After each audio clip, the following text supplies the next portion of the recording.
Very much, and the committee shall come to order. We are meeting today to continue our consideration of a committee print of legislative proposals to comply with the reconciliation directive in the concurrent resolution on the budget for fiscal year 2022. The committee print has been properly noticed and circulated electronically, along with copies of timely filed amendments, and will be available on the House repository at docs.house.gov. Late amendments are circulated electronically as well. Pursuant to committee rules, members of the committee may submit written opening statements for the record. I ask that members may revise and extend the remarks on committee print to be considered at this markup and have those remarks included in the record. Without objection, so ordered. Without objection, the chair may also declare a recess subject to the call of the chair.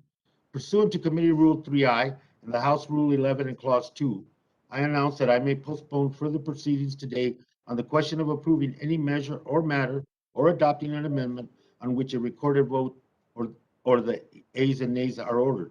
Documents, amendments, or motions must be submitted to HNRC docs email from a House-maintained email address. Pursuant to Committee Rule 3L and the latest guidance of the attending physician, anyone present at the hearing room today must wear a mask covering their mouth and nose, regardless of vaccination status. Please note that as usual, members are responsible for their own microphones. Members can only be muted by staff to avoid inadvertent background noise. I strongly recommend that members use the grid view and pin the timer so it remains visible. Members that are experiencing technical problems should immediately inform committee staff. I believe Representative Graves, you seek recognition.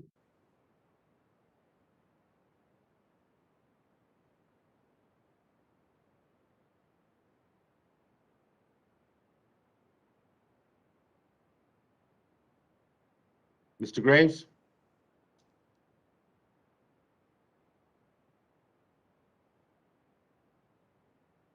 No?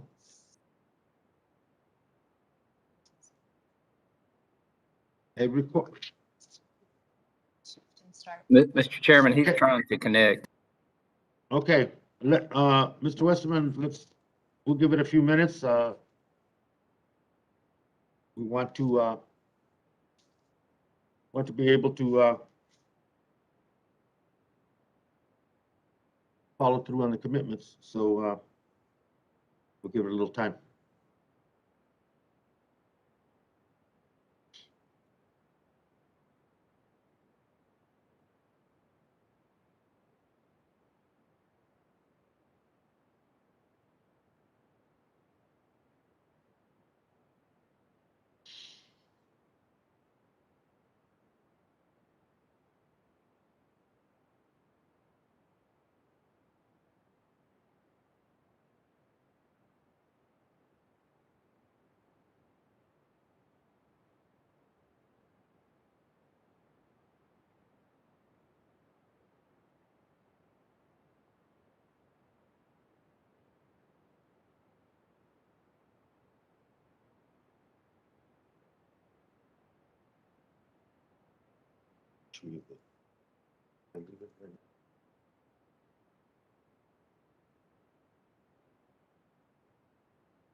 Mr. Chairman, can you hear me? Yes, Mr. Graves. Okay. I'm you sorry. seek recognition, sir? Yes, sir, I do. I apologize. We're having continuing to having cell connection issues. Mr. Chairman, I make to adjourn. Mr. Chairman, last markup session last. I'm sorry. If the gentleman would suspend, we're having audio trouble, or at least I am, and not getting the full full consideration that you're moving. So if you would do that one more time, and then we Is can this any, proceed. is this any better, Mr. Chair? Can you hear me now, sir? Yeah, now we can. Thank you. Okay. All right, let's stay here. Mr. Chairman, I'd like to make a motion to adjourn. Mr. Chairman, last week, Sure. I still am just shocked at the committee's insensitivity to what's going on. We continue to just be reeling from this natural disaster. We have wind speeds that were clocked at 194 miles an hour, and I believe you're aware of even what happened in New York and New Jersey. I think deaths I read were up to 82, I think. I was accused last week of I think impersonating a person that's rescuing kittens from trees. Mr. Chairman, just yesterday we had 11 heat deaths, 11 just yesterday, because of the fallout, the repercussions of this disaster. Mr. Chairman, if this were in your district or others, I really think that the committee would be acting very differently, and rather than focused on what the right things are for recovery and electricity restoration and cell restoration and internet and water and wastewater and other fundamental needs that people have here, we're talking about spending money on things that quite frankly aren't American priorities. They're financially irresponsible, and The just gentleman really suspend just for Mr. concerning. Graves. Mr. Graves, just for a second. Your motion is to adjourn, and that's not debatable. Is it postpone or adjourn the meeting?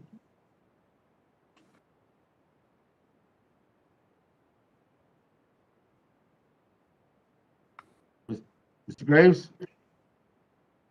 We cannot hear you. It's a motion to postpone. Thank you. Proceed. I Thank you. apologize. So, Mr. Chairman, look, and even listening to the debate last week, you had folks trying to connect this bill with Hurricane Ida and the experiences we're having with the hurricanes. Mr. Chairman, some of the statements that were made were so careless, reckless, and irresponsible that to think that these are people that are making decisions for our nation with the fraction of information that they have. Mr. Chairman, for example, people were out there saying that we need to do this bill because it's going to stop future hurricanes. Mr. Chairman, even the most aggressive climate scientists recognize that even if we were to slash emissions, that you'd be looking at a lag of 75 to 100 years, 75 to 100 years to see any type of potential impact in weather patterns. And folks are out there, even President Biden just last week was out there saying that we've got to reduce emissions globally. You know what? I agree with him. I agree with Mr. Chairman. Mr. Chairman, the Paris Climate Accords results in emissions going up, and John Kerry's out there popping champagne corks and backslapping. Emissions go up. China's releasing more than every developed country in the world combined today. And under Paris Accords, they get to increase by another 50%. I think that this committee could use a little bit more remedial education. Look, myself included, to make sure that we're moving forward in a way that actually makes sense. It's based on science. It's relevant and recognizing really what's happening even right here in my home state. My time is not best served doing this. It's best served out there trying to help people. Just last week, Mr. Chairman, I went and brought an oxygen tank to a constituent, an oxygen tank, because crazy story, I won't get into it. Brought her an oxygen tank after having to drive around, find a hospital, get her an oxygen tank. And I got to tell you, I was sitting there excited, thinking, gosh, we just saved this lady's life. And I said, hey, how long is this tank going to last? You know what she told me? 4 hours.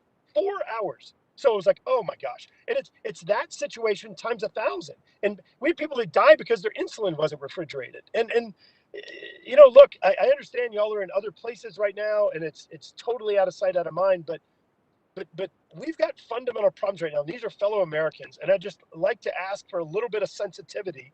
Let's postpone this. I will participate. I'll still offer my 100 amendments and everything that I know you love, but this is ridiculous. People are saying and doing things that are totally factless, and moving forward in an irresponsible way that's going to trash this nation's economy, and it's entirely insensitive to what's going on right now. And let me say it one more time, Mr. Chairman. Just yesterday, 11 heat-related deaths. So while I'm being accused of saving kittens and trees, we're trying to work to save lives. Those lives are lost because those people don't have power. They don't have generators. We've had 145 people go to the hospital because of carbon monoxide poisoning. This isn't a joke. This is life. And I'd like to ask Mr. Chairman if you would be willing to postpone this markup. Is that something you'd be willing to do? A yield?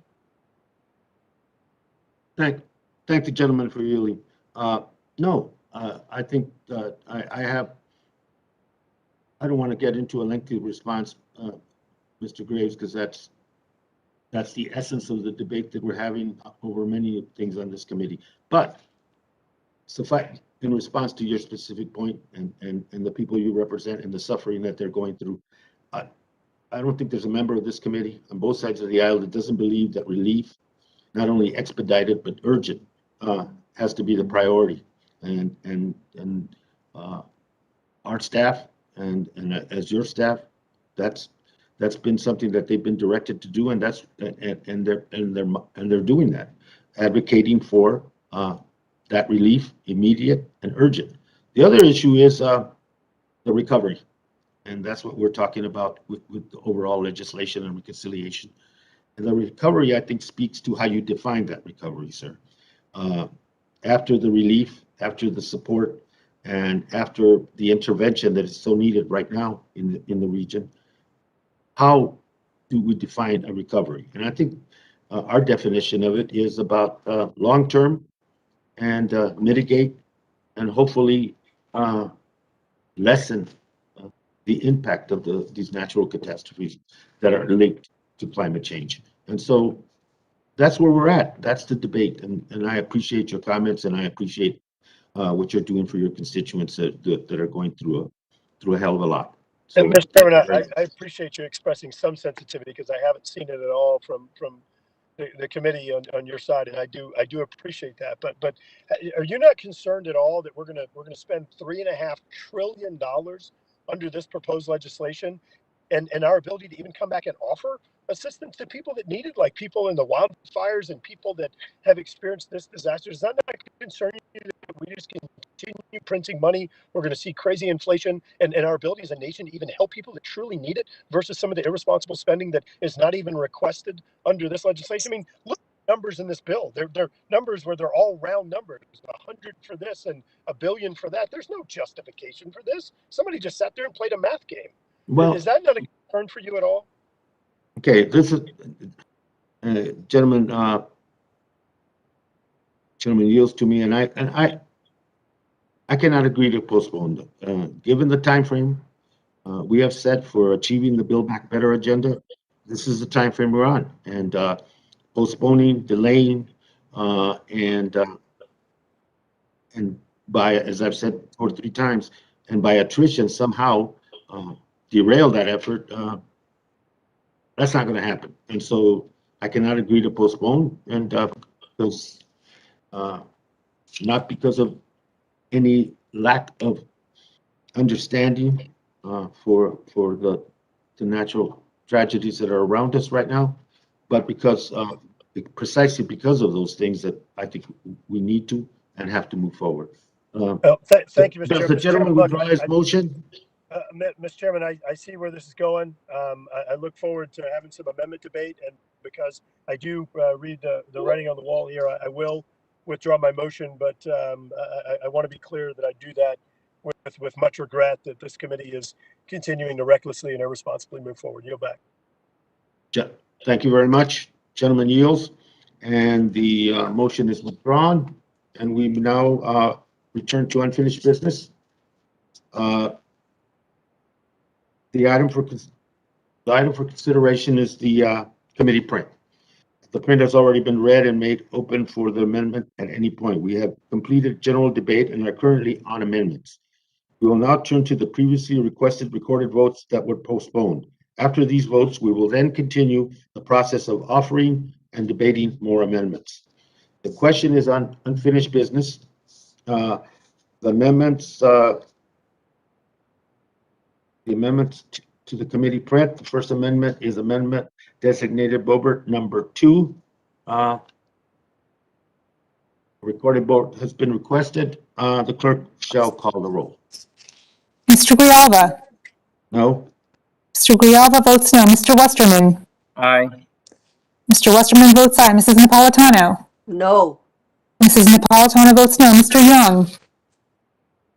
Mr. Costa. No.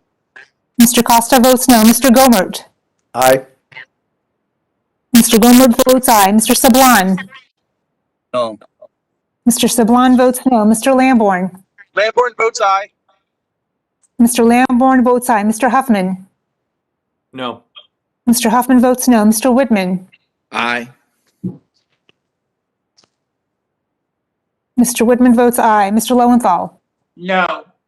Mr. Lowenthal votes no. Mr. McClintock. Aye.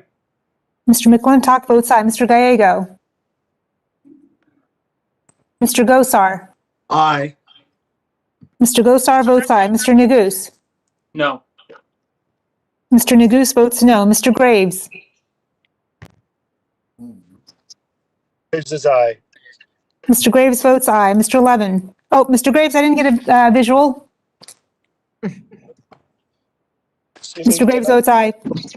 Mr. Levin. No. Mr. Levin votes no. Mr. Heiss. Yes. Mr. Heiss votes aye. Ms. Porter. No. Ms. Porter votes no. Mrs. Radewagen. Ms. Leger Fernandez. No. Ms. Leger Fernandez votes no. Mr. Webster. Resolution on the budget for fiscal year 2022. Mr. Webster.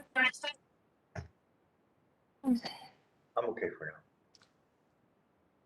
Mr. votes yay. Mr. Webster votes aye. Ms. Stansberry. No. Ms. Stansberry votes no. Ms. Gonzalez-Colon. Aye. Ms. Gonzalez-Colon votes aye. Ms. Velasquez. Mr. Fulcher.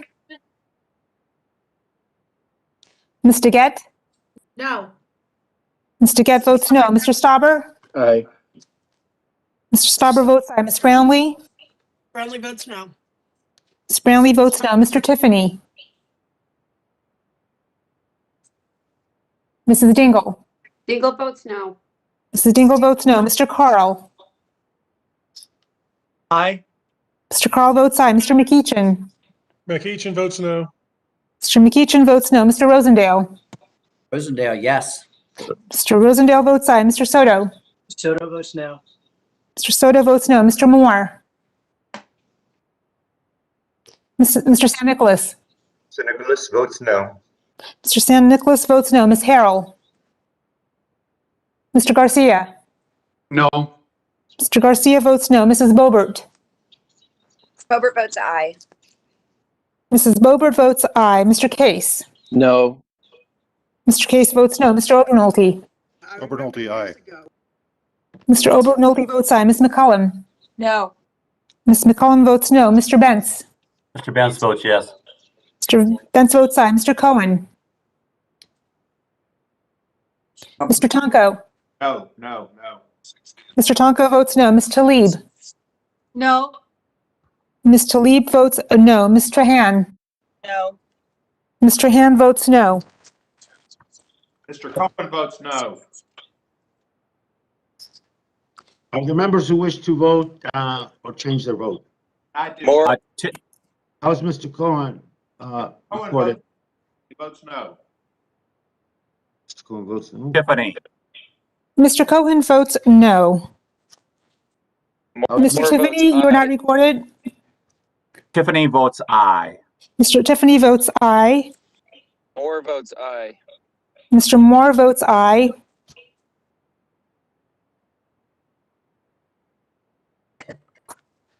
Mr.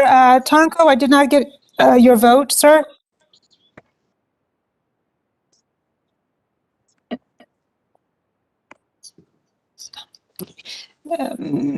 Mr. Tonko is not recorded.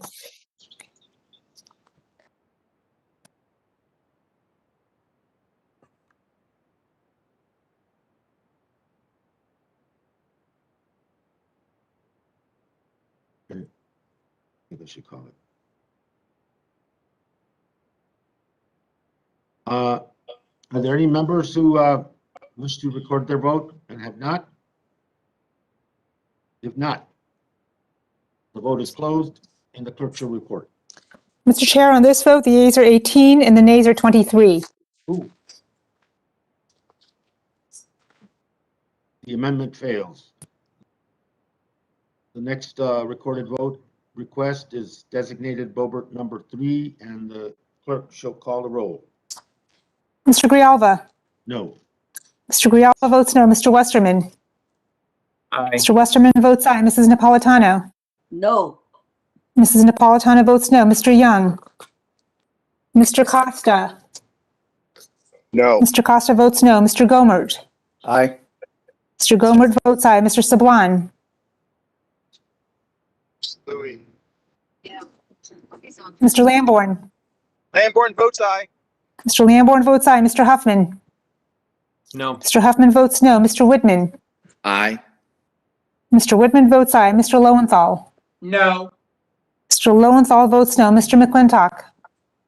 Aye. Mr. McClintock votes aye. Mr. Gallego?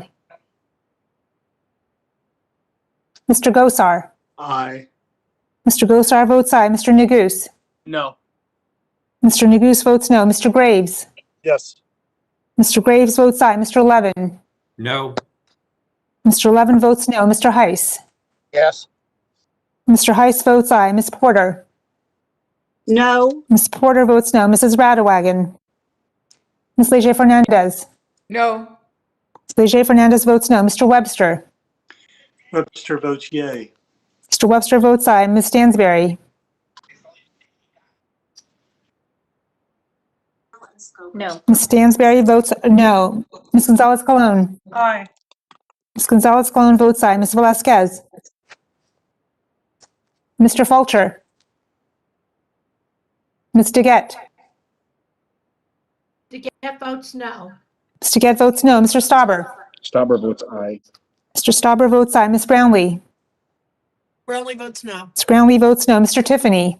Tiffany, aye. Mr. Tiffany votes aye. Mrs. Dingle? Mr. Carl? Aye. Mr. Carl votes aye. Mr. McEachin? McEachin votes no. Mr. McEachin votes no. Mr. Rosendale? Rosendale, aye. Mr. Rosendale votes aye. Mr. Soto? Soto votes no. Mr. Soto votes no. Mr. Moore? Aye. Mr. Moore votes aye. Mr. San Nicolas? Nicholas votes no. Mr. San Nicolas votes no. Ms. Harrell? Ms. Harrell votes aye. Ms. Harrell votes aye. Mr. Garcia? Garcia votes no. Mr. Garcia votes no. Mrs. Bobert? Yes. Mrs. Bobert votes aye. Mr. Case? No. Mr. Case votes no. Mr. Obernolte? Obernolte, aye. Mr. Obernolte votes aye. Ms. McCollum? McCollum votes no. Ms. McCollum votes no. Mr. Bentz? Mr. Benz votes yes. Mr. Bentz votes aye. Mr. Cohen? Mr. Tonko? Votes no. Mr. Tonko votes no. Ms. Talib? Talib votes no. Ms. Talib votes no. Ms. Trahan? No. Mr. Han votes no. Are there any members who wish to record their vote? and Yes, are- Chairman. Or change their vote? Mr. Chairman, this is Mr. Cohen. I want to vote no. Mr. Cohen votes no. Yeah, how am I recorded? Sablon? Mr. Sablon, you're not recorded. I vote no. Mr. Sablon votes no.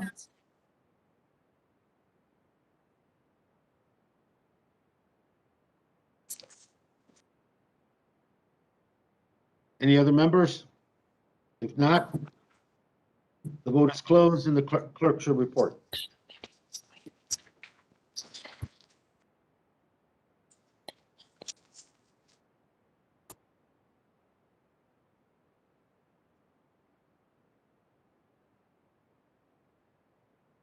Someone still muted? The clerk shall report. You can't hear me. Muted. Mr. Chair, on this vote, the yeas are 19 and the nays are 23. The noes have it and the amendment fails. Next amendment, designated Bobert number 4. The clerk should call the roll. Mr. Grijalva? No. Mr. Grijalva votes no. Mr. Westerman? Aye. Mr. Westerman votes aye. Mrs. Napolitano? No. Mrs. Napolitano votes no. Mr. Young? Mr. Costa? No. Mr. Costa votes no. Mr. Gomert? Aye. Mr. Gomert votes aye. Mr. Sablan? No. Mr. Sablan votes no. Mr. Lamborn? Lamborn votes aye. Mr. Lamborn votes aye. Mr. Huffman? No. Mr. Huffman votes no. Mr. Whitman? Aye. Mr. Whitman votes aye. Mr. Lowenthal? No. Mr. Lowenthal votes no. Mr. McClintock? Aye. Mr. McClintock votes aye. Mr. Gallego? Mr. Gosar? Aye. Mr. Gosar votes aye. Mr. Neguse? No. Mr. Neguse votes no. Mr. Graves? Mr. Levin? No. Mr. Levin votes no. Mr. Heiss? Heiss votes yes. Mr. Heiss votes aye. Ms. Porter? No. Ms. Porter votes no. Mrs. Radawagon? Ms. Leger Fernandez? No. Ms. Leger Fernandez votes no. Mr. Webster? Webster votes yea. Mr. Webster votes aye. Ms. Stansberry? No. Ms. Stansberry votes no. Ms. Gonzalez Colon? Aye. Ms. Gonzalez Colon votes aye. Ms. Velasquez? Mr. Fulcher? Ms. DeGette? DeGette votes no. Ms. DeGette votes no. Mr. Stauber? Stauber votes aye. Mr. Stauber votes aye. Ms. Brownlee? Brownlee votes no. Ms. Brownlee votes no. Mr. Tiffany? Tiffany, aye. Mr. Tiffany votes aye. Mrs. Dingle? Dingle votes no. Mrs. Dingle votes no. Mr. Carl? Aye. Mr. Carl votes aye. Mr. McEachin? McEachin votes no. Mr. McEachin votes no. Mr. Rosendale? Mr. Soto? Soto votes no. Mr. Soto votes no. Mr. Moore? Aye. Rosendale's aye. Mr. Moore votes aye. Rosendale's aye. Mr. Rosendale votes aye. Mr. San Nicolas? Nicholas votes no. Mr. San Nicolas votes no. Ms. Harrell? Mr. Garcia? Garcia votes no. Mr. Garcia votes no. Mrs. Bobert? Mr. Case? aye. Ms. Harrell votes aye. Mrs. Bobert? Mr. Case? No. Mr. Case votes no. Mr. Obernolte? Obernolte, aye. Mr. Obernolte votes aye. Ms. McCollum? No. Ms. McCollum votes no. Mr. Benz? Mr. Benz votes yes. Mr. Benz votes aye. Mr. Cohen? Cohen, no. Mr. Cohen votes no. Mr. Tonko? Votes no. Mr. Tonko votes no. Ms. Talib? Talib votes no. Ms. Talib votes no. Mr. Han? No. Mr. Han votes no. Bobert votes yes. Mrs. Bobert votes aye. Any other member wish to be recorded or change their vote? If not, the vote is closed and the clerk shall report. Mr. Chairman, Mr. Chair, on this vote, the yeas are 18 and the nays are 24. Mr. Chairman, The noes have it and the amendment fails. We now move to amendment designated Bobert number 5. The clerk shall call the roll. Mr. Grijalva? No? Mr. Grijalva votes no. Mr. Westerman? Aye. Mr. Westerman votes aye. Mrs. Napolitano? No. Mrs. Napolitano votes no. Mr. Young? Mr. Costa? No. Mr. Costa votes no. Mr. Gomert? Aye. Mr. Gomert votes aye. Mr. Sablan? No. Mr. Sablan votes no. Mr. Lamborn? Lamborn votes aye. Mr. Lamborn votes aye. Mr. Huffman? No. Mr. Huffman votes no. Mr. Whitman? Aye. Mr. Whitman votes aye. Mr. Lowenthal? No. Mr. Lowenthal votes no. Mr. McClintock? Aye. Mr. McClintock votes aye. Mr. Gallego? Mr. Gosar, Aye, and I think Mr. Graves was trying to get the chairman's attention on the last vote. Mr. Gosar votes aye. Mr. Neguse, No. Mr. Neguse votes no. Mr. Graves, Graves, yes. Mr. Graves votes aye. Mr. Levin, No. Mr. Levin votes no. Mr. Heiss, Ms. Porter, No. Ms. Porter votes no. Mrs. Radewagen, Ms. Leger Fernandez, No. Ms. Leger Fernandez votes no. Mr. Webster, Webster votes yay. Mr. Webster votes aye. Ms. Stansberry, No. Ms. Stansberry votes no. Ms. Gonzalez Colon, Aye. Ms. Gonzalez Colon votes aye. Ms. Velasquez, Mr. Fulcher, Ms. DeGette, DeGette votes no. Ms. DeGette votes no. Mr. Stauber, Stauber votes aye. Mr. Stauber votes aye. Ms. Brownlee, Brownlee votes no. Ms. Brownlee votes no. Mr. Tiffany, Tiffany, aye. Mr. Tiffany votes aye. Mrs. Dingle, Dingle votes no. Mrs. Dingle votes no. Mr. Carl, Aye. Mr. Carl votes aye. Mr. McEachin, McEachin votes no. Mr. McEachin votes no. Mr. Rosendale, Rosendale, aye. Mr. Rosendale votes aye. Mr. Soto, Soto votes no. Mr. Soto votes no. Mr. Moore, Aye. Mr. Moore votes aye. Mr. San Nicolas, Nicholas votes no. Mr. San Nicolas votes no. Ms. Harrell, Mr. Garcia, Garcia votes no. Mr. Garcia votes no. Mrs. Bobert, Yes. Mrs. Bobert votes aye. Mr. Case, No. Mr. Case votes no. Mr. Obernolte, Obernolte, aye. Mr. Obernolte votes aye. Ms. McCollum, No. Ms. McCollum votes no. Mr. Bentz, Mr. Benz votes yes. Mr. Bentz votes aye. Mr. Cohen, Mr. Cohen votes no.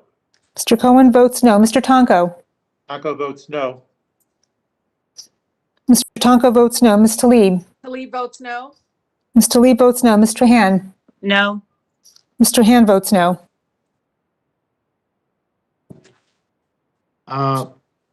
Any members wish to be recorded or not recorded or change their vote? I should have brought my vote schedule for last If not, week. the vote is closed and the clerk shall report. Mr. Chair, on this vote, the yeas are 17 and the nays are 24.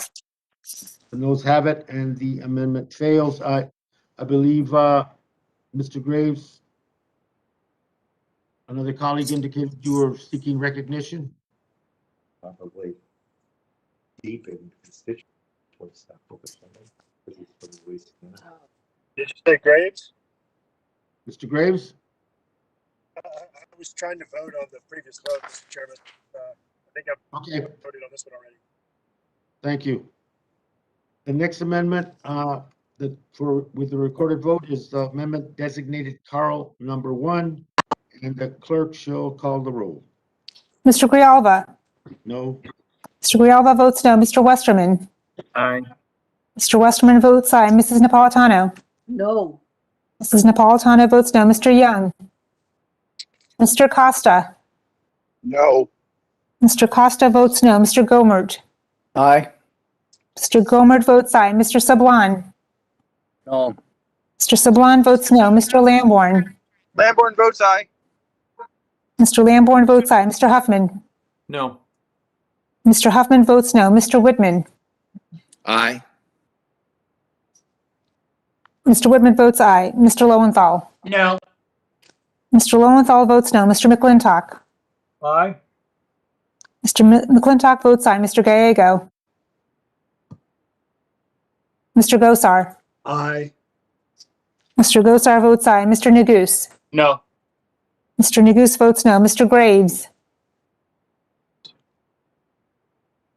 Mr. Graves, I didn't hear you. Mr. Graves votes aye. Mr. Levin, No. Mr. Levin votes no. Mr. Heiss, Ms. Porter, No. Ms. Porter votes no. Mrs. Radewagen, Ms. Leger Fernandez, No. Ms. Leger Fernandez votes no. Mr. Webster. Webster votes yay. Mr. Webster votes aye. Ms. Stansberry. No. Ms. Stansberry votes no. Ms. Gonzalez Colon. Aye. Ms. Gonzalez Colon votes aye. Ms. Velazquez. Mr. Fulcher. Ms. DeGette. DeGette votes no. Ms. DeGette votes no. Mr. Stauber. Stauber votes aye. Mr. Stauber votes aye. Ms. Brownlee. Brownlee votes no. Ms. Brownlee votes no. Mr. Tiffany. Tiffany, aye. Mr. Tiffany votes aye. Mrs. Dingle. Dingle votes no. Mrs. Dingle votes no. Mr. Carl. Aye. Mr. Carl votes aye. Mr. McEachin. McEachin votes no. Mr. McEachin votes no. Mr. Rosendale. Rosendale, aye. Mr. Rosendale votes aye. Mr. Soto. Soto votes no. Mr. Soto votes no. Mr. Moore. Aye. Mr. Moore votes aye. Mr. San Nicolas.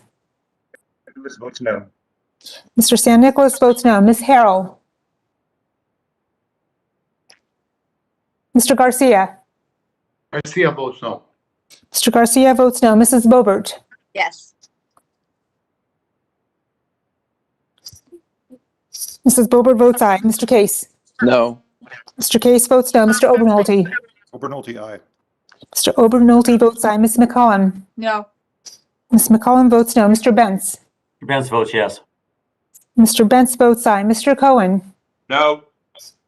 Mr. Cohen votes no. Mr. Tonko. Votes no. Mr. Tonko votes no. Mrs. Talib. Talib votes no. Ms. Talib votes no. Mr. Han. No. Mr. Han votes no. Any members wish to have their vote recorded or change their vote? If not, vote is closed and the clerk shall report. Mr. Chair, on this vote, the yeas are 17 and the nays are 24. The noes have it and the amendment fails. The next amendment is designated Carl number 2 for a recorded vote. The clerk shall call the roll. Mr. Grijalva. No? Mr. Grijalva votes no. Mr. Westerman. Aye. Mr. Westerman votes aye. Mrs. Napolitano. No. Mrs. Napolitano votes no. Mr. Young. Mr. Costa. No. Mr. Costa votes no. Mr. Gomert. Aye. Mr. Gomert votes aye. Mr. Sablan. No. Mr. Sablan votes no. Mr. Lamborn. Lamborn votes aye. Mr. Lamborn votes aye. Mr. Huffman. No. Mr. Huffman votes no. Mr. Whitman. Aye. Mr. Whitman votes aye. Mr. Lowenthal. No. Mr. Lowenthal votes no. Mr. McClintock. Aye. Mr. McClintock votes aye. Mr. Gallego. Mr. Gosar. Aye. Mr. Gosar votes aye. Mr. Neguse. No. Mr. Neguse votes no. Mr. Graves. Yes. Mr. Graves votes aye. Mr. Levin. No. Mr. Levin votes no. Mr. Heiss. Ms. Porter. No. Ms. Porter votes no. Mrs. Radawagon. Ms. Leger Fernandez. No. Ms. Leger Fernandez votes no. Mr. Webster. Yes. Webster votes yes. Mr. Webster votes aye. Ms. Stansberry. No. Ms. Stansberry votes no. Ms. Gonzalez Colon. Aye. Ms. Gonzalez Colon votes aye. Ms. Velazquez. Mr. Fulcher. Ms. DeGette. Yes. DeGette votes no. Ms. DeGette votes no. Mr. Stauber. Stauber votes aye. Mr. Stauber votes aye. Ms. Brownlee. Brownlee votes no. Ms. Brownlee votes no. Mr. Tiffany. Tiffany, aye. Mr. Tiffany votes aye. Mrs. Dingle. No. Mrs. Dingle votes no. Mr. Carl. Aye. Mr. Carl votes aye. Mr. McEachin. McEachin votes no. Mr. McEachin votes no. Mr. Rosendale. Rosendale, aye. Mr. Rosendale votes aye. Mr. Soto. Votes no. Mr. Soto votes no. Mr. Moore. Aye. Mr. Moore votes aye. Mr. San Nicolas. Nicholas votes no. Mr. San Nicolas votes no. Ms. Harrell. Mr. Garcia. Garcia votes no. Mr. Garcia votes no. Mrs. Bobert. Bobert votes yes. Mrs. Bobert votes aye. Mr. Case. No. Mr. Case votes no. Mr. Obernolte. Aye. Mr. Obernolte votes aye. Ms. McCullum. No. Ms. McCullum votes no. Mr. Benz. Benz votes yes. Mr. Benz votes aye. Mr. Cohen. No. Mr. Cohen votes no. Mr. Tonko. Taco votes no. Mr. Tonko votes no. Ms. Talib. Talib votes no. Ms. Talib votes no. Ms. Trahan. No. Mr. Hand votes no. How's Gallego recorded? Mr. Gallego, you're not recorded. Gallego votes no. Mr. Gallego votes no. Was Any Mr. Folster, other member wish to be recorded? was Mr. Folster trying to vote? I don't know. Mr. Fulcher is not recorded.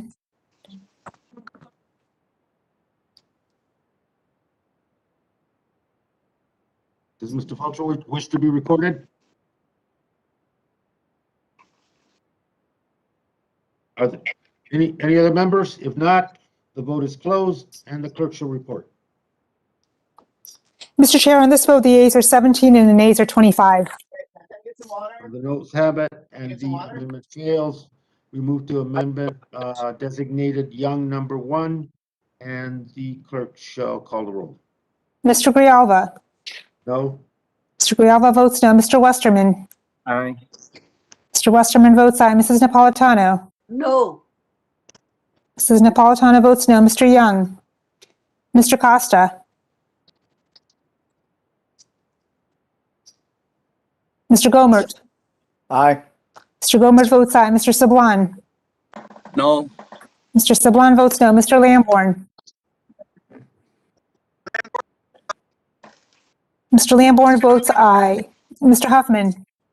No. Mr. Huffman? Mr. Huffman votes no. Mr. Woodman. Aye. Mr. Woodman votes aye. Mr. Lowenthal. No. Mr. Lowenthal votes no. Mr. McClintock. Aye. Mr. McClintock votes aye. Mr. Gallego. Gallego votes no. Mr. Gallego votes no. Mr. Gosar. Aye. Mr. Gosar votes aye. Mr. Neguse. No.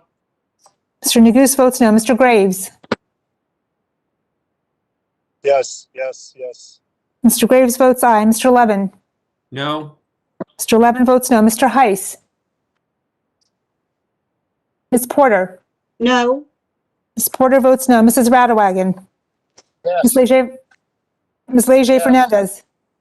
No. Ms. Leger Fernandez votes no. Mr. Webster. Webster votes yay. Mr. Webster votes aye. Ms. Stansberry. No. Ms. Stansberry votes no. Ms. Gonzalez Colon. Aye. Ms. Gonzalez Colon votes aye. Ms. Velasquez. Mr. Fulcher. Ms. DeGette. Get votes no. Ms. DeGette votes no. Mr. Stauber. Bobert votes aye. Mr. Stauber votes aye. Ms. Brownlee. Brownlee votes no. Ms. Brownlee votes no. Mr. Tiffany. Tiffany, aye. Mr. Tiffany votes aye. Mrs. Dingle. Dingle, no. Mrs. Dingle votes no. Mr. Carl. Aye. Mr. Carl votes aye. Mr. McEachin. McEachin votes no. Mr. McEachin votes no. Mr. Rosendale. Rosendale, aye. Mr. Rosendale votes aye. Mr. Soto. Soto votes no. Mr. Soto votes no. Mr. Moore. Aye. Mr. Moore votes aye. Mr. San Nicholas. Nicholas votes no. Mr. San Nicholas votes no. Ms. Harrell. Mr. Garcia. Garcia Mr. Garcia. votes no. Mr. Garcia votes no. Mrs. Bobert. Bobert votes aye. Mrs. Bobert votes aye. Mr. Case. No. Mr. Case votes no. Mr. Obernolte. Aye. Mr. Obernolte votes aye. Ms. McCullum. Ms. McCullum, I didn't hear. I vote no. Mrs. McCullum votes no. Mr. Benz? Benz votes yes. Mr. Benz votes aye. Mr. Cohen? No. Mr. Cohen votes no. Mr. Tonko? votes no. Mr. Tonko votes no. Ms. Talib? Talib votes no. Ms. Talib votes no. Ms. Trahan? No. Ms. Trahan votes no. Any members not recorded wish to be recorded? Any member wish to change their vote? If not, Ties, the vote is it's closed. recorded. Excuse me? Who seeks recognition? No? Ties Uh, votes I yes. think Mr. Haas was trying to be recognized. Mr. Hayes is not recorded. Sir?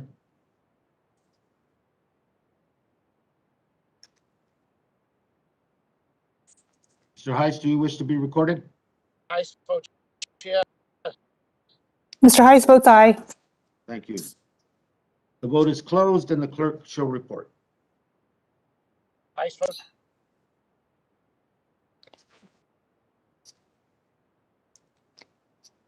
Mr. Chair, on this vote, the yeas are 18 and the nays are 24. The noes have it and the amendment fails and we move, amendment designated Tiffany number 1. The clerk shall call the roll. Mr. Grijalva? No. Mr. Grijalva votes no. Mr. Westerman? Aye. Mr. Westerman votes aye. Mrs. Napolitano? Mrs. Napolitano? No. Mrs. Napolitano votes no. Mr. Young? Mr. Costa? No. Mr. Costa votes no. Mr. Gomert? Aye. Mr. Gomert votes aye. Mr. Sablan? No. Mr. Sablan votes no. Mr. Lamborn? Lamborn votes aye. Mr. Lamborn votes aye. Mr. Huffman? No. Mr. Huffman votes no. Mr. Whitman? Aye. Aye. I'm sorry, I don't have a visual, sir.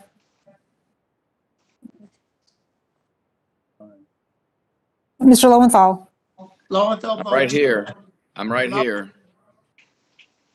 Gotcha. Mr. Mr. Whitman votes aye.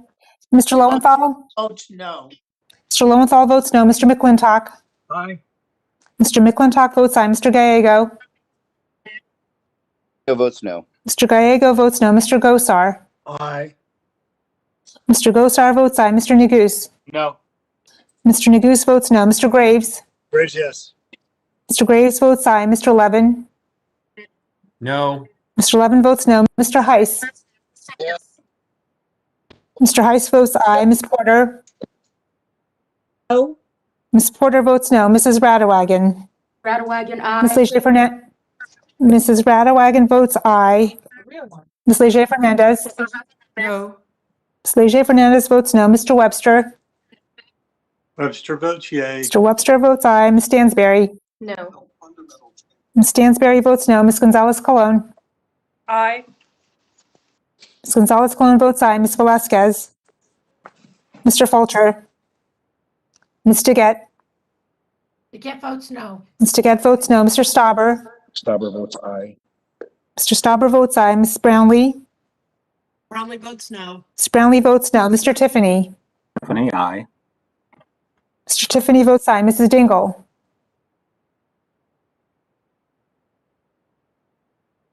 Mr. Carl? Aye. Mr. Carl votes aye. Mr. McEachin? McEachin votes no. Mr. McEachin votes no. Mr. Rosendale? Rosendale, aye. Mr. Rosendale votes aye. Mr. Soto? Soto votes no.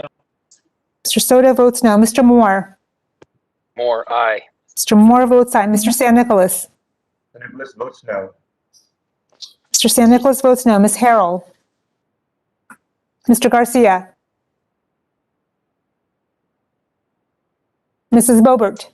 Yes. votes no. Mrs. Bobert votes aye. Mr. Garcia votes no. Mr. Case? No. Mr. Case votes no. Mr. Obernolte? Aye. Aye. Mr. Obernolte votes aye. Ms. McCollum? McCollum votes no. Ms. McCollum votes no. Mr. Bentz? Bentz votes yes. Mr. Bentz votes aye. Mr. Cohen? Cohen votes no. Mr. Cohen votes no. Mr. Tonko? Tonko votes no. Mr. Tonko votes no. Ms. Talib? Votes no. Ms. Talib votes no. Ms. Trahan? No. Mr. Hand votes no.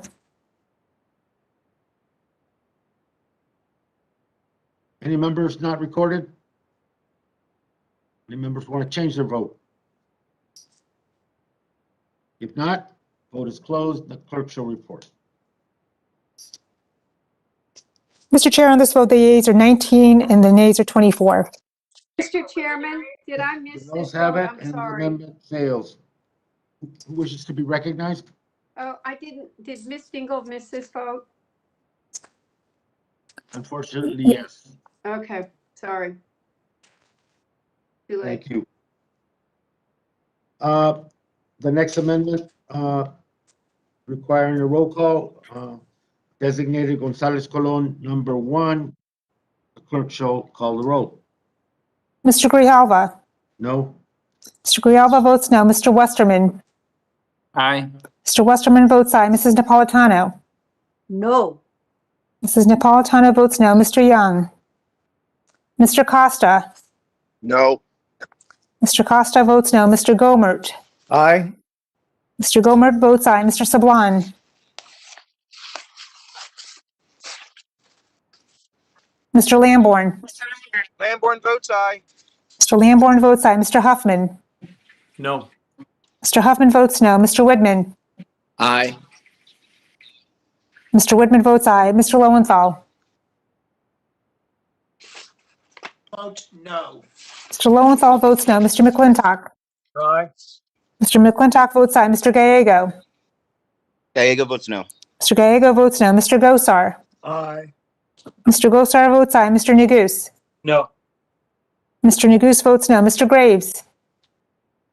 There's just 4 more votes. Yes. Take a break, so we could definitely go to brunch. Yes. Mr. Graves votes aye. Mr. Levin. No. Mr. Levin votes no. Mr. Heiss. Yes. Mr. Heiss votes aye. Ms. Porter. No. Ms. Porter votes no. Mrs. Radewagen. Radewagen, aye. Mrs. Radewagen votes aye. Ms. Leger Fernandez. No. Ms. Leger Fernandez votes no. Mr. Webster. Webster votes yay. Mr. Webster votes aye. Ms. Stansberry. No. Stansberry votes no. Ms. Gonzalez Colon. Aye. Ms. Gonzalez Colon votes aye. Ms. Velasquez.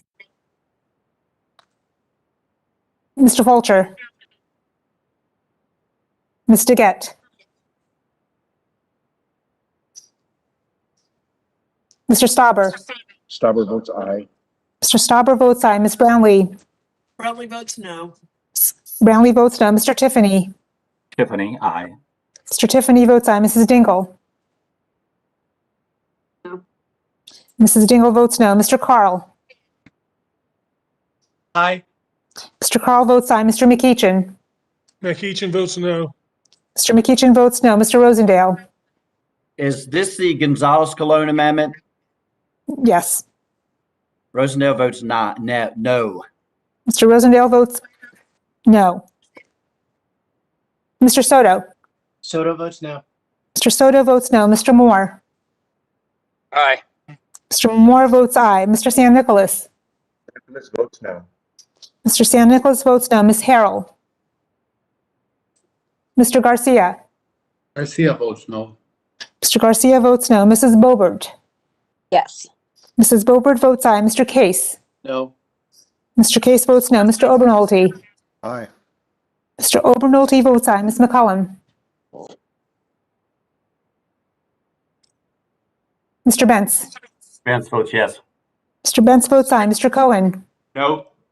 Mr. Cohen votes no. Mr. Tonko. Tonko votes no.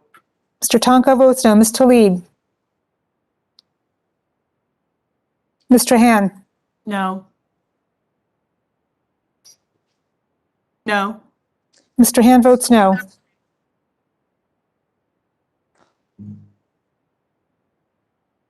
Any members wish to record their vote or change their vote?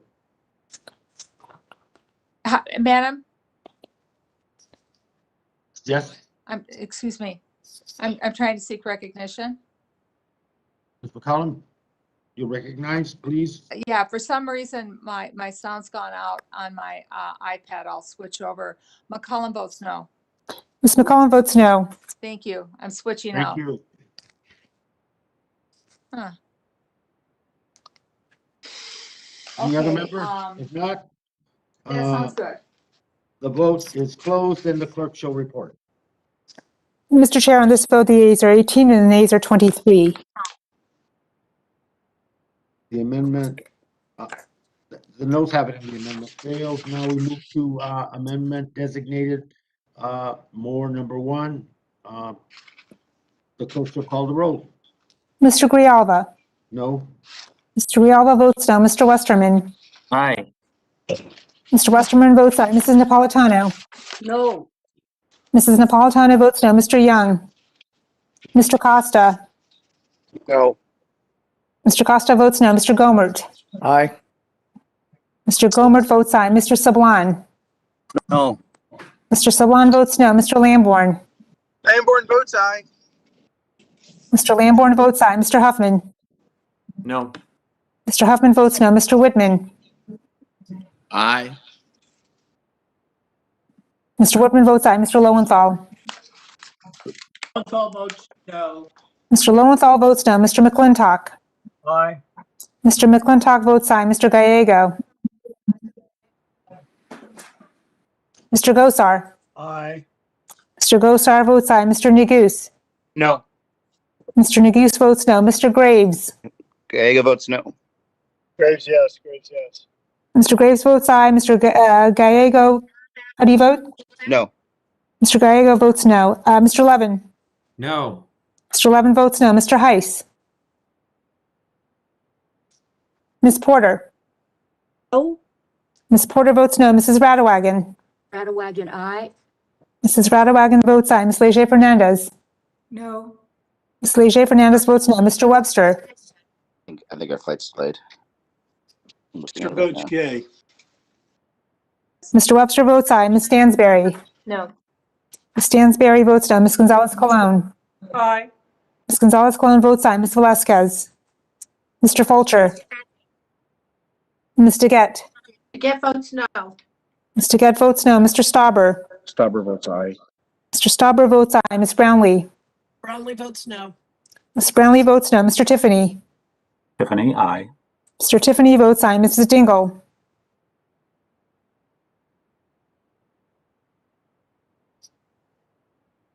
Mrs. Dingle? Mr. Carl? Aye. Mr. Carl votes aye. Mr. McEachin? McEachin votes no. Mr. McEachin votes no. Mr. Rosendale? Rosendale, aye. Mr. Rosendale votes aye. Mr. Soto? Soto votes no. Mr. Soto votes no. Mr. Moore? Aye. Mr. Moore votes aye. Mr. San Nicolas? Votes no. Mr. San Nicolas votes no. Ms. Harrell? Ms. Harrell? Mr. Garcia? Garcia votes no. Mr. Garcia votes no. Mrs. Bobert? Yes. Mrs. Bobert votes aye. Mr. Case? No. Mr. Case votes no. Mr. Obernolte? Aye. Mr. Obernolte votes aye. Ms. McCollum? No. Ms. McCollum votes no. Mr. Bentz? Vance votes yes. Mr. Bentz votes aye. Mr. Cohen? Mr. Cohen votes no. Mr. Cohen votes no. Mr. Tonko? Taco votes no. Mr. Tonko votes no. Ms. Talib? Talib votes no. Ms. Talib votes no. Ms. Trahan? No. Mr. Hand votes no. Ice votes yes. Any member wish to be recorded? Chairman, Ms. Dingle, I vote no. Ice votes yes. Ms. Dingle votes no. Mr. Heiss votes aye.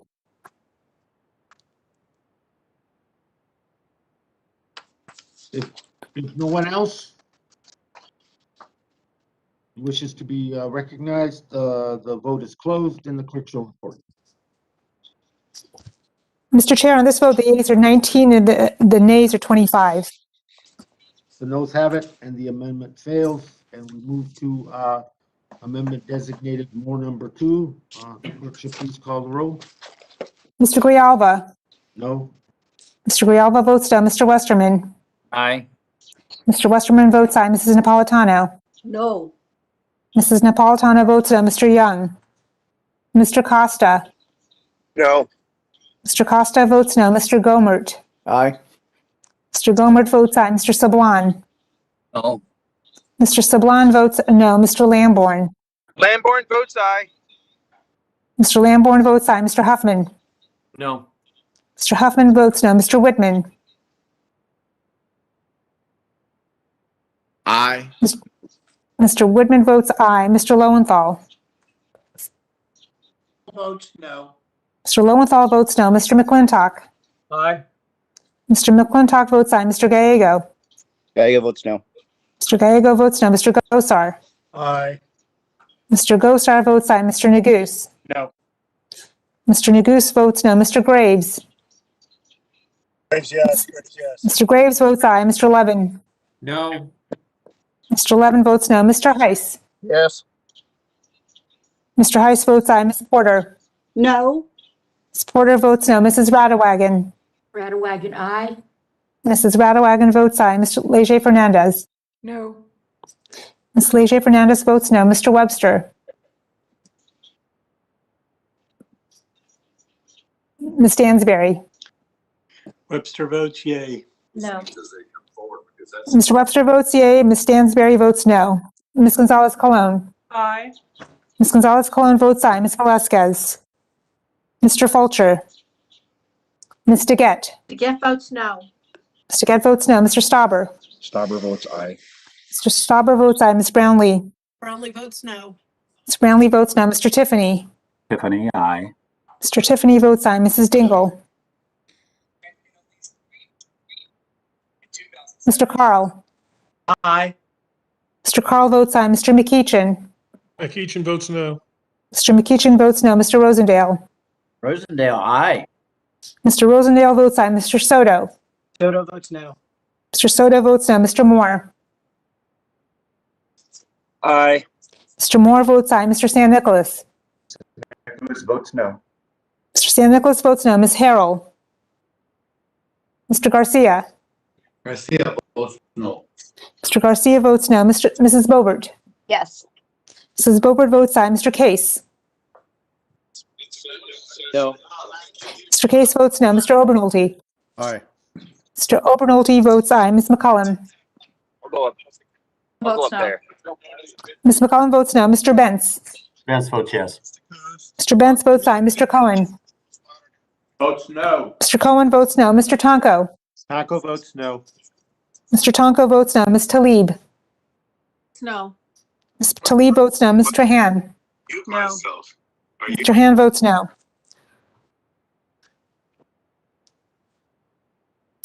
Any members wish to be recognized and record their vote? Mr. Chairman, I'm sorry, it's Dingle again. Dingle votes no. Mrs. Dingle votes no. Thank you. Anyone else? If not, the vote is closed and the clerk shall report. Mr. Chair, on this vote, the ayes are 19 and the nays are 25. Noes have it. The amendment fails. Amendment designated Moore number 3, and the clerk shall call the roll. Mr. Grijalva. No. Mr. Grijalva votes no. Mr. Westerman. Aye. Mr. Westerman votes aye. Mrs. Napolitano. No.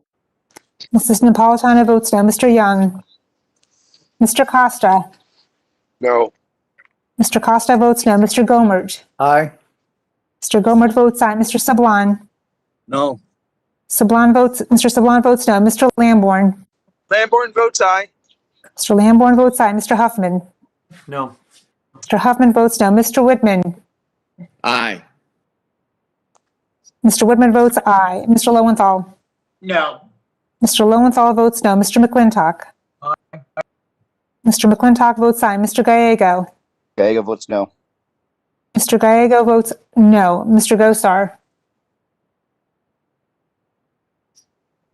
Mr. Neguse. No. Mr. Neguse votes no. Mr. Graves. Graves is yes. Graves, yes.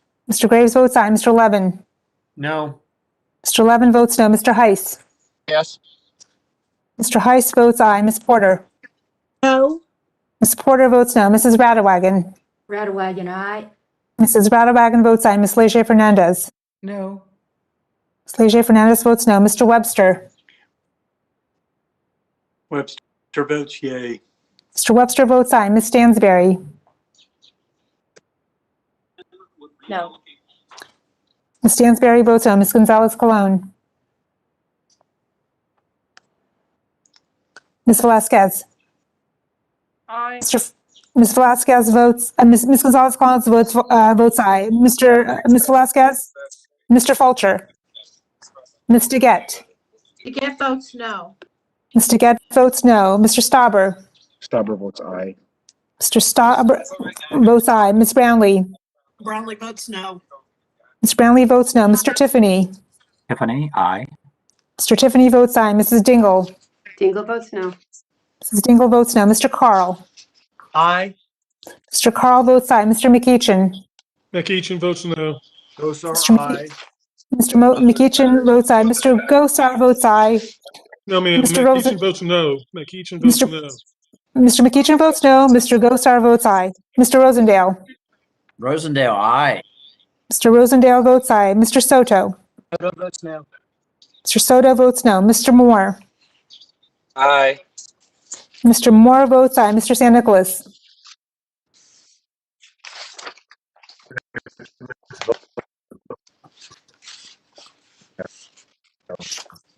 Mr. San Nicolas? I don't have a visual, sir. Ms. Harrell? Very good. I don't have audio or visual, sir. No. Ms. Harrell? Mr. Garcia? Nicholas votes no. Mr. San Nicolas votes no. Mr. Garcia? No. Mr. Garcia votes no. Mrs. Bobert? Yes. Mrs. Bobert votes aye. Mr. Case? No. Mr. Case votes no. Mr. Obernolte? Aye. Mr. Obernolte votes aye. Ms. McCollum? So, Ms. McCollum votes no. Mr. Benz? Mr. Benz votes yes. Mr. Benz votes aye. Mr. Cohen? No. Mr. Cohen votes no. Mr. Tonko? Tonko votes no. Mr. Tonko votes no. Ms. Talib? Talib votes no. Ms. Talib votes no. Ms. Trahan? No. Mr. Han votes no. Mr. San Nicolas, I have you as voted as a no. Correct, thank you. Thank you. Any member wish to be recognized to record their vote? If not, the vote is closed and the clerk shall report. Mr. Chair, on this vote, the yeas are 19 and the nays are 25.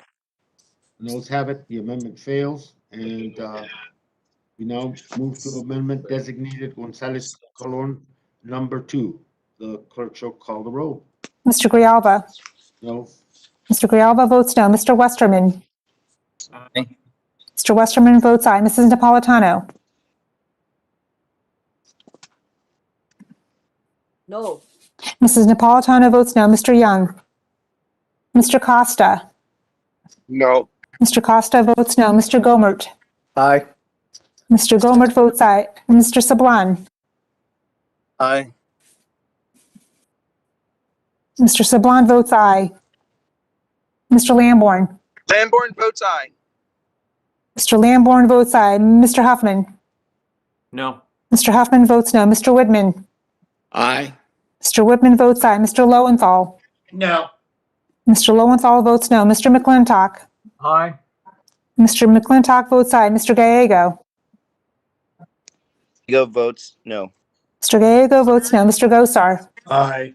Mr. Gosar votes aye. Mr. Neguse? No. Mr. Neguse votes no. Mr. Graves? Mr. Levin? No. Mr. Levin votes no. Mr. Heiss? Yes. Mr. Heiss votes aye. Ms. Porter? No. Ms. Porter votes no. Mrs. Radawagon? Radawagon, aye. Mrs. Radawagon votes aye. Ms. Leger Fernandez? No. Ms. Leger Fernandez votes no. Mr. Webster? Webster votes yay. Mr. Webster votes aye. Ms. Stansberry? No. Ms. Stansberry votes no. Ms. Gonzalez Colon? Aye. Ms. Gonzalez Colon votes aye. Ms. Velasquez? Mr. Fulcher?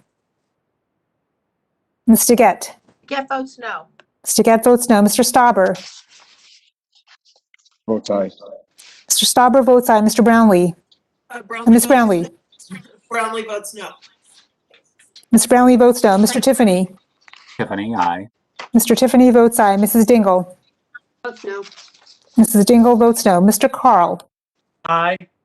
Mr. Carl votes aye. Mr. McEachin?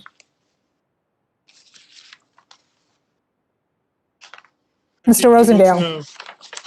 Mr. McEachin votes no. Mr. Rosendale? Rosendale, aye. Mr. Rosendale votes aye. Mr. Soto? Soto votes no. Mr. Soto votes no. Mr. Moore? Aye. Mr. Moore votes aye. Mr. San Nicolas? San Nicolas votes no. Mr. San Nicolas votes no. Ms. Harrell? Mr. Garcia? No. Mr. Garcia votes no. Mrs. Bobert? Yes. Mrs. Bobert votes aye. Mr. Case? Mr. Obernolte? Aye. Mr. Obernolte votes aye. Ms. McCollum? No. Ms. McCollum votes no. Mr. Bentz? Mr. Benz votes yes. Mr. Bentz votes aye. Mr. Cohen? Mr. Tonko? Taco votes no. Mr. Tonko votes no. Ms. Talib? No. Ms. Talib votes no. Mr. Han? No. Mr. Han votes no. Mr. Cohen would like to vote no. How is case recorded? Mr. Case is not recorded. No. Mr. Case votes no. Mr. Cohen? Mr. Cohen is not recorded. No. Mr. Cohen votes no. Thank you. Any other member wish to be recorded? If not, the vote is closed, and the clerk shall please report. Mr. Chair, on this vote, the yeas are 19 and the nays are 24.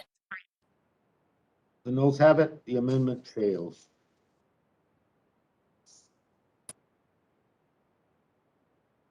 Without objection, the ANS offered by myself is considered to be read and open to amendment at any point. So ordered. Mr. Chairman, Mr. Westerman, Chairman, I move to table the amendment in the nature of a substitute to the committee print.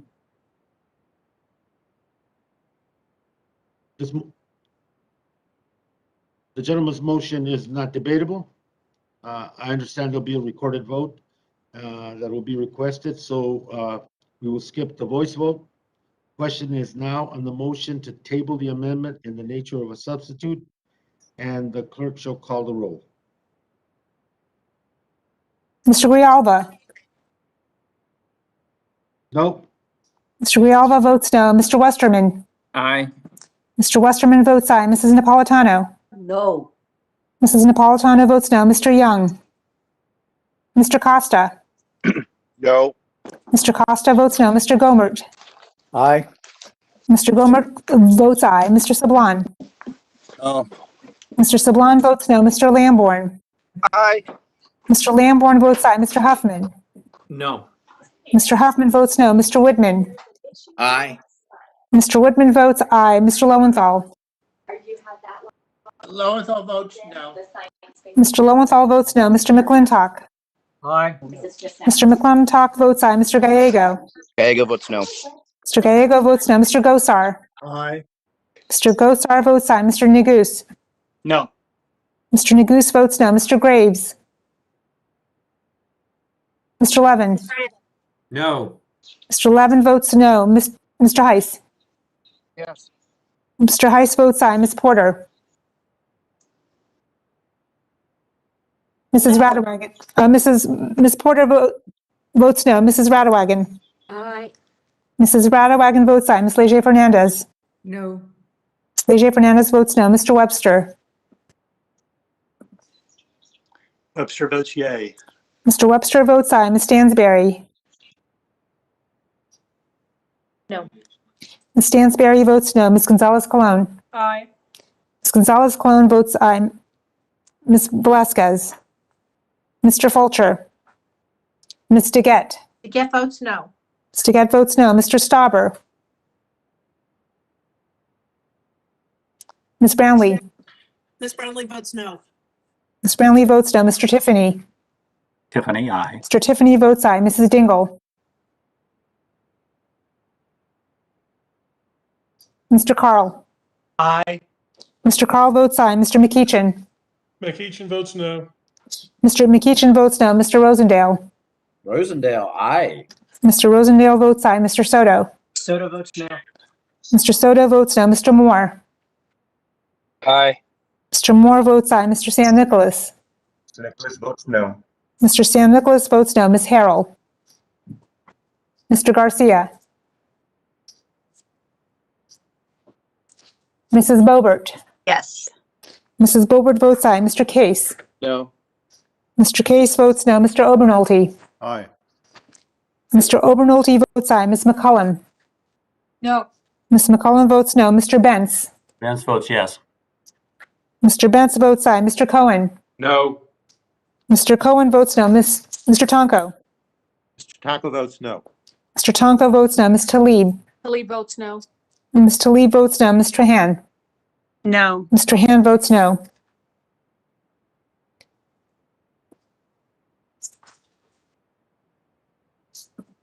Garcia votes no. Dingle votes no. Mrs. Dingle votes no. Mr. Garcia votes no. The clerk, if the clerk will read the names of any members not recorded? Mr. Young? Mr. Graves? Ms. Velasquez? Mr. Fulcher? Mr. Stauber? Staubers, aye. Mr. Stauber votes aye. Ms. Harrell? Any members wish to record their vote or change their vote at this point? If not, the vote is closed and the clerk shall report. Mr. Chair, on this vote, the yeas are 18 and the nays are 25. The motion, the noes have it, and the motion is not agreed to.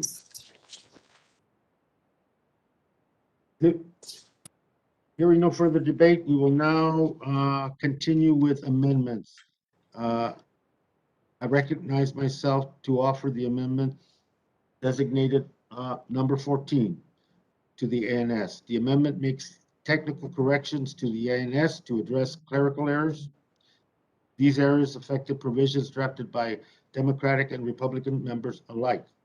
I thank the minority for proposing this amendment and working with us to compile the revisions. Per agreement with the ranking member, I ask unanimous consent that the amendment Grijalva number 14 to the ANS be considered adopted and without objection so ordered. Representative Bobert, you have the next amendment designated number 1 to the ANS. You are recognized for 5 minutes.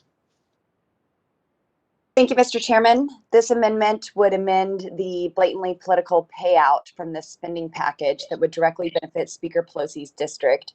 The $200 million proposed for the Presidio Trust was clearly done at the behest of Speaker Pelosi and would be an egregious waste of taxpayer resources.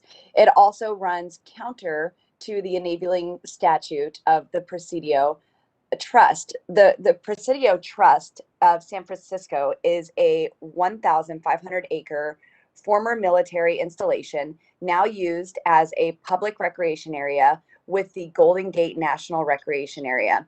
Congress created the Presidio Trust in 1996 to manage roughly 80% of the Presidio and mandated the agency to become self-sufficient by FY 2012. If the trust failed to achieve this self-sufficiency and continued to rely on taxpayer funding, the Trust Act stated that all property under the administrative jurisdiction of the trust be disposed of, and any real property so transferred shall be deleted from the boundary of the Golden Gate National Recreation System.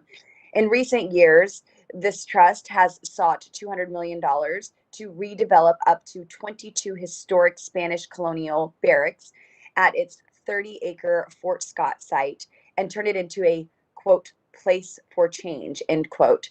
According to the trust CEO, Gene Frazier, the trust envisioned renovating these, quote, buildings so that people who are working in the environmental or social justice areas would have a place to do great work in this magnificent setting, end quote.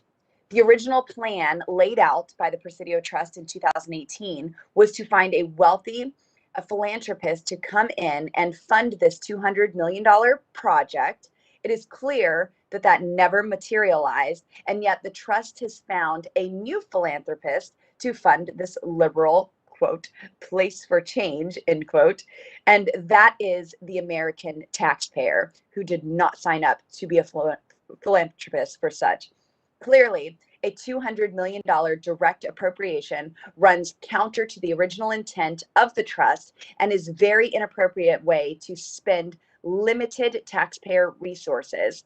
This is an obvious giveaway to Speaker Pelosi and the powerful elites in San Francisco that support her, and the U.S. taxpayer gets stuck with the bill.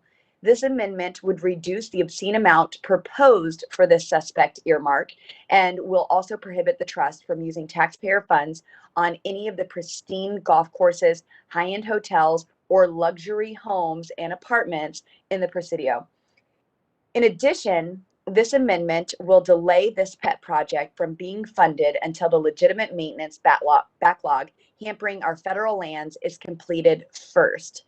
The current backlog is over $20 billion. I strongly urge my colleagues to vote yes on this amendment, and I yield back.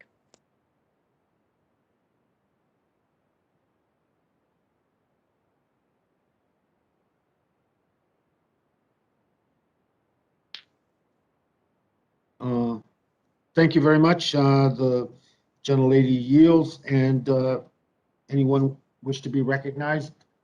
Yes, sir. Cohen.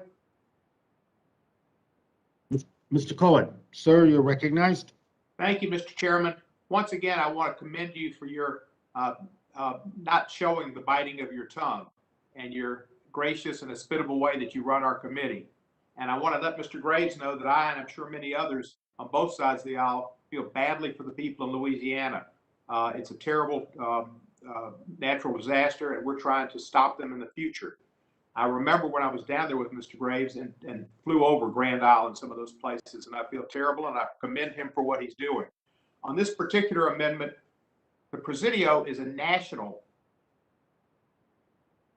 place of honor, a beautiful location that the nation appreciates. Sure, San Francisco gets it more because it's there, but the Presidio and the view of the San Francisco Bay and the Golden Gate Bridge is something that all Americans who go to San Francisco, which is an American city and one of the great American cities, get to enjoy. Sometimes I kind of think in a little bit of a selfish and very selfish way, and that Speaker Pelosi gets maybe a little bit more, and some of the leaders get a little bit more in some of these bills. Well, the truth is they should. If it weren't for her working 24/7 and she does it to keep this place going, we wouldn't be going. And she does more for America than any other member I would submit of this Congress times 10. So I support the proposal. I'm against the amendment, and I hope that we don't have more of these, and you won't hear from me again. This is my only contribution to this debate. I yield back. Mr. Chair. Gentleman yields. Anyone else wish to be recognized? Mr. Chair, I would. Gentleman is recognized, sir. Sure. First, I'd like to start by saying I hope Representative Cohen claims that last statement on the FEC charts as an in-kind contribution to the Speaker and her ongoing efforts to run Congress and get reelected.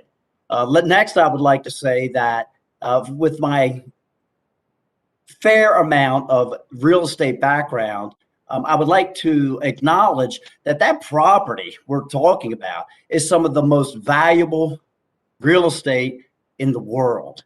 And if we would have someone in charge of it to manage it properly, not only could we get it from operating in the red into the black, but we could really generate a positive result for the people of the nation in the form of expanded access, education, whatever, but a revenue stream. I mean, this is valuable property, and I don't know who we have running it, but I would love to go over there and manage that property for a year or two and show folks what to do with valuable real estate, because quite frankly, they are squandering an incredible opportunity. And so for us to continue to throw taxpayers' dollars at it is just, it amazes me that we can't do a better job than that. So I would urge my colleagues on this hearing to support the representative from Colorado's amendment. Thank you. And I would yield the balance of my time to the representative from Colorado if she would indeed need it. Thank you. I will take that. Chairman yields.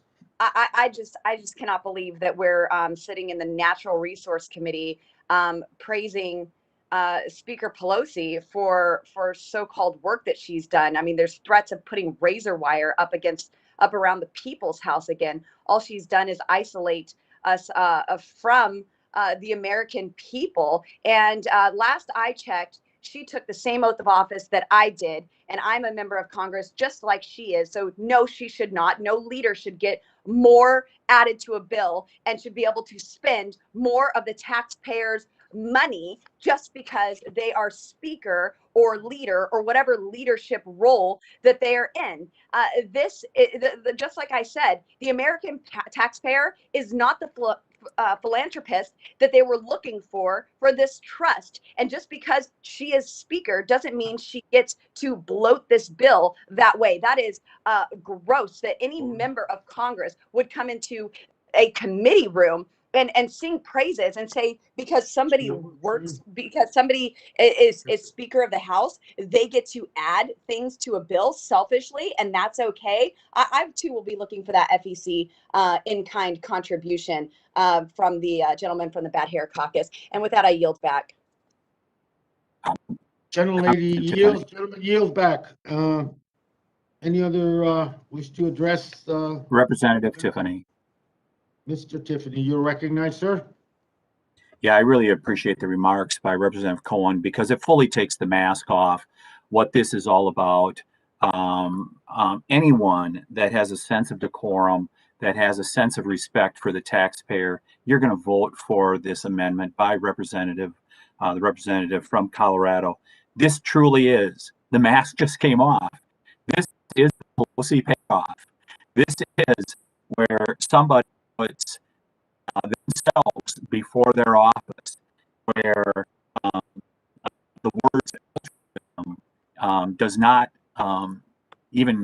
isn't even considered with something like this, that simply because you've been the speaker and you've had all kinds of activity that you do, I would not say results, all you have to do is look at the American economy, Afghanistan, and many other things to understand how badly our country has gone awry. And now you have a payoff to the speaker just because she's a speaker. I mean, it was just admitted here that that's what is going on because of the enormous time that she gives. You know, the rest of us give our time to our constituents also. And if this is the standard, God help the House of Representatives. And what is happening here is this is Speaker Pelosi's needs before the parks of the United States that the American people would like to see get fixed up. Vote for Representative Bobert's amendment if you have a sense of decency for the House of Representatives. I yield back. Gentleman yields back. Anyone else wish to be recognized on the amendment? Mr. Chairman, it's Westerman. Mr. Westerman, you recognize, sir.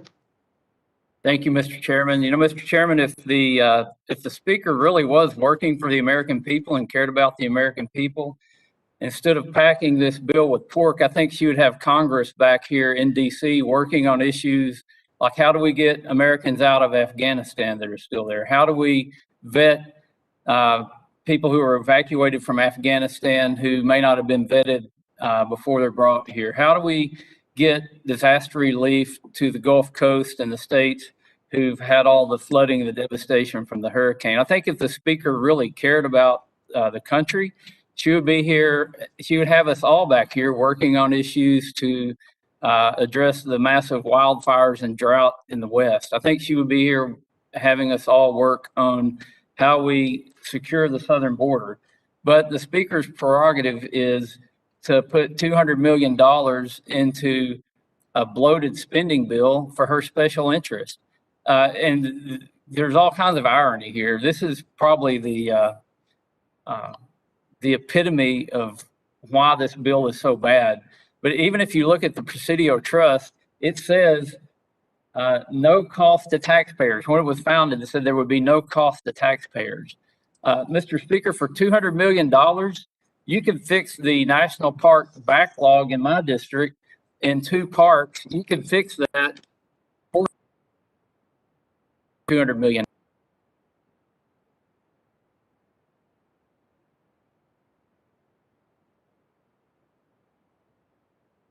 Ranking Member Westerman, your audio has been interrupted.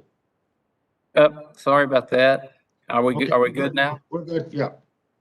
I was just saying that instead of spending $200 million on Speaker Pelosi's golf course, one that, as has already been mentioned, there was a request that went out for $200 million to fix up one of the buildings there, and they didn't raise the money, so now they're going to let the taxpayers foot the bill.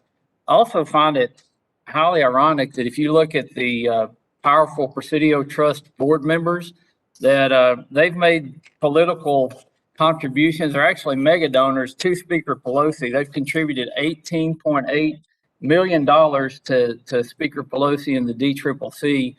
And another bit of irony is that just in June, they made a $1 million contribution to the DCCC. And now here we are in September with a $200 million gift back to the Presidio Trust. I know the taxpayers in my district don't want to fund Nancy Pelosi's golf course, and they don't want to fund, they don't want their taxpayer dollars going to fund a piece of real estate that's in one of the most wealthy parts of the country, just a few miles from the San Francisco financial district. So I support the gentlelady's amendment. I support not wasting taxpayer dollars on political payoffs, and I encourage everyone to vote for this amendment. I yield back. Gentleman yields. Anyone else? This is Gosar. Mr. Gosar, you're recognized. Yeah, once again, I agree with everything that has been said to this period and point. Once again, it shows us that taxpayers are bailing out, leadership, regardless of what side. I mean, this is a process that has to stop. We make an agreement, and then we come back and renege on that agreement. We have the taxpayers bail us out. We are better than that.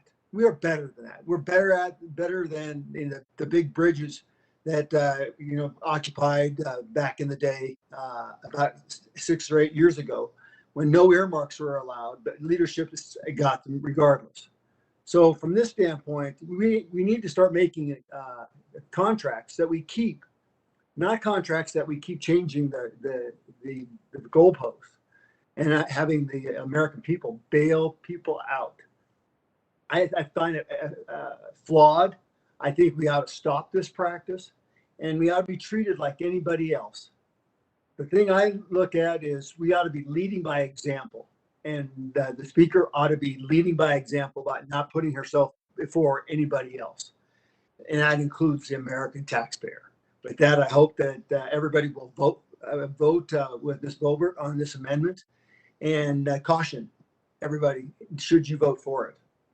Or should you not vote for it? I yield back.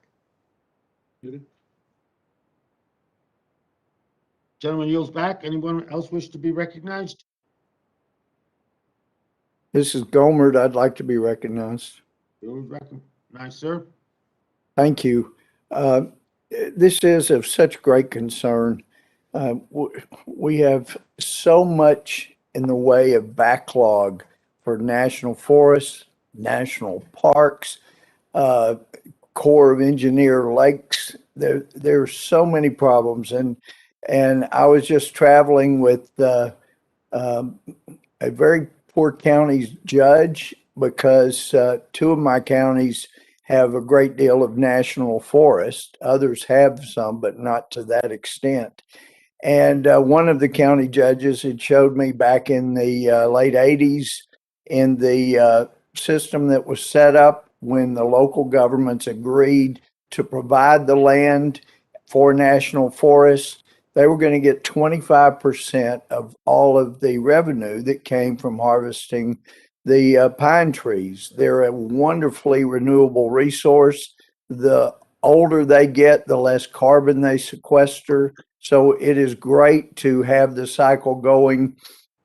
And unfortunately, the federal government isn't harvesting these renewable resources like they used to.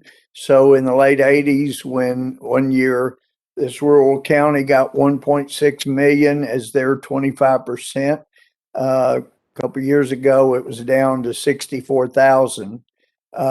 And that's what they have for their schools and roads. It is just incredible the damage that the federal government is doing to these counties by reneging on the deal that was made when they provided all this acreage for the national forests in those counties. And I was traveling with a county judge and a couple of commissioners. Their county's being devastated even further, in addition to storm damage from this spring or back in February. And the Forest Service has blocked roads so that people cannot travel into the forest, so that it cannot draw economic benefit to the area. They are shutting down boat ramps on Lake Sam Rayburn, a huge lake there here in East Texas, and shutting them down to prevent further economic use and help for the area. And it's all because all of these, the roads, the boat ramps, everything is deteriorating, and the forests are getting worse. They're not being properly maintained. And it's all part of the massive backlog of maintenance and upkeep that need to be done.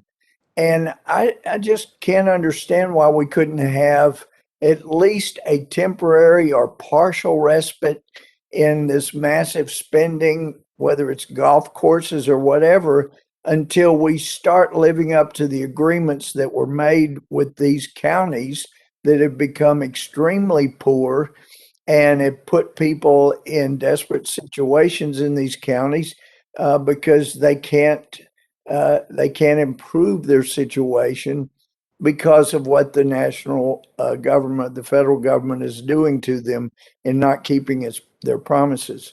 So I appreciate very much my friend Congresswoman Bobert's amendment, and would encourage everybody to vote for it so that we can finally use some money for upkeep instead of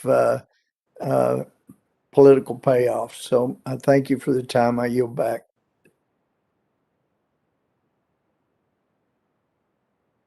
Gentleman yields back. Anyone else wish to be recognized? Let me recognize myself in opposition to the amendment. Like all other amendments regarding the Presidio, I oppose this one as well. The amendment would provide the Presidio Trust with $1, which still wouldn't be available until the Secretary of Interior certifies that the National Park Service has completely addressed the entirety of its deferred maintenance backlog. Among the many investments that are prioritized in this bill is $200 million for infrastructure and deferred maintenance at the Presidio of San Francisco. Presidio is a unit of the National Park System, owned and operated by the Presidio Trust. The trust is fully owned government corporation that is statutorily required to manage the Presidio with earned dollars. And like everywhere else, the pandemic of the last year plus has affected that, and deep reductions in in revenue, and the organization needs support and a lifeline. And so, like all national parks, the Presidio has deferred maintenance. You know, it is, after all, a 19th century Army fort, and we've invested in addressing those. And you know, the focus of on deferred maintenance doesn't have to postpone other priorities, which is exactly what this amendment would end up doing. So I oppose the amendment. It's a poison pill to derail our effort to do the agenda that is before us today, and I urge a no vote. And you know, it's really tempting to go back and forth on everything else associated with the comments of my colleagues aimed at the speaker, at various other theories, and it would be good to go back and forth and try to correct the record, or at least, but you know, that's not what. There's a place and a time, and and that place and time is coming. But I really think that today, you know, trying to focus on the business in front of us is my priority, and the members' ability to within their recognized time to say and address issues is entirely of their choice. So with that, let me now move to the next amendment.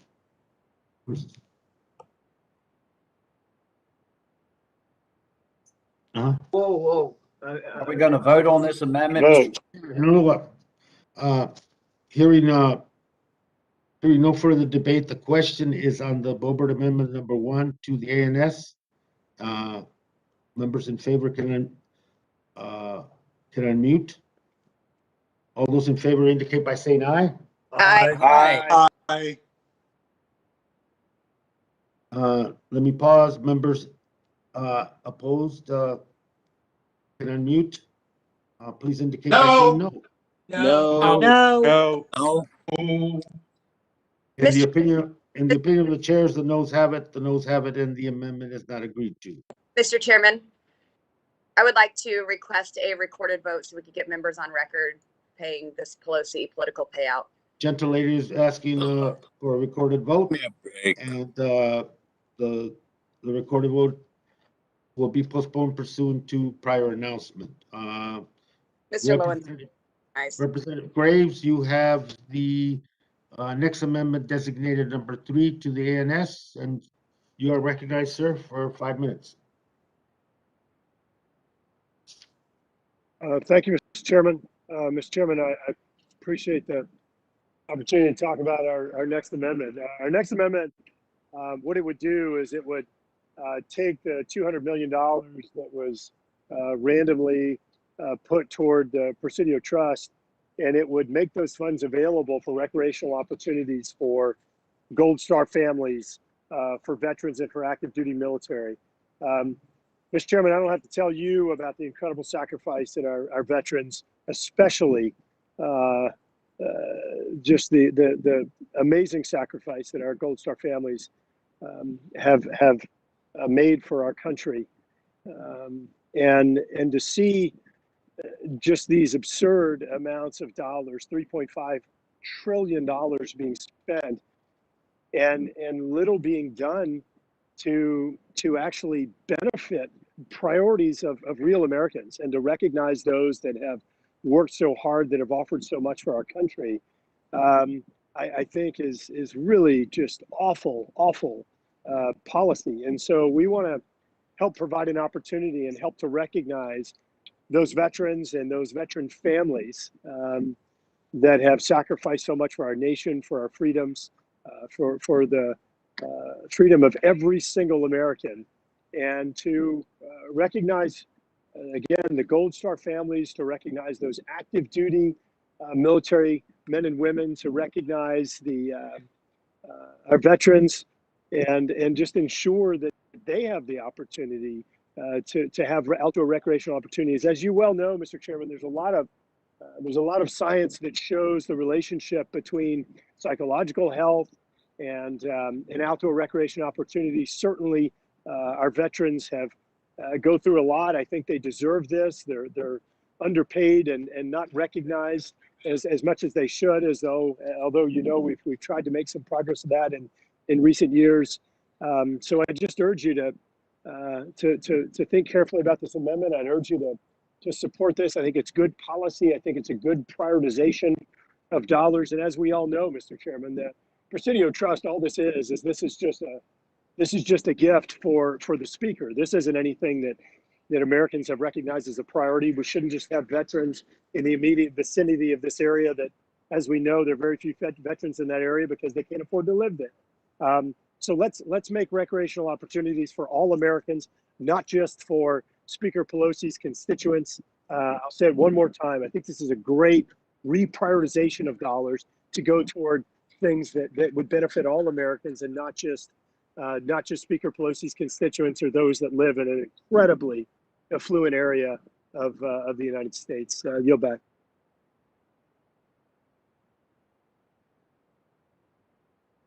Gentleman yields. Is there anyone that wishes to be recognized on the amendment? Yes, Mr. Chair. Ben's here. Gentleman recognized. Thank you, Mr. Chair. Just to build on what Congressman Graves said, I just want to read a bit about Pacific Heights, which is the neighborhood immediately adjacent to the Presidio. Pacific Heights is a posh residential enclave known for its architecturally significant homes, including the opulent Spreckles Mansion and the 1886 Haas-Lithenhall House. It goes on to say, Pacific Heights, high atop the hills of the Pacific Heights neighborhood, sits what has been coined Billionaires Row. This prestigious neighborhood features the largest homes in the city, with mansions owned by business moguls such as Larry Ellison of Oracle, PayPal creator David Sachs, and Mark Pincus, who's the creator of Farmville. Mr. Chair, I couldn't agree more with the amendment. I support it and would urge an aye vote. Thank you. Gentleman yields back. Anyone else wish to be recognized on Graves Amendment number 3? Hearing none, let me recognize myself. The amendment strikes a section intended to support the Presidio Trust and redirects those resources to projects intended to improve outdoor opportunities for active duty military members, veterans, and Gold Star family members. And it's a worthy cause, no doubt. And I acknowledge the gentleman's effort to draw attention to the benefits veterans derive from access to our public lands. And in fact, as you indicated, the Presidio itself is home to many sites that honor our veterans and their service to this nation of ours, including the San Francisco National Cemetery. Like all national parks, the Presidio has deferred maintenance. And however, like all the amendments that have been filed today that deal with the Presidio, I oppose the amendment, support the investment strategy proposed in the committee print, and urge a no vote. Hearing no further debate. Gosar. Mr. Gosar, you're recognized. Yeah, once again, I want to rise to support the gentleman's amendment. Once again, we should be leading by example. We should be leading by upholding contracts that we've made in prior Congresses in regards to parks, set-asides, regardless. I think, particularly in this day of what we've seen happen around the world, our veterans are really out there. They've been put on an island psychologically, particularly in the last 3 to 4 weeks, and maybe even leading up to the last 6 months. So from that standpoint, I would implore us to remove this from this packet.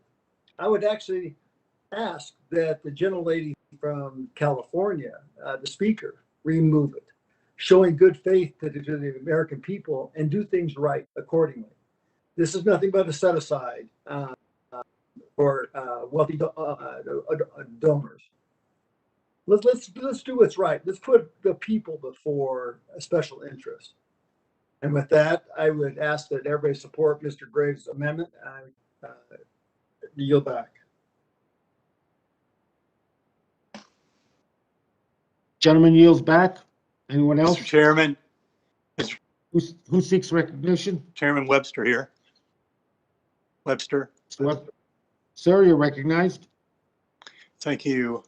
I appreciate Ms. Bobert and also Representative Graves for bringing forth this issue, especially though with Representative Graves, the idea of benefiting the veterans especially the five-star families and just so many other things that is a picture of a debt we can't repay. We owe every veteran and every person who's sacrificed and their families. We owe them a debt and we'll never repay it. This would be one way we could move towards paying that debt. This is an important issue. It's money that sounds like it's been spent in maybe not the right way. But even if we had all the money we wanted and we had a balanced budget, this would be the right amendment. And I am so grateful for it being brought forward, and I approve this, and I would urge my colleagues to vote for this amendment. Yield back. Gentleman yields back. Anyone else wish to be recognized on Graves Amendment 3?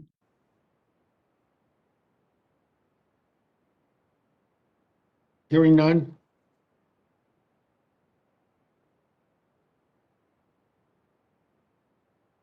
Hearing none, I will now pause for members to unmute who are in favor and indicate by saying aye. Aye. Aye. And again, on the question of the Graves Amendment 3, members who are opposed, please unmute and indicate by saying no. No. No. Mr. Chairman? No. And opinion of chair, the noes have it, and the amendment is not agreed to. Mr. Chairman, Graves? Yes, Mr. Graves. Mr. Chairman, I'd like a recorded vote, please. Gentlemen request a recorded vote, and the vote is postponed pursuant to prior announcement. Representative Tiffany, you have the next amendment designated number 4 to the ANS. You're recognized for 5 minutes. Okay, thank you very much, Mr. Chairman. We have been given two very good alternatives rather than going along with the Pelosi payoff to put money into our parks, as the gentlewoman from Colorado has proposed. The Veterans Initiative, which would move money to people who truly deserve to be compensated by our federal government for their sacrifice. I'm going to give you a third option here today for all of our members to do what's right here, and that is the wildfire firefighter amendment. If you remember, you brought in a wildland firefighter, Reva Duncan. It was a number of months ago, back in the early part of this 21-22 session. Reva Duncan came in and told a terrific story about how they are not compensated appropriately and the harm that has happened to some of these wildland firefighters that can't handle the stress of the intense wildfires that we've had in the western United States as a result of improper land management.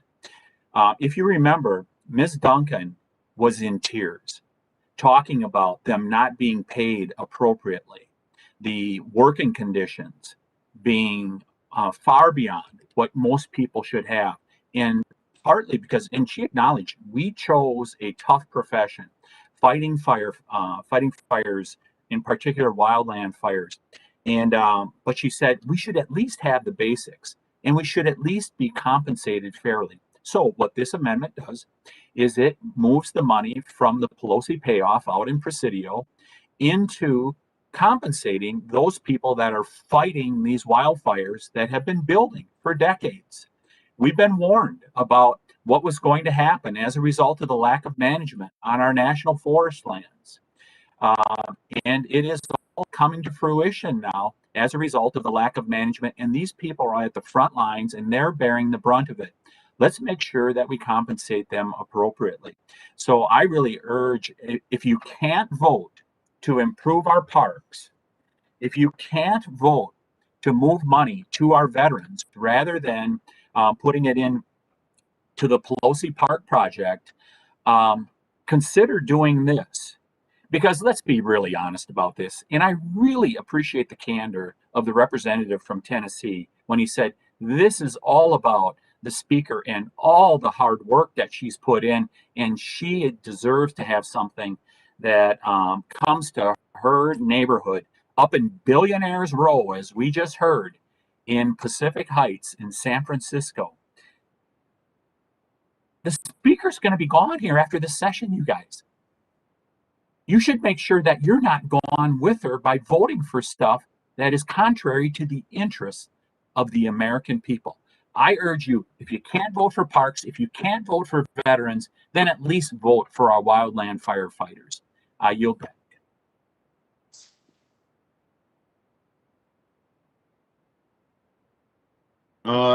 Gentlemen yields. Anyone else wish to be recognized? Yes, Mr. Chairman, Ben's here. Gentleman's recognized.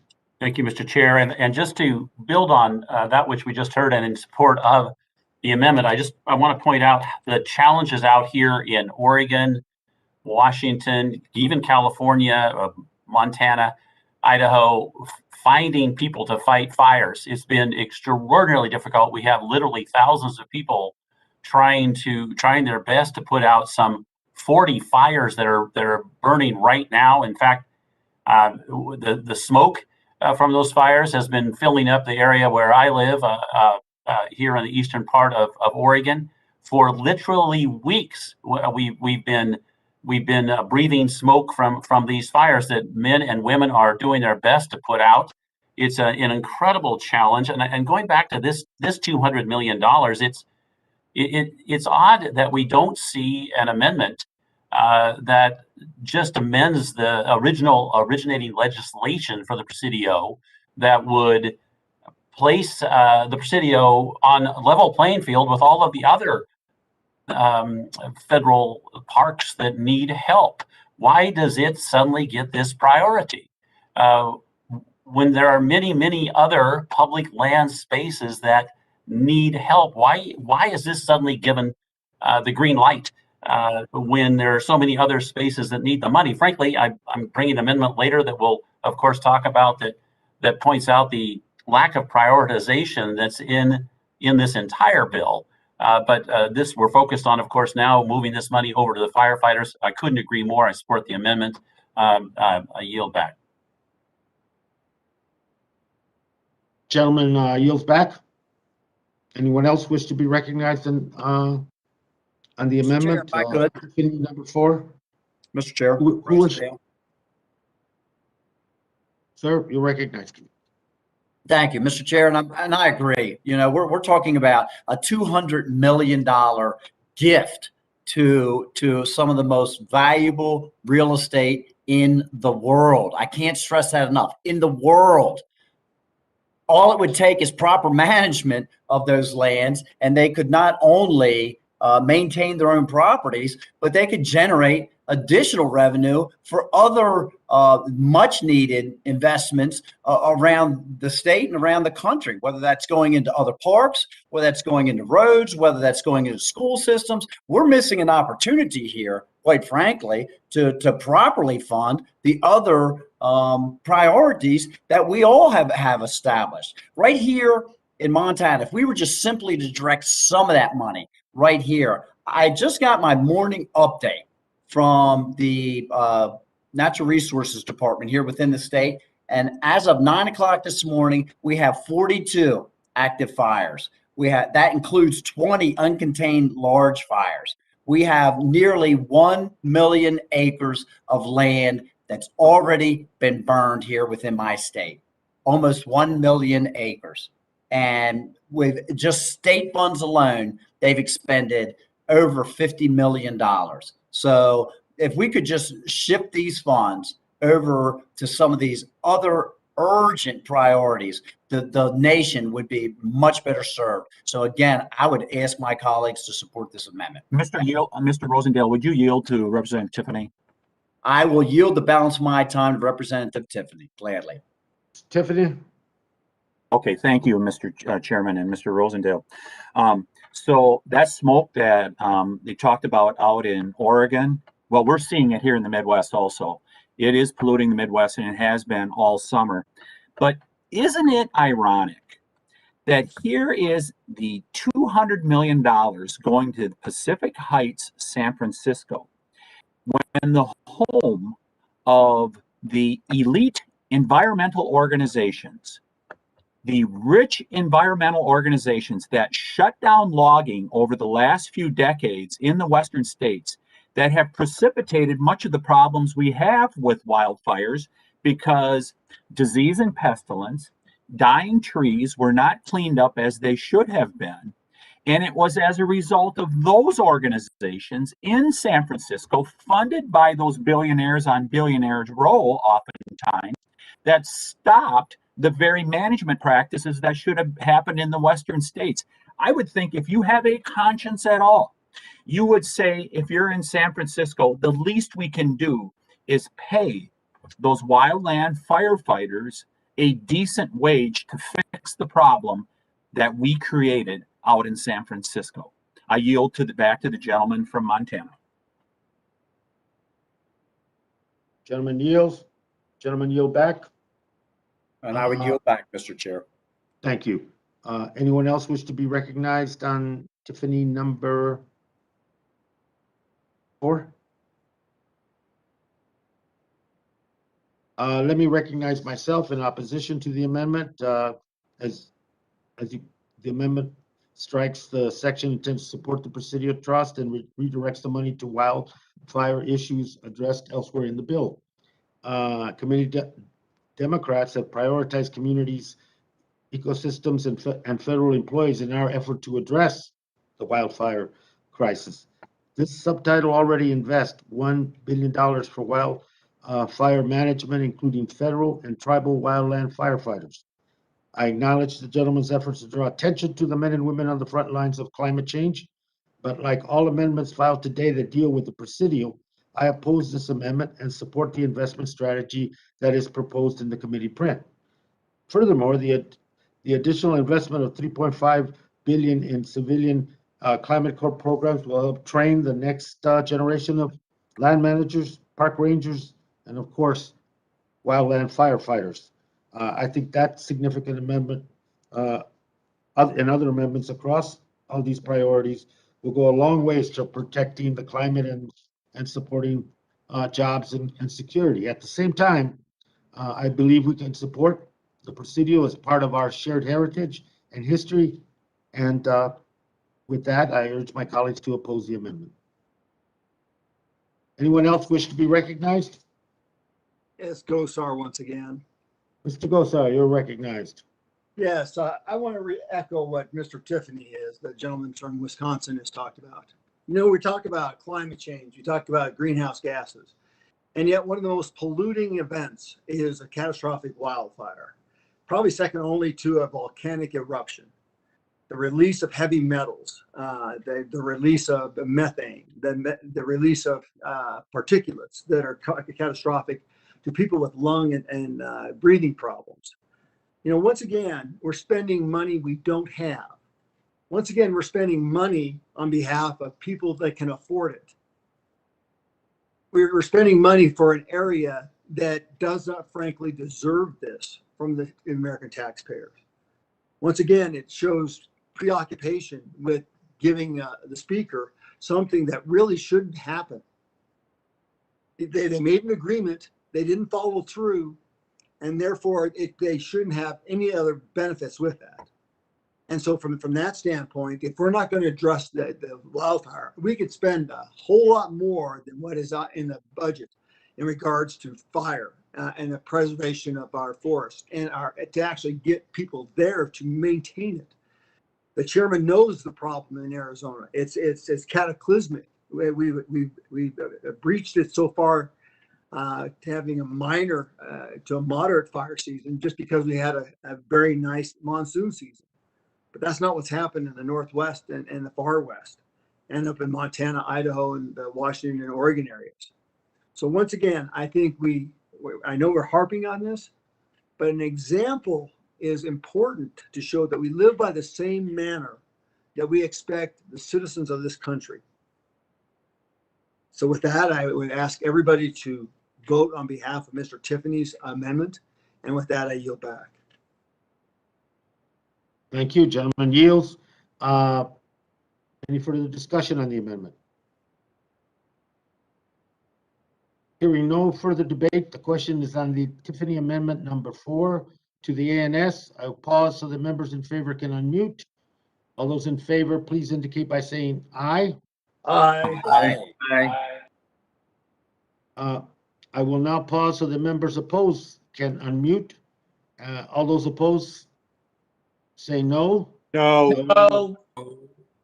In the opinion of the chair, the noes have it, and the amendment is not agreed to. Mr. Chairman, Tiffany. Mr. Tiffany, you're recognized.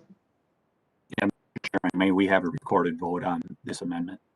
Yes, and the recorded vote being requested will be the vote postponed pursuant to the prior announcement. With that, let me now, Representative Westerman, you have the next amendment designated number 2 to the ANS. You are recognized, sir, for 5 minutes.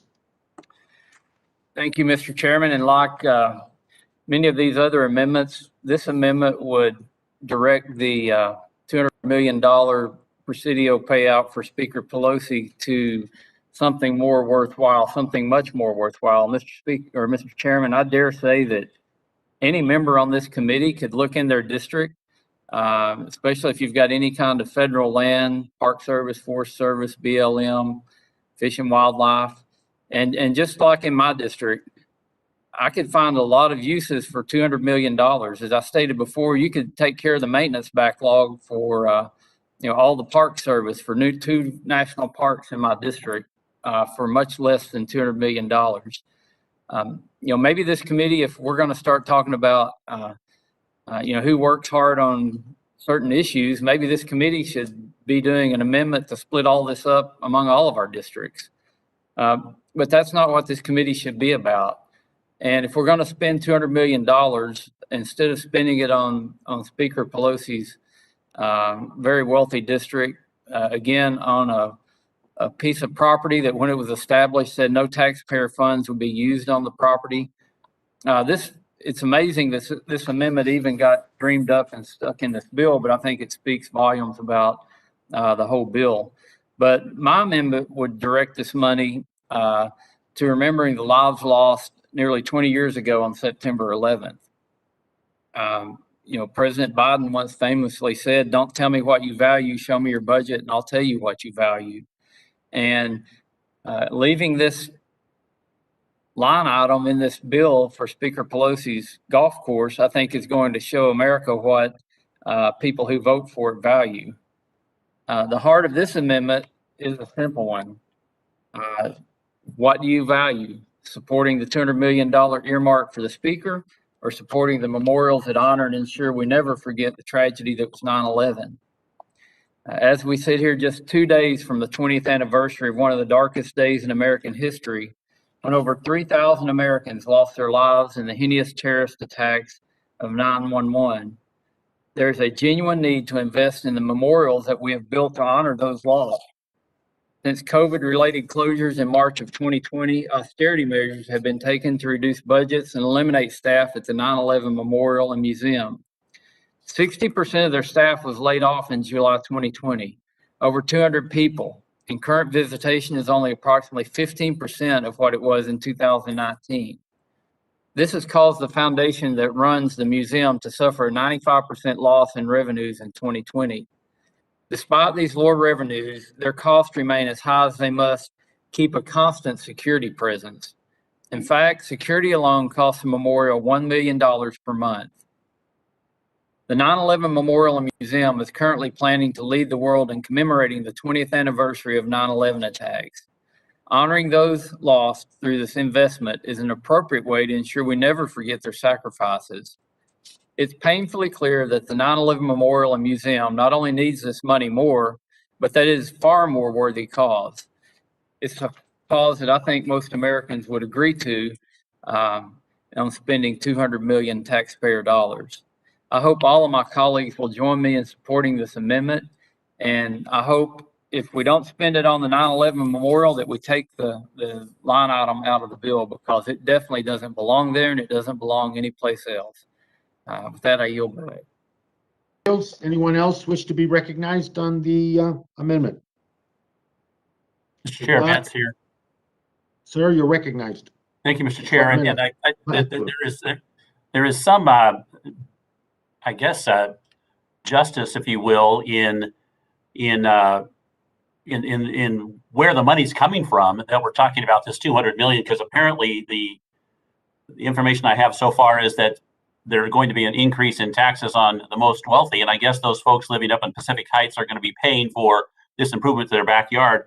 That aside, the real question is again one of prioritization, and we see this throughout this bill, that the money is being thrown at these different spaces with little regard to actually how it's going to be spent and what's going to happen to it. And that's why I appreciate this amendment, support this amendment, because at least it takes this money and directs it into a space where we all need it, all know it needs to go. This is an opportunity, though, to talk very briefly about where the money is coming from and why it's so important that we do a much better job than this bill reflects in spending this money.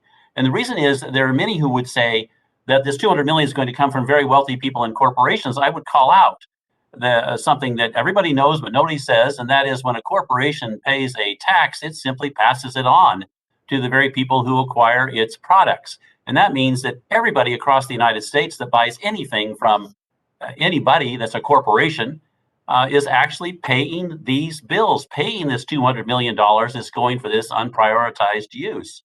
And so I would strongly recommend that as we look at each one of these expenditures, we recall who's actually going to be paying it. And to simply defer to the fact that it's going to be corporations is to not tell the full story.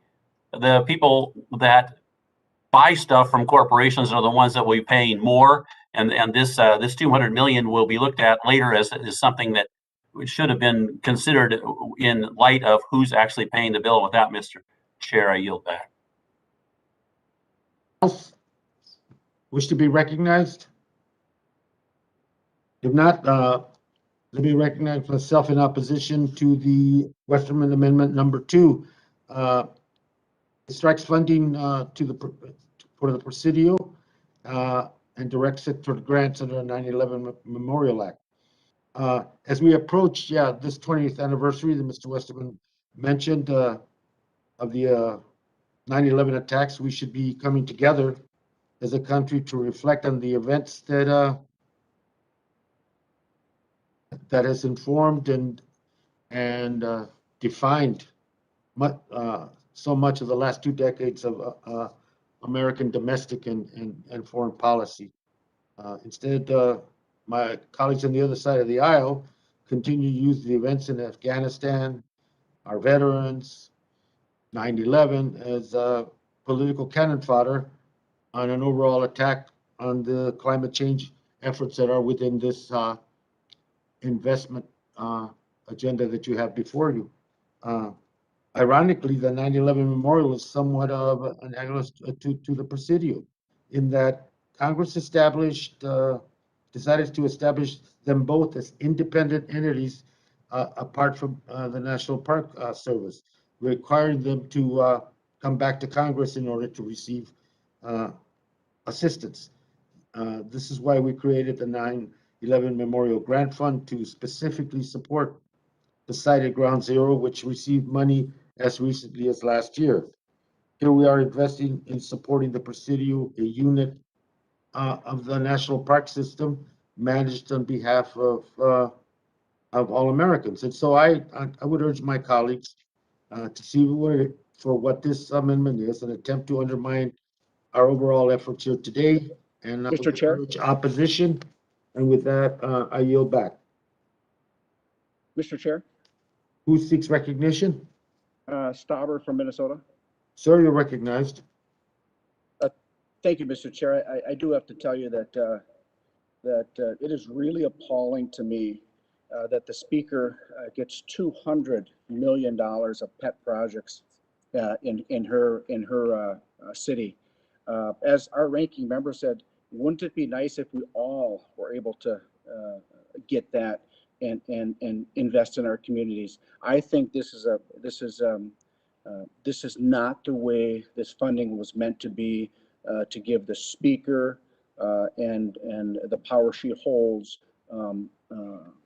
this money for her pet project. And you can see, I don't believe that the speaker should, because of her position and her wealth, that she should get this, and other members of Congress shouldn't. I think the general public, when they see this, they are appalled with a pet project like this, and I think that goes throughout Congress. And so I'm very, very concerned that this type of thing is happening, and I support the ranking member's comments that her position and her power and her wealth should not dictate this $200 million specifically to her district. And I yield back.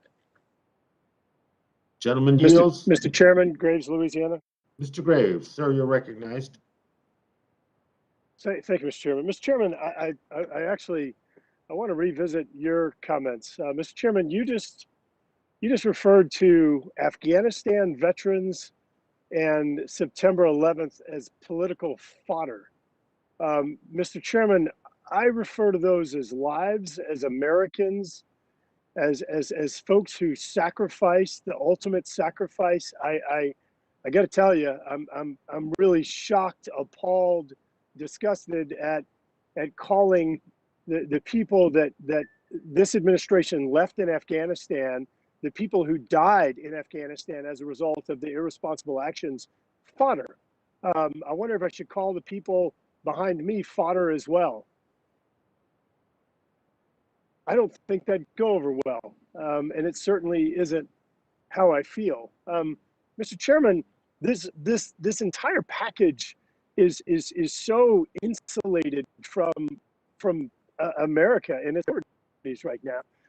I haven't heard a single constituent say, "Hey, you know what? I want you to fund Presidio Trust." None. I had to look it up. I didn't know what in the world it was.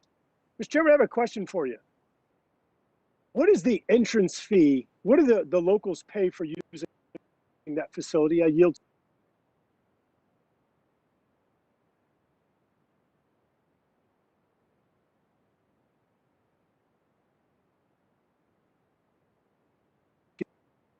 Mr. Chairman, certainly if we're given 200 million, certainly if we're given 200 million to a group, you're aware of how much they're bringing in. It's my understanding that entrance into the Presidio area and grounds is free. You're reclaiming my time. So, Mr. Chairman, let me get this straight. So a lot of folks that are on this committee have the park and wildlife units that are in their district, and they have entrance fees. I know I've paid it at Yellowstone and Yosemite and Glacier and other parks. And so here we have one of the richest areas in the nation, and they don't entrance fee, and we're going to take $200 million of our children's and grandchildren's future that it's going to end up costing billions of dollars by the time the absurd inflation rates and interest on this debt is accumulated, to pay for millionaires and billionaires to go walk in a park for free. Does that really make sense? Mr. Chairman, the member's amendment is entirely a recalibration of priorities. It does what Americans would want. Why don't we put this vote before the country and see what they want? Presidio or 9/11 survivors and memorial? I mean, this is crazy. Mr. Chairman, I urge you to revisit your position, support this amendment, and I yield. Mr. Graves, will you yield your remaining time? I'll The gentleman yield back, and anyone else wish to be recognized? Mr. Chair, I would yield time to the ranker Westerman, please. Gentleman yields. Mr. Westerman, sir. Thank the gentleman from Montana, and want to associate myself with the comments from the gentleman from Louisiana, Mr. Graves. But I doubt many Americans, I'd never heard of Presidio Park, even though I had been by it before. But I promise you, everybody's heard of what happened on 9/11. And to go along with Mr. Graves' question about what does it cost to get in the park, I don't know if it cost anything to get in, but I know it cost $120 to play a round of golf there on the very nice golf course. And I just want to, again, talk about the optics here. We're coming through a pandemic. Employers can't find people to work. We've got Americans left in Afghanistan. We've got people coming into our country. We don't know if they've been vetted both out of Afghanistan and across the southern border. We've got hurricanes, wildfires, and drought. Yet the speaker's priority seems to be $200 million for her golf course. And on top of the fact that this park was set up so that it was not supposed to have any taxpayer money, they asked for a $200 million donation. They couldn't get it. So now I guess they've asked the speaker for a donation from the American people. The same group that donated $18.8 million to Speaker Pelosi and the DCCC, and also has done maximum donations to other members on this committee. So I don't think the optics are very good to include a $200 million payout for this park, especially when we could be spending it on something like the 9/11 memorial. That's why I offered this amendment. I hope the majority will vote for it. But if they don't, I guess that's the message to the American people of where the priorities lie, like President Biden said. Again, I ask everyone to support this amendment. I yield back to the gentleman from Montana.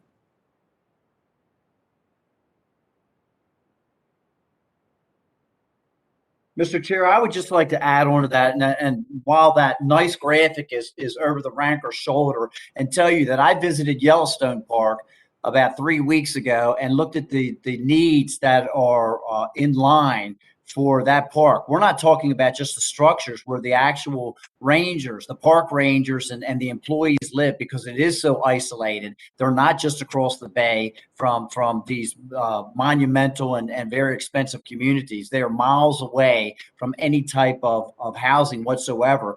They could only dream to live in the guest house of what is displayed back behind the ranker's shoulder. If they could take one little room from what is being displayed over his shoulder and be able to utilize it to have a warm, dry place to sleep at night so that they could go in and perform their duties the next day. Those structures are actually falling down. The water system is 100 years old. It's decaying. They've got a sewer plant that absolutely raises stench for about a quarter-mile radius around the site because the sewer plant needs so many upgrades. And meanwhile, they're not able to receive the funds that are so necessary to perform these upgrades to vital infrastructure. And what I'm talking about is true infrastructure. Meanwhile, we're going to take and send $200 million as a gift to Speaker Pelosi's backyard in an area,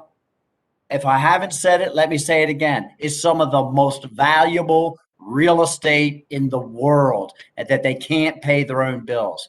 I would urge everyone to please support the ranker's amendment so that we can direct these funds to something that is certainly worthwhile, which is our folks from the that we lost during 9/11.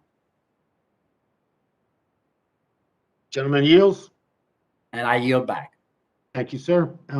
Anyone else wish to be recognized on the Westerman Amendment number 2? Yes, Gosar. Mr. Gosar. Yeah, I think a lot of it's been said, but once again, it is about those priorities. You know, we say one thing, we talk about the very rich and the powerful, and yet we allow them to backlog on a contract. Put their money where their mouth is. That's where it should be. I hear it all the time from the other side of the aisle. Nonstop. The oil companies, the coal companies, the mining companies. You know, when is a contract a contract and you uphold that contract? The other thing I don't hear is I only hear the chairman talking about this. Where does the majority over there sit? You know, this is going to be an issue that's going to pop up at this next election because it's a dichotomy. It shows you that you say one thing, but you do something else. It shows that the old way in Washington, D.C. is still the way, is that if you're in the seat of power, you get special gimmies that other people don't get. Your priorities are above and everybody else's and what is actually needed for the general welfare and good. This is sad. This is actually sad. And that's coming from somebody like myself who's actually called out my side for the very same thing. When does this stop? When does it stop? This is pathetic what we're having to see here. And if you think it's going away, it's not going away. We need to prioritize appropriately. We need to hold people to contracts that they establish. And if they don't, it reverts back. That should be the will of the people. That's the will of the people that I talk to all the time. In fact, talked to them last night. The ranking member has got it right, as well as all the rest of these amendments that we actually try to put here. We have tried to make it show you that your priorities are mistaken. They're seriously mistaken.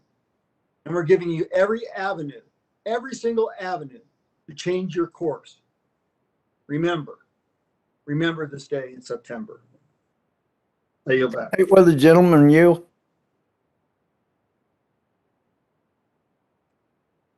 Time to Mr. Gomer from Texas. Mr. Gomer, Yes. I yield to you. Yeah.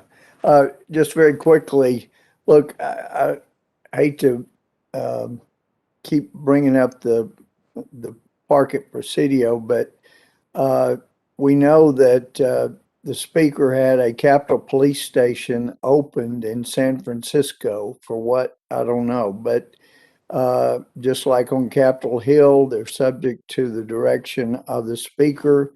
So, you know, if she wants to send them out to this wealthy area to have them act as security, maybe that would save them some bucks so they could use some other way. But anyway, enough already. You know, this is out of hand when the country is suffering from storms, but also from, you know, I'm trying to help people get out of Afghanistan. And Blinken is now being more helpful, but he's got people under him that are stopping things. It's just a rough time to be talking about spending this kind of money when we've got people, Americans, who did want to get out of Afghanistan that are desperately trying, and we're looking at throwing money to some of the richest folks in the country. It's just not a good idea. I yield back. And I yield, Mr. Chairman. Gentleman yields and Mr. Gosar yields. Anyone else seek to be recognized?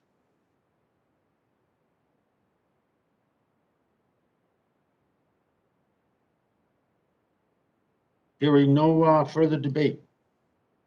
The question is on Westerman Amendment number 2 to the ANS. Members in favor can unmute and indicate by saying aye. Aye. Aye. Aye. Aye. Members opposed can unmute and indicate by saying no. No. No. Any of the chairs and noes have it, and the amendment is not agreed to.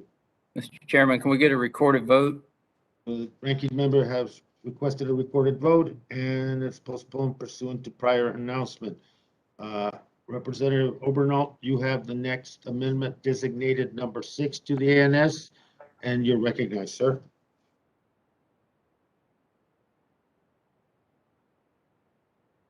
No.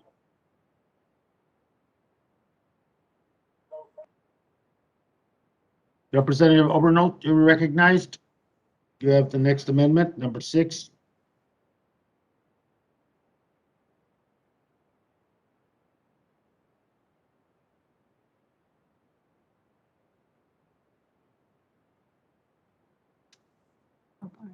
One is next too, but we could go to 5 and 6.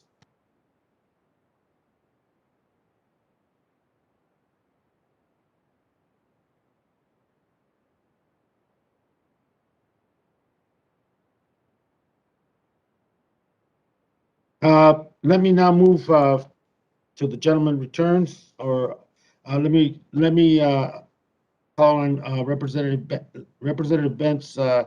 You have the next amendment designated number 6 to the ANS, and you're recognized for 5. Thank you, Mr. Chair. Mr. Chair, as we've heard a number of times, but it's worth repeating again, there are 70 million people suffering from drought across the Western United States. There are hundreds of thousands of acres of farmland in California, Oregon, and other states that are without water and thus won't be raising the type of crops that we absolutely need in our supermarkets across the United States. And we are creating and have lost tens of thousands of jobs as a result of not having the water to irrigate the land. I'm referring, of course, to all of these areas that are without water, but in the primary focus would actually be in California, where some million acres have been left without water in the Central Valley.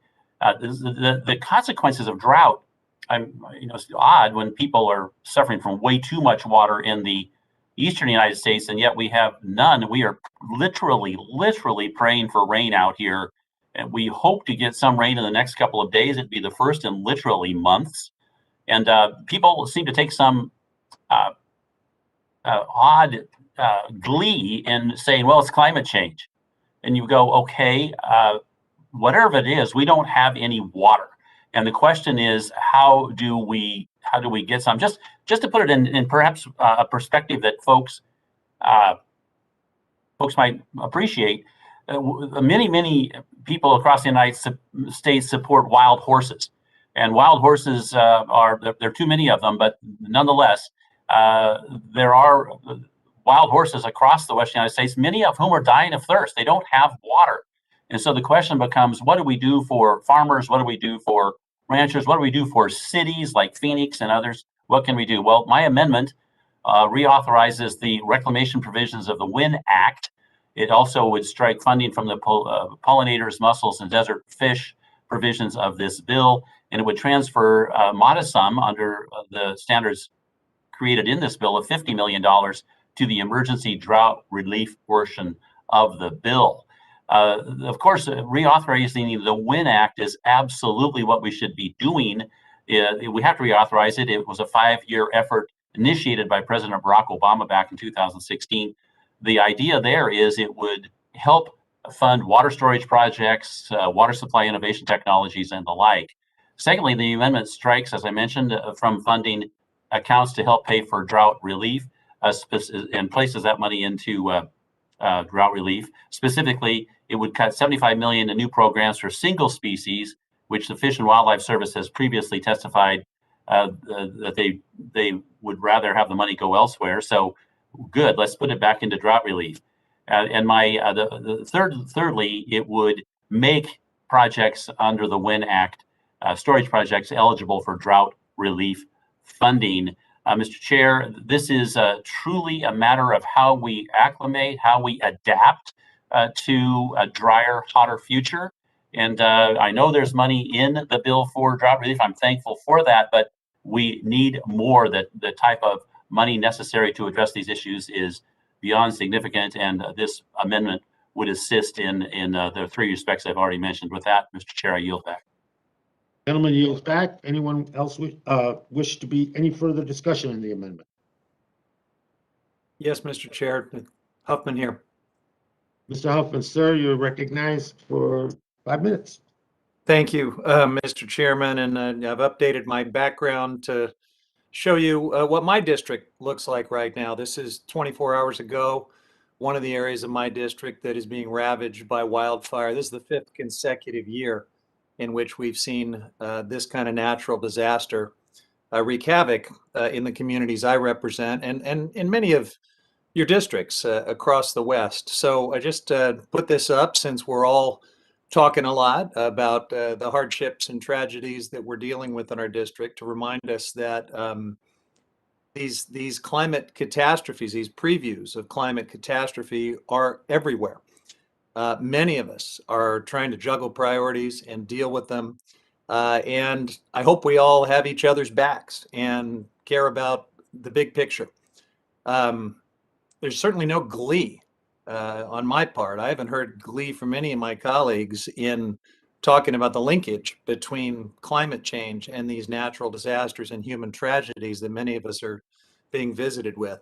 But I think there is a sober awareness that we are late to the game, we're running out of time, and if we don't make the kind of bold investments that are before us in this reconciliation package, we're just going to see more of these disasters and worse. So that is the linkage. And with respect to Mr. Benz's amendment, I'm certainly going to continue working with him on drought relief. There is critical drought relief funding in the package that we are trying to move forward. As for the WIN Act specifically, I think the gentleman knows that I've introduced separate legislation that would reauthorize critical provisions in the WIN Act. And we can keep working on that separately. But today, we need to move this package. The amendment as drafted has procedural issues that would put investments for immediate drought response and everything else that we're trying to do today at risk. And so I do urge my colleagues to see it for that procedural defect that it is. And I would urge members to vote no, and I'll yield back. Mr. Chair? Gentleman yields. Who seeks recognition? Mr. Chair, Stauber, Minnesota. Sir, recognized. You know, my good colleague and friend, Mr. Huffman, brings up a very good point. If you look behind him, natural disasters, I would just ask my colleague, would you support the transfer of 200 million to help yourself rather than Pelosi's pet project? Because you need it immediately. I see it in the devastation behind you. And I think we could redirect that 200 million to the priority project that you have just spoken about. That's the investment that we need, and I'll yield back. Gentleman May I yields. respond, Mr. Chair? Yield to Mr. Huffman. Gentleman yields to Mr. Huffman, sir. Yeah, I appreciate the gentleman from Minnesota's concern. The truth is, we don't have to do these artificial, picking and choosing exercises, take away money from this so that you can fund that. If we need to do a supplemental to provide a disaster response, either for the fires in my district and around the West, or the hurricane that has ravaged Louisiana and the storms that hit New Jersey and New York, I think as fellow Americans, we all need to step up and provide that supplemental funding, but we don't need to use the legislation before us today to create false choices that would suggest that we care about this but not that. We can do all of it, and with that, I'll yield back. Mr. Huffman, would you yield to me? I think it's your time. I've yielded back my time to the chair. Okay, thank you. I will just say that's my exact point. Prioritizing this investment to help your community, not Pelosi's pet project of 200 million. That was my point, Mr. Huffman, and I yield. Back. Thank you. Anyone else wish to be recognized? Mr. Chair, ask for a recorded vote. I haven't finished unrecognizing people right now at this point, but let me recognize myself for a brief response. I want to I want to acknowledge and associate myself with the really important point that Chairman Huffman made, and that has to do with, as we look, drought in my area, wildfires, drought, the tragedies that are before us right now, this minute, as we sit in this meeting, in Louisiana and other parts of our country. The process of a supplemental and emergency funding is before us, and if it needs to be pursued, I believe it does, then you pursue it. Urgently. I also want to say that, you know, as much as the Speaker and Nancy Pelosi is vilified time and time again as the political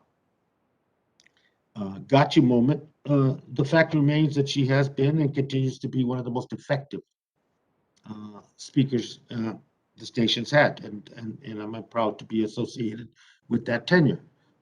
Having said that, I also want to say that you know, to the sponsor of the amendment, there is no glee. We don't, you know, at least our side of the aisle, we don't speak with glee and say, look, it's happening just because of climate change. We have no glee in that. We have some very, very deep concerns and a deep sense of urgency to respond to that. But with that, yield back my time and inquires, is anybody else who wishes to discuss this amendment? If not, all those in favor of the amendment can unmute and indicate by saying aye. Aye. Aye. Aye.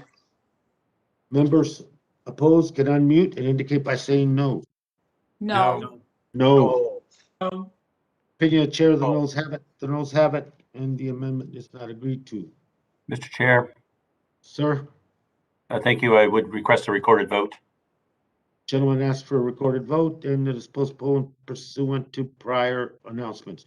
At this point, ranking member Westerman, is there a member who wishes to offer Evernote number 6 on his behalf? Yes, Chairman, I'm going to offer that amendment on behalf. I'm sorry. Which amendment? It's number 6. Oh, yes, that would be Mr. Stauber's going to offer that amendment. Representative Staubert, and you have the next amendment designated Obernote number 6, and you have 5 minutes, sir. Thank you, Mr. Chair, and I am offering this amendment on behalf of my colleague, Mr. Obernolte. This amendment does several things, including it redirects the $200 million from Pelosi's Presidio payout to addressing our deferred maintenance backlogs.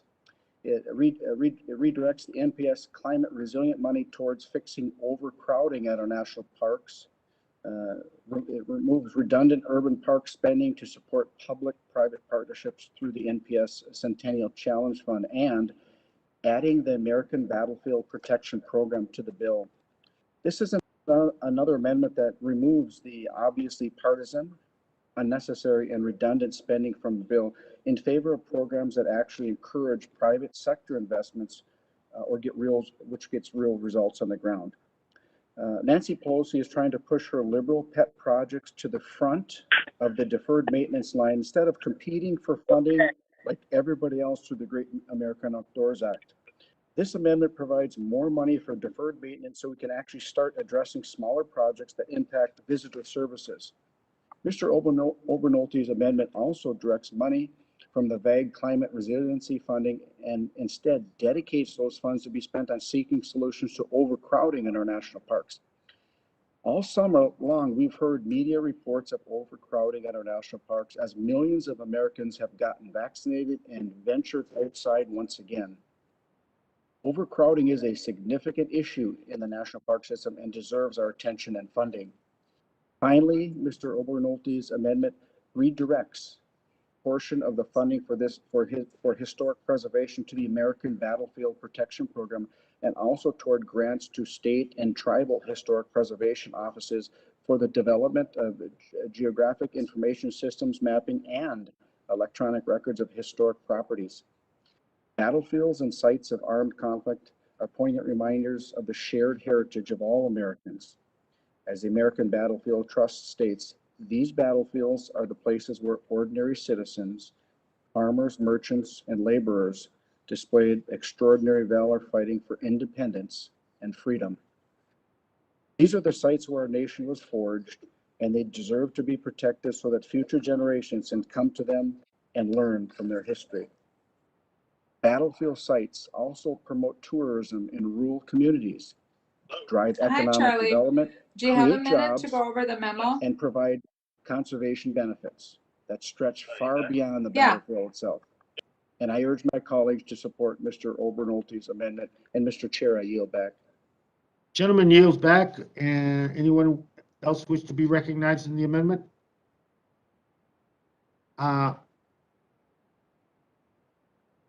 Mr. Chairman. Hearing none, gentleman's recognized.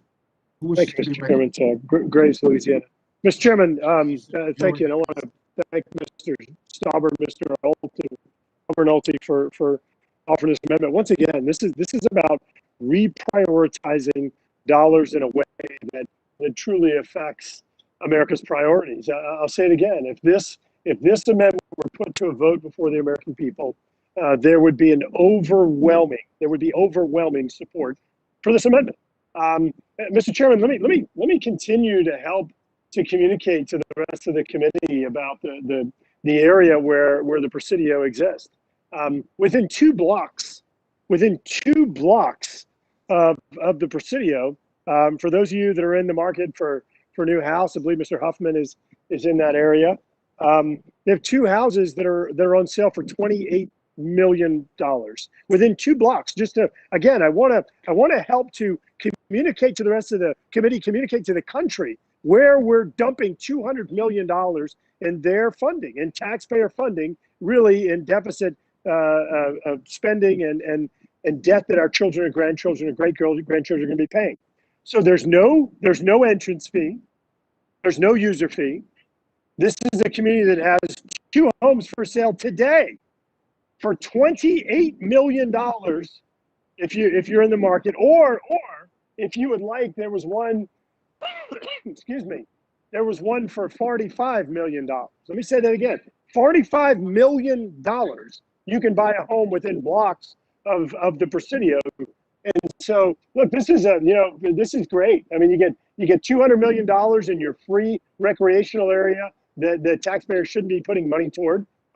You can live in a $28 million house. Maybe we can just divert the money to that and buy the house and just give it to somebody. That's about as brainless as this bill is.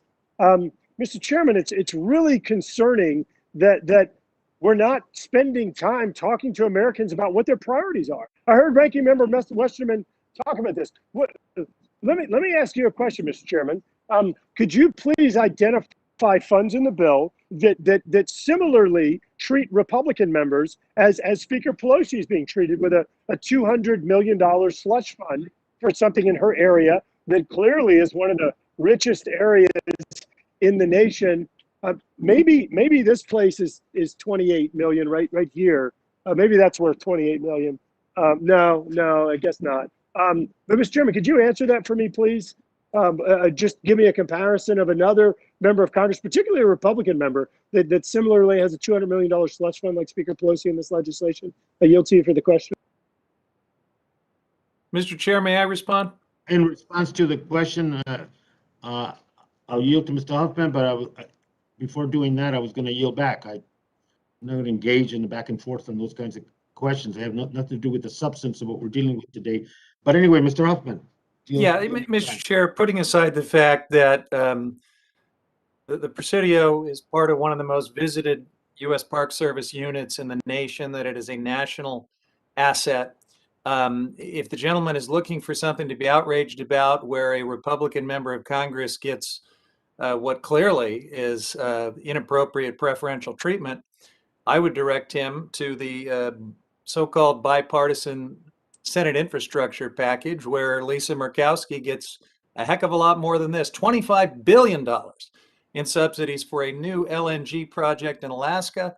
The public won't be visiting this new LNG project. It won't be an amenity that is part of our Mr. national Chairman, park I'm gonna system. reclaim And my so I time here. just I'm assume gonna that the reclaim my gentleman time. will be very outraged Um, about that, even though it happens to Mr. be a Chairman? fossil fuel giveaway. Gentleman, And with that, claims I'll his yield time. back. Yeah, Thank you. I'm sorry. I'm not sure if my internet connection's not working well again because our state's been trashed. But the question was, I'm sorry, maybe it didn't come across. In this legislation, could the chairman identify for me a Republican that's being treated similarly? I understand the gentleman from California is trying to answer another question, but I guess the answer to this question, the chairman was unable to answer it. The subcommittee chairman was unable to answer it. So I think that the answer is no one. No one is being treated like this where they get a $200 million slush fund. Now, look, I also do want to respond briefly, Mr. Chairman, to the comments earlier from my friend, Mr. Huffman, about wildfires. I've read in the paper where arsonists, where power companies and others have started fires. And I am really, really sorry about that. I would never wish that upon anyone. But I also know that Mr. Westerman has legislation, and I've offered legislation amendments trying to help provide funds to improve the management of the forest to prevent these forest fires or the impacts. And I know that my friends have repeatedly objected to those. And so we are trying to help you, Mr. Huffman. And certainly, let me say it again, I would never wish a disaster upon anyone. Urge adoption of this amendment, yield back. Just a small correction for the record, Mr. Graves, myself or Mr. Hoffman or myself did not refuse to answer the question. We we were not unable to answer the question. That I consider non-germane, and Mr. Hoffman attempted to answer it. So there we are. Mr. Chairman, I apologize And with that, let me that y'all didn't have an answer to the question. Hearing no further debate, the question is on the Obernaut Amendment number 6 to the ANS. Those members in favor, please unmute and indicate by saying aye. Aye. Aye. All members opposed can unmute, and all those opposed, please indicate by saying no. No. No. In the opinion of the chairs, the noes have it. The noes have it, and the amendment is not agreed to. Mr. Chairman, I request a recorded vote. Gentlemen request a recorded vote and is postponed pursuant to prior agreement. We now go to Abernathy number 1. Mr. Westerman, you're recognized for 5 minutes, sir. Thank you, Mr. Chairman, and I'm honored to offer this really good amendment on behalf of my colleague, Mr. Obernolte. Mr. Chairman, we're facing some problems in this country. Just look at the backgrounds of our colleagues. Look at the background of Mr. Garrett's WebEx. Look at the forest fires in Mr. Huffman's background. Look at the issues that are really out there. Coastal degradation, increasing sea levels, wildfire, drought, hurricanes. We could all be working to fix these problems, yet we're debating a partisan bill that will do little, if anything, to address these problems. And that's why I like Mr. Obernolte's amendment, because it's actually a bipartisan amendment, because it's looking to alleviate some issues with the drought based on recommendations from the Biden administration. I was recently able to go out to the San Joaquin Valley and meet with a number of water users who are experiencing the impacts of the drought. The infrastructure that this amendment funds is critical to those water users. It's a simple amendment, like I said, that it funds 19 Bureau of Reclamation projects that were recommended by the Biden administration under the WIN Act. And it does it by eliminating the resurrected 1930s federal work program, which I don't see how anybody with a straight face can think this is going to do anything to improve forest health or climate or anything else. It's just a big government work program that's going to compete with the private sector at a time when U.S. businesses can't find labor. I think it's especially atrocious to resurrect this program, not only when private sector employers can't find people, but when there are nonprofit organizations that are doing this kind of work. We should focus more on important issues. issues that are important to our Western communities and important to the whole country. Where this drought's occurring is in the breadbasket of our country. It's a place where all of us depend on food that's coming out of there, and that food simply can't be grown, we all know, without water. A lot of times we want to blame climate on problems that we've created ourselves. And take the wildfire issue. I've found it especially intriguing that for the past few months, every day I try to read an AP story about wildfires in the West. And I've picked up on a pattern that somewhere in that article it's going to say something about climate change over the past 30 years has caused more wildfires in the West. And it's ironic that those stories never mention anything about forest management, which was stopped about 30 years ago in the West. So sure, the climate's warming and it's drier and it increases wildfires, but we've created the problem by refusing to manage the forest. And that problem is going to continue to persist. And Republicans have offered bipartisan solutions to do forest management in a scientific way. Those ideas are rejected. The Climate Corps is not going to be able to go in and fix these problems. Look at the drought issue in the West. There's plenty of water. The state of California produces enough water to grow the crops, to provide species habitat, to meet people's needs, but it's the mismanagement of that water and the refusal to do more projects to provide abundant water is where the problem is. So let's quit blaming everything on the climate. Let's put some of the blame where it's due on our ability or inability to manage,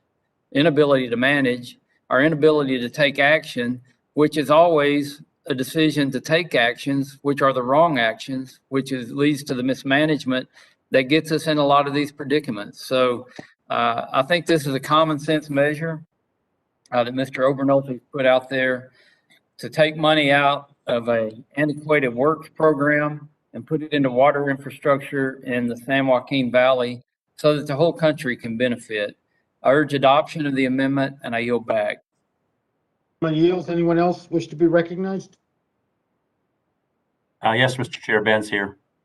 Mr. Ben's recognized, sir. Thank you, Mr. Chair. And in support of the amendment, I want to further call out, if you will, the challenge that the CCC presents to private business. We heard just day before yesterday, President Biden comment that the jobs under his bill, with direct reference, under the Green New Deal portions of this bill, would pay somewhere between $45 and $50 an hour. $45 and $50 an hour plus healthcare, to quote what he said 2 days ago. And so to support the ranking member's remarks regarding the CCC and what it's going to do to private business, when they can't find people right now to work at $15, $17, $18 an hour, which is the case at least up here in Oregon, and then to suddenly have a competitor that's going to be funded by something close to $3 billion in the form of the CCC, bringing that kind of a pay scale into play, it's crazy. And so the folks right now are worried. The private business are worried about trying to find people just with the subsidy that's been provided by virtue of increased unemployment. With this at $45 to $50 an hour, what is a small business going to do? So of course I would support moving the modest sum of $244 million out of the NOAA and FWS CCC. There's far more money in that portion of the bill. There's $1.7 billion alone going to national parks for the CCC, $900 million going to the Bureau of Land Management for CCC, $400 million going to U.S. Fish and Wildlife for CCC, $500 million to the Tribal Climate Corps, again for CCC. This kind of funding for competition against private business is simply wrong. With that, Mr. Chair, I yield back. Gentleman yields back. Thank you. Anyone else wish to be recognized? If not, hearing no further debate, the question is on the Obernolte amendment number 1 to the ANS. And all members in favor can unmute and indicate by saying aye. Aye. Aye. Members opposed can unmute and indicate by saying no. No. In the opinion of the chair, the noes have it. The noes have it, and the amendment is not agreed to. Ask for a recorded vote. Gentlemen request a recorded vote. Vote is postponed pursuant to my prior agreement. At this point, I'm going to turn the gavel over to Mr. Huffman, and will return very shortly to the proceedings. And Mr. Huffman, thank you very much. And the meeting's yours. Thank you, Chair Grijalva. I understand that Representative Benz has the next amendment designated number 6 to the ANS. Ranking Member Benz, you are recognized for 5 minutes. Thank you, Mr. Chair. I think we already did that one, and then we went back. So I think it's actually McClintock too. I apologize. So let's go to Representative McClintock for the amendment designated as number 2 to the ANS. Mr. McClintock, you're recognized for 5 minutes. Thank you, Mr. Chairman. You know, nature has just delivered its ultimatum to our generation. 5 years of historic drought caused billions of dollars of damage to California's economy. It destroyed tens of thousands of jobs, brought many communities within just months of literally running out of water, all because we couldn't store more water from wet years to assure that we had plenty in the drought years. And then back to back with this historic drought, we experienced one of the wettest periods on record. The floodgates on our dams that had been drained nearly empty were opened wide as massive torrents were released into the Pacific Ocean, all because of the very same problem. We have nowhere to store this superabundance of water for the next drought. And now the next drought has arrived. The last generation understood this, and it built the dams and aqueducts that we still rely upon today to store surplus water in wet years so that we have plenty in dry ones. In the 1970s, we abandoned these projects, sometimes in mid-construction. For example, in California, we have the Shasta Dam. Now, that was built in the 1940s to a height of 600 feet. It's designed to be 800 feet. They left it to the next generation to complete it as our needs increased. We didn't. The full raise would add 9 million acre-feet of water storage to the Sacramento system. That would almost double our storage capacity. That would cost about $7 billion. That's about 1/6 of what this bill spends. But even a partial raise of 18.5 feet, which would cost only $1.4 billion, would add more than 600,000 acre-feet of storage. Yet that's been stalled for decades by environmental opposition. Now, this bill spends no money for additional storage, yet it commits billions of dollars not only to desalination, but even $250 million to salt and sea restoration. And my amendment would simply commit that money to storage, and specifically Shasta. The San Diego Carlsbad facility is considered the state-of-the-art success story for water desalination. According to the California Energy Commission, the average cost of water differs greatly for that county, depending on the source. The most expensive way to produce water is desalination. That costs about $2,300 per acre foot. The cheapest source is good old-fashioned water storage, dams and aqueducts. That's $600 per acre foot. So put simply, surface water storage gives us nearly 4 times as much water for the dollar as desalination. Everyone agrees we need to produce more water infrastructure. The question is, for the same price, would it be better to get 1 gallon or 4 gallons? Now, I realize this sounds self-evident to most people, but we continue to see a drive to discourage dam construction, even tear down existing dams, while we pour billions of dollars into desalination and recycling. It promises only scarce and expensive water for our future. Instead of storing California's abundant rainfall before it reaches the ocean, they prefer to spend 4 times the cost of storage to reclaim the water after it's been needlessly lost to the sea. So abundance or storage or shortage. We could spend $1.4 billion to raise Shasta Dam by 18 feet, or spend $1 billion for another Carlsbad desalination plant. But here's the difference. Shasta would yield as much as 630,000 acre feet each year.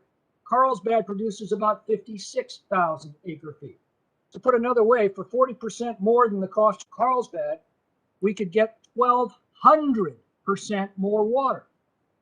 And consider this, when water is drawn out of Shasta, it generates enough electricity to supply about 710,000 homes. When water is drawn out of Carlsbad, it consumes 1/4 megawatt for every acre foot of water produced.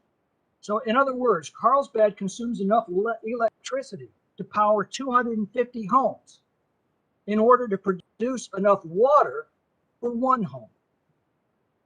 Let's talk about the Salton Sea for a second. It's not a sea at all. It's a sink created by an engineering accident in 1905. Although the lake beds held water in past millennia, climate change eliminated it around the 16th century during a period called the Little Ice Age. Ever since, this colossal environmental mistake has been perpetuated by using surplus Colorado River water. As that surplus is claimed for other purposes, water flow to the Salton Sea is decreased, and the accidental lake continues to obey nature's preference that it dry up.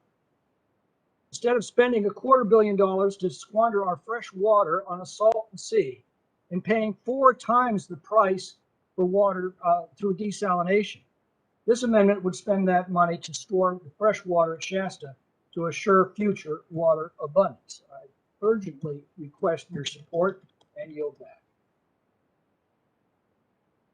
Does anyone else wish to be heard on this amendment?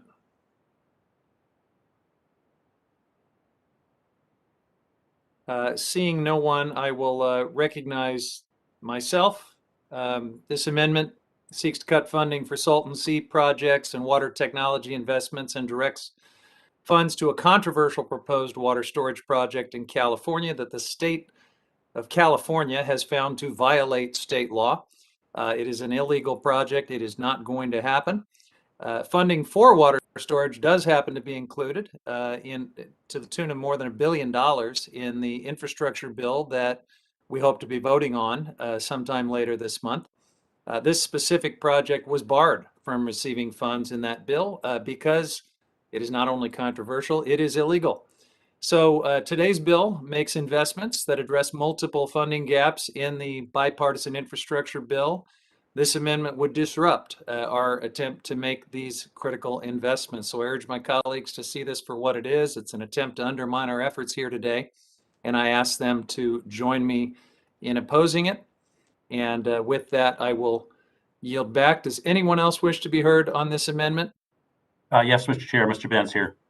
All right, Mr. Benz, you're recognized. Thank you. And let me take this opportunity to thank you, Mr. Chair, for your support of the WIN Act extension.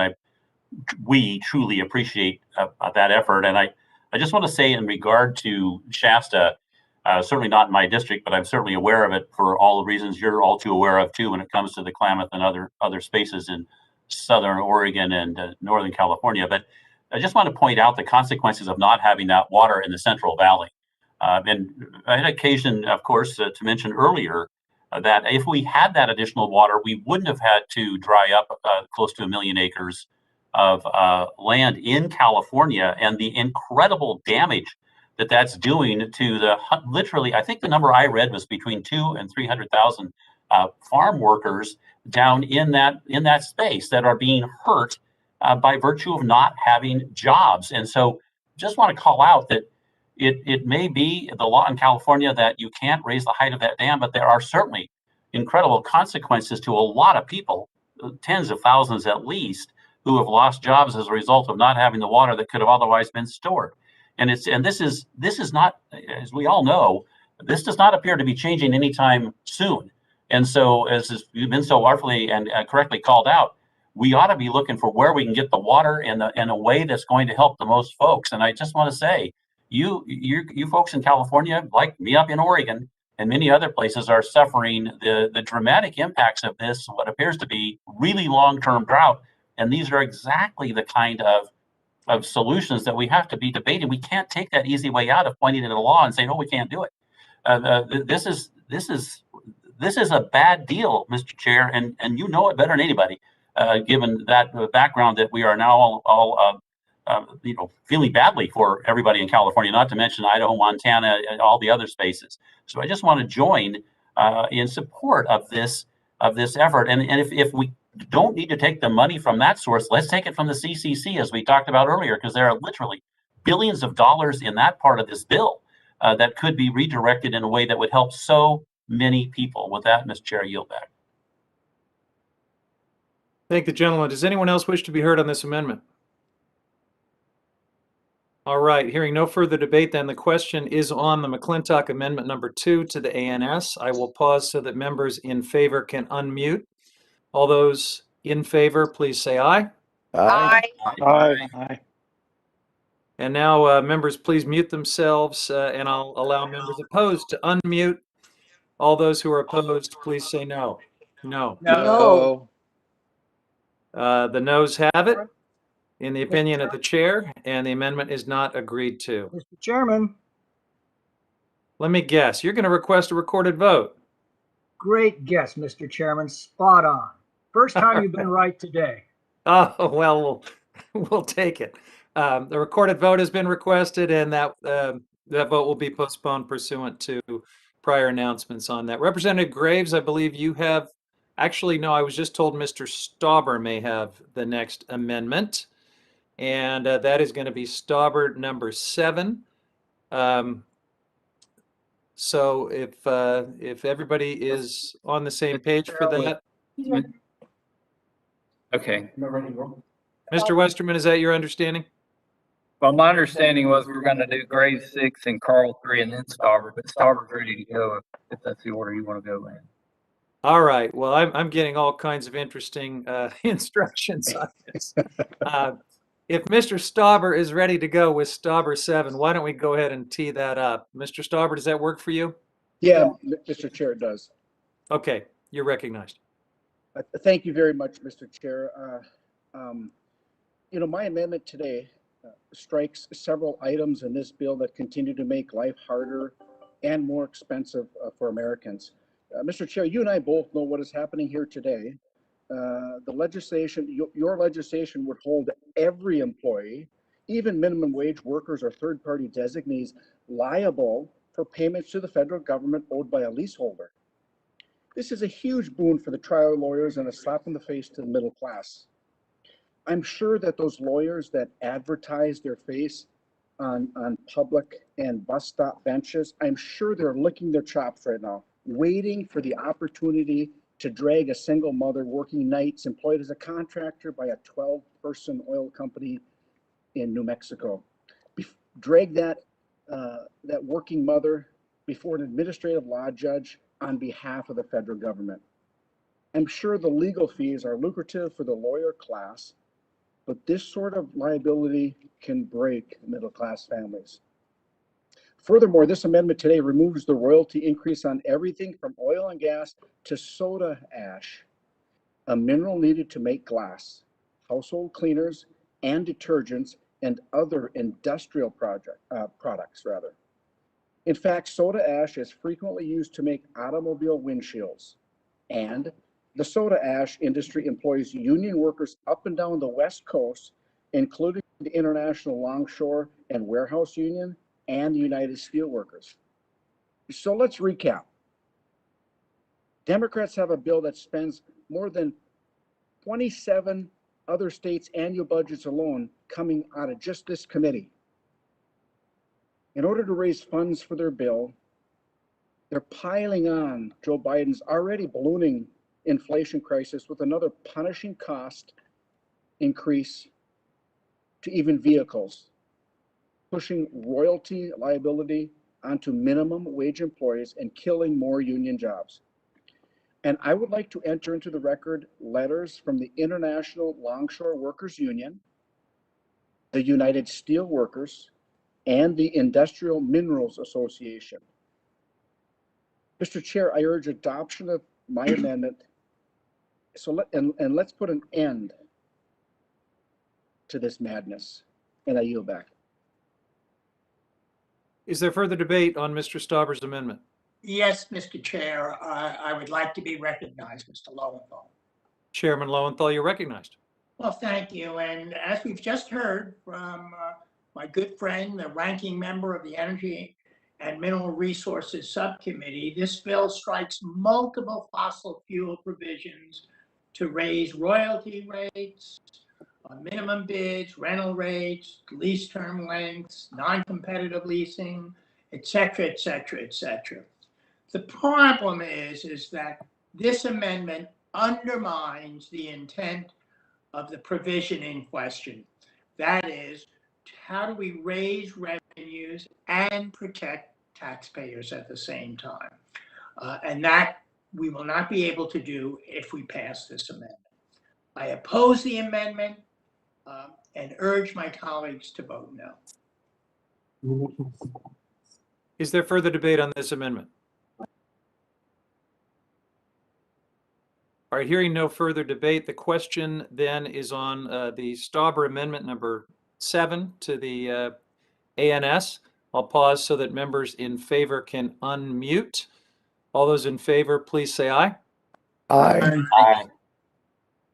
Members will please mute themselves now, and I'll pause for members opposed to unmute. All No. those opposed, please say no. No. No. And members will please mute again. In the opinion of the chair, the noes have it, and the amendment is not agreed to. Chair Huffman, I request a recorded vote. Thank you. Recorded vote has been requested and will be postponed pursuant to our previous announcement. Representative Graves, we're back to you now for the amendment designated number 6 to the ANS. If you're ready to go, you're recognized for 5 minutes. Thank you, Mr. Chairman. Mr. Chairman, number 6, as you may know, this legislation includes $150 million for the implementation of NEPA. I think you're well aware that NEPA has just been become a real obstacle or impediment to carrying out projects. For example, Mr. Chairman, just over to my right here, there's a project called the West Shore Hurricane Protection Project. This project dates back, unfortunately, to before I was born. This project dates back to the early 1970s, and project hadn't been built. If it had been built, all of these neighborhoods, these communities that go all along this area wouldn't have been flooded. They wouldn't have been inundated. In fact, even communities back over in this direction, just underwater and underwater for days after the hurricane. So let me say that again. West Shore Hurricane Protection Project dates back to the early 1970s, before I was born. And look, there are a lot of reasons why that project has been delayed as long as it has. But one of them is NEPA. I think that many of you know that the NEPA process was intended to ensure the protection of our environment, or that right balance between environmental protection and economic interest, economic opportunity for citizens all across this country. Yet, what's happened in practice is a process that used to just take a year or maybe longer, now takes on average in excess of 7 years for a road project, for example. Mr. Chairman, all of us respect our environment and want to make sure that we leave a clean, healthy environment for future generations. But the law has been really just manipulated in many ways that no longer reflect the original intent of the Congress. And so I introduced legislation called the Builder Act, and the Builder Act has been supported by organizations such as the Bipartisan Policy Center, and I know my friend Mr. Lowenthal and I have participated with that organization. And what it does is it does not, I want to be clear, it does not take away from environmental protection. What it does do is it puts sideboards on what the agencies must be reviewing. It's to truly focus on the environment, not to get distracted by ancillary things, non-environmental practices, not allow this to get bogged down in litigation designed to slow down or stop a project. It ensures that we move forward on projects. And Mr. Chairman, these are projects that include things like renewable energy projects, projects like addressing the drought situation out west that I know plagues many of the districts that you all represent. It includes projects like making investments in a redesigned, a re-envisioned grid. And so this is legislation that makes a lot of sense. And I think that this amendment is an amendment that is based upon true experience and good policy. I think looking at some of the provisions of this bill, including a topic that we've discussed a good bit here, the Presidio Trust, this one would actually add value to the bill, and I think add value to all Americans across the country. So with that, Mr. Chairman, I urge adoption of the amendment. I'd be happy to take any questions that any of you may have regarding the Builder Act and the implications of this amendment, but yield back. Thank the gentleman. Is there further discussion on Graves Amendment number 6?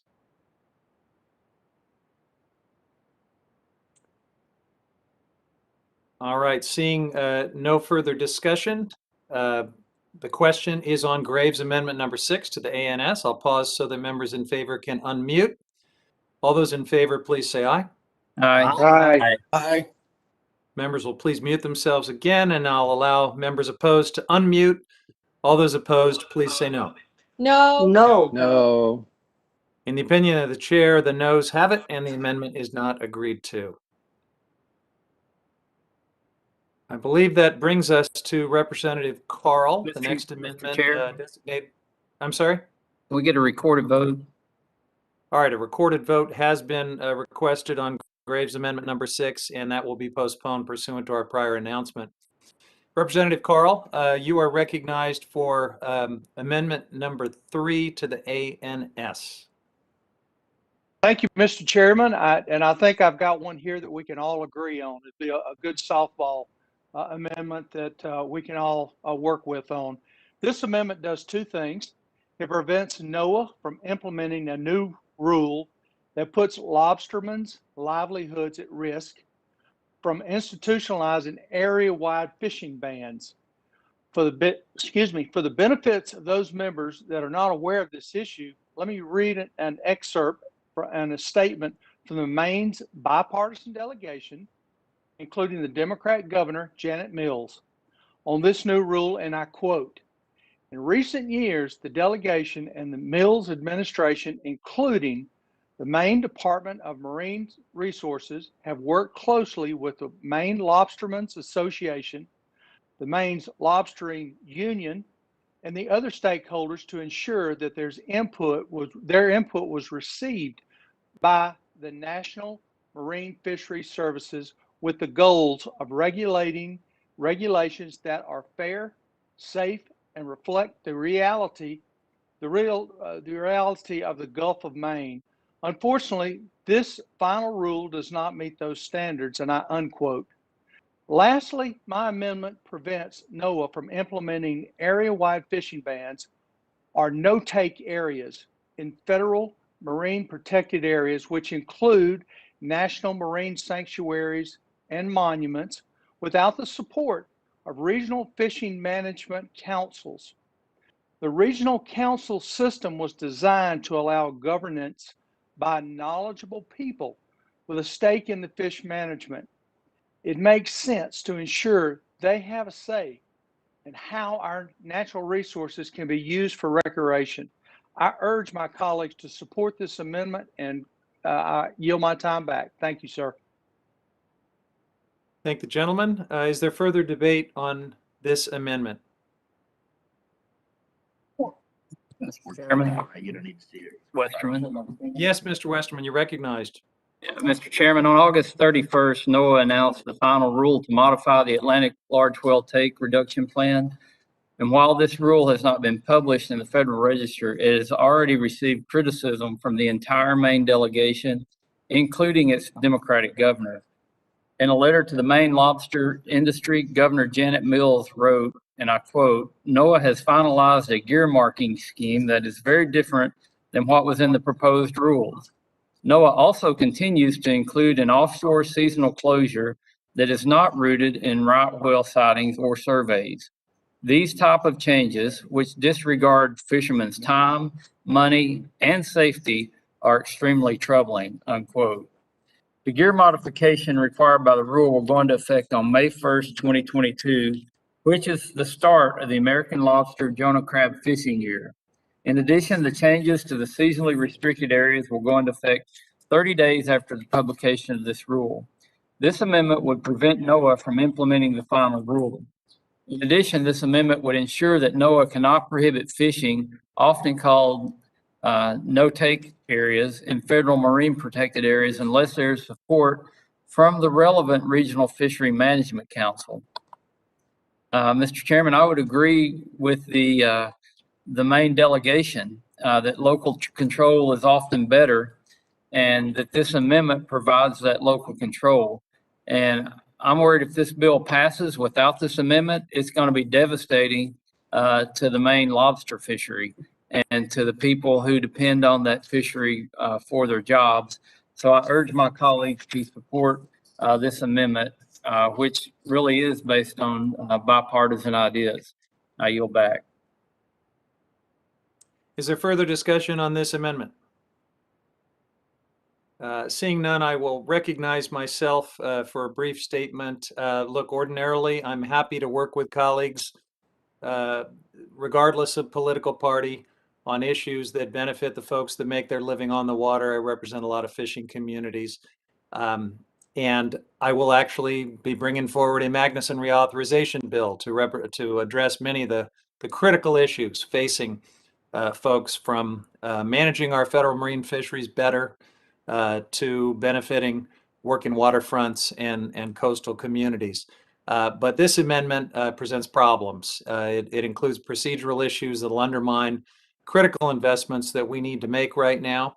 And we actually do have an opportunity by moving our legislation forward in this markup to strengthen American fisheries, create jobs, preserve water access for the fishing community.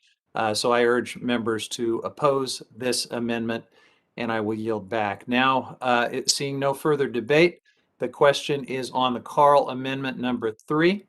I will allow members in support of this amendment to unmute.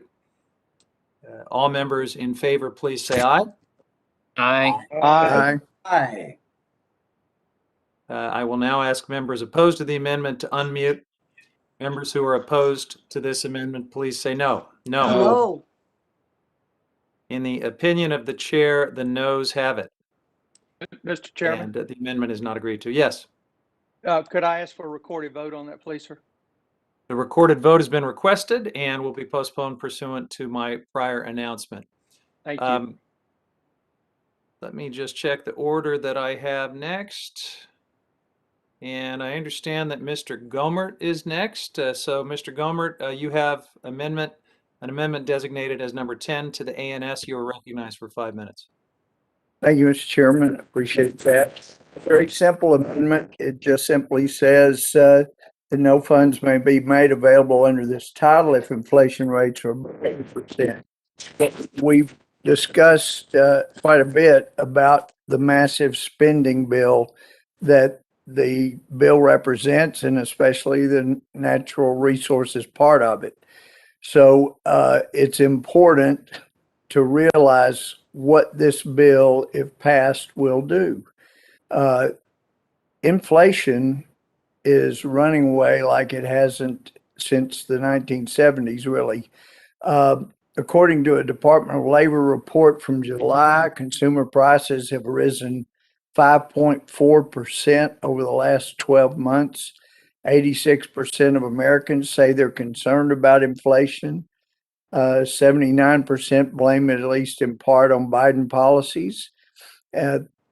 Throughout the Trump administration, wages rose faster than inflation.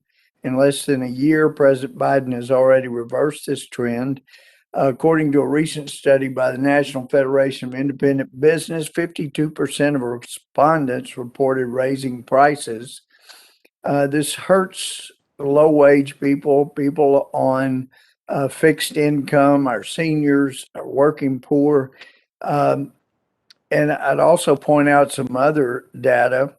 Of course, some of us that were around in the 70s remember the stagflation.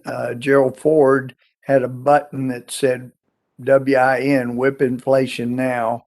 He certainly didn't do it, and it helped Jimmy Carter win the presidency. Jimmy Carter was working on inflation, and yet it went up. It caused interest rates to go up dramatically, and it caused unemployment. So I don't recall ever before President Carter or since having interest rates above 10% or double digits, having unemployment above 10%, having just inflation above 10%. It just got crazy. So this is where we're headed. And there's already been warnings. I remember the first year of President Obama's administration, when for the first time in our country's history, we had $1 trillion deficit.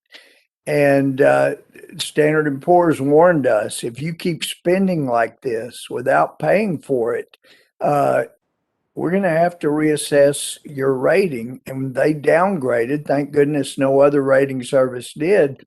But those indications are back out there. If we are going to be spending, $6 trillion, $5-6 trillion in 1 year that we can't pay for, they're going to look at downgrading our debt, which means the U.S. interest rate will go up, which means we'll be spending even more, a greater percentage of our budget on interest. And that's how we lose nations, and that's how we can lose this nation. The last time President Biden was in the White House as vice president, I think it's important to note that Black households lost a staggering 30% of their net worth over those 8 years. 30% of their net worth. And this is what we're on track again for. We're seeing a particularly troubling spike in Black unemployment. That shouldn't be happening. This is just wrong. But if you go back to the policies Biden supported under President Obama, and he's now supporting again, President Obama had to admit in September 2013, 95% of the income is going to 1%. It helped the mega wealthy, no matter what they said they were going to do, and it hurt the working folks of America, the working poor. Hispanics, a recent poll said 0% of Hispanic Americans feel that the current economy is excellent. So we've got a lot of work to do, and somebody needs to be the responsible adults that say, you know what, let's quit spending our way into greater and greater debt. If the inflation goes over 2%, let's give America a break and not spend these billions and billions and billions of dollars. With that, I yield back. The gentleman's yielded. Is there further discussion on Gohmert Amendment number 10? Seeing none, I'll briefly recognize myself. This amendment would stop all of the funding under this title if inflation hits 2%, kneecapping economic stimulus spending when an arbitrary inflation rate is reached at a time when we're trying to fund the work of protecting American communities and the climate is counterproductive, to say the least. Inflation is a complicated thing. It's driven by many factors. It's nuanced, and this amendment would take a sledgehammer to the subject. Stopping the critical spending from this budget reconciliation, spending America needs to build back better, would set us back while potentially doing nothing at all to address inflation. And by the way, it will be interesting to see if the same frugality and concern about spending that we can't afford is with us when we discuss the defense budget a few weeks down the road. But in any event, let's let the Fed handle monetary policy, not members of Congress. I urge members to oppose this amendment. And the question now before us is on Gohmert Amendment number 10. I will allow all members who are supporting this amendment to unmute. All those in favor, please say aye. Aye. Aye. Aye. All those who are opposed, please unmute. And those who are opposed, please say no. No. No. In the opinion of the chair, the noes have it, and the amendment is not agreed to. Mr. Gohmert, were you going to ask for a recorded vote? Yes, please. All right. Ask for a recorded vote. Thank you, Mr. Chairman. Recorded vote has been requested, and that will be postponed pursuant to our previous statement. According to my notes, next up is Ranking Member Benz with an amendment designated number 11 to the ANS. Mr. Benz, you're recognized for 5 minutes. Thank you, Mr. Chair. And this amendment, actually, the background that you've put up actually provides a foundation for this amendment. This amendment would strike subtitle B and replace it with resilient federal forest and wildfire prevention to address the historic wildfire crisis facing our nation. In addition, the amendment would help streamline the NEPA processes. Mr. Chair, as you know better than most, we have literally tens of millions of acres of forest out here in the West. We have 30 million acres here in Oregon. Half of our state, in fact, is forested. And we have done analyses back when I was in the Oregon legislature to determine the amount of cost if we were to go in and treat all of those acres. And the cost would be, just for Oregon, about $3 billion. This amendment would take the money out of subtitle B, roughly $5 billion, and place $2.6 billion into the portion of the bill that addresses wildfires, and another $2.5 billion into the Bureau of Indian Affairs for the purpose of reducing risk of wildfires. Believe it or not, even though these numbers are huge, they're not adequate if you use Oregon as the measure of needing $3 billion to treat its forests. Obviously, this would also have to apply to California, which has, I think, 31, 32, maybe more million acres of forest.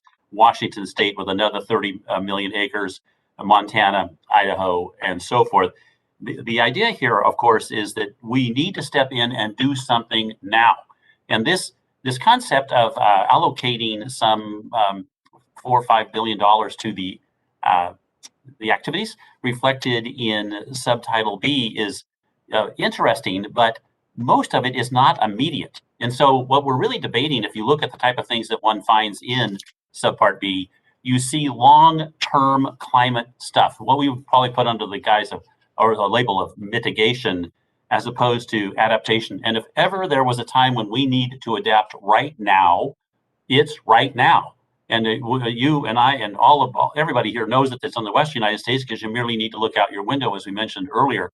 I just want to call into comparison the dollars that would go into cleaning up our forests and reducing the chances of these wildfires killing people and destroying homes in small towns, in fact, even large towns.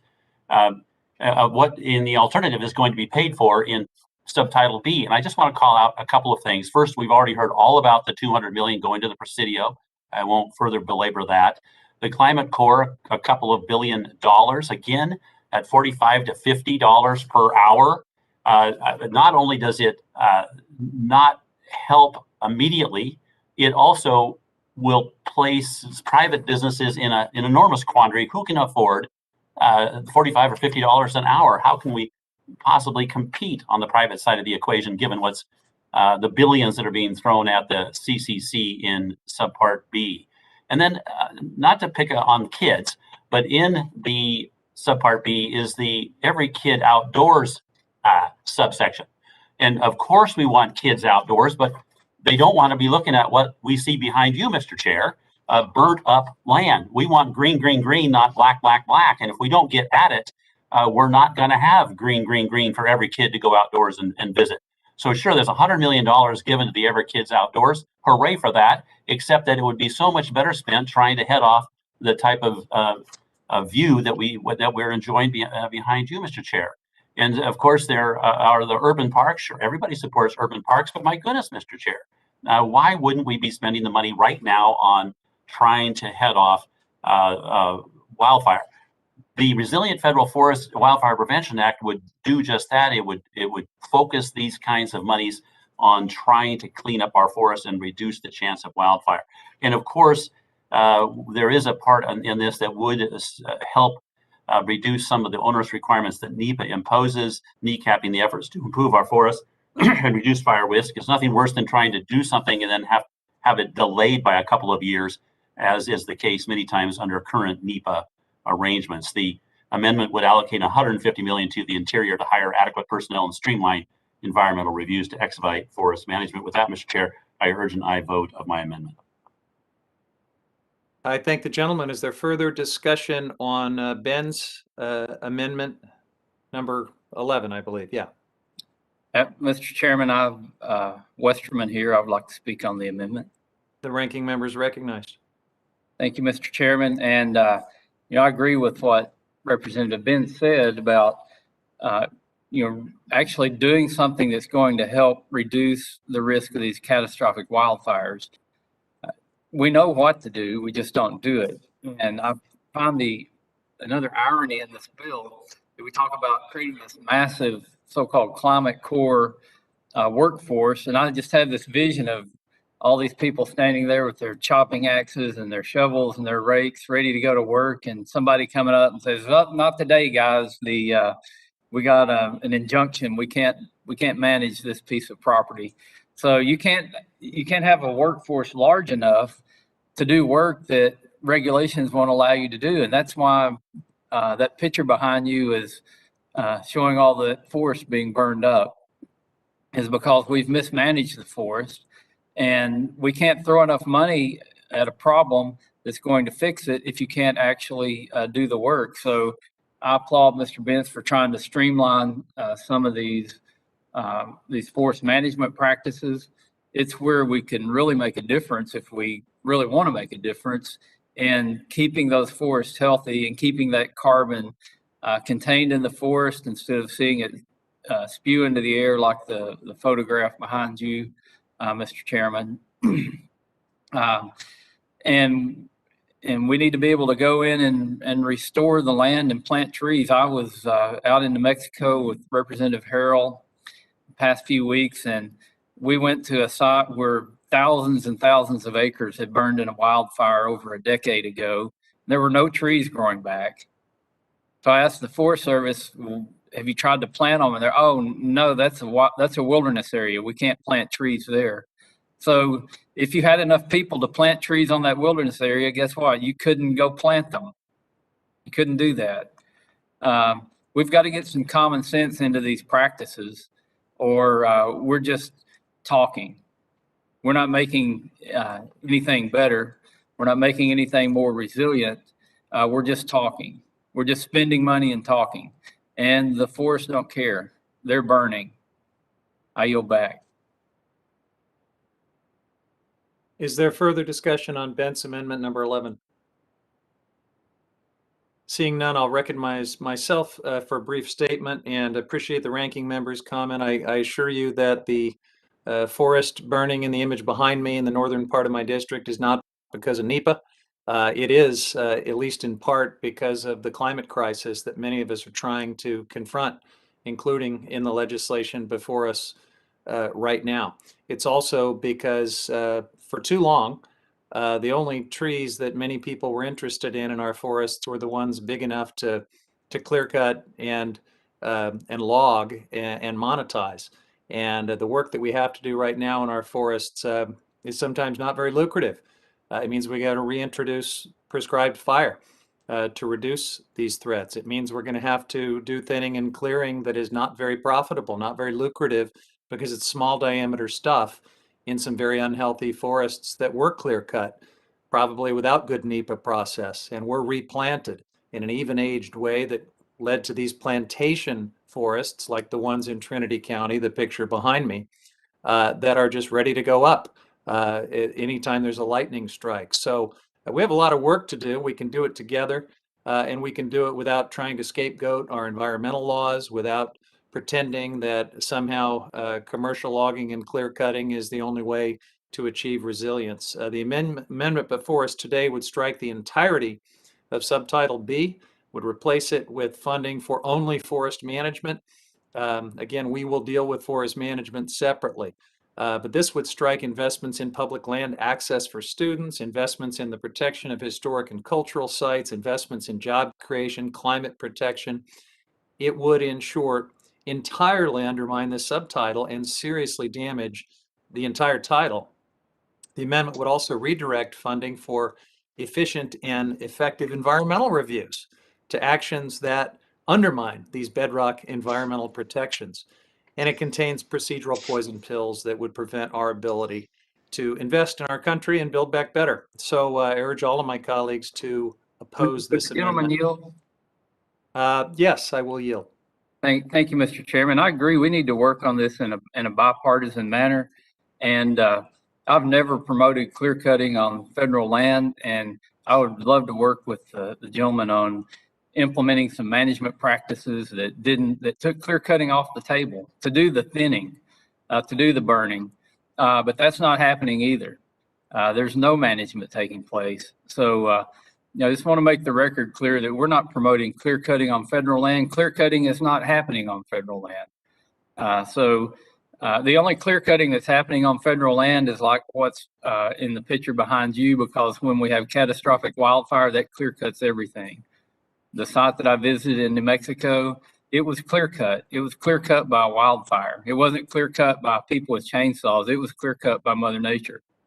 And we're going to continue seeing those clear cuts every month, every year, until we start doing something different, because nature will clear cut it, and it also sterilizes the soil where you can't get regeneration to take place, which should be the goal of all forestry management practices. I appreciate the gentleman yielding. Thank the gentleman. Reclaiming my time, there has been a lot of clear cutting on federal land over the years, and if the gentleman wants to work on good forest practices and proactive investments, he'll have my support and cooperation. I'm sure there's a lot that we can do together. This amendment, though, is the wrong way to go, and I urge my colleagues to oppose it. And seeing no further debate, the question before us now is on Bent's amendment number 11. I will allow those in favor to unmute themselves. All those in favor, please say aye. Aye. Aye. And those who are opposed, please unmute themselves. All those opposed, please say no. No. In the opinion of the chair, the noes have it, and the amendment is not agreed to. Chair May, we have a recorded vote. Mr. Benz is requesting a recorded vote. That will be postponed pursuant to our previous announcement. I believe that, let me just check my notes on the next order.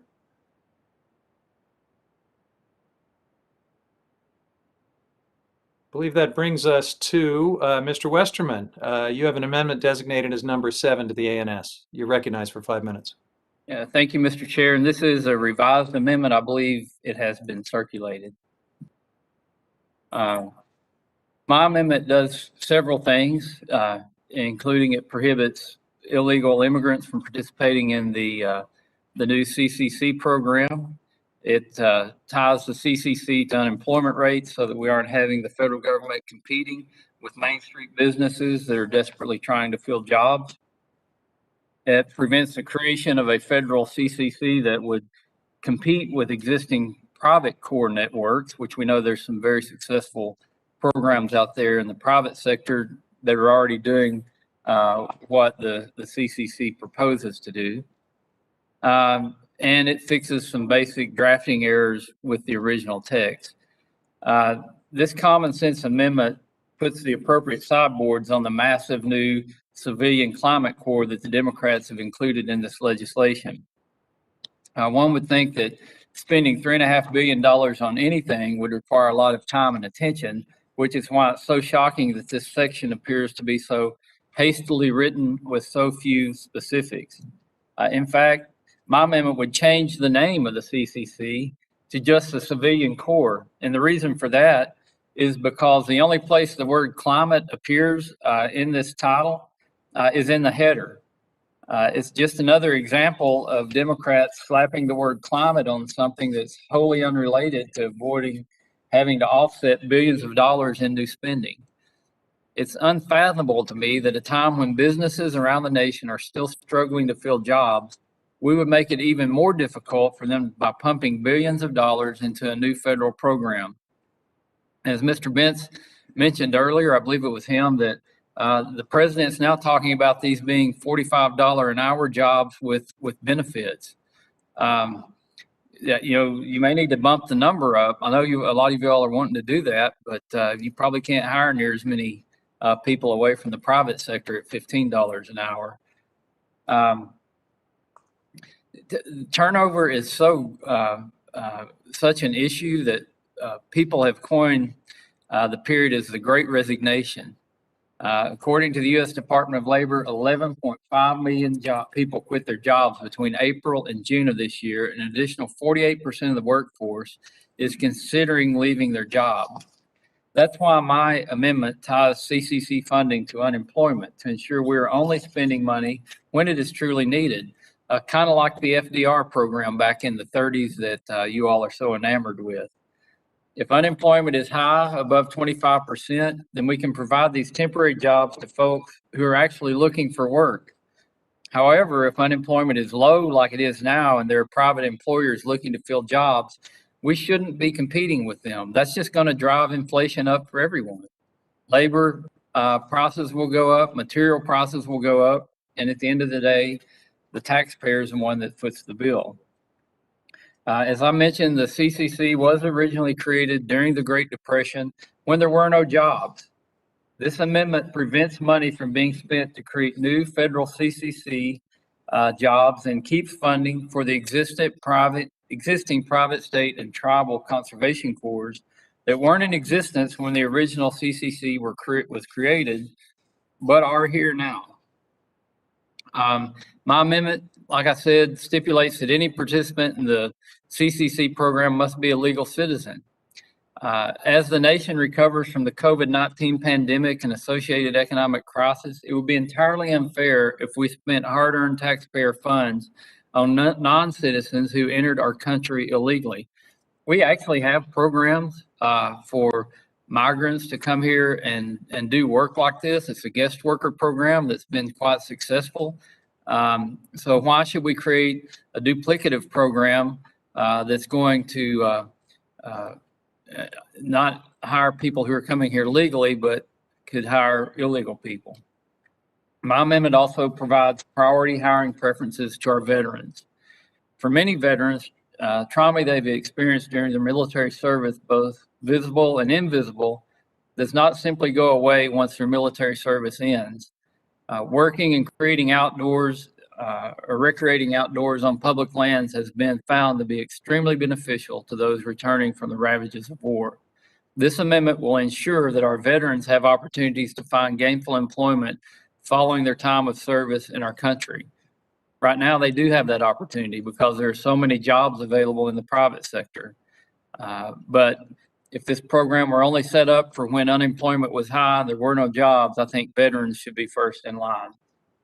Again, this is my amendment. I strongly encourage my colleagues to support the amendment. I yield back. I thank the gentleman. Is there further discussion on Mr. Westerman's amendment? Seeing none. I'm sorry, did I miss someone? Mr. Chair, Stauber from Minnesota. Yeah, Mr. Stauber, you're recognized. Thank you, Mr. Chair. And I just do want to reiterate what the ranking member said. It's extremely common sense as I understand it, and I urge my colleagues to support this amendment, and I yield back. All right, I thank the gentleman. Any further discussion on this amendment? All right, I'll briefly recognize myself. This amendment came to us very late, and I will just point out that it includes some of the same poison pills that we've seen in previous amendments. It's a procedural problem for the investments that we're trying to make in the underlying legislation. It is also duplicative of a number of amendments that we have heard previously, so I urge members to vote no, yield back, and seeing no further debate, the question now is on Westerman Amendment number 7 to the ANS. I'll pause so that members in favor can unmute. All those in favor, please say aye. Aye. Aye. Aye. Members who are opposed will please unmute now. And all those opposed, please say no. No. No. In the opinion of the chair, the noes have it, and the amendment is not agreed to. Mr. Westerman, do you need a recorded vote? Yes, Mr. Chairman, I request to record a vote. All right, that will be postponed pursuant to our previous announcement. Representative Rosendale, you have the next amendment designated number 8 to the ANS. You're recognized for 5 minutes. Okay, number 8. Let me see which one we've got here. I've got my numbering wrong. So bear with me just one moment.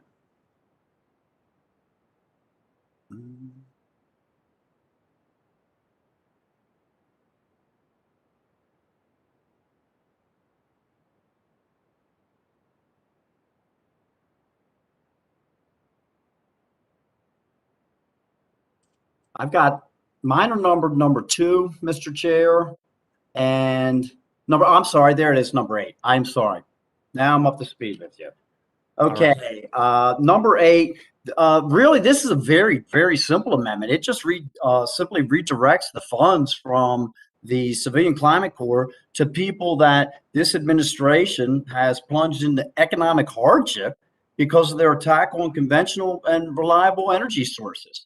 My amendment redirects funding from the vague, duplicative, and unnecessary Civilian Climate Corps and instead redirects it to carry out economic revitalization, diversification, and development in economically distressed mining and drilling communities, including those that have been impacted by the cancellation of the Keystone XL pipeline. President Biden has shown his clear animosity toward the oil and gas industries and mining industry. Within hours of taking the oath of office, President Biden signed an executive order canceling the permit for the Keystone XL oil and gas pipeline that was well under construction. The pipeline would have carried 830,000 barrels of oil per day, almost 35 million gallons to refineries in the United States. The executive order directly led to the layoffs of thousands of union workers and countless indirect jobs supporting industries. Hundreds of these jobs were held by Montanans. Killing the Keystone XL pipeline will result in an estimated loss of $80 million in annual revenue for Montana, and 5 of the 6 counties affected by the Keystone are designated high poverty areas. $1.5 to $3.5 million a year in tax revenue for those counties is substantial for their school systems, for the roads, for their local hospitals. That's $80 million a year that could have gone to all of those necessary institutions, and it was wiped out with the stroke of a pen. The White House continues to give assurances that workers laid off in the conventional energy sector will be supported and quickly find a replacement job in renewables. Unfortunately, many of these workers remain out of work and continue to struggle to pay their bills. The Biden administration's policies continue to be a guaranteed prescription to keep our rural communities in poverty. This bill would exacerbate these problems for working Americans by making domestic resource production as unprofitable and difficult as possible. President Biden is continuing the lie perpetuated by the left that whatever hurts the energy industry helps the environment, and our workers and communities end up paying the price. My amendment would right this wrong, and I strongly urge passage of my amendment and reserve the balance of my time. Is there further discussion on Mr. Rosendale's amendment? Seeing none, I will recognize myself. I strongly oppose this amendment, urge my colleagues to vote no. This committee print invests in a robust civilian climate corps. It's going to train the next generation of American land managers, park rangers, stewards of our national resources. This bold investment is something that we need to respond to the climate crisis. It will create jobs, and it prioritizes the maintenance and the upkeep of public lands. But this amendment would strike the entire section. It would undermine the component of this committee's vision for investing in the future of our public lands. Once again, our friends across the aisle are presenting a false choice between investing in the next generation of green jobs or supporting workers and communities as we transition away from carbon-intensive energy sources. We can do both. The investments made to help us build back better will actually support a more resilient environment and clean jobs and healthy communities across the country. So I urge my colleagues to vote no, and I yield back. Seeing no further debate, the question now is on the Rosendale amendment. Mr. Chair, if I could finish up the balance of my time, if no one else is going to speak. Is there someone that wants to yield Mr. Rosendale some more time? I reserved my time. I didn't yield. Mr. Chair, may I be recognized? Mr. Westerman, you're recognized. I yield my time to Mr. Rosendale. All right, the gentleman is recognized. Thank you, Mr. Chair. I would just like to close with the fact that the people that I represent need this relief now.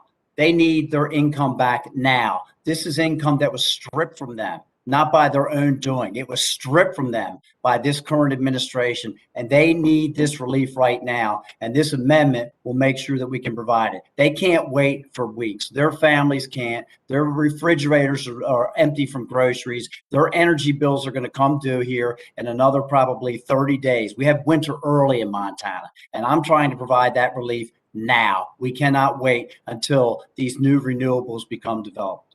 Thank you. And now I would yield back to Mr. Westerman. Thank you very much. I yield back. All right, Mr. Westerman has yielded. Seeing no further debate, the question is on Rosendale Amendment number 8 to the ANS.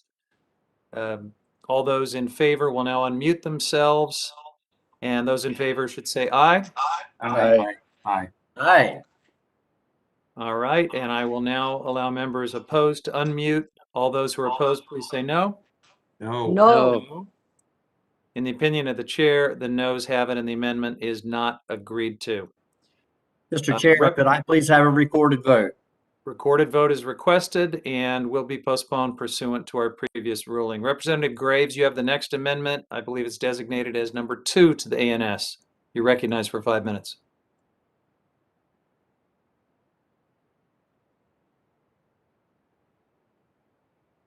Mr. Graves, are you with us?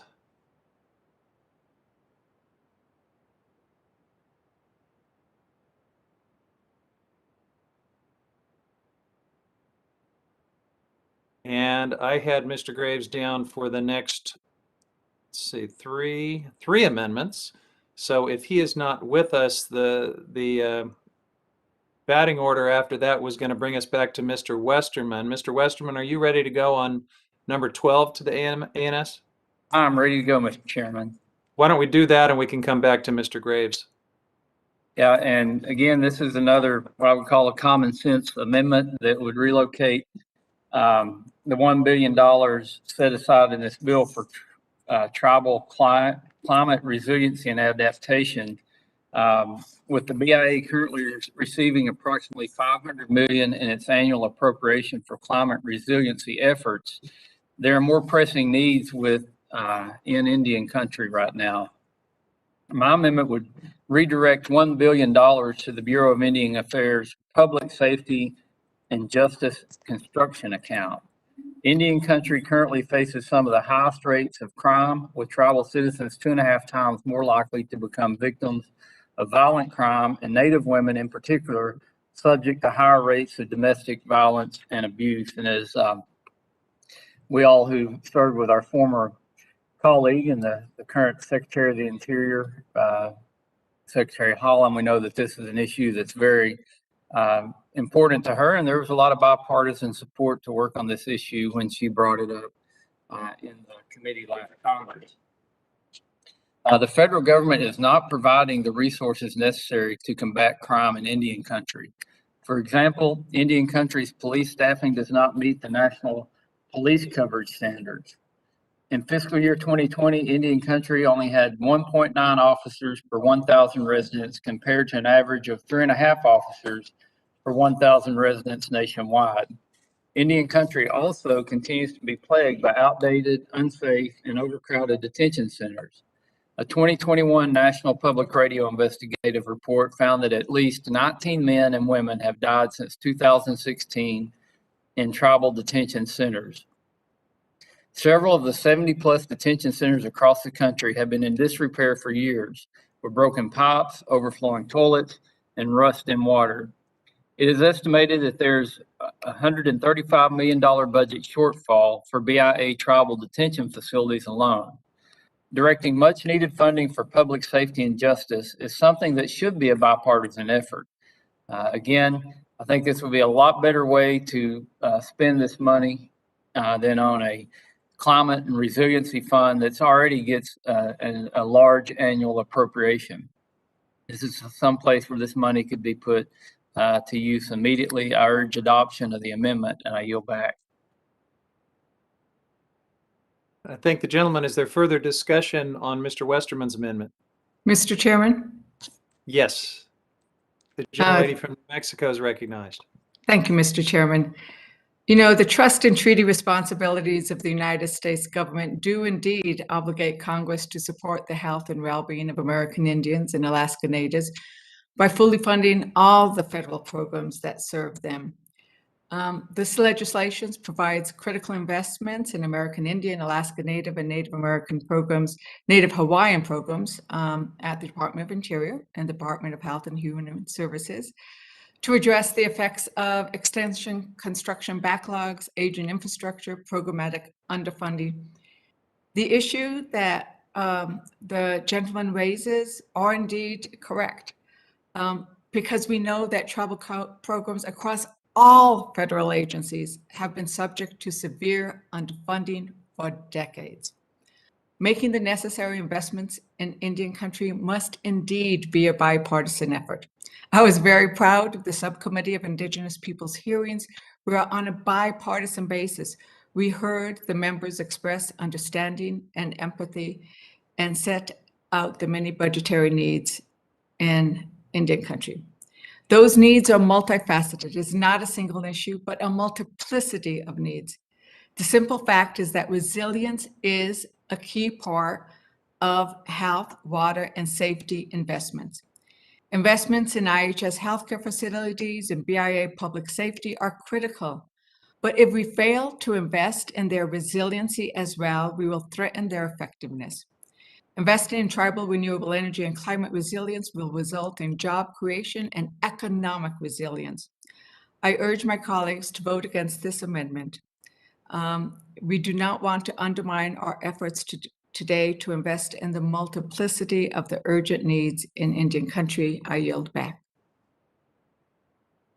Gentlelady has yielded. Is there further discussion on Westerman Amendment number 12? Mr. Chair? Yes, Mr. Stauber. Stauber here. You're recognized. Thank you, Chair Huffman. I stand in strong support of the ranking member's amendment. You know, having spent 23 years in law enforcement, working alongside our tribal enforcement agencies, we need to continuously invest in best practices, not only on Indian lands, but across this nation. I think that I have seen firsthand the need, the urgent need for the investment in our tribal law enforcement partners. I've seen the need in all areas, from the low crime areas all the way up to the major crimes. You know, from burglary, robbery, rape, assaults, death investigations, homicide investigations. They need the assistance and the training that goes with it. So what Ranking Member Westerman brings forward is something that really isn't often talked a lot about, but he brings it in a timely manner. I stand strong in support of our tribal leaders and their law enforcement to get this funding redirected to them. And I yield back. All right, the gentleman's yielded. Is there further discussion on this amendment? Seeing none, the question then is on Westerman Amendment number 12 to the ANS. I'll pause so members who are in favor can unmute. All those in favor, please say aye. Aye. Aye. Aye. Aye. I will now pause so that members opposed can unmute. All those opposed, please say no. No. In the opinion of the chair, the noes have it, and the amendment is not agreed to. We get a recorded vote, please. Recorded vote has been requested and will be postponed pursuant to our previous ruling. Is Mr. Graves back with us? He should be back. Yep, I'm here. All right, Mr. Graves, you've got a handful of amendments. Are you ready to go on Graves Amendment number 2? Great. Thank you, Mr. Chairman. Mr. Chairman, this first amendment, what it does is it recognizes that their Corps of Engineer projects, as a matter of fact, there's $100 billion in Corps of Engineer projects that are backlogged right now, $100 billion. Rather than putting $3.5 billion to a citizen climate corps, which I'm still not exactly sure what that does or is, several times. We thought that the money would be better invested on projects that this Congress has already authorized for construction, that have already been through the vetting process, through the National Environmental Policy Act, have been through an environmental analysis there, have been through the engineering analysis, and have been through an economic analysis, and found to be actually in the interest of federal taxpayers. So this amendment would simply divert these dollars and put them toward projects that have actually already been approved, that are already determined in the federal interest because they've been through an NED, a National Economic Development, or an NER, a National Ecological Restoration Analysis, to determine or verify federal interest. Mr. Chairman, I'm very concerned that, that taking these dollars and just wasting them on other things like a citizen climate corps doesn't deliver the same return on investment as these projects that have already been through an economic analysis that must prove that there would be a positive benefit to taxpayers, that you would have a beneficial cost to benefit ratio. And so I urge that you adopt this amendment, and I think it's in the best interest. Very concerned that if you don't adopt this amendment, we might have more casualties. I yield back. All right. Is there further discussion on Graves Amendment number 2? Mr. Chairman, Yes, Mr. Westerman, you're recognized. I'd like to ask Mr. Graves if that's a feral hog in the background. Mr. Graves, did you want to enlighten us?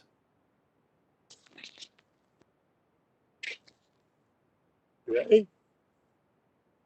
Look at that. It's an That's alligator. what your hogs look like? There Well, we go. I was just checking your camera angle, Mr. Graves. I thought you would might get have- closer. I would get closer, but I don't know, Westerman. Mr. Westerman, did you was that all? That was more than enough. I yield back.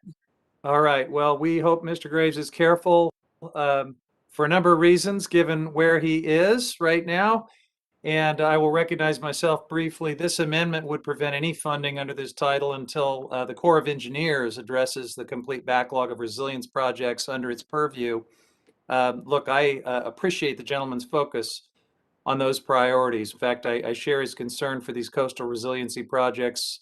We have a common interest in that, and I'm sure we'll be working together to address that backlog. But this amendment would clearly undermine the work we're trying to do here today. It is also a wolf in sheep's clothing. It will undermine or eventually prevent our ability to invest in our country and build back better for all Americans. And there is coastal resiliency money in the legislation we're trying to move forward. So let's stay focused on that. I urge my colleagues to see this as an attempt to undermine those efforts and oppose it for that reason. And I yield back. Is there further discussion on this amendment? Seeing none, then the question before us is on Graves Amendment number 2. I will pause and allow those who are supporting the amendment to unmute themselves. Those in favor, please say aye. Aye. Aye. Aye. I'll now pause so that those who are opposed can unmute. All those opposed, please say no. No. Oh, In the opinion of the chair, the noes have it, and the amendment is not agreed to. That brings us to Mr. Graves' amendment designated as number 29 to the ANS. Mr. Graves, you're recognized for 5 minutes.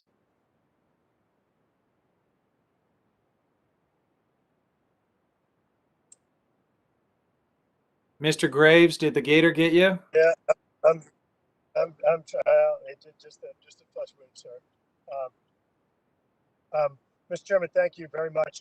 So this amendment, what it does is it actually prohibits any funds in this legislation from being used for critical minerals to go toward the Taliban. Mr. Chairman, while the Chairman Grijalva earlier referred to Afghanistan and the heroes that served and made the ultimate sacrifice there as political fodder. I feel very differently. I think that Afghanistan has been an awful unforced error that this administration has done and created an awful scenario there. When you combine that with the fact that this administration is carrying out energy and climate policies that actually advance the agenda or benefit countries like Russia and Vladimir Putin, it's really concerning that this could actually result, this legislation could actually result in further benefiting the Taliban and benefiting countries like Russia. So this amendment tries to address one of those. What it would do is, again, it would prohibit any funds in this bill, which I remind you is $3.5 trillion. It would prevent any of those funds from being used to go toward or benefit the Taliban through the acquisition of strategic or rare earth minerals. We're all aware of the reserves that are in Afghanistan that are now under the control of the Taliban or perhaps ISIS or Al Qaeda. We'd hate to see the United States funding their military as we're effectively funding the militaries of Russia and China under the auspices of a failed climate policy of the Biden administration. Mr. Chairman, I know that you're going to try and come back and want to refute those comments, but let's run through a few things here. So here you have number one, this administration has actually lifted sanctions against the folks that were building the Nord Stream 2 pipeline and facilitating that construction. As you know, we objected, and the administration tried to come back and try and make up for their mistake. Still fell far short of what needed to be done. So facilitating Russian gas going into Europe, but then at the same time shutting down pipelines like the XL pipeline, shutting down pipelines like Keystone, and benefiting other countries, other regimes at the expense of American jobs. Now what's so just frustrating and confusing is that if we were actually supplanting all of the Russian gas with U.S. gas, it would reduce 70 million tons of emissions per year because U.S. gas is that much more efficient than Russian gas.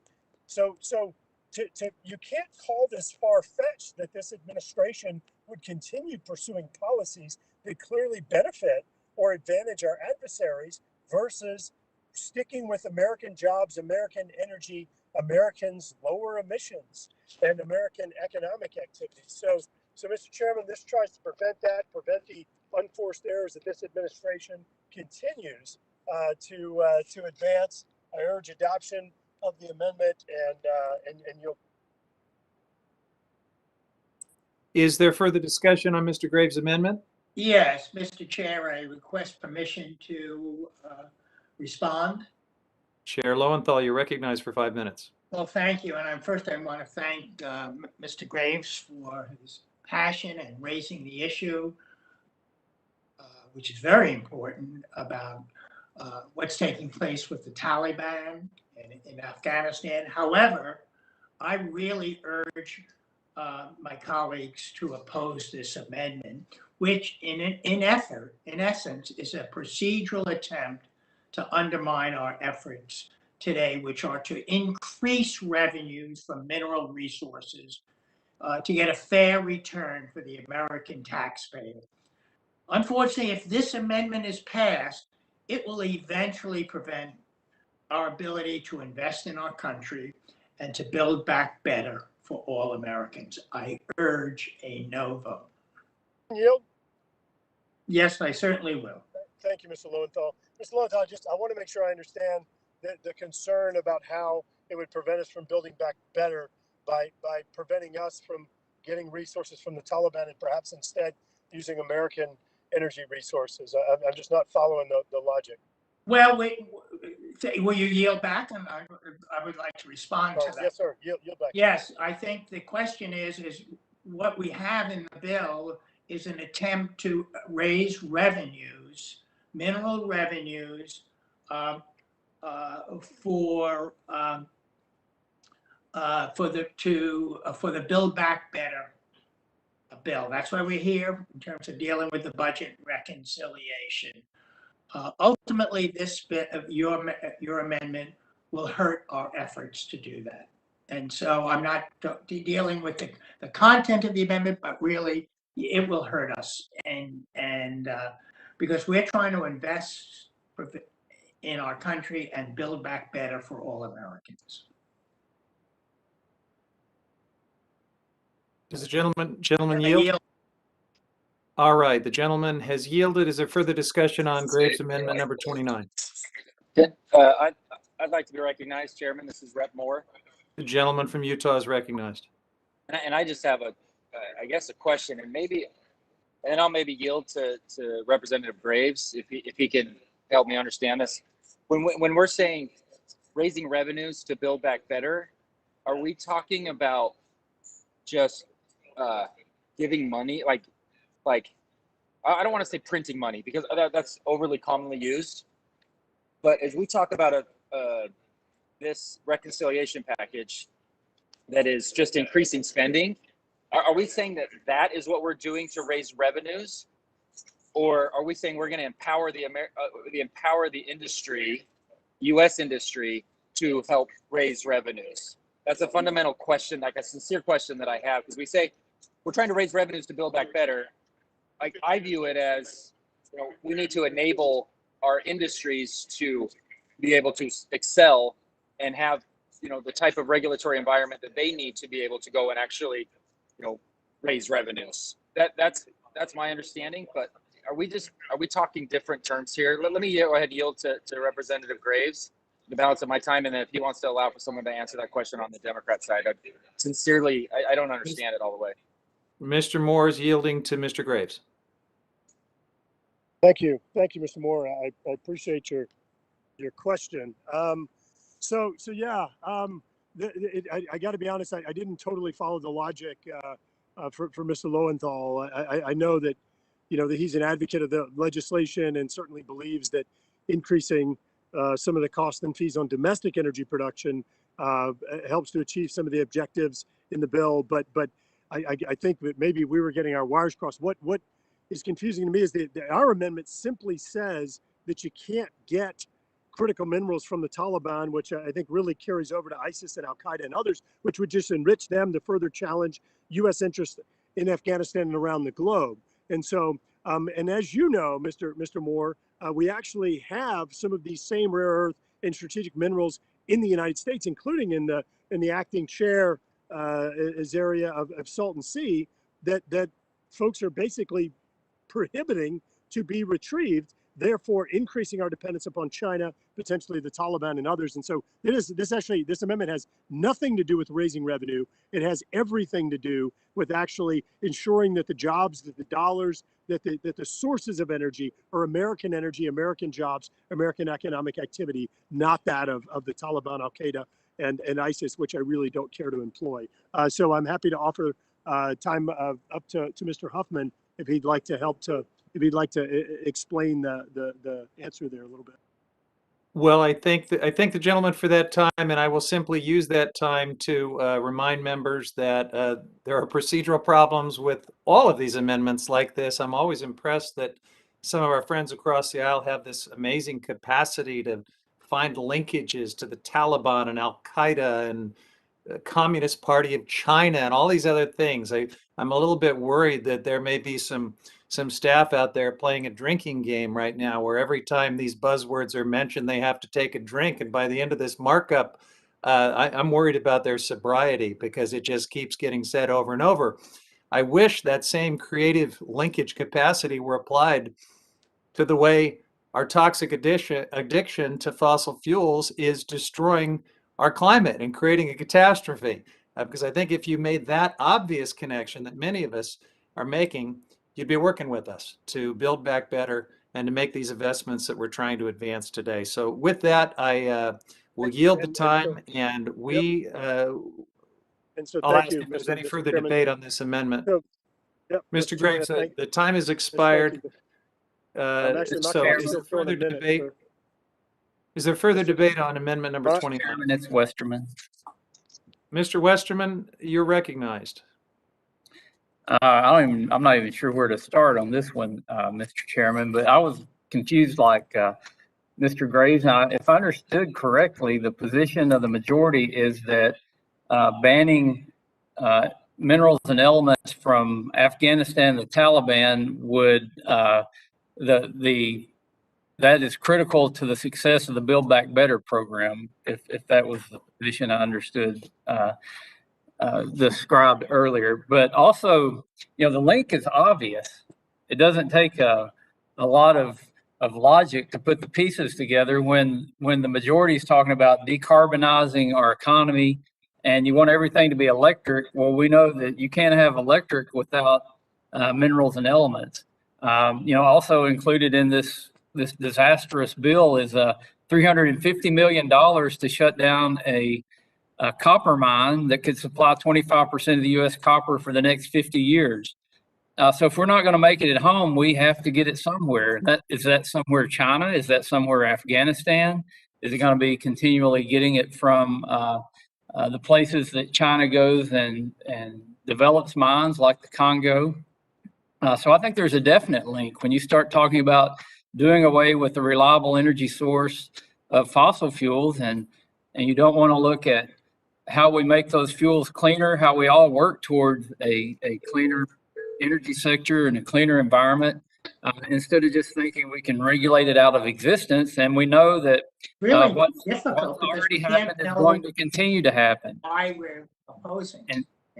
And that is that prices started going up and the president's on the phone with OPEC asking them to increase production. So there's a way to transition. We talked about this in the markup last week. If we want to have a serious conversation about how we transition, how we can continue on the path of making U.S. energy cleaner like it's already on, or like it was on until this administration stepped in and started making irrational rules and not doing their jobs and permitting. If we wanted to talk about a true transition, then yeah, we're open to talk about that. We want to talk about how we can use new technology like small packaged nuclear reactors that are carbon free, how we could increase hydropower. Mr. McClintock already talked about that in California. There are a lot of ways we could do low carbon electricity, low carbon or no carbon energy, but that's not what this is about. This is about an attack on American energy, on American minerals, which is essentially American jobs, and it's shifting wealth overseas, and it's not going to do anything for the environment. As Republicans, we want a cleaner, healthier, safer environment, but we also want to have a vibrant economy, and we actually think those two go hand in hand. You don't have to destroy the economy to have a healthy environment. So that's where the connection is. It's all this talk about decarbonizing, about getting rid of fossil fuels. And we just asked a simple question: where are we going to get the energy? And if it's going to be electric energy, you've got to have copper, you got to have rare earth minerals. And if we're not getting them from here, then where? And it sounds like that where might just be Afghanistan. I yield back. The gentleman is yielded. Is there further discussion on Graves Amendment number 29? Yes, Mr. Chair, Ben's here. Yes, Mr. Benz, you're recognized. Thank you, Mr. Chair. And I just want to weigh in on Ranking Member Westerman's remarks about transition, because the failure of this bill, and there are many of them, but to understand the expense that a family has to incur in order to acquire an electric car, to utilize some of the I guess thousands of electrical outlets that are suggested under this bill, is just amazing, because most folks don't have the $15,000 or $20,000 or $30,000, $40,000 it takes to go out and acquire a new car. I only bring this up because, as so often has been the case in these kind of wishful thinking bills, there's all of these prompts, but little thought given to how the real folks in the United States are actually going to keep up with them. The prompt being, we're going to drive up the cost of your fuel in your gasoline powered or diesel powered vehicle before there's an alternative that they can afford. And no one takes into account the time over which transition has to occur. It's almost as though, hey, we're going to drive up the cost of your fuel tomorrow. We know it's going to take 15 to 20 years to flip the fleet from internal combustion engines over to electric, or for that matter, hydrogen, or whatever else the case may be. So I just wanted to weigh in on the importance of the concept that Ranking Member Westerman raised, which is how do you carefully, thoughtfully approach transition? And so, and as so often is the case, people leap in to proclaim that someone's opposed to change just because you bring up the details necessary to achieve it. So I wanted to weigh in and say, hey, yeah, let's talk about transition. And with that, I yield back back to Mr. Westerman, even though Ranking Member Westerman, even though he may not want the time. I appreciate the gentleman yielding, and I would yield time to Mr. Graves if he needs more time. I think he was trying to reclaim his time earlier. Mr. Westerman is yielding to Mr. Graves. Mr. Graves does not appear to be with us right there. He is. Okay. I recognize Mr. Graves. Mr. Huffman, I know you were sad I wasn't here. Hey, thank you very much for yielding back. Mr. Chairman, I'm so concerned, as I said in my opening statement at this markup session, that people are doing and saying things that simply aren't based on the facts. And look, I invite you, if you don't agree with something I'm saying, or if you have some other facts, I'd love to hear them. I really would. But the reality is that the policies that are being carried out by the very people that are sitting here talking about being concerned about climate change are actually resulting in increased global emissions. We just had this president out there begging OPEC to increase oil production. I mean, like, you can't make this stuff up. So you're increasing oil production. You are becoming more dependent, not just you, but forcing your allies to be more dependent upon oil from Vladimir Putin, resulting in higher global emissions, celebrating a Paris Climate Accord that results in increased global emissions, handing over the economic reins of the globe to China by allowing them to double their emissions whenever they're currently emitting more than every developed country in the world combined. This bill puts funds to Presidio Trust, which again is in the speaker's neighborhood in her district. Let's see, we're looking at some more stats here. Let me give you some other good ones. So not only are you supporting efforts to increase emissions, more dependence upon the Taliban, Russia, and China for energy, you also are putting $200 million toward, let's see, the value of one block of homes adjacent to the Presidio, which that block includes 14 homes, is $270 million. Look at that. That's just like average America, right? 14 homes worth $270 million.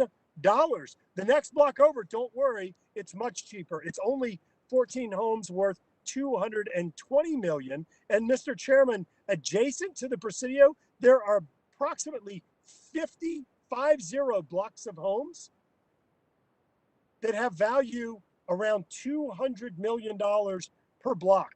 Mr. Chairman, it is baffling to me what you all stand for, what your priorities are, and how in the world you would possibly explain this irresponsible, reckless bill to the average American, not to mention the guy who owns that place right there. Yield back. Thank the gentleman for yielding back to me. And I would just, I have the same hard time describing what the American people get for $32 billion. Which Mr. Westerman, your time has expired, sir. And since we are now plowing through a lot of the same speeches and rhetoric for about the fourth or fifth time, I think I'm going to hold you to the clock. Mr. Chairman, I would yield my time to Ranker Westerman. Mr. Rosendale has yielded his time. Mr. Westerman, have at it. We get to go number 6. Maybe you all will catch on to it after 6 or 7 times. But the idea that we're going to spend $32 billion in this committee, 0.9% of the $3.5 trillion. I think the Ways and Means Committee is meeting today to mark up over $1 trillion in spending, and Ed and Labor's got another massive amount of spending. Again, this one committee, $32 billion more than the state budgets of 27 states in our country. So what do the taxpayers get from it? And like Mr. Graves said, it makes things worse. It doesn't help anything. I can't think of one thing to tell my constituents back home, if you all pass this and God forbid it gets signed into law, that's going to make their life any better. And I don't see how you can tell anybody across the country that there's anything in this bill that's going to make life better for them. All it's going to do is cost more money, drive jobs away, and put financial burdens on our future. I appreciate the gentleman from Montana yielding, and I'll yield back time to him. All right, is there further discussion on this amendment? Seeing none, the question then is on Graves Amendment number 29 to the ANS. I'll pause so that members in favor can unmute. All those in favor, please say aye. Aye. Aye. Aye. I will now pause so members opposed can unmute. All those opposed, please say no. No. In the opinion of the chair, the noes have it, and the amendment is not agreed to. Mr. Chairman, Yes, sir. I'd appreciate a recorded vote. Recorded vote's been requested, and that will be postponed pursuant to our previous ruling. Mr. Graves, you have the next amendment designated as number 30 to the ANS. You're recognized for 5 minutes.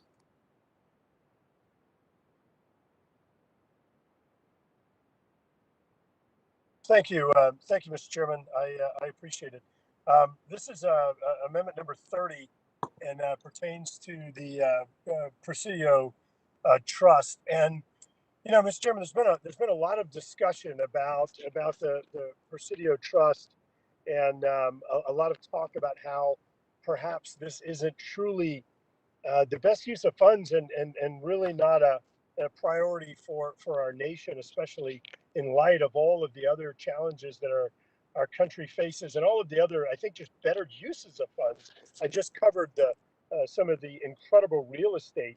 I mentioned earlier, 2 homes are for sale within blocks away that are worth that are selling for $28 million.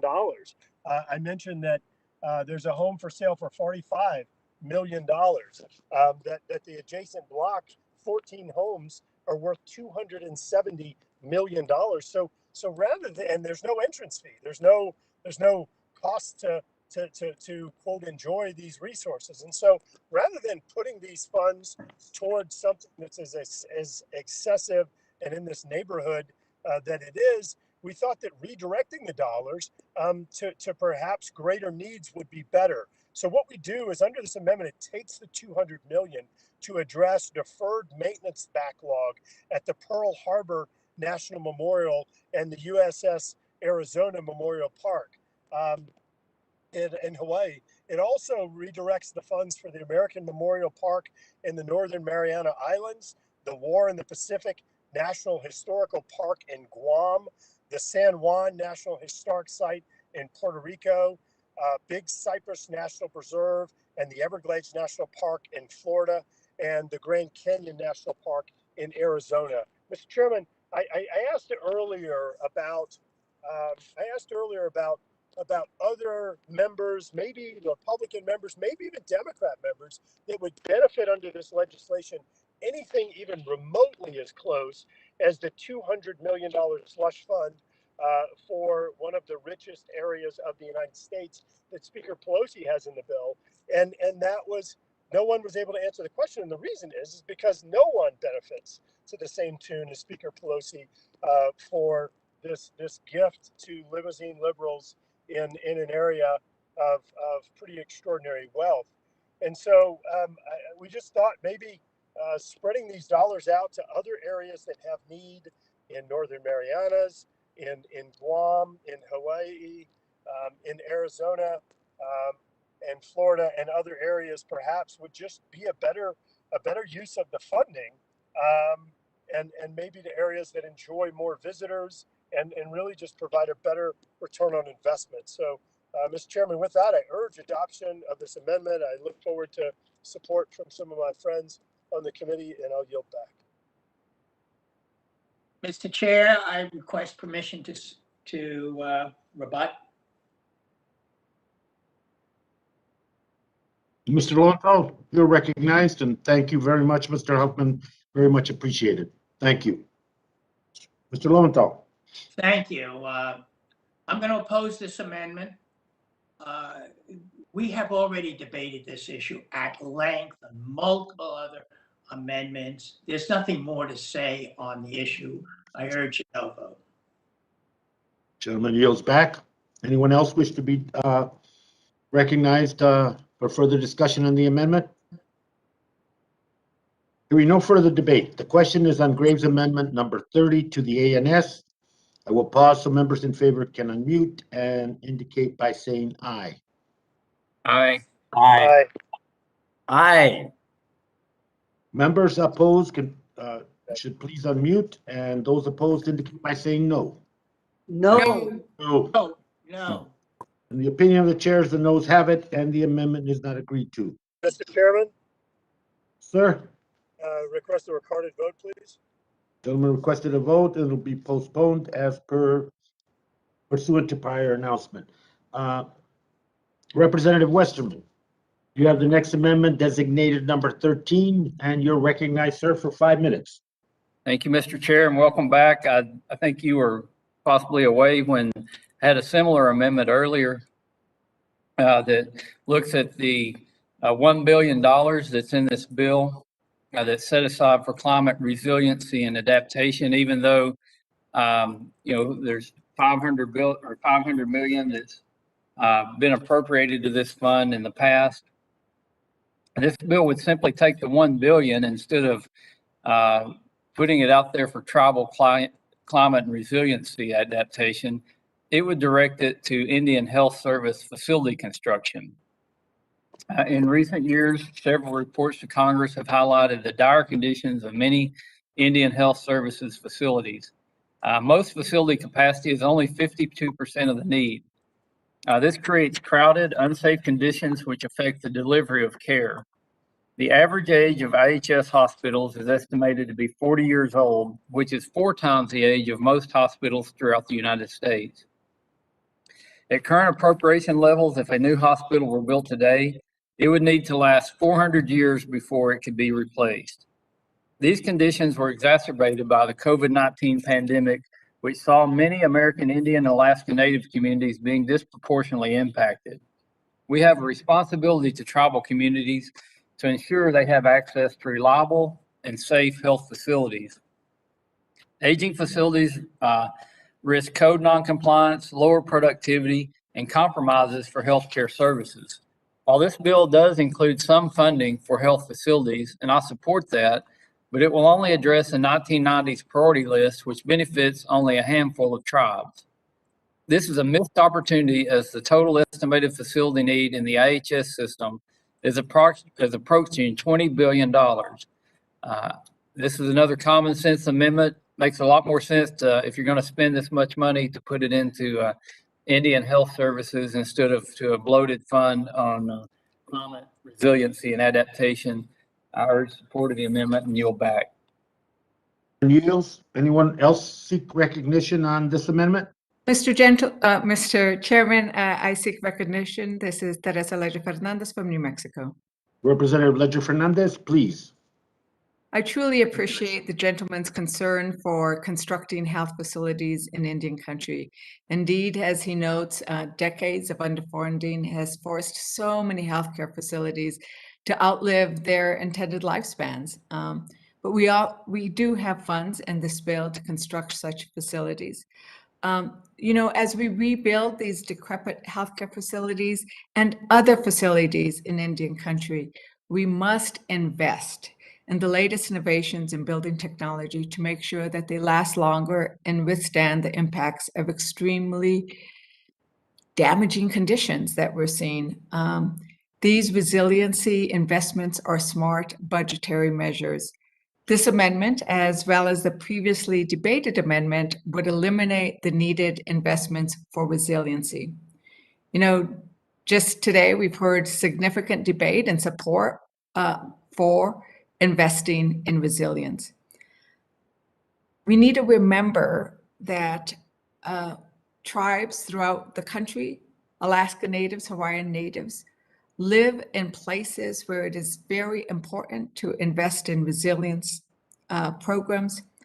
They are often on the front lines of climate change, and I do not want us to deprive them of the investments that they need to support their buildings. I urge my colleagues to vote against this amendment, and I yield back. Gentlelady yields back. Anyone else seek recognition on the amendment? This meeting is being recorded. Mr. Chair, I would speak. Rosendale. Mr. Rosendale, you're recognized, sir. Thank you, Mr. Chair.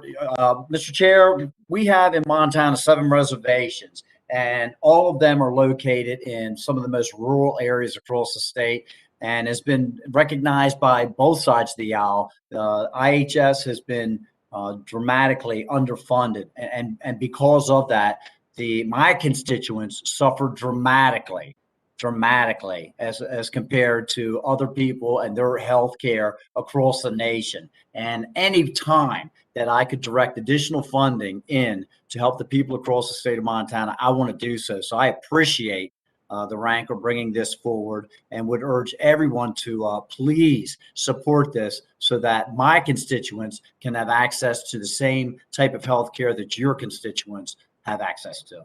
And I would yield. Mr. Chair, this is McCollum. The gentlelady is recognized.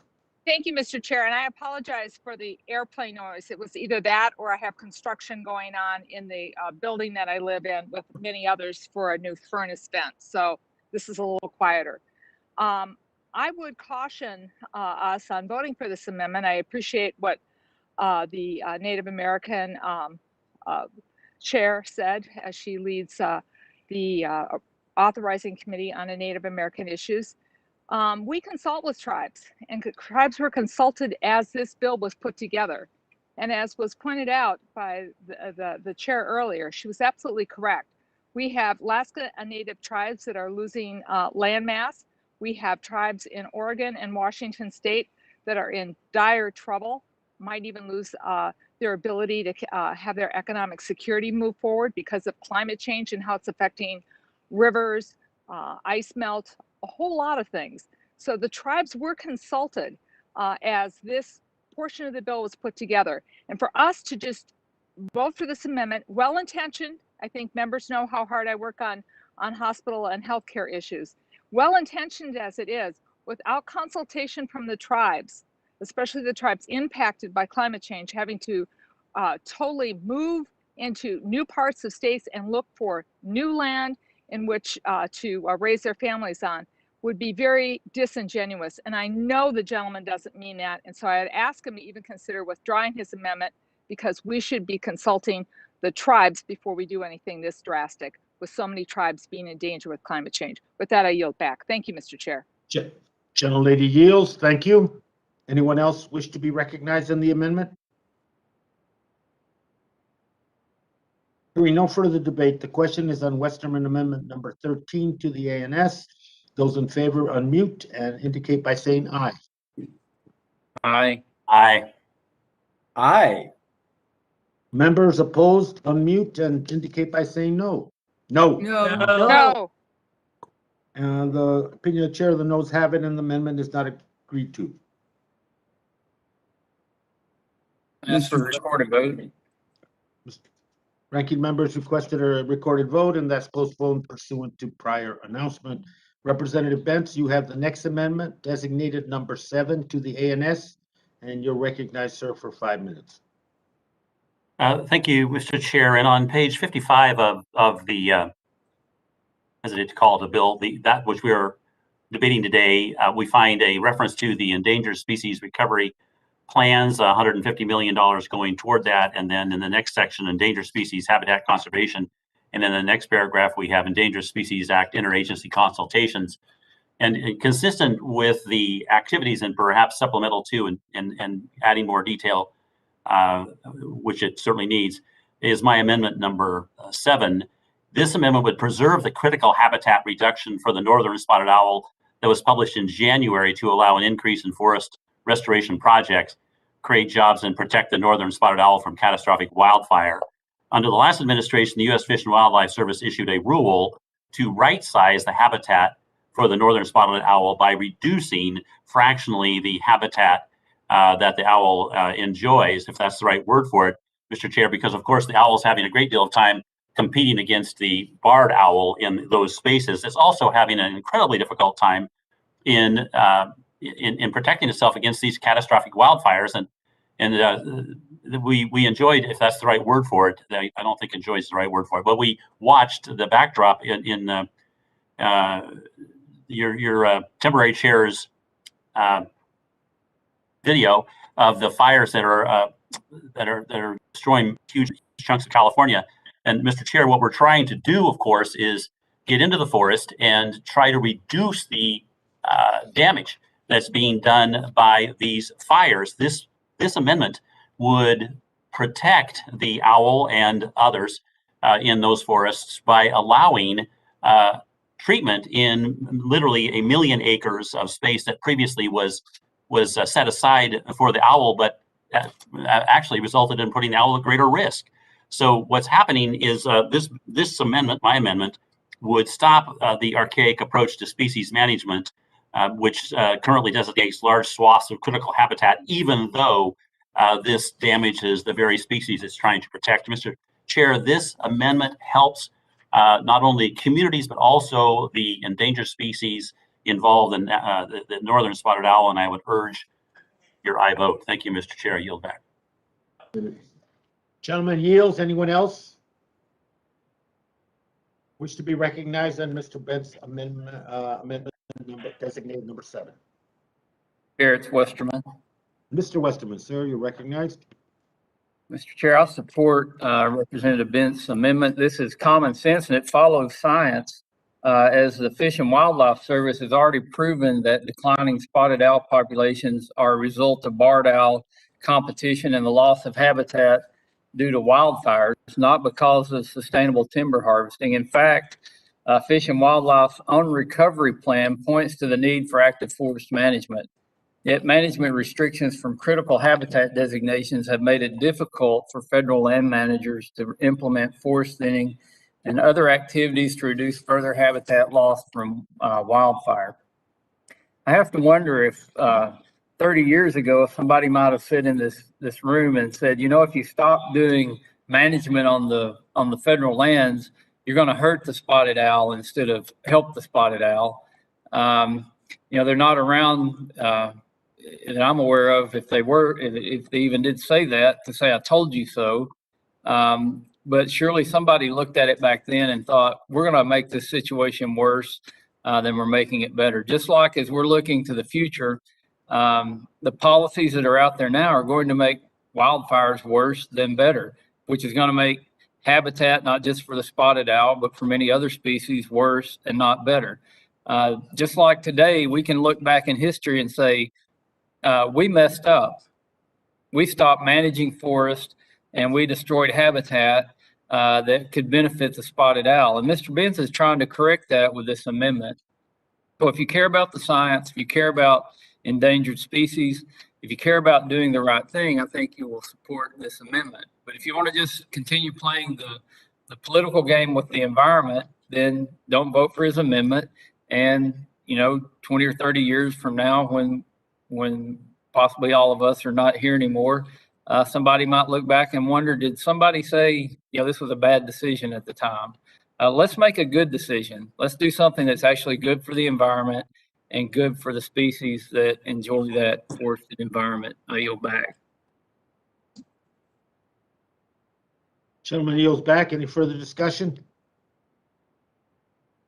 Hearing no further debate. The question is on the Bent's amendment number 7 to the ANS. Members in favor can please unmute and indicate by saying aye. Aye. Aye. Those members opposed, please unmute and indicate by saying no. No. No. The opinion of the chair is the noes have it, and the amendment is not agreed to. Chair, may I request a recorded vote?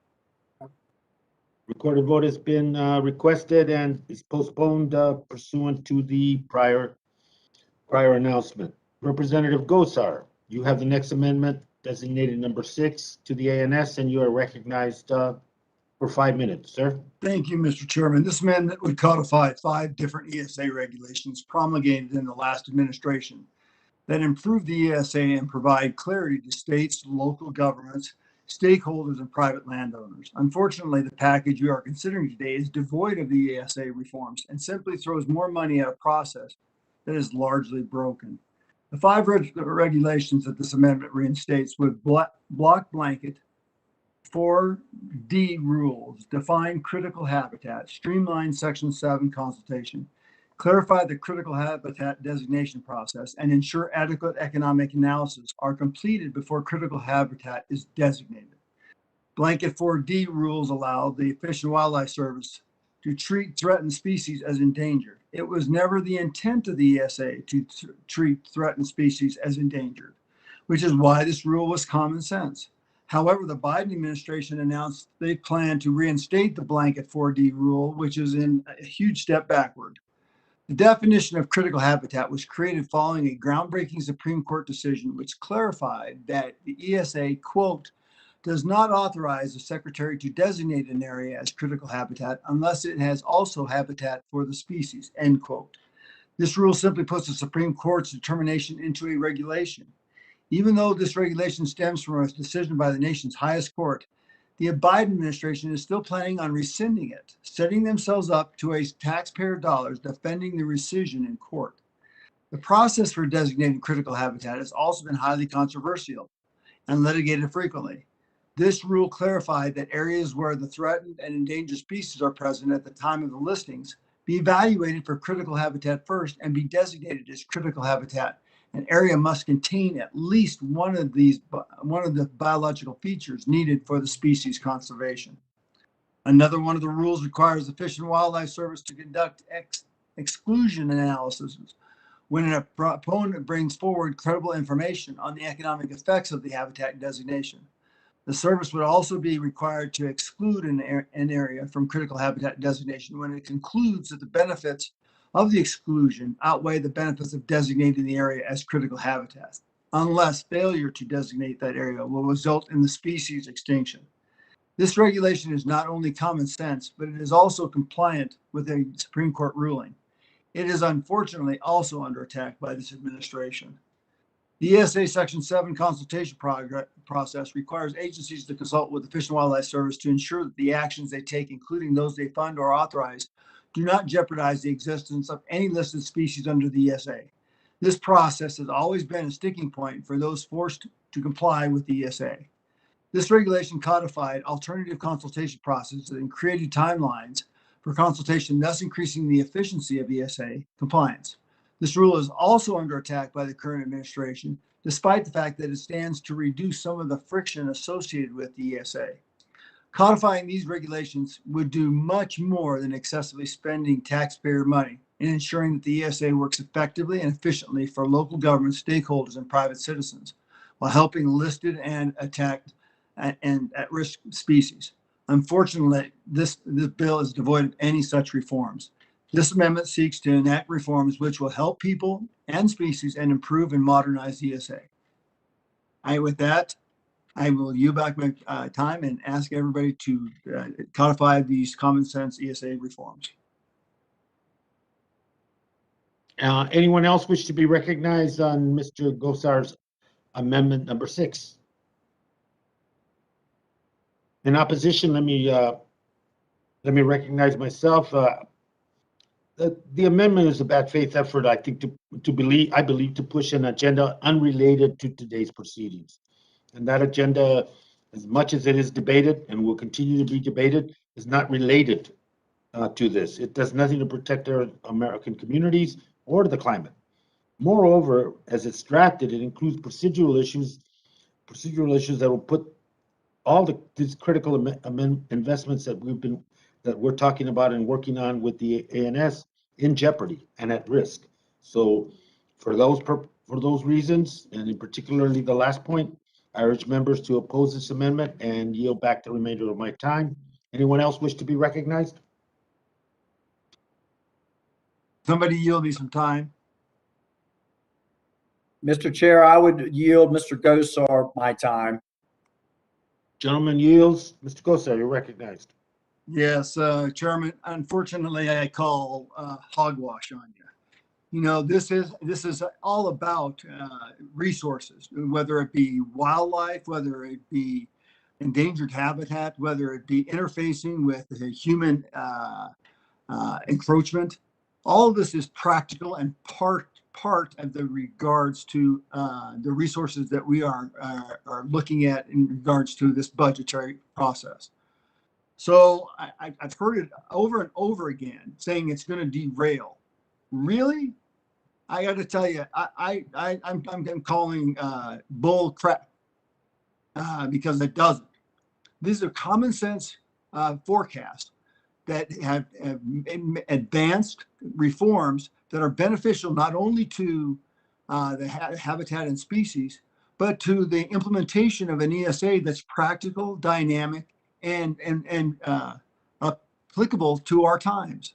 So with that in mind, I once again will say I've heard enough that it's going to derail the process.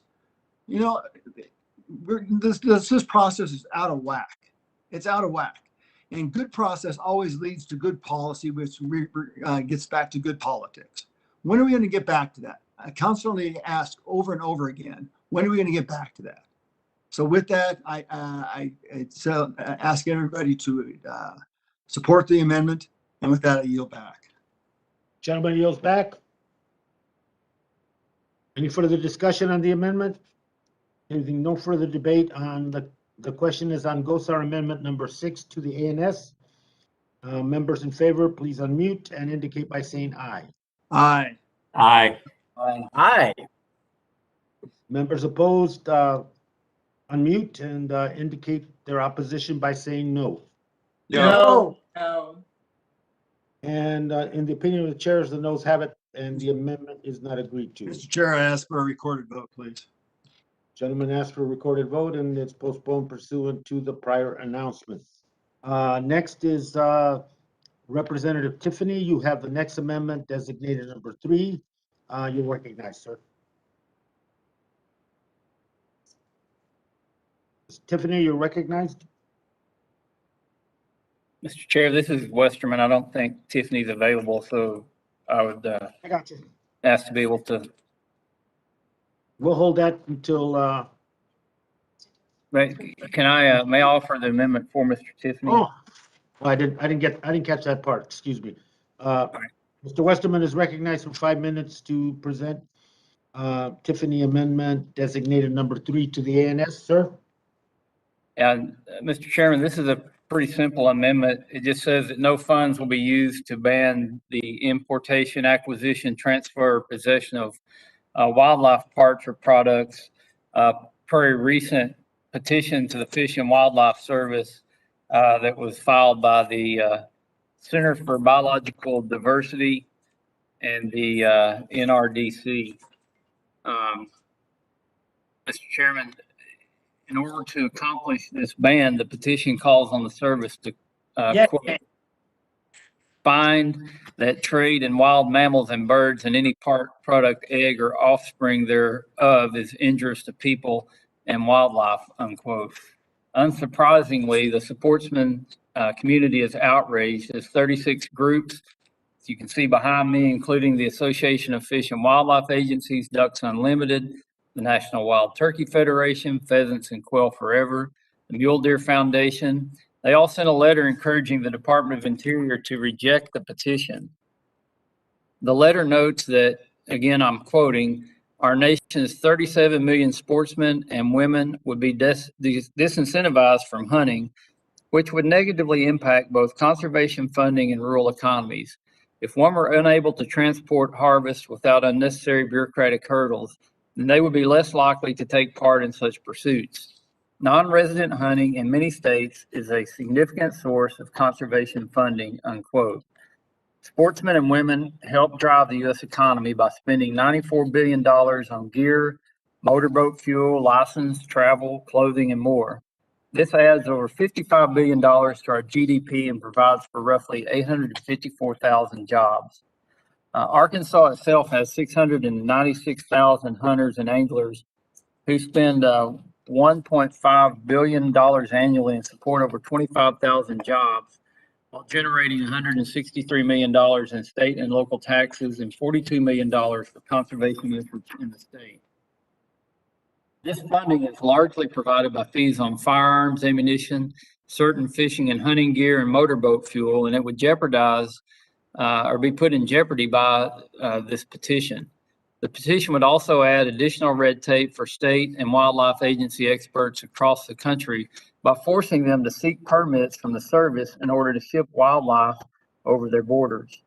State fish and wildlife agencies would also lose significant funding since in 1939, they have received roughly 60% of their funding from sportsmen and women, most of which is directed towards conservation efforts. The letter submitted by 36 conservation groups points out, again, I'm quoting from the letter, the restrictions put forth by the petitioners has the absolute ability to upend a significant portion of this funding, thus risking the financial stability of our nation's state, fish, and wildlife agencies and a significant sector of our country's economy, unquote. You know, Mr. Chairman, I don't know what motivates somebody who calls themselves the Center for Biological Diversity to file a petition like this. Maybe they should be renamed the Center for Biological Destruction and or the NRDC. We could also call them the National Natural Resources Destruction Council, because that's what's going to happen if this provision remains in this bill. If you want to do something good for wildlife, if you want to do something good for conservation, then I encourage people to support this amendment by Representative Tiffany, and I yield back. Gentleman yields, and is there any further discussion on Tiffany Amendment number 3? Anyone seek to be recognized? I will recognize myself in opposition. This amendment would overturn current law that bans the import and transport of wildlife taken illegally in other countries. It is literally advocating that for those bad guys who illegally traffic in wildlife, an issue that in the past has gained bipartisan support in opposition of that. On top of that, the amendment would undermine the investments this bill is helping, is making to help our country build back better and to put people to work. I urge opposition to the amendment, and I yield back the remainder of my time. Anyone else wish to seek recognition on the item? Hearing no further debate, the question is on Tiffany. Mr. Chairman, this is Representative Tiffany. Was this my amendment or is going through a dead zone? Okay, the gentleman is recognized. Okay, just want to make sure, Mr. Chairman, this is the amendment that was offered by Mr. Westerman by myself. Is that correct? Correct. Okay, yeah, if you could just give me a couple minutes, I would really appreciate it here. I have real concerns of what has been offered by the Natural Resources Defense Council and the Center for Biological Diversity, asking to stop international hunting trade that would also affect our domestic hunting and fishing opportunities also. And first of all, it's really disappointing that they're using an administrative process to accomplish this, and which is unfortunate. And I think if most members, including Democrats on this committee, if they really understood what NRDC and the Center for Biological Diversity were attempting to do, if it was done in a clean bill before this committee, where they actually saw what was being attempted to make happen rather than this slippery administrative process that's trying to be used with the Fish and Wildlife Service, I think members would vote against this. So we're giving them the opportunity now to be able to stop this by not funding what the Fish and Wildlife Service is talking or is being asked to do in an administrative fashion. So first of all, if you read the document put out by the NRDC and Center for Biological Diversity, they started out by saying something about that you're seeing diseases, jumping from animals, stuff like that, could lead to future pandemics. In other words, just trying to scare the heck out of people in order to accomplish their policy goals. When it's very clear that it appears quite clear at this point that the COVID-19 pandemic did not come from a bat or anything like that. It came from the Wuhan lab. And that is becoming more and more clear every day that perhaps this gain of function research that was funded by Dr. Fauci and others may lie at the heart of what happened and came out of that Wuhan lab. And to use that scare story to try to shut down the international hunting trade is just really wrong. But remember what's at the heart of this. This is what has preserved some species is by having proper management, by incentivizing the value of these animals that sometimes people go on big game hunts with. And it's allowed people to be able to stay in their native communities, for example, in Africa, while also offering opportunities for those hunters, sometimes who pay a lot of money that goes directly to those tribal members in these communities over in Africa and other places. And also, this has led to less poaching, and another reason to support this bill. So there's also impacts at the state level. For example, we import elk into Wisconsin in an attempt to bring elk back into our state and have a thriving herd in the state of Wisconsin. This would require additional administrative hurdles, possibly going through the Centers for Disease Control in order to move elk into Wisconsin. Do you think Dr. Rochelle Walensky knows much about elk and she should be making the decision, or anybody else that's the head of the CDC? That's the kind of hijinks that are going to happen if this National Resources Defense Council and Center for Biological Diversity administrative rule is allowed to go through. What I'm proposing here is to stop that. Finally, there are 35 or 36 hunting and angling groups that have come out vocally and vociferously saying, don't do this. And I hope you listen to them. In fact, one of them that's listed on there is a group that was set up as a front group to help Democrats, to back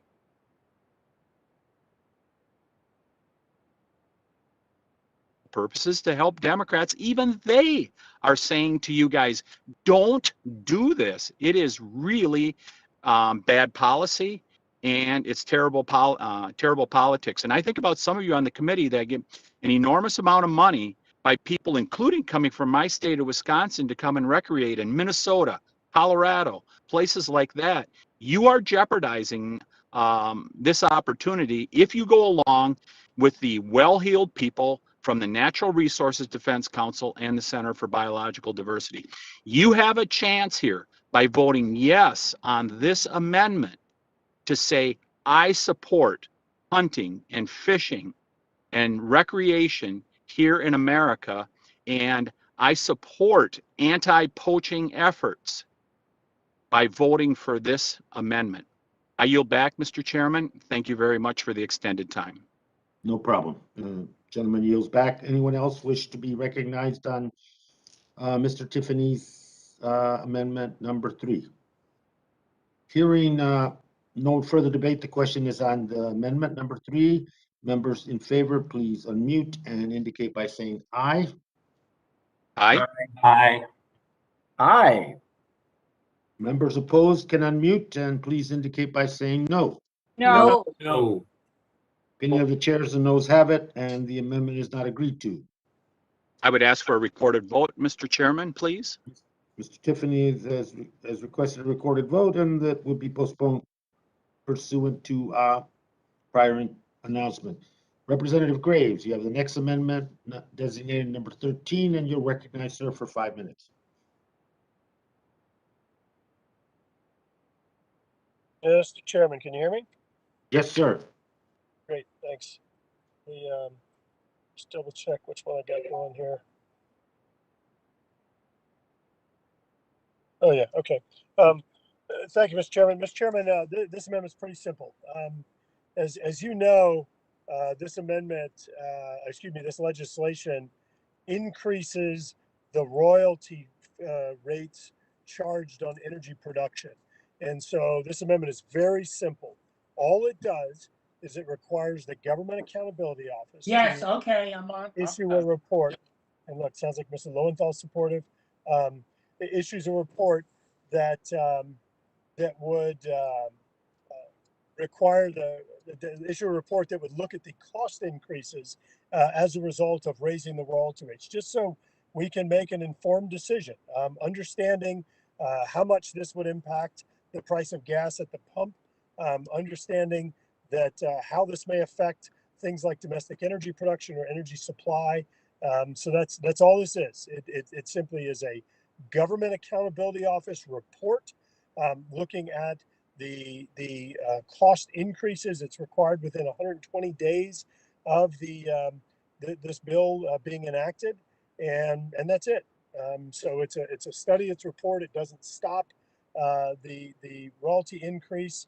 It simply does a report to look at the cost of increased energy as a result of raising the royalty rates. Now, for my friends that may hesitate here, I want to remind you that right now, this is actually a bidding process.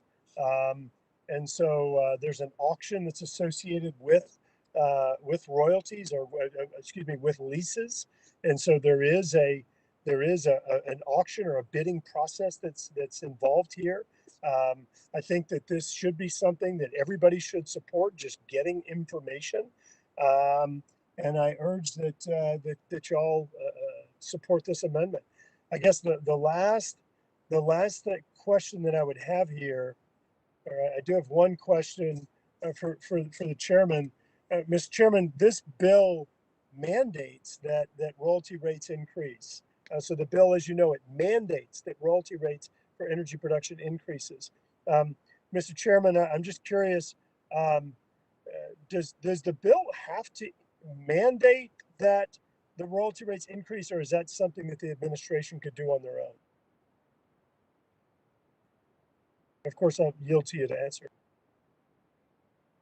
I think the point is to codify this into law so that it becomes not a discretionary issue in terms of the administration, but an issue in which that investment is recognized in this, and that's why it's the way it is. It's about assuring that the mandate is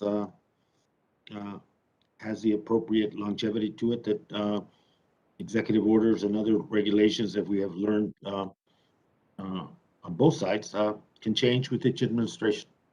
Yeah, it's a good point. Thank you. I reclaim my time, Mr. Chairman. That it is a good point. So this would actually provide the staying power or the longevity, as you said. In terms of the investment, yes. Mm-hmm. And so, Mr. Chairman, I just one last question. I'll yield back.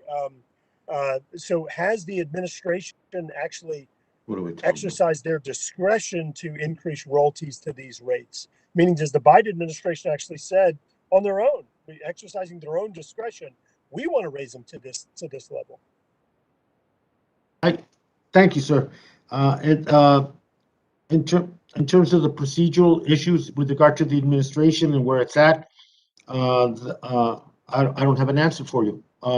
And as such, we're dealing with what we have before us, and I don't have any background or any other issues procedural wise to bring to you and to clarify any question you might have. So Great. Thank you, Mr. Chairman. So reclaiming my time. So I think this once again emphasizes the comments that I've made twice now during this markup, is that here we are voting on a bill that was written by who knows who, and no one here understands what it does and then understands how it may affect current policies, how it may adversely affect, positively affect, yet all the sheep are just following along. And so I think it just goes back to, Mr. Chairman, to just the irresponsibility of this committee right now, just blindly moving forward on things that folks don't even fully comprehend. And I think that just makes the point. So I'll yield back I urge adoption of the amendment that just requests the report, and look forward to your support. Gentleman yields. Anybody wish to be recognized on Amendment 13? Yes, Mr. Chair, I wish to be recognized. Chairman Lowenthal, you're recognized, sir. Thank you. And I thank Representative Graves, but I am going to oppose this, as he calls it, very simple amendment, because it is designed to eventually prevent our ability to invest in our country and to build back better for all Americans. I urge my colleagues to look at what this amendment is.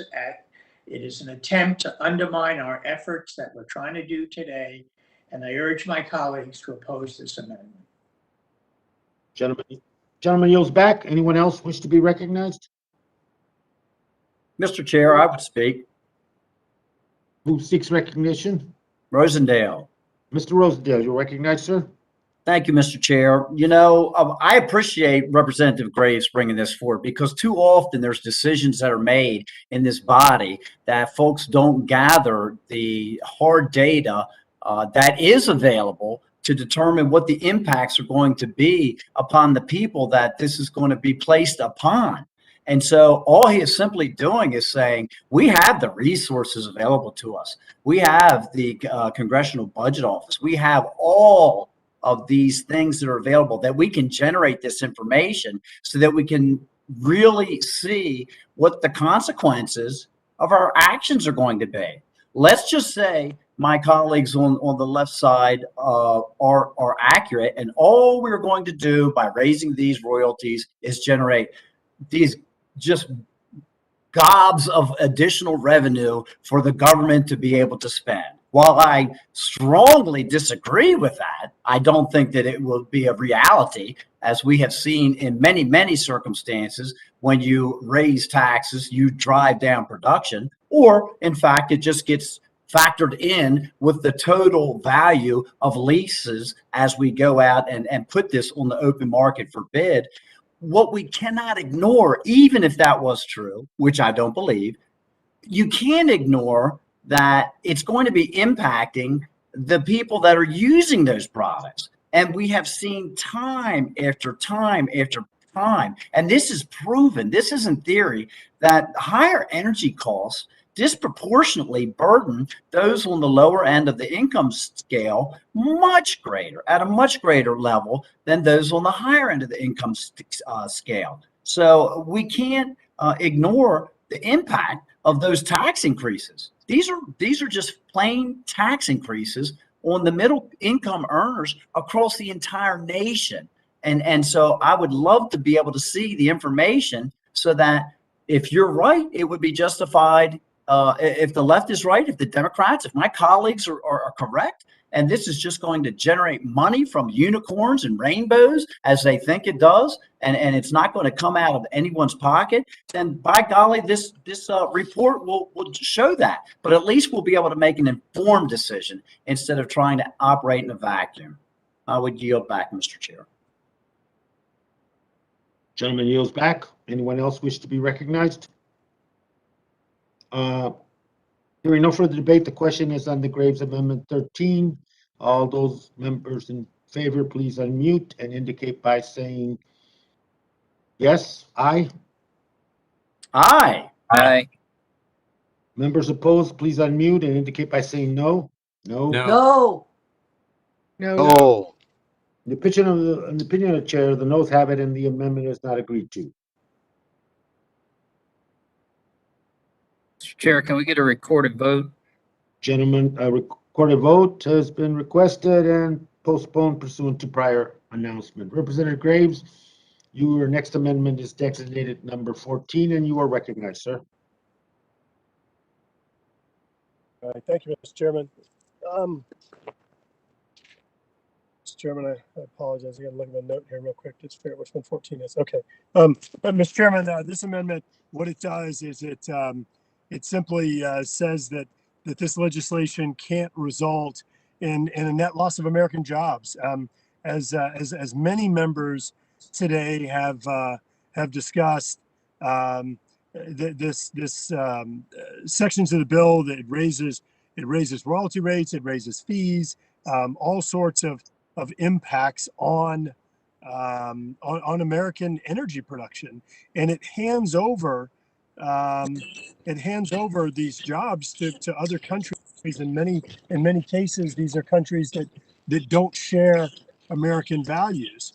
And so why we would enrich and employ Russians and Chinese and Taliban and Al Qaeda and ISIS and whoever else you all hope to employ, I don't understand. And so this simply says that you can't have a net loss of jobs as a result of the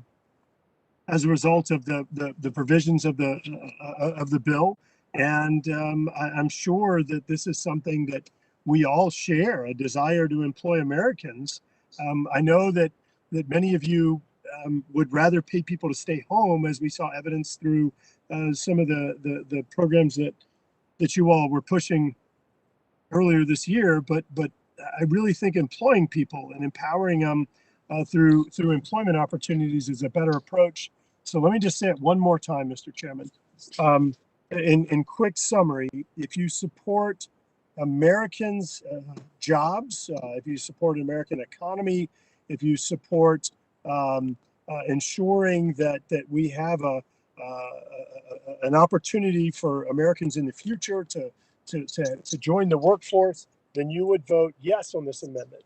If you would rather employ Russians and Chinese and those in the Taliban, those in ISIS and Al Qaeda, then you would vote no.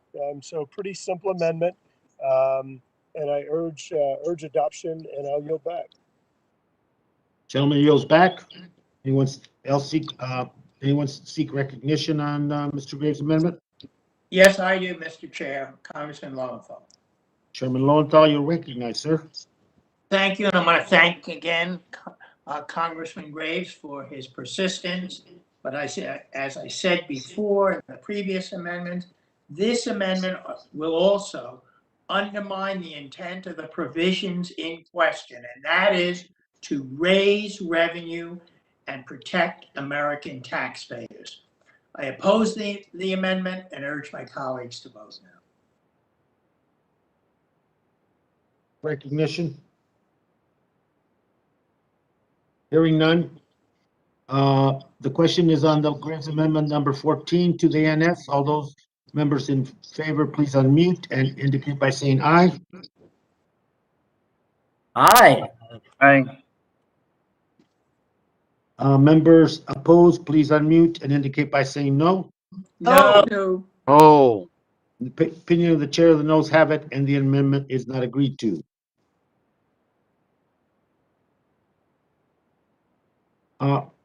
Chair, can we get a recorded vote? Mr. Westerman having requested a recording vote, and that's postponed based on prior announcement. Representative Graves, you have the next amendment designated 28, and you're recognized for 5 minutes. Mr. Chairman, I want to double check here. I believe, looking at my notes, it actually says number 18. Are we on the same page or no? It's 28 is the page I have. It's related to healthcare. I might have a typo here. Coastal resilience for coastal. Page 88, line 9. Coastal resilience is the amendment you have before us now, and number 28 that was indicated as one that wanted to be dealt with. Okay. Tell you what. I am as I mentioned to you before, I'm on the fly here a little bit. Let me see if I can find my. That's okay. See if I can find my number 28. Very sorry. No.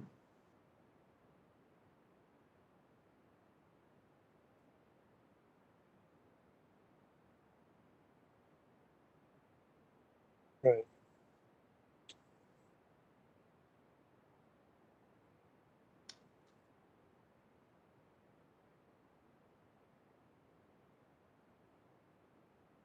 All right. 28. Okay. All right. I see it. Here, let me see, it's funny.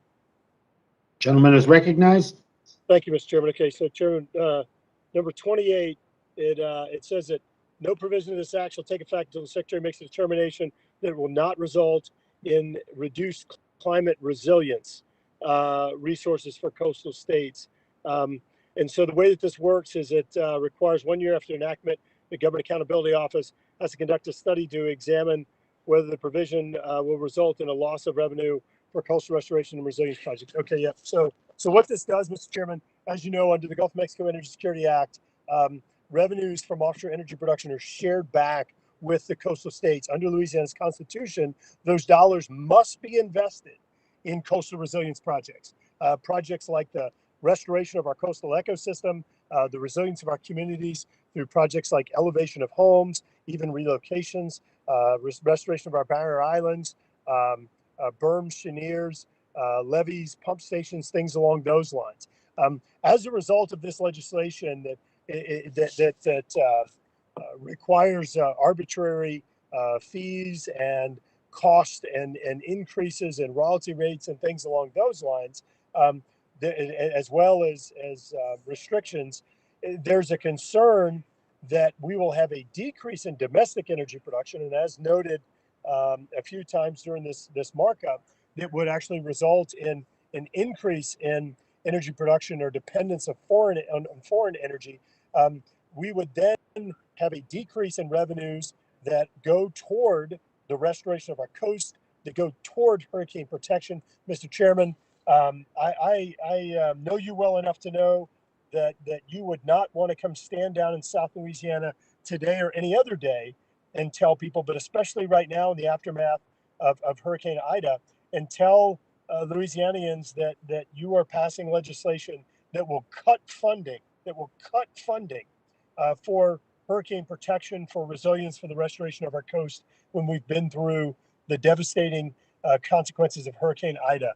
So, Mr. Chairman, this just simply says that this bill effectively can't result in a reduction in resilience funds. I also wanted to draw one other connection for you here, Mr. Chairman. As a result of decreased energy production in the United States and increased dependence upon foreign countries, you likely will result in decreased revenues for the general treasury, and so that could therefore decrease the availability of funds for other types of programs beyond the Gulf of Mexico Energy Security Act. Urge adoption of the amendment. Yield back. Someone yields back. Anyone else wish to be recognized on the amendment? Hearing none, let me recognize myself in opposition. The amendment's an attempt to undermine the critical investments that build resilience for coastal communities. And this amendment is, as drafted, has procedural issues that put these investments overall at risk. And so I urge opposition to the amendment and yield back. Any further discussion on the amendment? Hearing none, the question is on Graves Amendment 28 to the ANS. Those in favor, please unmute and indicate by saying aye. Aye. Aye. Aye. Members opposed, unmute and indicate by saying no. No. Oh, The noes have it, and the amendment is not agreed to. Get a recorded vote.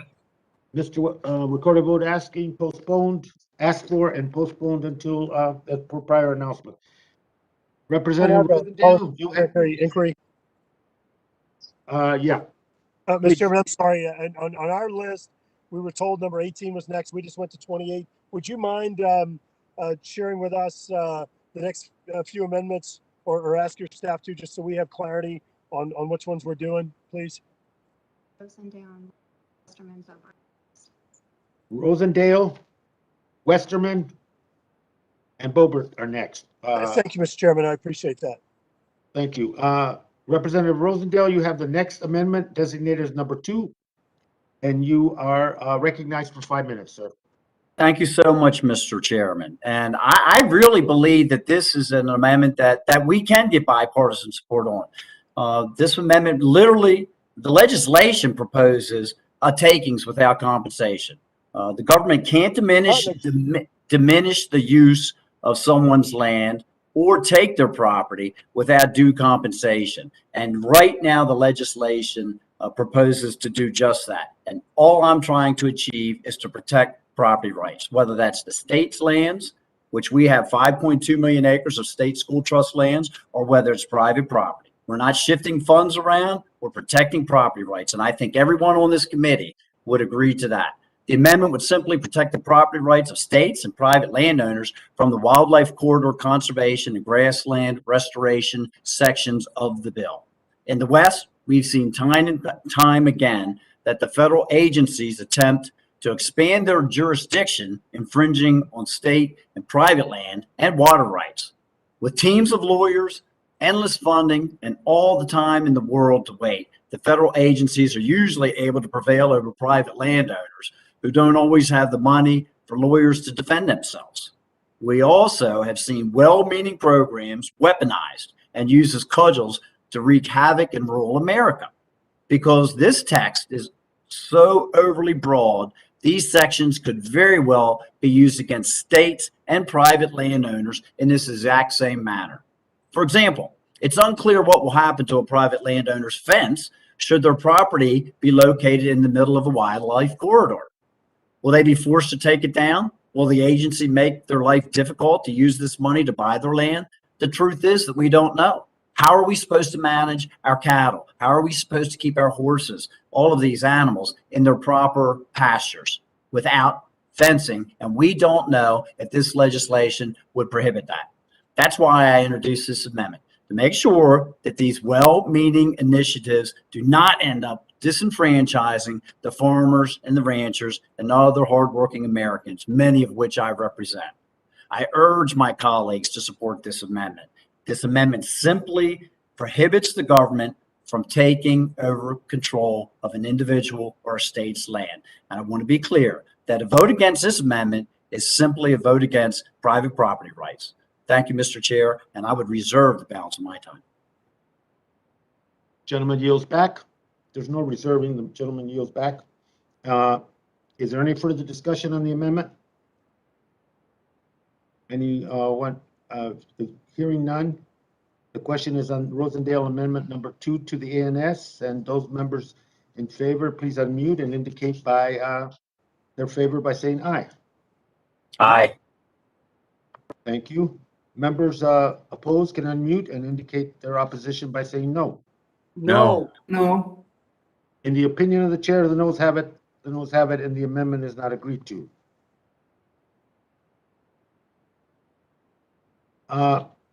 Representative Westerman, you have the next amendment designated number 11 to the ANS, and you are recognized for 5 minutes, sir. Thank you, Mr. Chairman. This amendment, I believe, is something that would actually protect taxpayer dollars from wasteful spending. And when I say wasteful spending, this amendment would prevent serial litigants from receiving funding under the Fish and Wildlife Service subtitle. Left-wing special interest groups have weaponized the ESA by continuously suing the Fish and Wildlife Service for not meeting species listings deadlines that are almost impossible to comply with. The quote, sue and settle process overwhelms regulatory agencies, resulting in settlement agreements and consent decrees requiring agencies to promulgate major regulations with an arbitrarily imposed timeline. These oftentimes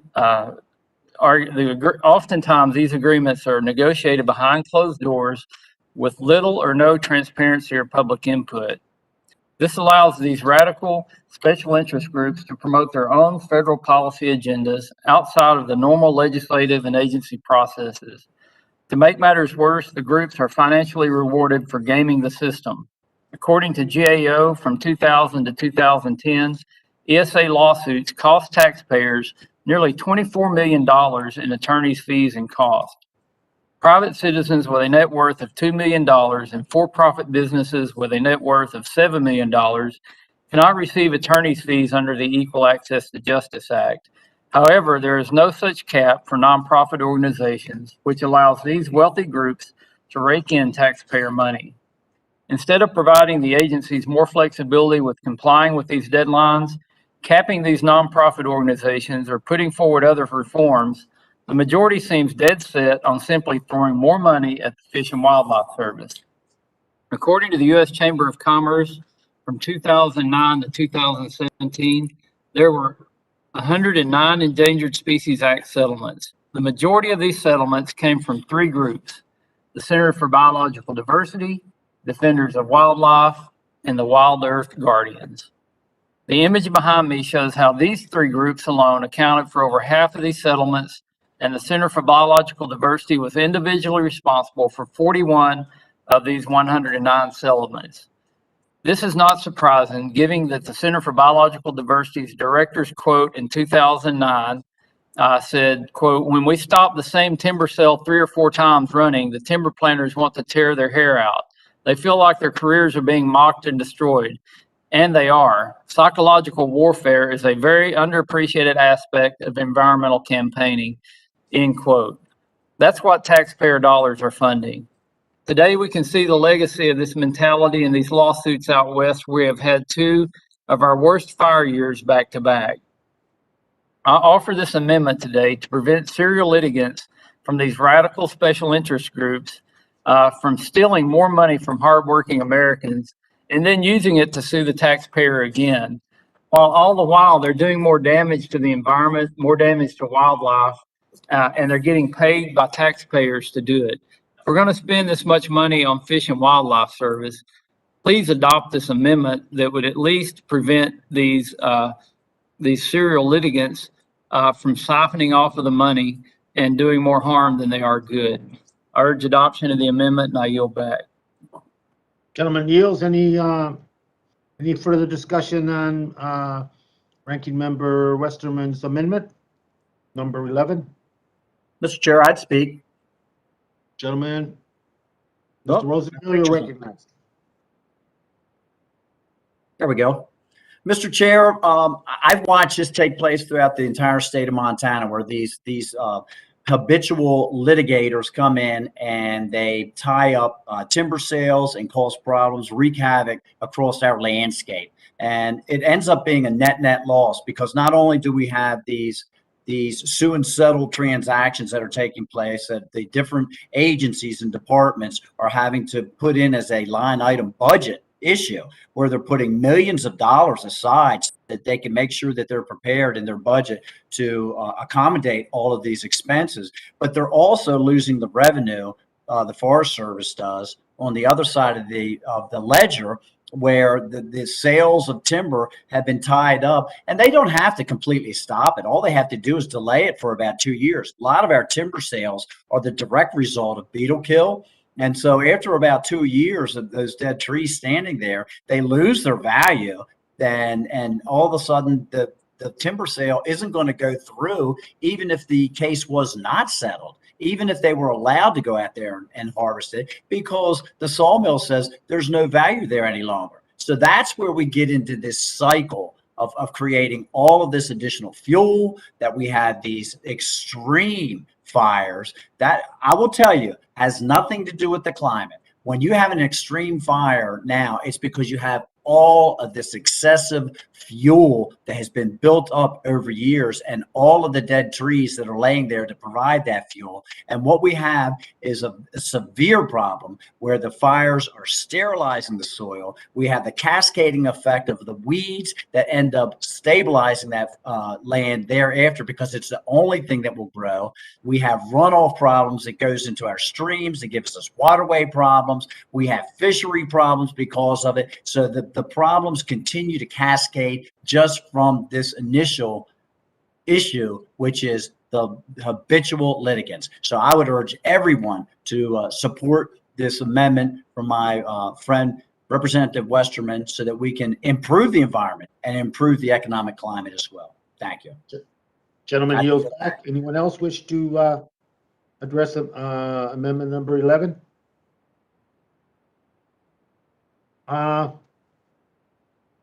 Hearing none, members in favor of the amendment would please unmute and indicate by their favor by saying aye. Aye. Aye. Aye. Members opposed, unmute and indicate their opposition by saying no. No. No. Opinion of the chairs, the noes have it, and the amendment is not agreed to. Representative Bobert, you have the next. Mr. Chairman, can I get a recorded vote? Absolutely. Recorded vote has been requested and will be postponed based on prior announcement. Representative Bobert, you have the next amendment designated number 7 to the ANS, and you are recognized for 5 minutes. Mr. Chairman? Okay. You're recognized, Ms. Bobert. Ranking member, do you need to say something? I was just going to offer the amendment if you weren't available, but Oh. since you're available, I will Thank you. yield back. Thank you. Mr. Chairman, this national security amendment prohibits 2 federal agencies funded in this bill from flying Chinese drones or drones made with Chinese components. The federal government has thousands of these potentially dangerous drones. The Department of the Interior alone has over 800 such drones. This was so concerning that former Interior Secretary David Bernhardt grounded the Interior Department's drone fleet, with certain exceptions for human safety in 2020. In his secretarial order, Secretary Bernhardt said, quote, in circumstances, information collected during UAS missions has the potential to be valuable to foreign entities, organizations, and governments, unquote. Despite the national security concerns, Interior bureaucrats led, but then banned stayed thanks to Secretary Bernhardt. This is part of a larger problem. National security concerns about Chinese drones have been around as early as 2017, when U.S. Customs authorities alleged that drones likely provided China with access to critical infrastructure and law enforcement data through camera softwares and information provided over the internet. While there are bills and provisions pending that would ban Chinese drones starting in 2023, we can do something about this right now, starting with this bill.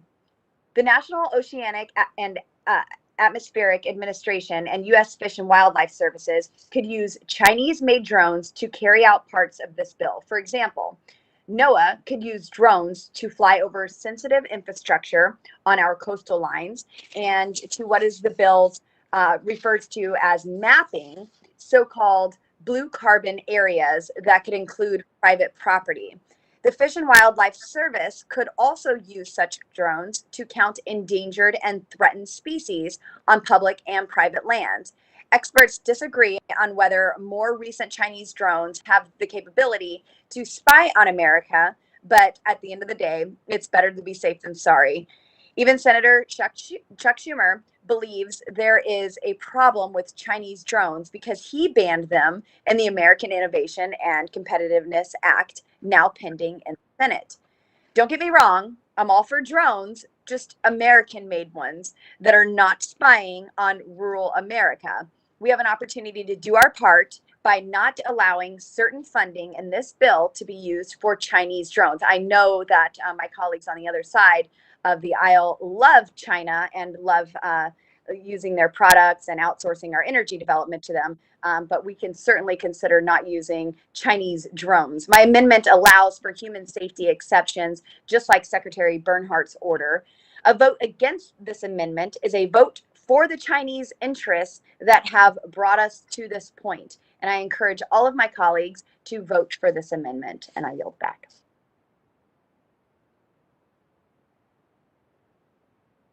This amendment's another poison pill that puts our effort in this reconciliation process, puts the legislation at risk. We need undermining the much needed investments in programs that help communities understand coastal hazards, prepare for sea level rise, and restore ecosystems is the investment that is being made in our package. And I urge the members to oppose this amendment and not to undermine that effort or to put the legislation as a whole at risk. With that, I yield back and ask if there's anyone else that wants to be recognized on this amendment. Hearing none, the I will now pause. Hearing no further debate, the question is on Bobert Amendment number 7. Members in favor, please unmute and indicate by saying aye.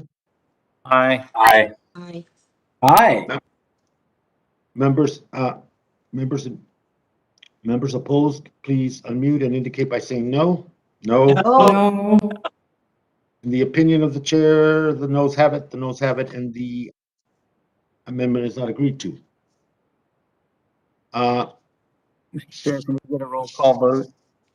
Is there Thank you, roll Mr. call vote has been requested and will be postponed pursuant to prior announcement.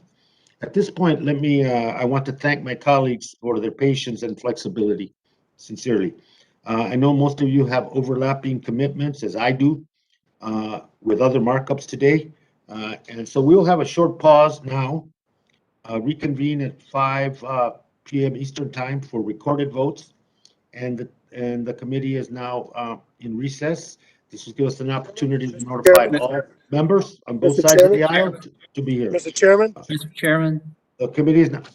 Mr. Chairman, Mr. Westerman. can you clarify, is that 5 p.m. Eastern Time or 4 p.m. Eastern Time? 5. That's An hour and 10 minutes from now. exactly. All Mr. right. Chairman? Mr. Graves. I just want to make sure I understand something. I have a number of additional amendments that have been filed. Could you just help explain to me the disposition of those? We're going to recess at this point, and as I indicated earlier, we have a amendment in the nature of a substitute that we must deal with as well. And let's when we get back, we'll deal with that question plus the question of the amendment. So with that, we're in recess till 5 o'clock. Thank you very much.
you very much. Thank the clerk.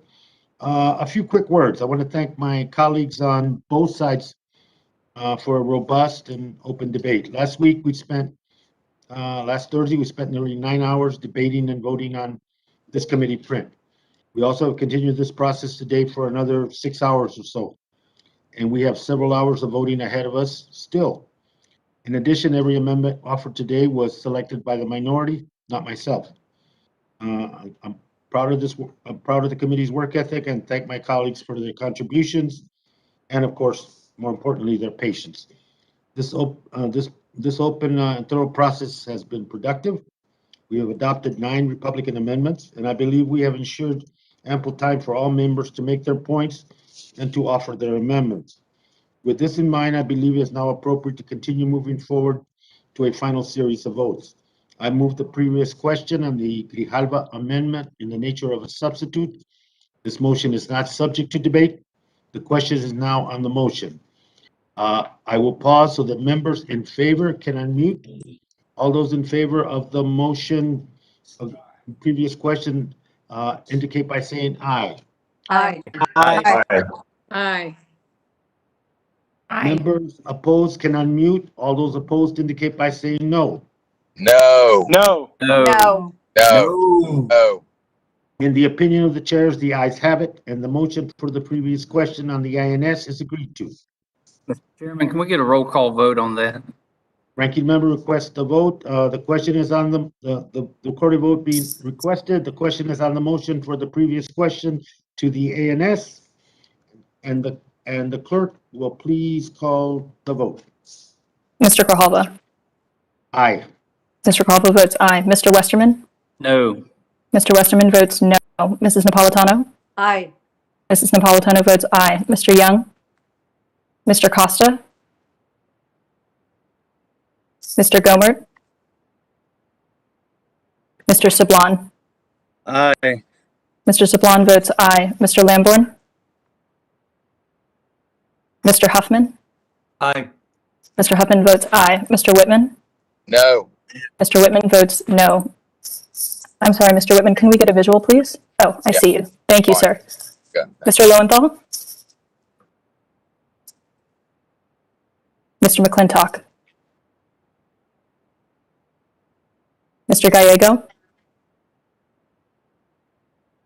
Mr. Gosar? Mr. Neguse? No. Mr. Neguse votes no. Mr. Graves? Mr. Levin? I'm sorry, I couldn't hear you. Could you please remind us what we're voting on right now?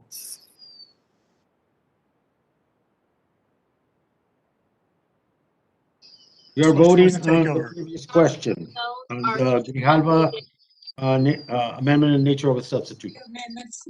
No. I'm sorry, who said no? No. Mr. Levin votes no. Mr. Heiss? Ms. Porter? Forgive me on Ms. that. Porter? This is Mr. Levin again. I got confused there. This is a yes vote. Yes. Mr. Levin votes yes. And as did I, Mr. Chair. This is Mr. Neguse. Would like to vote yes. Mr. Neguse votes yes.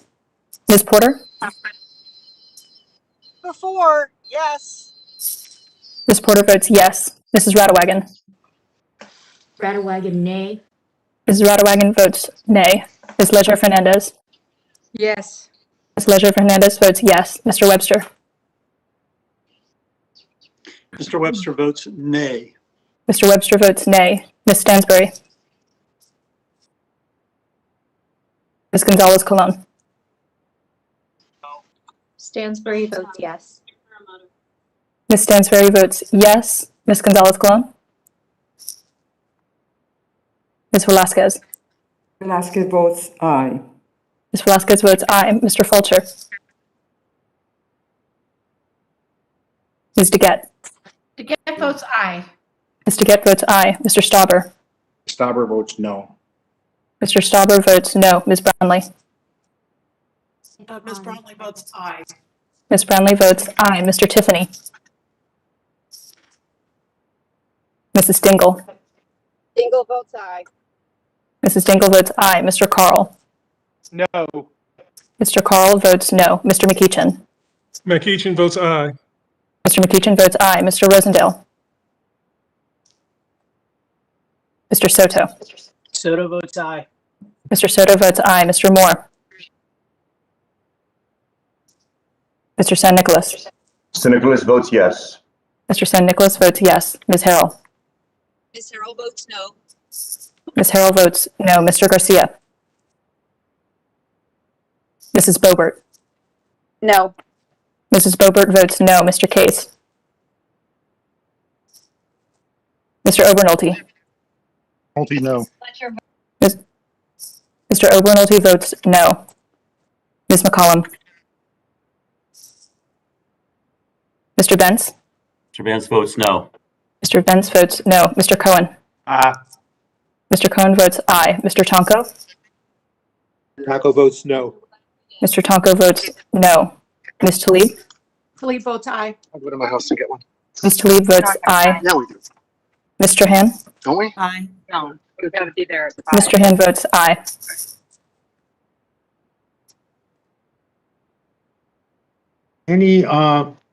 Any member, Mr. vote, to change their vote? No. Gonzalez Colon, Please recognize this. Who wishes to be recognized? Mr. Chair, Yes? Mr. Chair, You recognized? thank you. I vote aye. Ms. McCollum votes aye. Garcia This votes is aye. Lowenthal. Mr. Chair. Mr. Chair. Mr. Garcia votes aye. Mr. Chair. Lowenthal votes aye. Mr. Lowenthal votes aye. Gonzalez Colon votes no. Ms. Gonzalez Colon votes no. Mr. Chair, it's Mr. Taco. How am I recorded? Mr. Tonko is recorded as a no.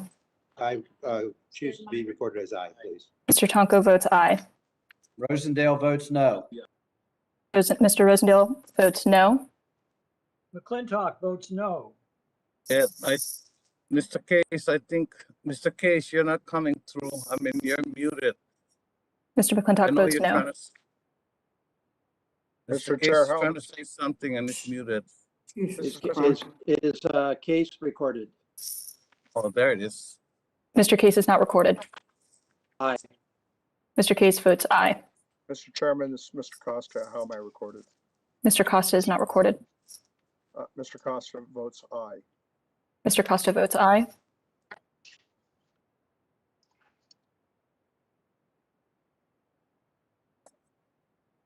Chair, could we get the clerk to read the Republicans who are not recorded? Would the clerk please indicate all the names of the members that are not recorded? Certainly. Mr. Young? Mr. Gomert? Mr. Lamborn?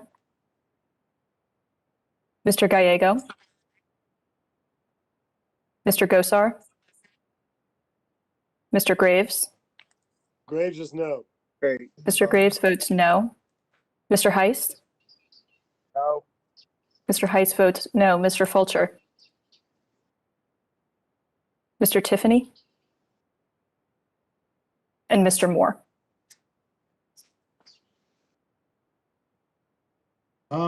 Any other members wish to vote or change their vote? Am I recorded? Dingle recorded? Ms. Dingle, how is she? Ms. Dingle is recorded. Thank you. If there's no one else, the vote is closed and the clerk shall report. Mr. Chair, on this vote, the yeas are 25 and the nays are 15. The ayes have it. The motion for the previous question on the ANS is agreed to. And now we now turn to the recorded votes that have been requested on amendments, and members are reminded that under House rules, members must be visible to the chair in order to vote, and no exception for technical issues. If a member is visible or without sound, they may visually vote with a thumbs up or thumbs down. Members should answer the clerk by saying their name and then your vote. This allows the camera enough time to switch to you and help reduce the confusion and move the meeting along. We turn to the previously requested. Mr. Chairman, on the previous vote, the clerk recorded, confirmed my vote after I said it. She confirmed and said Bobert votes no, and I'm getting reports that my name may not have been recorded. On the previous vote with the clerk, Ms. Bobert is recorded as how? Mrs. Bobert is recorded as a no on the previous vote. Thank you. And we turn to the previously requested recorded votes. The question is the unfinished business, the amendments to the ANS. The First Amendment designated Bobert number 1. The clerk shall call the roll. Mr. Grijalva? No. Mr. Grijalva votes no. Mr. Westerman? Aye. Mr. Westerman votes aye. Mrs. Napolitano? No. Mrs. Napolitano votes no. Mr. Young? Mr. Costa? Mr. Costa votes no. Mr. Costa votes no. Mr. Gomert? Mr. Sablon? Sablon, no. Mr. Sablon votes no. Mr. Lambourne? Lamborn votes aye. Mr. Lambourne votes aye. Mr. Huffman? No. Mr. Huffman votes no. Mr. Whitman? Aye. Mr. Whitman votes aye. Mr. Lowenthal? No. Mr. Lowenthal votes no. Mr. McClintock? Aye. Mr. McClintock votes aye. Mr. Gallego? Mr. Gosar? Mr. Neguse? No. Mr. Neguse votes no. Mr. Graves? Mr. Levin? No.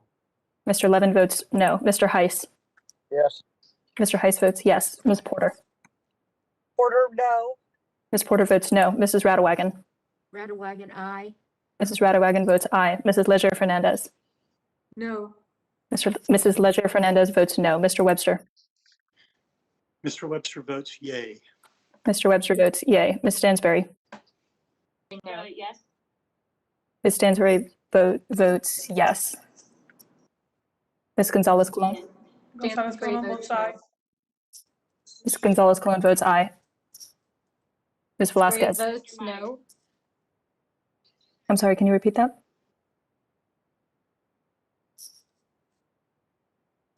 Mrs. Stansberry votes no. Yes, thank you. Ms. Velasquez? Mr. Fulcher? Ms. DeGette? DeGette votes no. Ms. DeGette votes no. Mr. Stauber? Stauber votes aye. Mr. Stauber votes aye. Ms. Brownlee? Brownlee votes no. Ms. Brownlee votes no. Mr. Tiffany? Mrs. Dingle? No. Mrs. Dingle votes no. Mr. Carl? Yes. Mr. Carl votes yes. Mr. McEachin? McEachin votes no. Mr. McEachin votes no. Mr. Rosendale? Rosendale, yes. Mr. Rosendale votes yes. Mr. Soto? Soto votes no. Mr. Soto votes no. Mr. Moore? Mr. San Nicolas? Ms. Harrell? Ms. Harrell votes yes. Ms. Harrell votes yes. Mr. Garcia? Garcia votes no. Mr. Garcia votes no. Mrs. Bobert? Bobert votes yes. Mrs. Bobert votes yes. Mr. Case? No. Mr. Case votes no. Mr. Obernolte? Aye. Mr. Obernolte votes yes. Mrs. McCollum? McCullough votes no. Mrs. McCollum votes no. Thanks. Mr. Benz? Mr. Benz votes yes. Mr. Benz votes yes. Mr. Cohen? Mr. Cohen votes, let me get my picture on there. Come on, picture. I hope you got it, but I vote no. I see you. Mr. Cohen votes no. Mr. Tonko? Tonko votes no. Mr. Tonko votes no. Ms. Talib? Talib votes no. Ms. Talib votes no. Mr. Han? No. Mr. Han votes no. Mr. Nicholas votes no. Mr. San Nicolas votes no. Are there any members who wish to record their vote or change their vote? Mr. Chairman, how's Graves recorded? Mr. Graves? Mr. Graves is not recorded. Graves, yes, please. Mr. Graves votes yes. Tiffany? Tiffany? Mr. Tiffany is not recorded. Tiffany votes aye. Mr. Tiffany votes aye. How was Stauber recorded?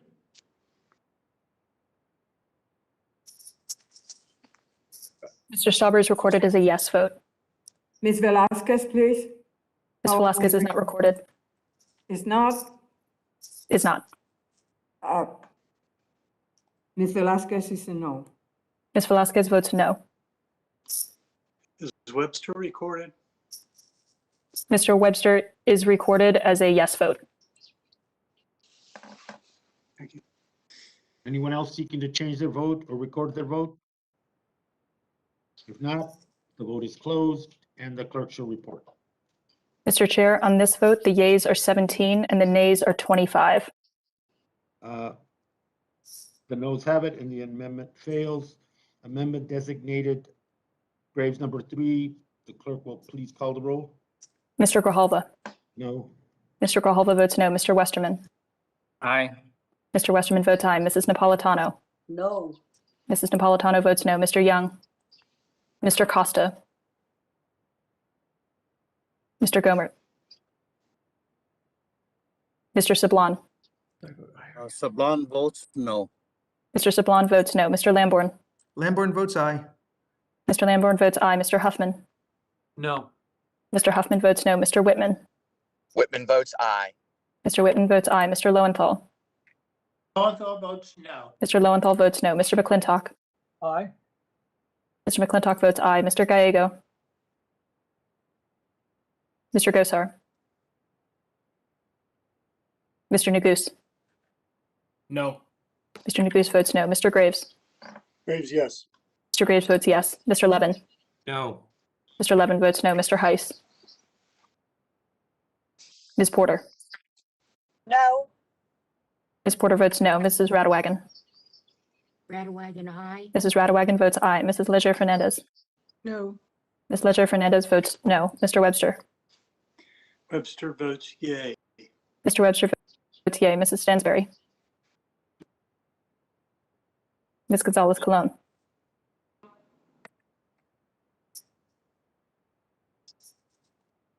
Ms. Velasquez. Velasquez votes no. Ms. Velasquez votes no. Mr. Fulcher. Ms. DeGette. Oh, sorry, this is Representative Stansbury. Did you get my no? Ms. Stansberry is not recorded, but I will mark Ms. Stansberry votes no. And Gonzalez Colon say yes. Ms. Gonzalez Colon votes yes. Ms. DeGette.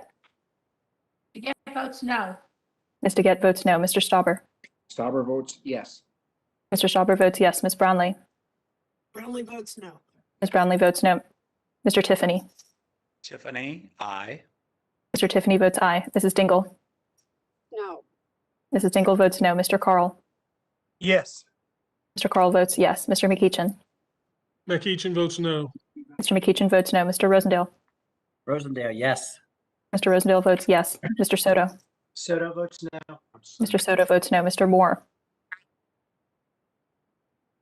Mr. San Nicolas. St. Nicholas votes no. Mr. San Nicolas votes no. Ms. Harrell. Ms. Harrell votes yes. Ms. Harrell votes yes. Mr. Garcia. Mrs. Bobert. It's got a way to go. Garcia's a no. I'm sorry, I can't see you, Mrs. Bobert. Would you mind repeating that? Bobert votes yes. Mrs. Bobert votes yes. Mr. Case. No. Mr. Case votes no. Mr. Obernolte.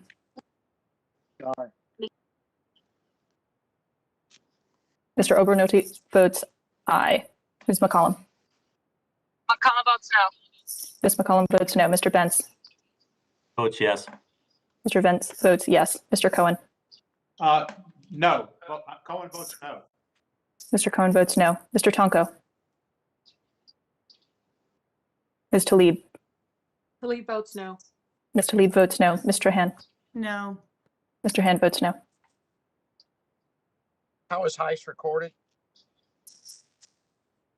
Mr. Heiss is not recorded. Yes, please. Mr. Heiss votes yes. Anyone else wish to be Is Webster recorded or change their recorded? vote? Mr. Tackle, how am I recorded? Mr. Webster is recorded as a yes vote. Mr. Chris, how am I recorded? Yes. Representative Baird votes yes. Mr. Chris, you voted no. Mr. Baird? Yes. Great. Gomer votes yes. How's Representative Tonko recorded? Mr. Gomert votes yes. Mr. Tonko is not recorded.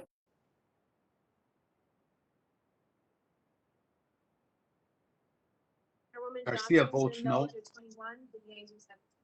Mr. Garcia Garcia. votes no.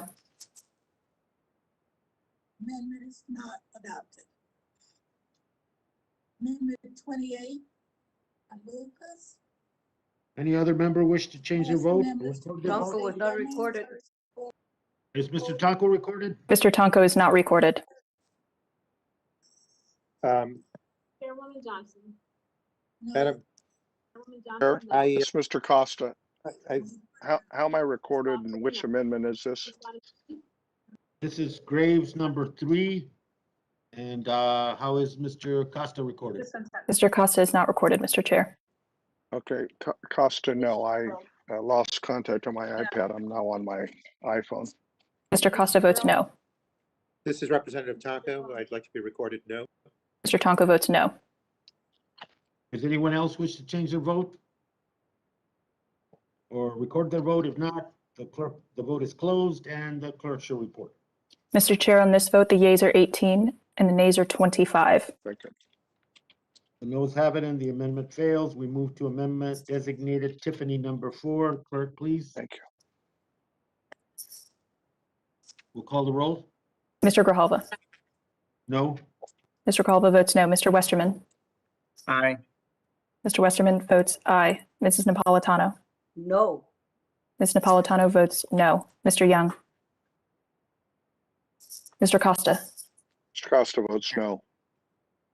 Mr. Costa votes no. Mr. Gomert. Yes. Mr. Gomert votes yes. Mr. Sablon. Sablon votes no. Mr. Sablon votes no. Mr. Lamborn. Lamborn votes aye. Mr. Lamborn votes aye. Mr. Huffman. No. Mr. Huffman votes no. Mr. Whitman. Votes aye. I'm sorry, Mr. Whitman. I'm not getting a visual. Would you mind repeating that, please?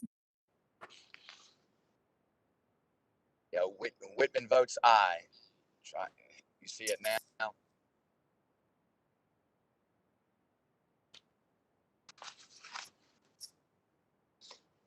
I'm sorry, Mr. Whitman. One moment, please.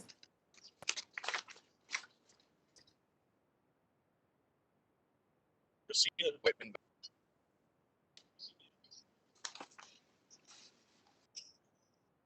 Coconut juice. Thanks for your patience, Mr. Whitman. Mr. Whitman votes yes. Mr. Lowenthal. Mr. Lowenthal? Mr. Lowenthal. I vote no. Mr. Lowenthal votes no. Mr. McClintock. Aye. Mr. McClintock votes aye. Mr. Gallego. Mr. Gosar. Mr. Neguse. No. Mr. Neguse votes no. Mr. Graves. Graves, yes. Mr. Graves votes yes. Mr. Levin. No. Mr. Levin votes no. Mr. Heiss. Yes. Mr. Heiss votes yes. Ms. Porter. No. Ms. Porter votes no. Mrs. Radawagon. Radawagon, aye. Ms. Radawagon votes aye. Ms. Leger Fernandez. No. Ms. Leger Fernandez votes no. Mr. Webster. Mr. Webster votes yay. Mr. Webster votes yay. Ms. Stansberry. No. Ms. Stansberry votes no. Ms. Gonzalez Colon. Ms. Velasquez. Velasquez votes no. Ms. Velasquez votes no. Ms. Gonzalez Colon votes aye. Mr. Fulcher. Ms. DeGette. DeGette votes no. Ms. DeGette votes no. Mr. Stauber. Stauber votes aye. Mr. Stauber votes aye. Ms. Brownlee. Brownlee votes no. Ms. Brownlee votes no. Mr. Tiffany. Tiffany, aye. Mr. Tiffany votes aye. Mrs. Dingle. Dingle votes no. Ms. Dingle votes no. Mr. Carl. Yes. Mr. Carl votes yes. Mr. McEachin. McEachin votes no. Mr. McEachin votes no. Mr. Rosendale. Rosendale, yes. Mr. Rosendale votes yes. Mr. Soto. Mr. Moore. Mr. Soto votes no. Mr. Moore. Mr. San Nicolas. San Nicolas votes no. Mr. San Nicolas votes no. Ms. Harrell. Mr. Garcia. Is a no. Mr. Garcia votes no. Mrs. Bobert. Bobert votes yes. Mrs. Bobert votes yes. Mr. Case. No. Mr. Case votes no. Mr. Obernolte. Aye. Mr. Obernolte votes aye. Ms. McCollum. No. Ms. McCollum votes no. Mr. Benz. Benz votes yes. Mr. Benz votes yes. Mr. Cohen. Mr. Cohen votes no. Mr. Cohen votes no. Mr. Tonko. Tonko votes no. Mr. Tonko votes no. Ms. Talib.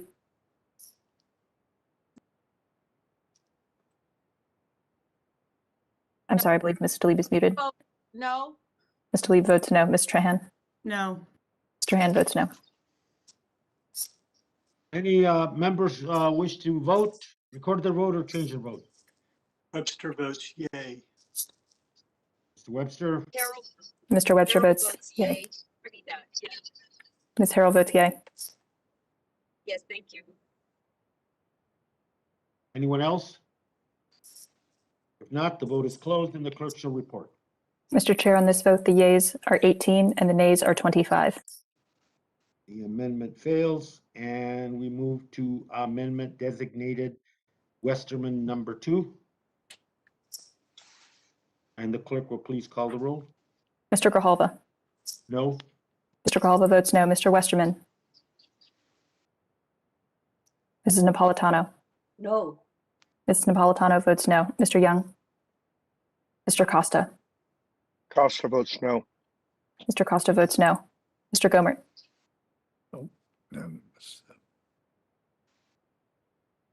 Mr. Sablon.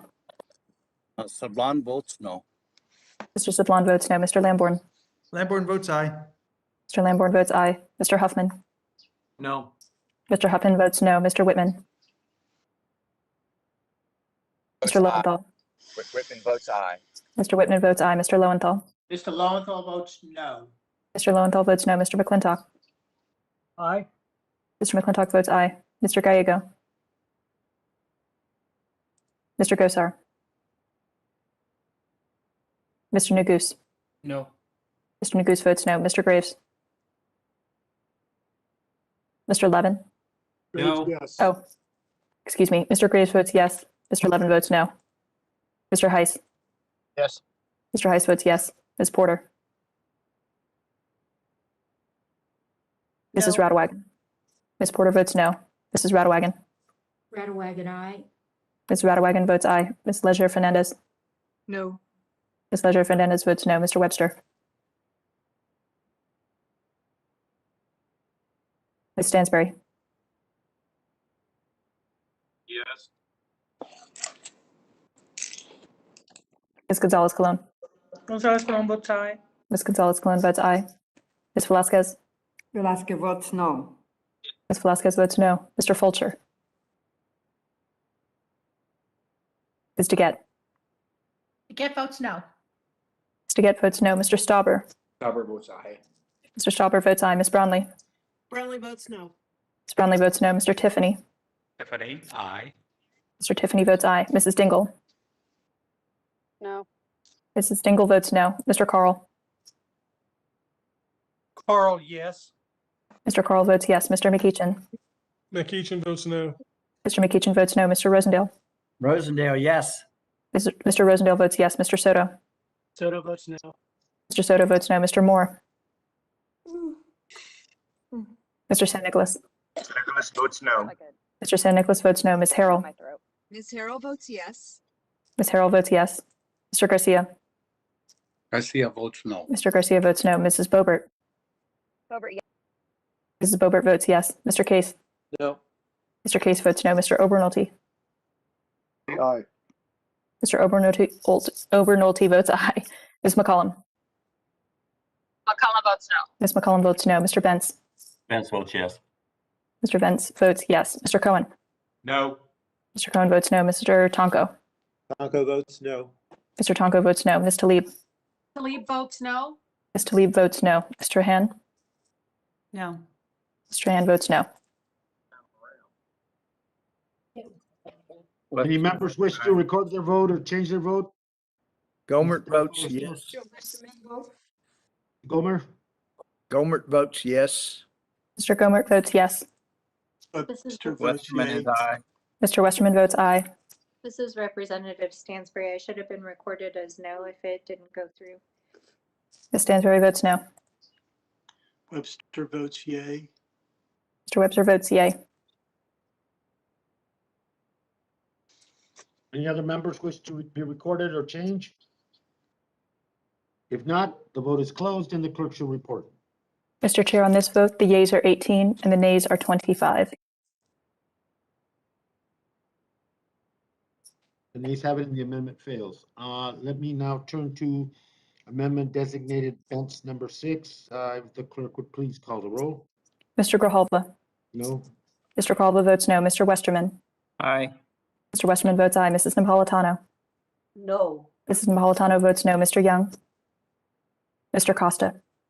Mr. Chair, I have a clarification. You said Ben's number 6. I thought Ben's was number 5 on a previous list I had. Just trying to make sure which amendment I'm voting on. 6. Fence number 6. I'll pass and I'll double check. Mr. Gomer? Although this is Bent's Amendment 6, some of us think Bent's is number 1, but I vote aye. Mr. Gomer votes aye. Mr. Sablon? On votes no. Mr. Sablon votes no. Mr. Lamborn? Lamborn votes aye. Mr. Lamborn votes aye. Mr. Huffman? No. Mr. Huffman votes no. Mr. Whitman? Whitman votes aye. Mr. Whitman votes aye. Mr. Lowenthal? Lowenthal votes no. Mr. Lowenthal votes no. Mr. McClintock? Aye. Mr. McClintock votes aye. Mr. Gallego? Mr. Gosar?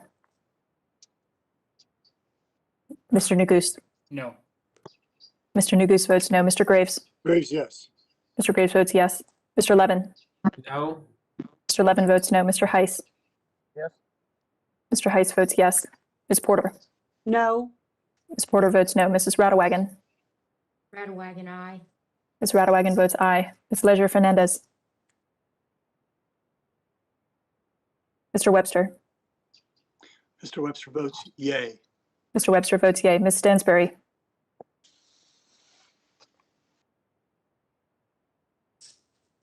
Did you record Ledger Fernandez as a no? Ms. Leisure Fernandez votes no. Ms. Stansbury? Stansbury votes no. Ms. Stansbury votes no. Ms. Gonzalez Colon? Aye. Ms. Gonzalez Colon votes aye. Ms. Velasquez? No. Ms. Velasquez votes no. Mr. Fulcher? Ms. DeGette? DeGette votes no. Ms. DeGette votes no. Mr. Stauber? Stauber votes aye. Mr. Stauber votes aye. Ms. Brownlee? Brownlee votes no. Ms. Brownlee votes no. Mr. Tiffany? Tiffany, aye. Mr. Tiffany votes aye. Mrs. Dingle? No.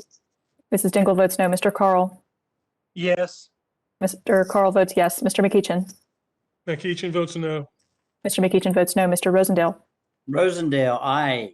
Mr. Rosendale votes aye. Mr. Soto? Votes no. Mr. Soto votes no. Mr. Moore? Mr. San Nicolas? Nicholas votes no. Mr. San Nicolas votes no. Ms. Harrell? Ms. Harrell votes yes. Ms. Harrell votes yes. Mr. Garcia? Mrs. Bobert? Bobert votes yes. Mrs. Bobert votes yes. Mr. Case? No.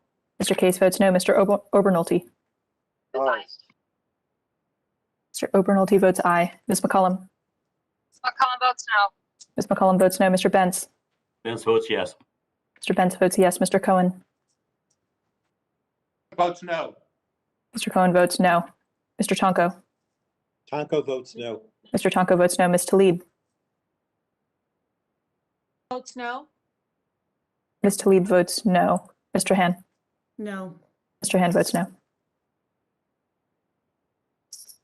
Mr. Chair, Costa votes yes. Mr. Costa votes yes. Mr. Webster Anyone votes else yay. wish to record their vote or change their vote, please identify yourself. Garcia votes no.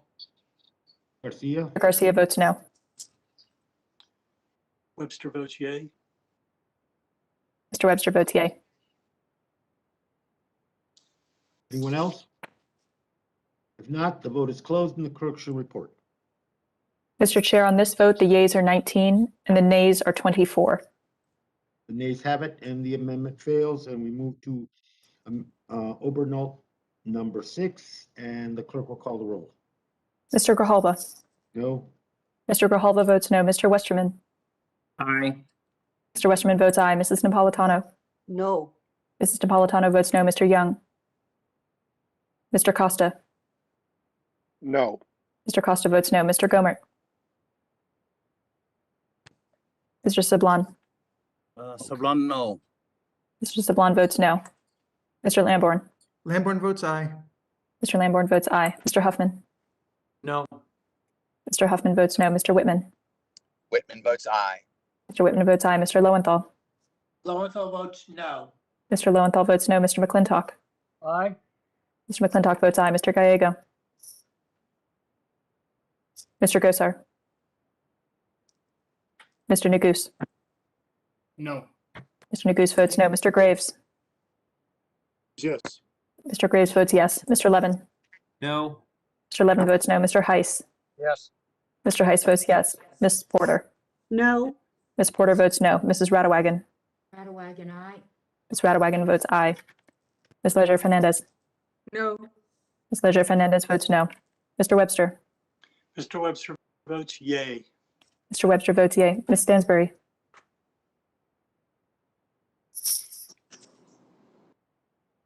Ms. Gonzalez-Colon. Aye. Murray votes no. Ms. Stansbury votes no. Ms. Gonzalez-Colon votes aye. Ms. Velasquez. Velasquez votes no. Ms. Velasquez votes no. Mr. Fulcher. Mr. Gett. Get votes no. Mr. Gett votes no. Mr. Stauber. Stauber votes aye.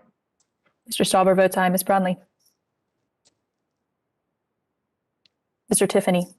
Tiffany, aye. Mr. Tiffany votes aye. Mrs. Dingle. Mr. Carl. Yes. Mr. Carl votes yes. Hold on. Dingle votes I'm sorry, can you repeat that, please? no. It wasn't a. Mrs. Dingle? Mr. McEachin? McEachin votes no. Mr. McEachin votes no. Mr. Rosendale? Mr. Soto? Soto votes no.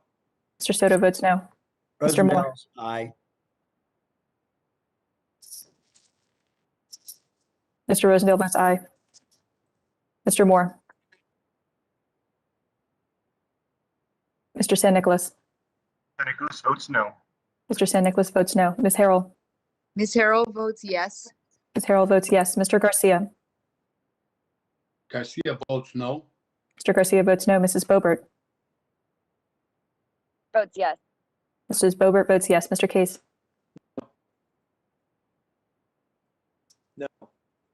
Mr. Case votes no. Mr. Obernolte? Aye. Yes. Mr. Obernolte votes yes. Ms. McCollum? McCollum votes no. Ms. McCollum votes no. Mr. Benz? Mr. Benz votes yes. Mr. Benz votes yes. Mr. Cohen? No. Mr. Cohen votes no. Mr. Tonko? Tonko votes no. Mr. Tonko votes no. Ms. Talib? Talib votes no. Ms. Talib votes no. Mr. Hand? No. Mr. Hand votes no.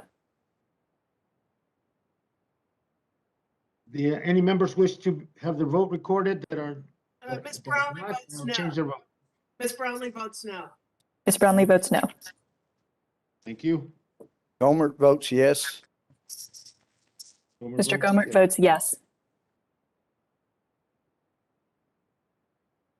Anyone else?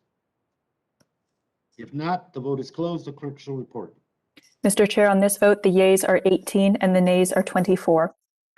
The nays have it and the amendment fails. And Obernolte number 1, the clerk would please call the roll. Mr. Grijalva? No. Mr. Grijalva votes no. Mr. Westerman?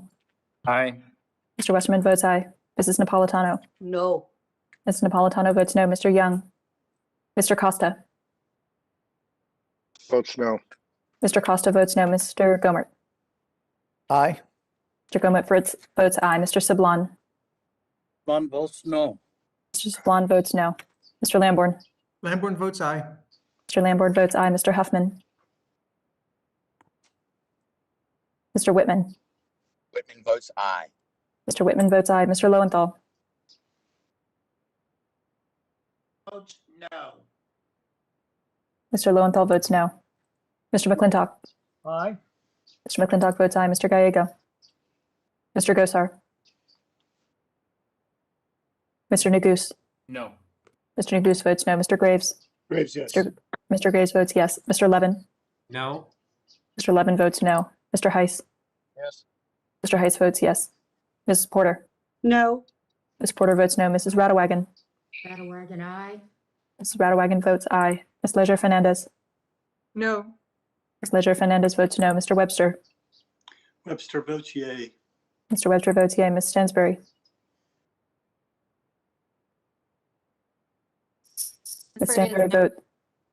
Ms. Stansbury votes no. Ms. Gonzalez Colon. Gonzalez Colon votes aye. Ms. Gonzalez Colon votes aye. Ms. Velasquez. Velasquez votes no. Ms. Velasquez votes no. Mr. Fulcher. Ms. DeGette. Get votes no. Ms. DeGette votes no. Mr. Stauber. Stauber votes aye. Mr. Stauber votes aye. Ms. Brownlee. Ms. Brownlee votes no. Ms. Brownlee votes no. Mr. Tiffany. Tiffany, aye. Mr. Tiffany votes aye. Mrs. Dingle. Dingle, no. Mrs. Dingle votes no. Mr. Carl. Yes. Mr. Carl votes yes. Mr. McEachin. McEachin votes no. Mr. McEachin votes no. Mr. Rosendale. Mr. Soto. Soto votes no. Mr. Soto votes no. Mr. Moore. Yes. Mr. Moore votes yes. Mr. San Nicolas. Santa Cruz votes no. Mr. San Nicolas votes no. Ms. Harrell. Mr. Garcia. Garcia votes no. Mr. Garcia votes no. Mrs. Bobert. Bobert votes yes. Mrs. Bobert votes yes. Mr. Case. No. Mr. Case votes no. Mr. Obernolte.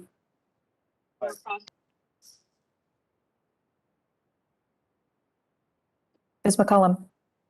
McCollum votes no. Ms. McCollum votes no. Mr. Benz. Mr. Benz votes yes. Mr. Benz votes yes. Mr. Cohen. No. Mr. Cohen votes no. Mr. Tonko. Tonko votes no. Mr. Tonko votes no. Ms. Tlaib. Mr. Hen.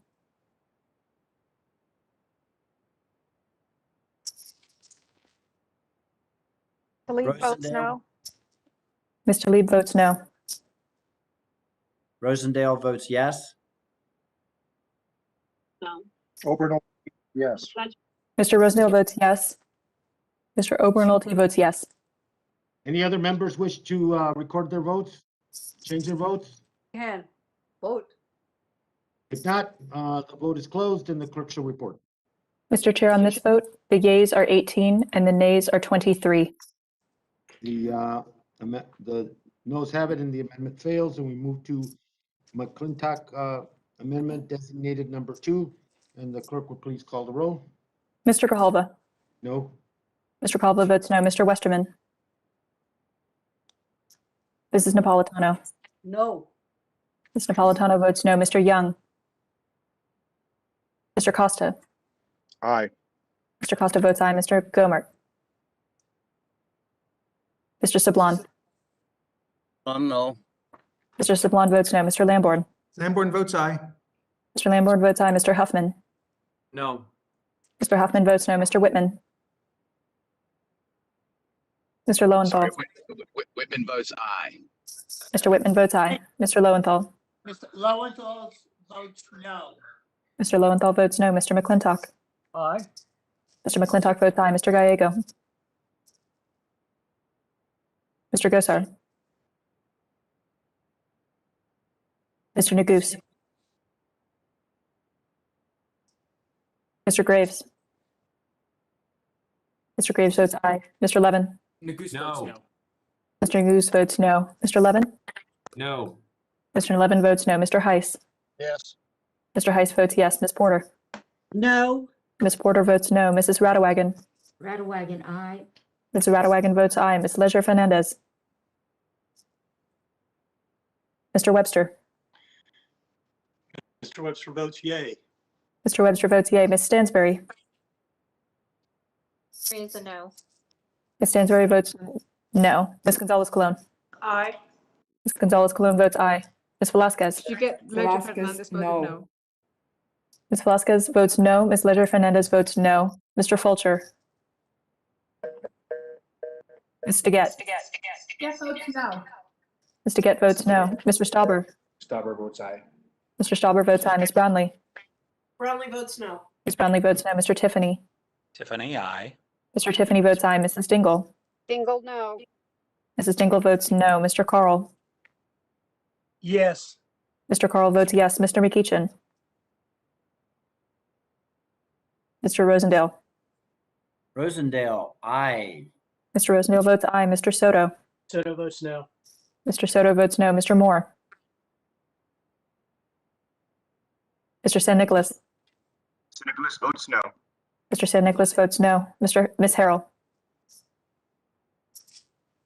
Mr. Garcia. Garcia's a no. Mr. Garcia votes no. Mrs. Bobert. Bobert votes yes. Mrs. Bobert votes yes. Mr. Case. No. Mr. Case votes no. Mr. Obernolte. Ms. McCollum. McCollum votes no. Ms. McCollum votes no. Mr. Benz. Mr. Benz votes yes. Mr. Benz votes yes. Mr. Cohen. No. Mr. Cohen votes no. Mr. Tonko. Tonko votes no. Mr. Tonko votes no. Ms. Talib. Nope. Mr. Talib votes no. Mr. Han. No. Mr. Han votes no. Westerman is aye. Vote or change their vote? Mr. Westerman votes aye. Aye. Gomer votes aye. Mr. Gomert votes aye. Aye. Any other members? Aye. Mr. Obernolte votes aye.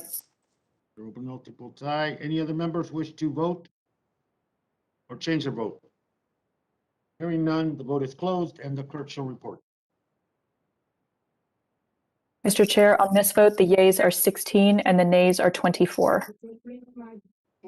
Thank you very much. We move to amendment designated Stauber number 7, and the clerk will call the roll. Mr. Grijalva. No. Mr. Grijalva votes no. Mr. Westerman. Aye. Mr. Westerman votes aye. Mrs. Napolitano. No. Ms. Napolitano votes no. Mr. Young. Mr. Costa. Mr. Gomert. Aye. Mr. Gomert votes aye. Mr. Sablon. No. Mr. Sablon votes no. Mr. Lambourne. Lamborn votes aye. Mr. Lambourne votes aye. Mr. Huffman. No. Mr. Huffman votes no. Mr. Whitman. Whitman votes aye. Mr. Whitman votes aye. Mr. Lowenthal. Mr. McClintock. Aye. Mr. McClintock votes aye. Mr. Gallego. Mr. Gosar. Mr. Neguse. No. Mr. Neguse votes no. Mr. Graves.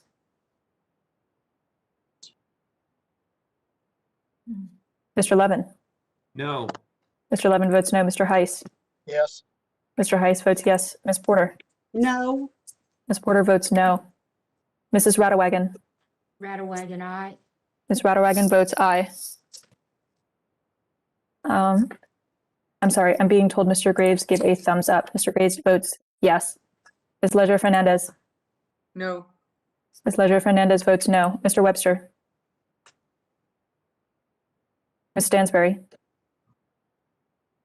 Stansberry votes no. Ms. Stansberry votes no. Ms. Gonzalez Colon. Aye. Ms. Gonzalez Colon votes aye. Ms. Velasquez. Velasquez votes no. Ms. Velasquez votes no. Mr. Fulcher. Ms. DeGette. DeGette votes no. Ms. DeGette votes no. Mr. Stauber. Stauber votes aye. Mr. Stauber votes aye. Ms. Brownlee. Brownlee votes no. Ms. Brownlee votes no. Mr. Tiffany. Tiffany, aye. Mr. Tiffany votes aye. Mrs. Dingle. Dingle, no. Mrs. Dingle votes no. Mr. Carl. Yes. Mr. Carl votes yes. Mr. McEachin. McEachin votes no. Mr. McEachin votes no. Mr. Rosendale. Rosendale, aye. Mr. Rosendale votes aye. Mr. Soto. Soto votes no. Mr. Soto votes no. Mr. Moore. Mr. San Nicolas. San Nicolas votes no. Mr. San Nicolas votes no. Ms. Harrell. Mr. Garcia. Garcia is a no. Mr. Garcia votes no. Mrs. Bobert. Bobert votes yes. Mrs. Bobert votes yes. Mr. Case. No. Mr. Cates votes no. Mr. Obernolte. Penalty aye. Mr. Obernolte votes aye. Ms. McCollum. McCollum votes no. Ms. McCollum votes no. Mr. Benz. Mr. Vance votes yes. Mr. Benz votes yes. Mr. Cohen. Let me think. GED voted yes. I vote no. Mr. Cohen votes no. Mr. Tonko. Tonko votes no. Mr. Tonko votes no. Ms. Talib. Mr. Han. No. Mr. Han votes no. Any member wish to It record their took vote? or Mr. change their vote? Cohen several hours Webs- to come up with a good I'm comeback. sorry, But is there, how is Webster votes yay. Any member wish to record their vote or Yes. change their Mr. vote? Chair, how am I recorded, Mr. Costa? How's Mr. Costa recorded? Mr. Costa is not recorded. No. Mr. Costa votes no. Lowenthal, how am I I recording? mean, Mr. Lowenthal is not recorded. Lowenthal votes no. Mr. Lowenthal votes no. how is Ms. Talib recorded? Sorry, I can't hear it. Ms. Talib How is is not Ms. recorded. Talib votes. Ms. Talib votes no. Anyone else wish to be? Is Webster recorded? Webster? One moment. Mr. Webster is not recorded. Yay. Mr. Webster votes yay. I vote Any yay. other member? Any other member wish to be recorded? If not, the vote is closed and the clerk shall report. Mr. Chair, on this vote, the yeas are 17 and the nays are 25. The nays have it. The amendment fails. We move to amendment designated Graves number 6. Clerk, you would please call the roll? Mr. Grijalva. No. Mr. Grijalva votes no. Mr. Westerman. Aye.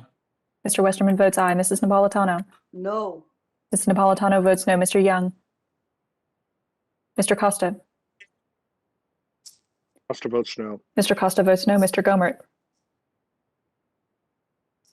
Aye. Mr. Gomert votes aye. Mr. Sablon. Sablon, no. Mr. Sablon votes no. Mr. Lamborn. Lamborn votes aye. Mr. Lamborn votes aye. Mr. Huffman. No. Mr. Huffman votes no. Mr. Whitman. Whitman votes aye. Mr. Whitman votes aye. Mr. Lowenthal. Votes no. Mr. Lowenthal votes no. Mr. McClintock. Aye. Mr. McClintock votes aye. Mr. Gallego. Mr. Gosar. Aye. Mr. Gosar votes aye. Mr. Nagoose. No. Mr. Nagoose votes no. Mr. Graves. Mr. Graves Yes. votes yes. Mr. Levin. No. Mr. Levin votes no. Mr. Heiss. Yes. Mr. Heiss votes yes. Ms. Porter. no, Ms. Porter votes no. Mrs. Radawagon. Radawagon, aye. Mrs. Radawagon votes aye. Ms. Leisure Fernandez. No. Ms. Leisure Fernandez votes no. Mr. Webster.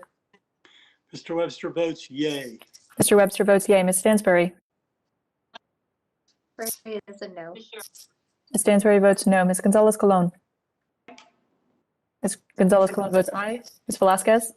Velasquez votes no. Ms. Velasquez votes no. Mr. Fulcher.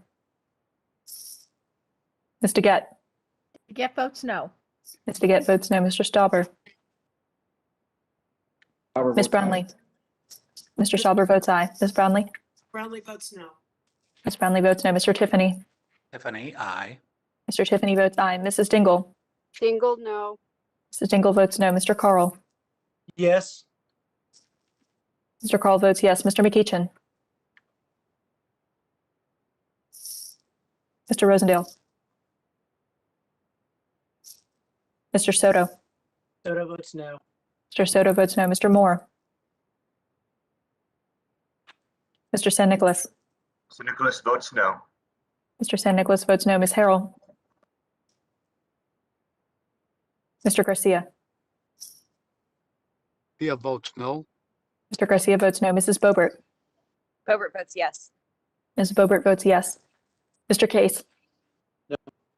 Mr. Case votes no. Mr. Obernolte. Mr. Obernolte votes aye. Ms. McCollum. McCollum votes no. Ms. McCollum votes no. Mr. Benz. Benz votes yes. Mr. Benz votes yes. Mr. Cohen. No. Mr. Cohen votes no. Mr. Tonko. Tonko votes no. Mr. Tonko votes no. Ms. Talib. Talib votes no. Ms. Talib votes no. Mr. Han. No. Mr. Han votes no. Any member wish to Rosendale record votes their vote yes. if not recorded? Or change Webster the vote? votes yay. Mr. Webster is recorded as a yes. Mr. Rosendale. Chairman, how is Bobert recorded? Mr. Rosendale is not recorded. Ms. Bobert is Rosendale recorded votes as a yes. Ask you a question. No, it's Melissa. Mr. Rosendale votes yes. Anyone else wish to record their vote or change their vote? Hearing none, the vote is closed and the clerk shall report. Mr. Chair, Webster votes yay. Mr. Webster is recorded as a yes.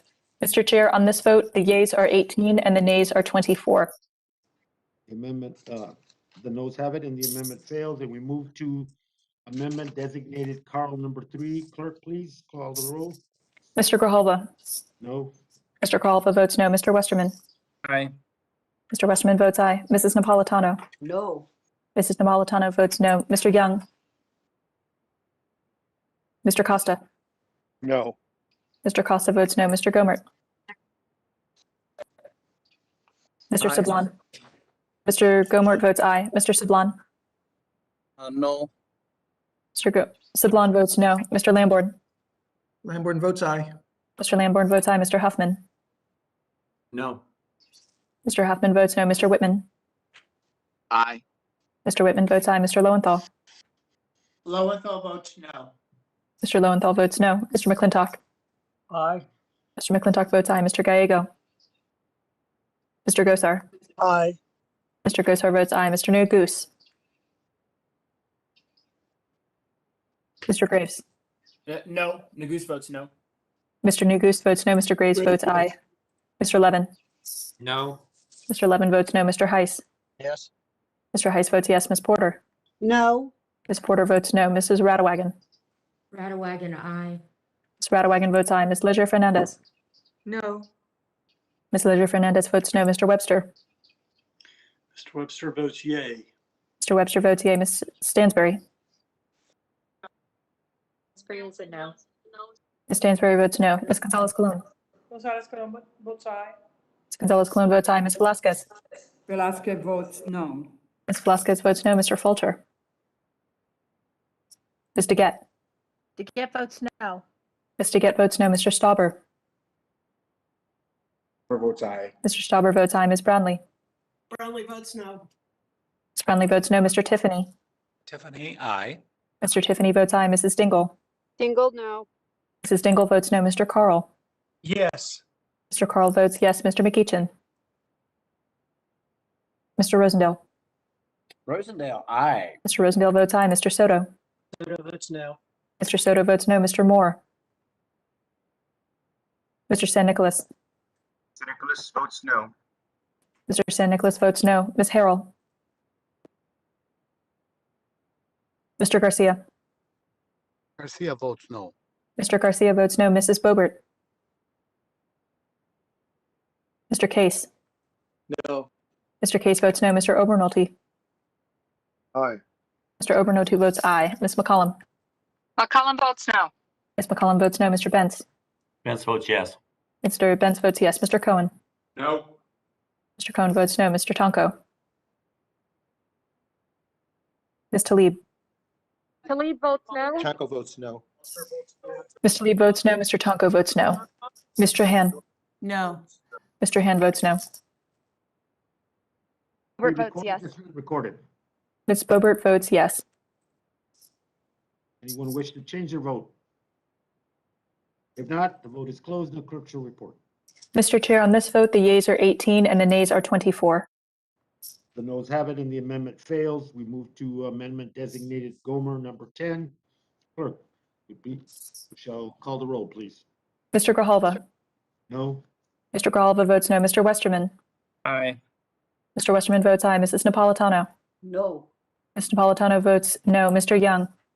Mr. Costa? No. Mr. Costa votes no. Mr. Gomert? Mr. Sablon? No. Mr. Sablon votes no. Mr. Lamborn? Lamborn votes aye. Mr. Lamborn votes aye. Mr. Huffman? No. Mr. Whitman? Mr. Huffman votes no. Mr. Whitman? Mr. Lowenthal? Votes no. Mr. Lowenthal votes no. Mr. McClintock? Aye. Mr. McClintock votes aye. Mr. Gallego? Mr. Gosar? Aye. Mr. Gosar votes aye. Mr. Neguse? No. Mr. Neguse votes no. Mr. Graves? Yes. Yes. Mr. Graves votes yes. Mr. Levin? No. Mr. Levin votes no. Mr. Heiss? Yes. Mr. Heiss votes yes. Ms. Porter? No. Ms. Porter votes no. Mrs. Radewagen? Radewagen, aye.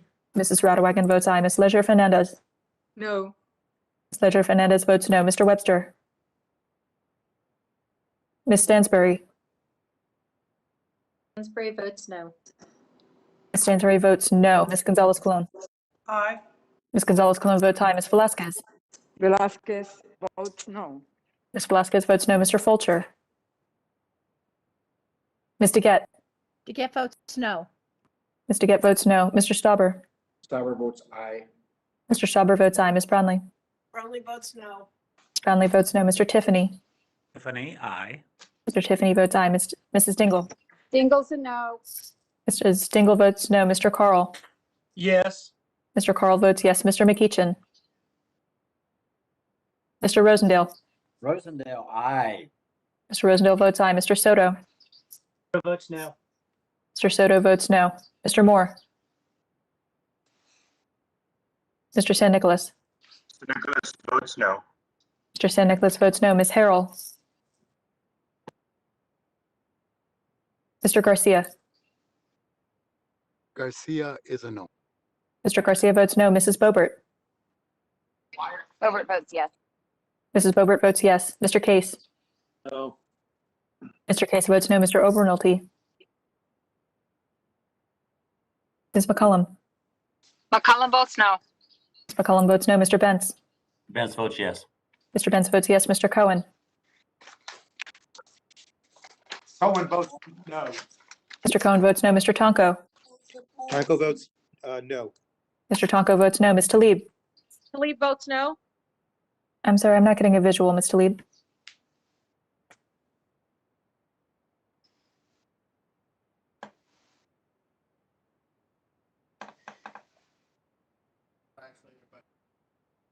Gomer votes aye.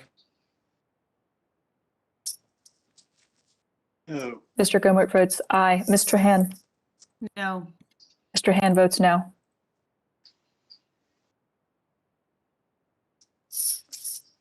Ms. Talib?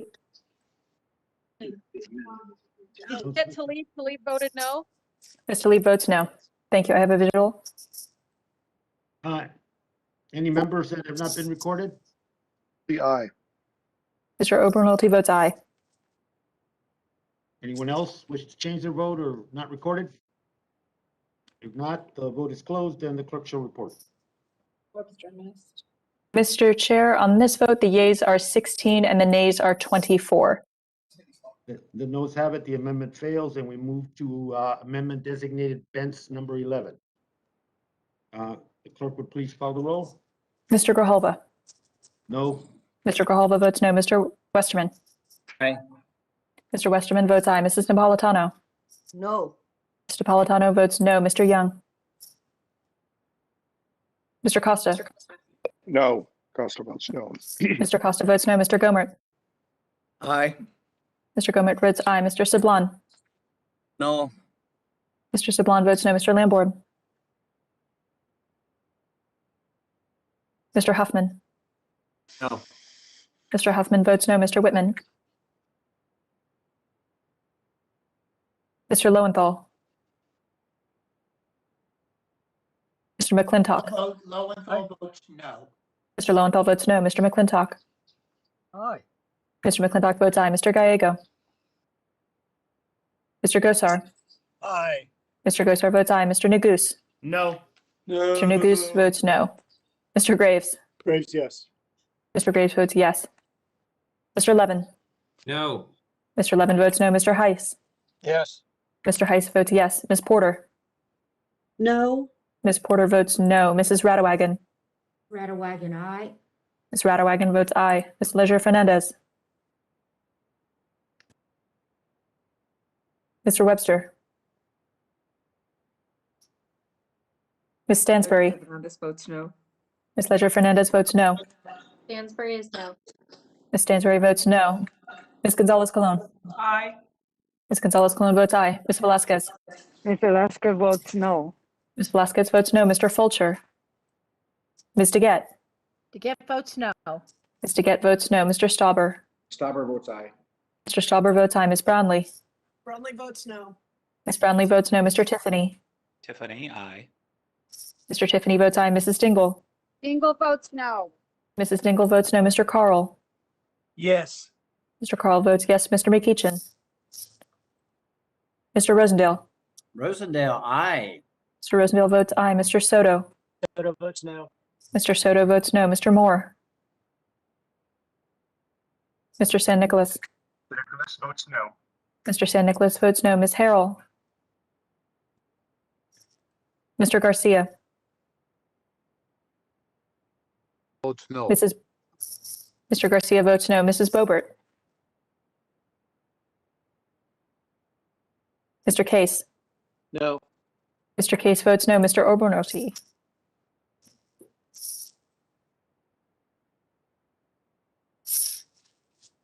Ms. McCollum. McCollum votes no. Ms. McCollum votes no. Mr. Benz. Yes. Mr. Benz. Mr. Benz votes yes. Mr. Benz votes yes. Mr. Cohen. Ms. Stansbury voted no, so I'm gonna vote no. Aye. Mr. Cohen votes no. Mr. Tonko. Taco votes no. Mr. Tonko votes no. Ms. Talib. Talib votes no. I'm sorry, Ms. Talib. I'm not getting a visual. Oh, I see you now. Thank you so much, Ms. Talib. Mr. Han. No. Mr. Han votes no. How is Mr. Lamborn recorded? Mr. Lamborn is not recorded. Lamborn votes aye. Mr. Lamborn votes aye. Bobert votes yes. Ms. Bobert votes yes. Anyone else wish to be recorded? If not, the vote is closed and the clerk shall record. Mr. Chair, on this vote, the yeas are 15 and the nays are 24. Noes have it, the amendment fails, and we move on to amendment designated Westerman number 7 revised. The clerk shall please call the roll. Mr. Grijalva. No. Mr. Grijalva votes no. Mr. Westerman. Aye. Mr. Westerman votes aye. Mrs. Napolitano. No. Ms. Napolitano votes no. Mr. Young. Mr. Costa. No. Mr. Costa votes no. Mr. Gomert. Aye. Mr. Gomert votes aye. Mr. Sablon. No. Mr. Sablon votes no. Mr. Lamborn. Lamborn votes aye. Mr. Lamborn votes aye. Mr. Huffman. No. Mr. Huffman votes no. Mr. Whitman. Mr. Lowenthal. Lowenthal votes no. Mr. Lowenthal votes no. Mr. McClintock. Aye. Mr. McClintock votes aye. Mr. Gallego. Mr. Gosar. Aye. Mr. Gosar votes aye. Mr. Neguse. No. Mr. Neguse votes no. Mr. Graves. Mr. Graves votes yes. Mr. Levin. No. Mr. Levin votes no. Mr. Heiss. Yes. Mr. Heiss votes yes. Ms. Porter. No. Ms. Porter votes no. Mrs. Radawagon. Radawagon, aye. Mrs. Radawagon votes aye. Ms. Leisure Fernandez. No. Ms. Leisure Fernandez votes no. Mr. Webster. Webster votes yay. Mr. Webster votes yea. Ms. Stansbury. Stansbury votes no. Ms. Stansbury votes no. Ms. Gonzalez Colon. Aye. Ms. Gonzalez Colon votes aye. Ms. Velasquez. Velasquez votes no. Ms. Velasquez votes no. Mr. Fulcher. Ms. DeGette. DeGette votes Mr. no. Ms. DeGette votes no. Mr. Stauber. Ms. Brownlee? Brownlee votes no. Ms. Brownlee votes no. Mr. Tiffany? Ms. Dingle? Votes no. Ms. Dingle votes no. Mr. Carl? Yes. Mr. Carl votes yes. Mr. McEachin? Mr. Rosendale? Yes. Mr. Rosendale votes yes. Mr. Soto? Soto votes no. Mr. Soto votes no. Mr. Moore? Mr. San Nicolas? Nicholas votes no. Mr. San Nicolas votes no. Ms. Harrell? Mr. Garcia? No. Mrs. Bobert? I'm sorry, Mr. Garcia votes no. Mrs. Bobert? Bobert votes yes. Mrs. Bobert votes yes. Mr. Case? No. Mr. Case votes no. Mr. Obernolte? Ms. McCollum? McCollum votes no. Ms. McCollum votes no. Mr. Bentz? Mr. Benz votes yes. Mr. Bentz votes yes. Mr. Cohen? No. Mr. Cohen votes no. Mr. Tonko? Tonko votes no.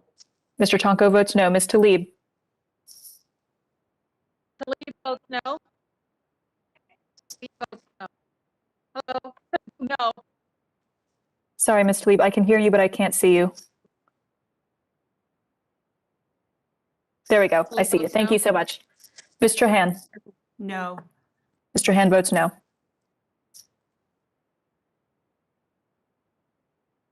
Any member that's not recorded wish to record their vote? How is Stauber recorded? Mr. Stauber? Mr. Stauber is not recorded. Stauber is a yes. Mr. Stauber votes yes. Any member- Webster votes yay. Mr. Webster votes yay. I'm sorry, Mr. Tiffany?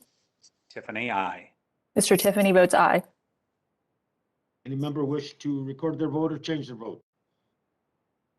Hearing none, the vote is closed and the clerk shall report. Mr. Chair, on this vote, the yeas are 16 and the nays are 24. The noes have it and the amendment fails, and we move to Rosendale, number 8, and the clerk shall call the roll, please. Mr. Grijalva? No. Mr. Grijalva votes no. Mr. Westerman? Aye. Mr. Westerman votes aye. Mrs. Napolitano? No. Mrs. Napolitano votes no. Mr. Young? Mr. Costa? No. Mr. Costa votes no. Mr. Gomert? Aye. Mr. Gomert votes aye. Mr. Sablon? No. Mr. Sablon votes no. Mr. Lamborn? Lamborn votes aye. Mr. Lamborn votes aye. Mr. Huffman? No. Mr. Huffman votes no. Mr. Whitman? Mr. Lowenthal? Mr. Lowenthal votes no. Mr. Lowenthal votes no. Mr. McClintock? Aye. Mr. McClintock votes aye. Mr. Gallego? Mr. Gosar? Aye. Mr. Gosar votes aye. Mr. Neguse? No. Mr. Neguse votes no. Mr. Graves? Mr. Graves votes aye. Mr. Levin? No. Mr. Levin votes no. Mr. Heiss? Yes. Mr. Heiss votes yes. Ms. Porter? No. Ms. Porter votes no. Mrs. Radewagen? Radewagen, aye. Mrs. Radewagen votes aye. Ms. Leisure Fernandez? No. Ms. Leisure Fernandez votes no. Mr. Webster? Webster votes yay. Mr. Webster votes yea. Ms. Stansberry? Gray votes no. Ms. Stansberry votes no. Ms. Gonzalez Colon? Ms. Gonzalez Colon votes aye. Thank you. Ms. Velasquez? Velasquez votes no. Ms. Velasquez votes no. Mr. Fulcher? Ms. DeGette? DeGette votes no. Ms. DeGette votes no. Mr. Stauber? Stauber votes aye. Mr. Stauber votes aye. Mrs. Brownlee? Ms. Brownlee votes no. Ms. Brownlee votes no. Mr. Tiffany? Tiffany, aye. Mr. Tiffany votes aye. Mrs. Dingle? Dingle votes no. Mrs. Dingle votes no. Mr. Carl? Yes. Mr. Carl votes yes. Mr. McEachin? Mr. Rosendale? Aye.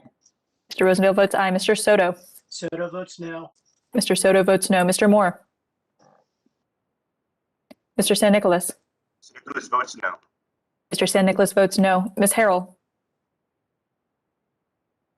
Mr. Garcia? Votes no. Mr. Garcia votes no. Mrs. Bobert? Bobert votes yes. Mrs. Bobert votes yes. Mr. Case? No. Mr. Case votes no. Mr. Obernolte? Ms. McCollum. McCollum votes no. Ms. McCollum votes no. Mr. Benz. Benz votes yes. Mr. Benz votes yes. Mr. Cohen. Mr. Cohen votes no. Mr. Cohen votes no. Mr. Tonko. Ms. Talib. Mr. Han. No.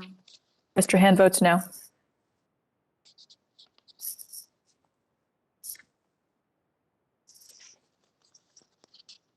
Any members want to change their vote? Hearing none, the vote is closed and the clerk shall report. Mr. Chair, on this vote, the yeas are 16 and the nays are 22. The nays have it and the amendment fails, and we move to amendment designated Westerman number 12. Would the clerk please call the roll? Mr. Grijalva. No. Mr. Grijalva votes no. Mr. Westerman. Aye. Mr. Westerman votes aye. Mrs. Napolitano. No. Mrs. Napolitano votes no. Mr. Young. Mr. Costa. No. Mr. Costa votes no. Mr. Gomert. Aye. Mr. Gomert votes aye. Mr. Sablon. No. Mr. Sablon votes no. Mr. Lamborn. Mr. Huffman. No. Mr. Huffman votes no. Mr. Whitman.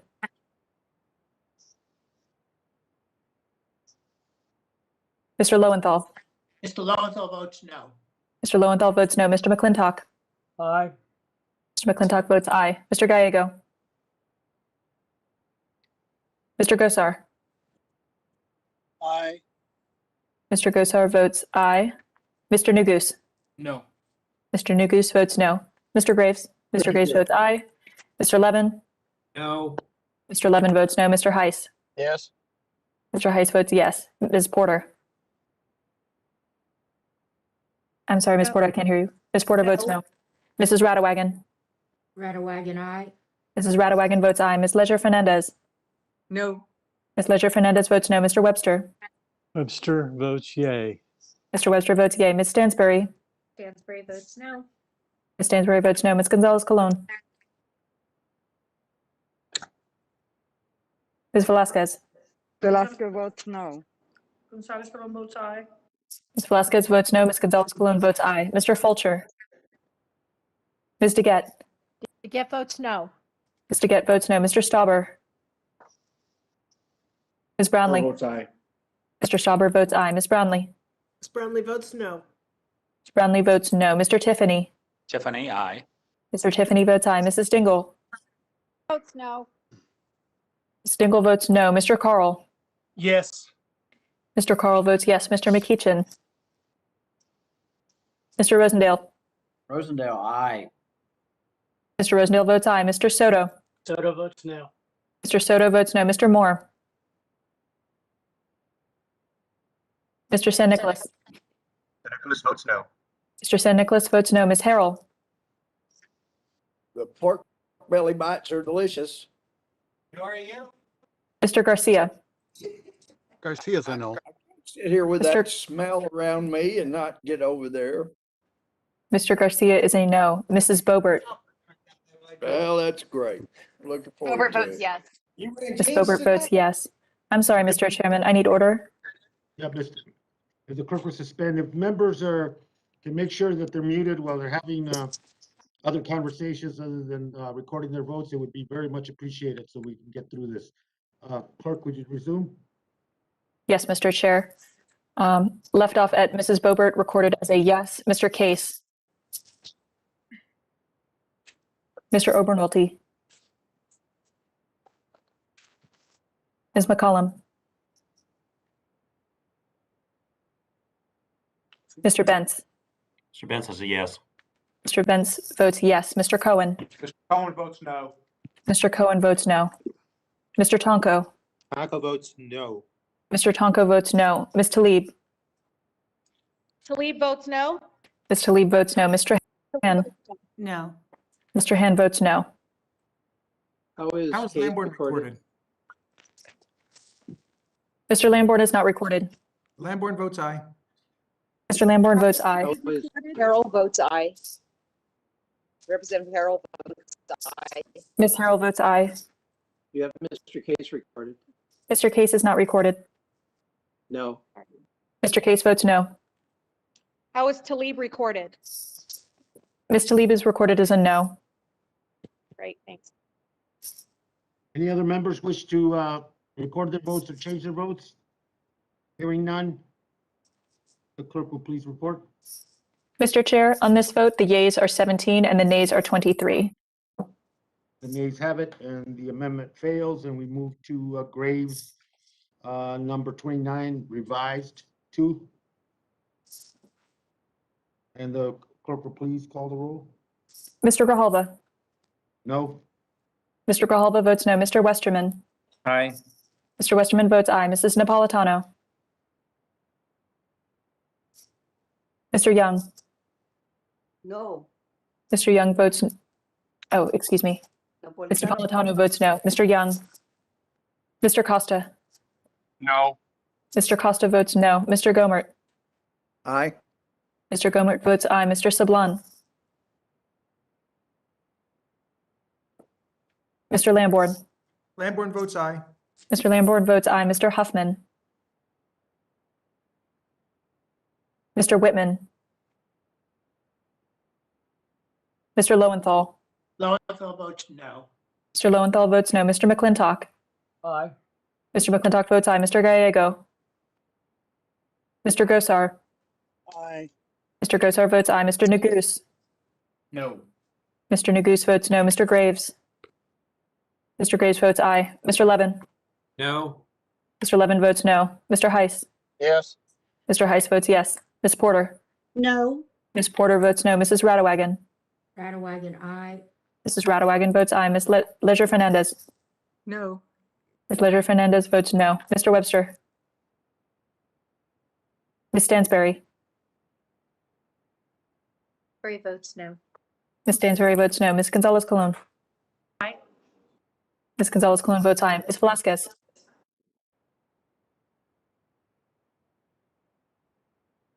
I'm sorry, Ms. Velasquez, I can't hear you.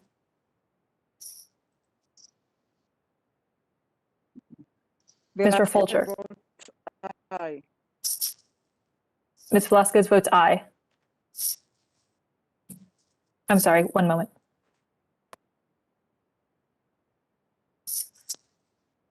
Mr. Fulcher? Ms. DeGette? Get votes no. Ms. DeGette votes no. Mr. Stauber? Bobert votes aye. Mr. Stauber votes aye. Ms. Brownlee? Brownlee votes no. Ms. Brownlee votes no. Mr. Tiffany? Tiffany, aye. Mr. Tiffany votes aye. Mrs. Dingle? Mr. Carl? Yes. Mr. Carl votes yes. Mr. McEachin? Mr. Rosendale? Rosendale, yes. Mr. Rosendale votes yes. Mr. Soto? Soto votes no. Mr. Soto votes no. Mr. Moore? Mr. San Nicolas? Ms. Harrell? Ms. Harrell votes yes.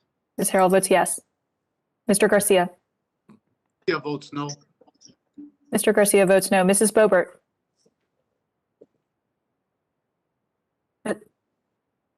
Mr. Case? No. Mr. Case votes no. Mr. Olbernoti? Ms. McCollum? Mr. Benz? Benz votes yes. I'm sorry. Mr. Benz votes yes. Mr. Cohen? Mr. Cohen votes no. Mr. Cohen votes no. Mr. Tonko? Tonko votes no. Mr. Tonko votes no. Ms. Talib? Talib votes no. Ms. Talib votes no. Mr. Trahan? Excuse me, Ms. Trahan? No. Ms. Trahan votes no. Bobert votes yes. No. Ms. Bobert votes yes. Recorded. Mr. Huffman is not recorded. Huffman votes no. Mr. Huffman votes no. Mr. Webster votes yay. Mr. Webster votes yay. How is Sablon recorded? Mr. Sablon is not recorded. No. Mr. Sablon votes no. Any other members to record? Mr. San their Nicolas votes no. How is Ms. Velasquez recorded? Ms. Velasquez is recorded as a yes, Mr. Chair. Any other members wish to record their vote or change their vote? If not, the vote is closed and the clerk shall report. Mr. Chair, on this vote, the yeas are 18 and the nays are 21. The noes have it, and the amendment fails, and we move to amendment designated Graves 30, revised 2. Mr. Chairman? Yes. Mr. Chairman, I want to make clear the amendment that's posted online is not the correct amendment. That text is incorrect, and so members and folks in their office may have advised their offices based on incorrect information.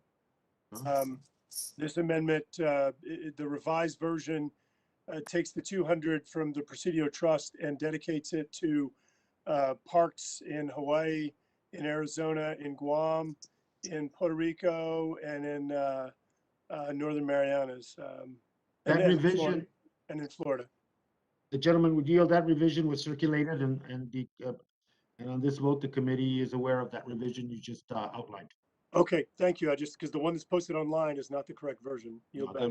The revision you provided has been circulated. With that, the clerk will call the roll, please. On Graves 30, revised 2. Mr. Grijalva. No. Mr. Grijalva votes no. Mr. Westerman.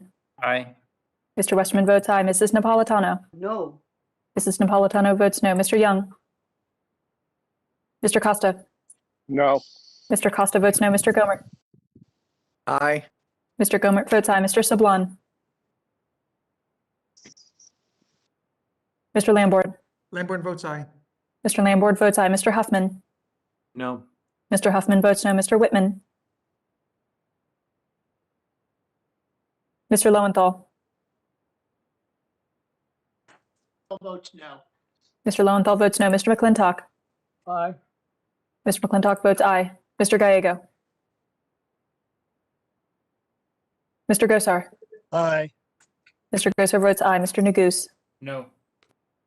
Mr. Neguse votes no. Mr. Graves. Yes. Mr. Graves votes aye. Mr. Levin. No. Mr. Levin votes no. Mr. Heiss. Yes. Mr. Heiss votes yes. Ms. Porter. No. Ms. Porter votes no. Mrs. Radawagon. Radawagon, aye. Mrs. Radawagon votes aye. Ms. Leisure Fernandez. No. Ms. Leisure Fernandez votes no. Mr. Webster. Mr. Webster votes yea. Mr. Webster votes yea. Ms. Stansbury. Stansbury votes no. Ms. Stansbury votes no. Ms. Gonzalez Colon. Ms. Velasquez. Gonzalez Colon votes aye. Ms. Gonzalez Colon votes aye. Ms. Velasquez. Mr. Fulcher. Ms. DeGette. DeGette votes no. Ms. DeGette votes no. Mr. Stauber. Stauber votes aye. Mr. Stauber votes aye. Ms. Brownlee. Brownlee votes no. Ms. Brownlee votes no. Mr. Tiffany. Tiffany, aye. Mr. Tiffany votes aye. Mrs. Dingle. Dingle votes no. Mrs. Dingle votes no. Mr. Carl. Yes. Mr. Carl votes yes. Mr. McEachin. Mr. Rosendale. Mr. Soto. Soto votes no. Mr. Soto votes no. Mr. Moore. Mr. San Nicolas. San Nicolas votes no. Mr. San Nicolas votes no. Ms. Harrell. Ms. Harrell votes aye. Ms. Harrell votes aye. Mr. Garcia. Votes no. Mr. Garcia votes no. Mrs. Bobert. Mr. Case. Bobert No. votes yes. Mrs. Bobert votes yes. Mr. Case votes no. Mr. Obernolte. Ms. McCollum. Mr. Benz. Benz votes yes. Mr. Benz votes yes. Mr. Cohen. No. Mr. Cohen votes no. Mr. Tonko. Taco votes no. Mr. Tonko votes no. Ms. Talib. Talib votes no. Ms. Talib votes no. Mr. Han. No. Mr. Han votes no. How is Sablon recorded, please? Mr. Sablon is not recorded. No, Sablon votes no. Mr. Sablon votes no. How am I Rosendale. recorded, Madam Clerk? Ms. Velasquez is not recorded. Velasquez votes no. Ms. Velasquez votes no. Rosendale votes yes. Mr. Rosendale votes yes. Anyone else seeks to be, any other member seeks to be recorded or change their vote? Hearing none, The vote is closed and the clerk shall report. Mr. Chair, on this vote, the yeas are 17 and the nays are 23. The nays have it and the amendment fails, and we move to Westerman number 13, and the clerk will call the roll. Mr. Grijalva? No. Mr. Grijalva votes no. Mr. Westerman? Aye. Mr. Westerman votes aye. Mrs. Napolitano? No. Ms. Napolitano votes no. Mr. Young? Mr. Costa? No. Mr. Costa votes no. Mr. Gomert? Mr. Sablon? No. Mr. No. Sablon votes no. Mr. Lamborn? Mr. Huffman? No. Mr. Huffman votes no. Mr. Whitman?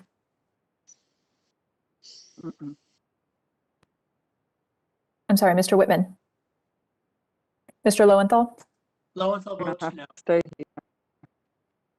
Mr. Lowenthal votes no. Mr. McClintock? Aye. Mr. McClintock votes aye. Mr. Gallego? Mr. Gosar? Mr. Neguse? No. Mr. Neguse votes no. Mr. Gosar votes aye. Mr. Graves? Mr. Graves votes aye. Mr. Levin? No. Mr. Levin votes no. Mr. Heiss? Ms. Porter? No. Ms. Porter votes no. Mrs. Radawagon? Radawagon, aye. Mrs. Radawagon votes aye. Ms. Leisure Fernandez? No. Ms. Leisure Fernandez votes no. Mr. Webster? Webster votes yay. Mr. Webster votes yea. Ms. Stansberry? Three votes no. Ms. Stansberry votes no. Ms. Gonzalez Colon? I'm sorry, Ms. Gonzalez. Oh, there you are. Ms. Gonzalez Colon votes aye. Ms. Velasquez? Mr. Fulcher? Ms. DeGette? DeGette votes no. Ms. DeGette votes no. Mr. Stauber? Bobert votes aye. Mr. Stauber votes aye. Ms. Brownlee? Brownlee votes no. Ms. Brownlee votes no. Mr. Tiffany? Tiffany, aye. Mr. Tiffany votes aye. Ms. Dingle? Dingle, no. Ms. Dingle votes no. Mr. Carl? Yes. Mr. Carl votes yes. Mr. McEachin? Mr. Rosendale? Rosendale, aye. Mr. Rosendale votes aye. Mr. Soto? Soto votes no. Mr. Soto votes no. Mr. Moore? Mr. San Nicolas? Ms. Harrell? Miss Harrell votes aye. Ms. Harrell votes aye. Mr. Garcia? Votes no. Mr. Garcia votes no. Mrs. Bobert? Bobert, yes. Mrs. Bobert votes yes. Mr. Case? No. Mr. Case votes no. Mr. Obernolte? Ms. McCollum? McCollum votes no. Ms. McCollum votes no. Mr. Benz? Benz votes yes. Mr. Benz votes yes. Mr. Cohen? Cohen votes no. Mr. Cohen votes no. Mr. Tonko? Votes no. Mr. Tonko votes no. Ms. Talib? Talib votes no. Ms. Talib votes no. Mr. Han? No. Mr. Han votes no. San Nicolas votes no. Just not recorded. Mr. San Nicolas votes no. I'm sorry, Mr. Chair? Anyone else? Mr. Lamborn Chairman, recorded. how am I recorded? Velasquez? Ms. Velasquez is not recorded. Velasquez votes no. Ms. Velasquez votes no. Lamborn votes no, votes yes. Mr. Lamborn votes yes. Gomert votes yes. Mr. Gomert votes yes.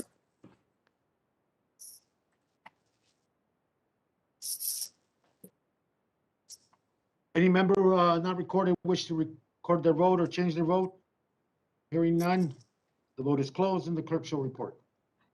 Mr. Chair, on this vote, the yeas are 16 and the nays are 24. At this point, let me, the clerk has a clarification that she wishes to make for the record, and if you would, please. Yes, thank you, Mr. Chair. I have a correction on McClintock number 2 to the ANS. The vote was announced as 16 yeas and 24 nays. The roll call was in fact 17 yeas and 23 nays. The correct numbers are reflected on the tally sheet. Okay, and This is an awesome clerk. Awesome. Thank you, Mr. Sablon. And If the clerk, and the tally on this final vote was? Yes, Mr. Chair. On this Westerman number 13 to the ANS, the yeas are 16 and the nays are 24. The amendment, the noes have it and the amendment fails, and we move to Bent's number 7, and the clerk will call the roll. Mr. Grijalva? No. Mr. Grijalva votes no. Mr. Westerman? Aye.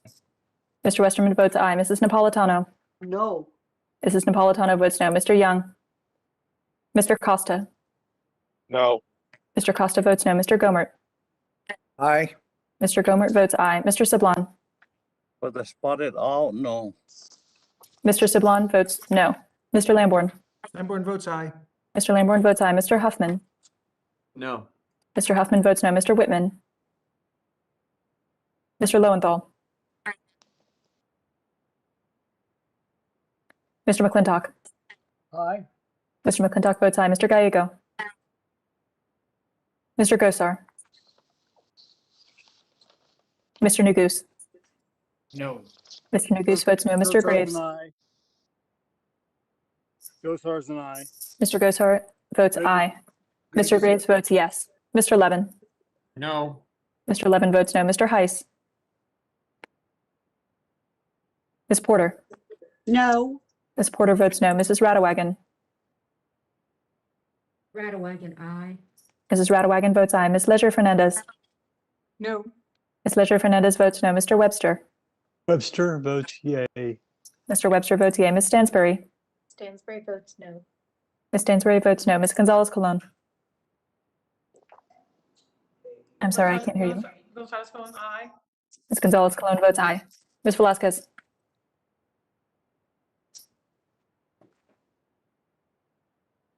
Mr. Fulcher?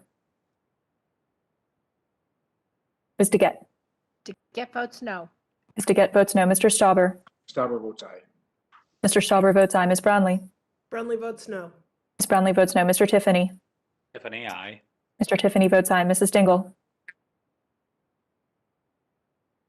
Mr. Carl? Yes. Mr. Carl votes yes. Mr. McEachin? Mr. Rosendale?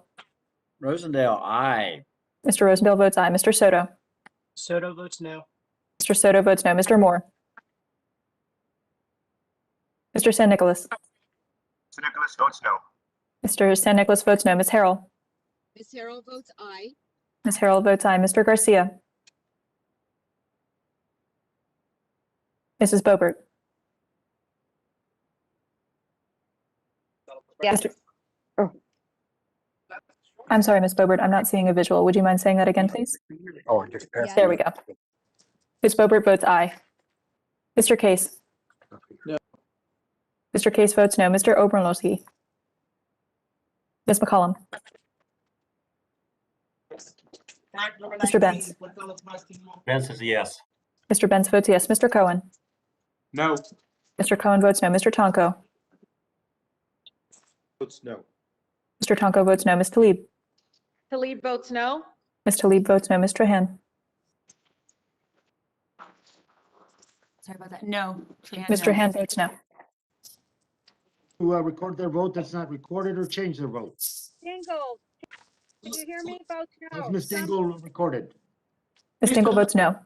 How is Mr. Chairman, recorded? Mr. Chairman, how am I recorded? How is Ms. Velasquez and Mr. Lowenthal recorded? Mr. Lowenthal is not recorded. Ms. Velasquez is not recorded. Lowenthal votes no. Mr. Lowenthal votes no. Velasquez, no. Ms. Velasquez votes no. Garcia is a no. Mr. Garcia votes no. Anyone else wish to be recorded or change their vote? Hearing none, the vote is closed and the clerk shall report. Mr. Chair, on this vote, the yeas are 16 and the nays are 23. The nays have it and the amendment fails, and we move to Gosar number 6, and the clerk shall call the roll. Mr. Grijalva? No. Mr. Grijalva votes no. Mr. Westerman? Aye. Mr. Westerman votes aye. Mrs. Napolitano? No. Ms. Napolitano votes no. Mr. Young? Mr. Costa? No. Mr. Costa votes no. Mr. Gomert? Mr. Sablon? Saban, no. Mr. Sablon votes no. Mr. Lamborn? Lamborn votes aye. Mr. Lamborn votes aye. Mr. Huffman? No. Mr. Huffman votes no. Mr. Whitman? Mr. Lowenthal? Lowenthal votes no. Mr. Lowenthal votes no. Mr. McClintock? Aye. Mr. McClintock votes aye. Mr. Gallego? Mr. Gosar? Aye. Mr. Gosar votes aye. Mr. Nagoose? No. Mr. Nagoose votes no. Mr. Graves votes yes. Mr. Levin? No. Mr. Levin votes no. Mr. Heiss? Ms. Porter? No. Ms. Porter votes no. Mrs. Radawagon? Radawagon, aye. Ms. Radawagon votes aye. Ms. Leisure Fernandez? No. Ms. Leisure Fernandez votes no. Mr. Webster? Mr. Webster votes yay. Mr. Webster votes yea. Ms. Stansbury?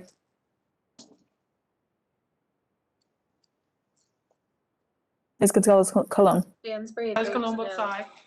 Ms. Gonzalez Colon votes aye. Ms. Stansbury votes no. Ms. Velasquez? Ms. Velasquez vote. I'm sorry, Ms. Velasquez. Ms. Velasquez vote no. I'm so sorry, Ms. Velasquez. I can't see you at the moment.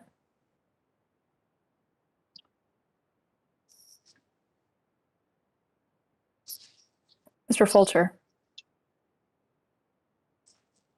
Ms. DeGette? DeGette votes no. Ms. DeGette votes no. Mr. Stauber? Stauber votes aye. Mr. Stauber votes aye. Ms. Brownlee? Brownlee votes no. Ms. Brownlee votes no. Mr. Tiffany? Mrs. Dingle? Mr. Carl? Yes. Mr. Carl votes yes. Mr. McEachin? Mr. Rosendale? Mr. Soto? Votes no. Mr. Soto votes no. Mr. Moore?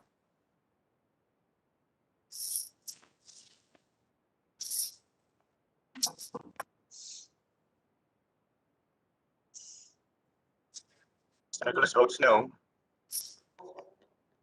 Mr. St. Nicholas votes no. Rosendale's aye. Mr. Rosendale votes aye. Ms. Harrell? Ms. Harrell votes aye. Ms. Harrell votes aye. Mr. Garcia? Garcia votes no. Mr. Garcia votes no. Mrs. Bobert? Mr. Case? No. Mr. Case votes no. Mr. Obernolte? Ms. McCollum? McCollum votes no. Ms. McCollum votes no. Mr. Benz? Benz votes yes. Mr. Benz votes yes. Mr. Cohen? No. Mr. Cohen votes no. Mr. Tonko? Taco votes no. Mr. Tonko votes no. Ms. Talib? Talib votes no. Ms. Talib votes no. Mr. Han? No. Mr. Han votes no. And I was Bobert votes informed by aye. our staff. I missed a vote from Ms. Dingle. Ms. Dingle votes aye. Ms. Tiffany. Velasquez, how am I recorded? Oh, I'm sorry. Mrs. Dingle votes no. Ms. How's Ms. Velasquez, how Velasquez am recorded? Ms. Velasquez is not recorded. Velasquez no. Ms. Velasquez votes no. Tiffany, aye. Bobert, Mr. aye. Tiffany votes aye. Is Gomer recorded? Mr. Gomer is not recorded. Aye. Mr. Gomer votes aye. Do you have me recorded? I'm an aye. Ms. Bobert votes aye. Thank you. Any members who have not voted and wish to record their vote or have voted and wish to change their vote? I'm sorry. Sublime, am I a no, please? Mr. Sablan is recorded as a no vote. Thank you very much. Thank you. Thank you, Mr. Sablan. Anyone else? If not, and hearing none, the vote is closed and the clerk shall report. Mr. Chair, on this vote, the yeas are 16 and the nays are 24. The nays have it and the amendment fails, and we move to amendment designated Tiffany 3, and the clerk will call the roll. See. So, Mr. Grijalva? No? Mr. Grijalva votes no. Mr. Westerman? Aye. Mr. Westerman votes aye. Mrs. Napolitano? No. Mrs. Napolitano votes no. Mr. Young? Mr. Costa? Costa, no. No. Mr. Costa votes no. Mr. Gomert? Mr. Sablan? Aye. Sablan said no. Mr. Sablon votes no. I'm sorry, was that Mr. Gomert who said yes? Yeah. Gomer, Mr. Gomert. Mr. Gomert votes yes. Thank you. Mr. Lamborn. Lamborn votes aye. Mr. Lamborn votes aye. Mr. Huffman. No. Mr. Huffman votes no. Mr. Whitman. Mr. Lowenthal. Lowenthal votes no. Mr. Lowenthal votes no. Mr. McClintock. Aye. Mr. McClintock votes aye. Mr. Gallego. Mr. Gosar. Aye. Mr. Gosar votes aye. Mr. Neguse. No. Mr. Neguse votes no. Mr. Graves. Mr. Graves votes aye. Mr. Levin. No. Mr. Levin votes no. Mr. Heiss. Ms. Porter. No. Ms. Porter votes no. Mrs. Radewagen. Radewagen, aye. Mrs. Radewagen votes aye. Ms. Leisure Fernandez. No. Ms. Leisure Fernandez votes no. Mr. Webster. Webster votes yay. Mr. Webster votes yay. Ms. Stansbury. Stansbury votes no. Ms. Stansbury votes no. Ms. Gonzalez Colon. Aye. Gonzalez Colon, aye. Ms. Gonzalez Colon votes aye. Ms. Velasquez. Velasquez Oh, votes I no. just got little pieces of it. Ms. so I'm gonna Velasquez get votes before I no. Mr. Fulcher. watch when I get back. Ms. I'm DeGette. on the, Again, I'm votes on the no. road. Ms. DeGette votes no. Mr. Stauber. James T. Stauber votes aye. Mr. Stauber votes aye. Ms. Brownlee. If the clerk would suspend, if members would please once again mute their mics if they're not in vote being recorded as a vote, so that we can expedite this process. Please, with the clerk, continue. Thank you. Certainly, Mr. Chair. Ms. Brownlee. Ms. Brownlee votes no. Thank you. Ms. Brownlee votes no. Mr. Tiffany. Tiffany, aye. Mr. Tiffany votes aye. Mrs. Dingle. Dingle, no. Mrs. Dingle votes no. Mr. Carl. Yes. Mr. Carl votes yes. Mr. McEachin. Mr. Rosendale. Rosendale, aye. Mr. Rosendale votes aye. Mr. Soto. Soto votes no. Mr. Soto votes no. Mr. Moore. Mr. San Nicolas. Nicholas votes no. Mr. San Nicolas votes no. Ms. Harrell. Ms. Harrell votes aye. Ms. Harrell votes aye. Mr. Garcia. Mrs. Bobert. Votes no. Mr. Garcia votes no. Mrs. Bobert. Aye. I'm sorry, I can't see you, Mrs. Bobert. There we go. Thank you so much. Mrs. Bobert votes yes. Mr. Case. I'm sorry, Mr. Case, I can't see you. There we go. Thank you so much. Mr. Case votes no. Mr. Obernolte. Ms. McCollum. McCollum votes no. McCollum votes no. Mr. Benz. Mr. Benz votes yes. Mr. Benz votes yes. Mr. Cohen. No. Mr. Cohen votes no. Mr. Tonko. Votes no. Mr. Tonko votes no. Ms. Talib. Talib votes no. Ms. Talib votes no. Mr. Han. No. Mr. Han votes no. Any member wish to record their vote that's not recorded or change their vote? If not, the vote is closed and the clerk shall report. Mr. Chair, on this vote, the yeas are 16 and the nays are 24. The nays have it and the amendment fails, and we move to Graves 13 revised. The clerk will call the roll, please. Mr. Grijalva. No. Mr. Grijalva votes no. Mr. Westerman. Aye. Mr. Westerman votes aye. Mrs. Napolitano. No. Mrs. Napolitano votes no. Mr. Young. Mr. Costa. Mr. Gomert. Aye. Mr. Gomert votes aye. Mr. Sablon. No. Mr. Sablon votes no. Mr. Lamborn. Lamborn votes aye. Mr. Lamborn votes aye. Mr. Huffman. No. Mr. Huffman votes no. Mr. Whitman. Mr. Lowenthal. Mr. McClintock. Aye. Mr. McClintock votes aye. Mr. Gallego. Mr. Gosar. Aye. Mr. Gosar votes aye. Mr. Neguse. No. Mr. Neguse votes no. Mr. Graves. Mr. Graves votes aye. Mr. Levin. No. Mr. Levin votes no. Mr. Heiss. Ms. Porter. No. Ms. Porter votes no. Mrs. Radewagen. Radewagen, aye. Mrs. Radewagen votes aye. Ms. Leisure Fernandez. No. Ms. Leisure Fernandez votes no. Mr. Webster. Ms. Stansbury. Stansbury votes no. Ms. Stansbury, I'm sorry, Ms. Stansbury, I can't see you. Oh, there we go. Thank you so much. Ms. Gonzalez-Colon. Gonzalez Colon votes aye. Ms. Gonzalez-Colon votes aye. Ms. Velasquez. Velasquez votes no. Ms. Velasquez votes no. Mr. Fulcher. Ms. DeGette. DeGette votes no. Ms. DeGette votes no. Mr. Stauber. Bobert votes aye. Mr. Stauber votes aye. Ms. Brownlee. Brownlee votes no. Ms. Brownlee votes no. Mr. Tiffany. Tiffany, aye. Mr. Tiffany votes aye. Mrs. Dingle. Dingle votes no. Mrs. Dingle votes no. Mr. Carl. Yes. Mr. Carl votes yes. Mr. McEachin. Mr. Rosendale. Rosendale, aye. Mr. Rosendale votes aye. Mr. Soto. Votes no. Mr. Soto votes no. Mr. Moore. Mr. San Nicolas. Votes no. Mr. San Nicolas votes no. Ms. Harrell. Ms. Harrell votes yes. Ms. Harrell votes yes. Mr. Garcia. Garcia votes no. Mr. Garcia votes no. Mrs. Bobert.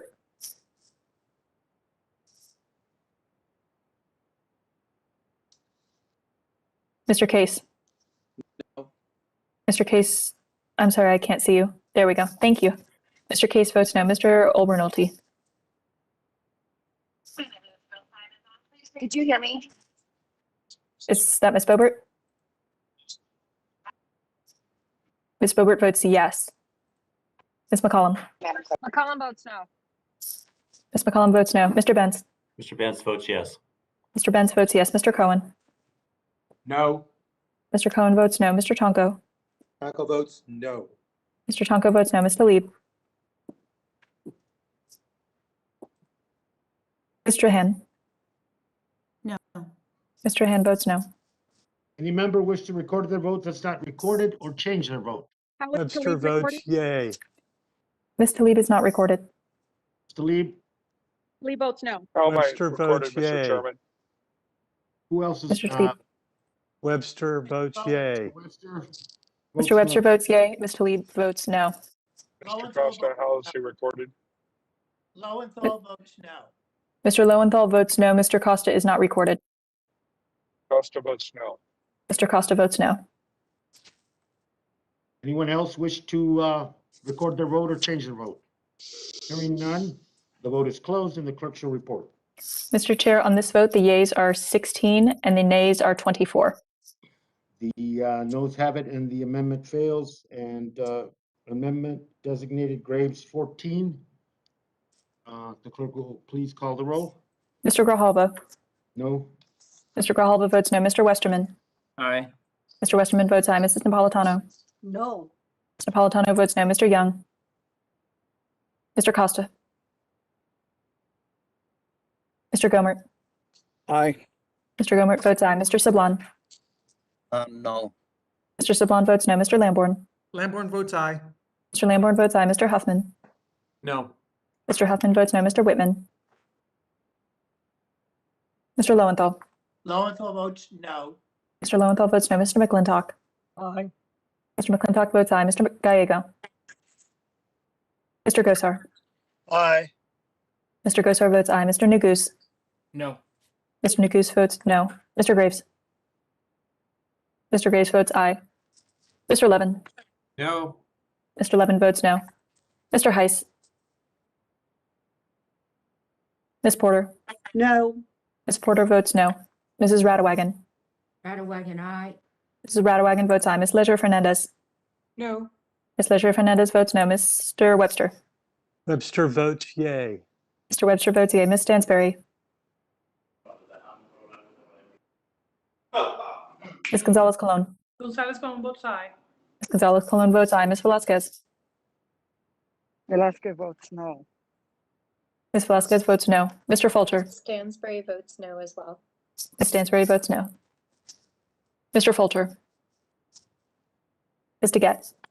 DeGette votes no. Ms. DeGette votes no. Mr. Stauber. Bobert votes aye. Mr. Stauber votes aye. Ms. Brownlee. Miss Brownlee votes no. Ms. Brownlee votes no. Mr. Tiffany. Tiffany, I. Mr. Tiffany votes aye. Mrs. Dingle. Big Dingle votes no. Mrs. Dingle votes no. Mr. Carl. Yes. Mr. Carl votes yes. Mr. McEachin. Mr. Rosendale. Rosendale, aye. Mr. Rosendale votes aye. Mr. Soto. Soto votes no. Mr. Soto votes no. Mr. Moore. Mr. San Nicolas. Nicholas votes no. Mr. San Nicolas votes no. Ms. Harrell. Ms. Harrell votes aye. Ms. Harrell votes aye. Mr. Garcia. I'm sorry, Mr. Garcia, I can't hear you. Garcia votes no. Mr. Garcia votes no. Thank you. Mrs. Bobert.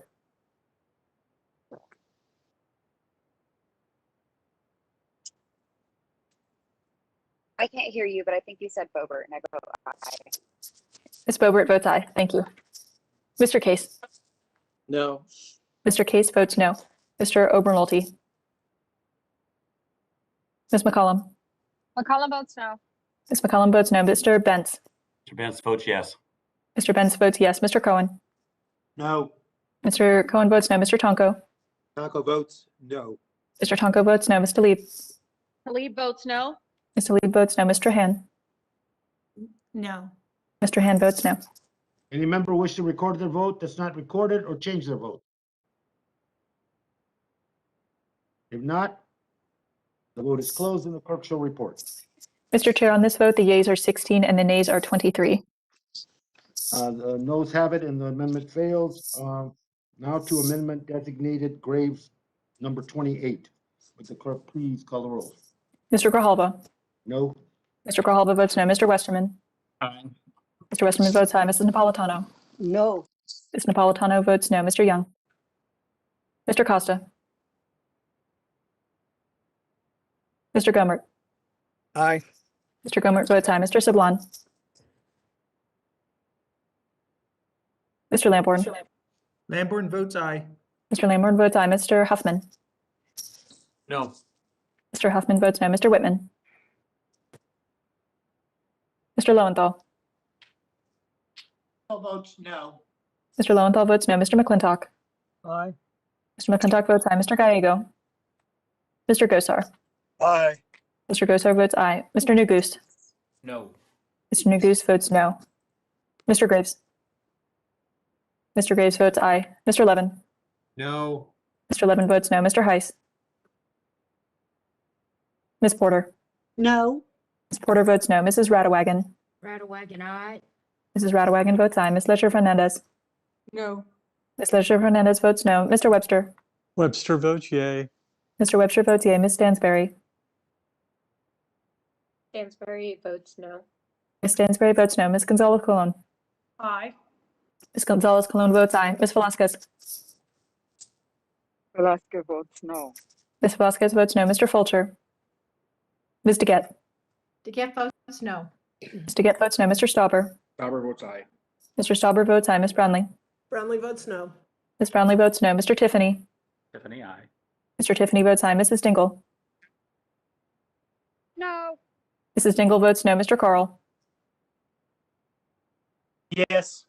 Mr. Carl votes yes. Mr. McEachin. Mr. Rosendale. Rosendale, aye.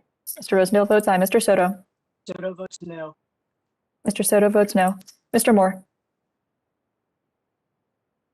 Mr. San Nicolas. Nicholas votes no. Mr. San Nicolas votes no. Ms. Harrell. Mr. Garcia. Garcia votes no. Mr. Garcia votes no. Mrs. Bobert. Mr. Case. No. Mr. Case votes no. Mr. Obernolte. Ms. McCollum. McCollum votes no. Ms. McCollum votes no. Mr. Bentz. Mr. Bentz votes yes. Mr. Bentz votes yes. Mr. Cohen. No. Mr. Cohen votes no. Mr. Tonko. Tonko votes no. Mr. Tonko votes no. Mr. Lieb. Mr. Han. No. Mr. Han votes no. Was Sablon recorded, please? Mr. Sablon is not recorded. No. Mr. Sablon votes no. Any member wish to record their vote or change their vote? How is Representative Harrell recorded? Ms. Harrell is not recorded. Harrell votes aye. Ms. Harrell votes aye. Talib recorded? Mr. Lieb is not recorded. Talib votes no? Mr. Lieb votes no. Mr. Whitman is not recorded. Whitman votes aye. Mr. Whitman votes aye. Any other member wish to record their vote or change their vote? Hearing none, the vote is closed and the clerk shall report. Certainly. One moment, Mr. Chair.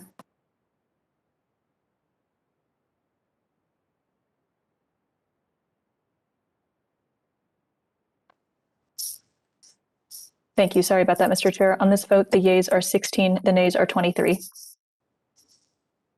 The nays have it and the amendment fails, and we move to amendment designated Westerman number 11. The clerk shall now call the roll. Mr. Grijalva. No. Mr. Grijalva votes no. Mr. Westerman. Aye. Mr. Westerman votes aye. Mrs. Napolitano. No. Mrs. Napolitano votes no. Mr. Young. Mr. Costa. Mr. Gomert. Aye. Mr. Gomert votes aye. Mr. Sablon.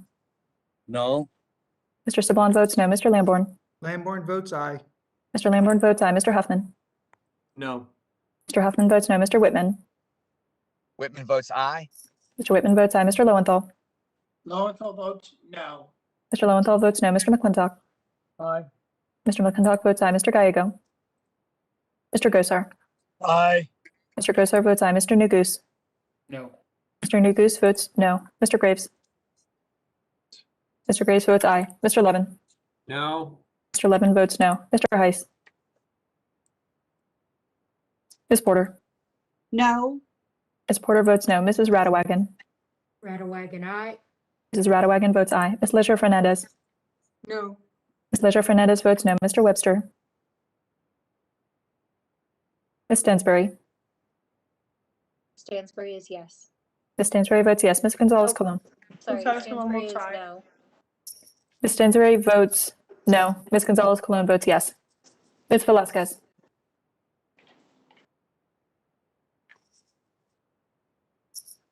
Mr. Fulcher. I'm sorry, I also saw a yes vote from Mr. Webster visually. Mr. Webster votes yes. Mr. Fulcher. Velasquez votes no. Ms. Velasquez votes no. Mr. Gett. DeGette votes no. Mr. Gett votes no. Mr. Stauber. Bobert votes aye. Mr. Stauber votes aye. Ms. Brownlee. Brownlee votes no. Ms. Brownlee votes no. Mr. Tiffany. Tiffany, aye. Mr. Tiffany votes aye. Mrs. Dingle. No. Mrs. Dingle votes no. Mr. Carl. Mr. Yes. McEachin. Mr. Yes. Carl votes yes. Mr. McEachin. Mr. Rosendale. Rosendale, aye. Mr. Rosendale votes aye. Mr. Soto. Soto votes no. Mr. Soto votes no. Mr. Moore.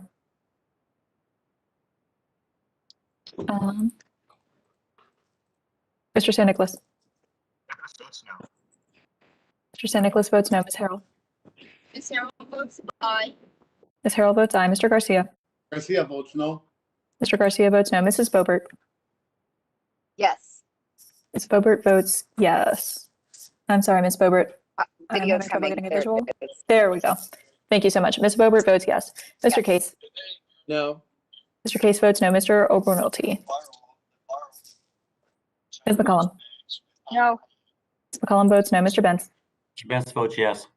Mr. Benz votes yes. Mr. Cohen. No. Mr. Cohen votes no. Mr. Tonko. No.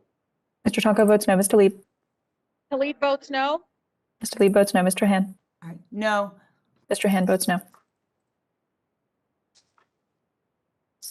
Any member wish to record their vote or change their vote? How am I recorded, Mr. Chairman? Mr. Costa, how is he recorded? Mr. Costa is not recorded. Costa, no. Mr. Costa votes no. Anyone else? If not, the vote is closed and the clerk shall report. Mr. Chair, on this vote, the yeas are 17 and the nays are 24. The nays have it and the amendment fails, and we move to amendment designated Bobert number 7. Would the clerk please call the roll? Mr. Grijalva. No. Mr. Grijalva votes no. Mr. Westerman. Aye. Mr. Westerman votes aye. Mrs. Napolitano. No. Mrs. Napolitano votes no. Mr. Young. Mr. Costa. No. Mr. Costa votes no. Mr. Gomert. Mr. Sablon. No. Mr. Sablon votes no. Mr. Lamborn. Lamborn votes aye. Mr. Lamborn votes aye. Mr. Huffman. No. Mr. Huffman votes no. Mr. Whitman. Whitman votes aye. Mr. Whitman votes aye. Mr. Lowenthal. Lowenthal votes no. Mr. Lowenthal votes no. Mr. McClintock. Aye. Mr. McClintock votes aye. Mr. Gallego. Mr. Gosar. Aye. Mr. Gosar votes aye. Mr. Neguse. No. Mr. Neguse votes no. Mr. Graves. Mr. Graves votes aye. Mr. Levin. No. Mr. Levin votes no. Mr. Heiss. Ms. Porter. No. Ms. Porter votes no. Mrs. Radewagen. Rattlewagon, aye. Mrs. Radewagen votes aye. Ms. Leisure Fernandez. No. Ms. Leisure Fernandez votes no. Mr. Webster. Webster votes yay. Mr. Webster votes yea. Ms. Stansberry. Ms. Gonzalez Colon. Ms. Colon votes aye. Ms. Gonzalez Colon votes aye. Ms. Velasquez.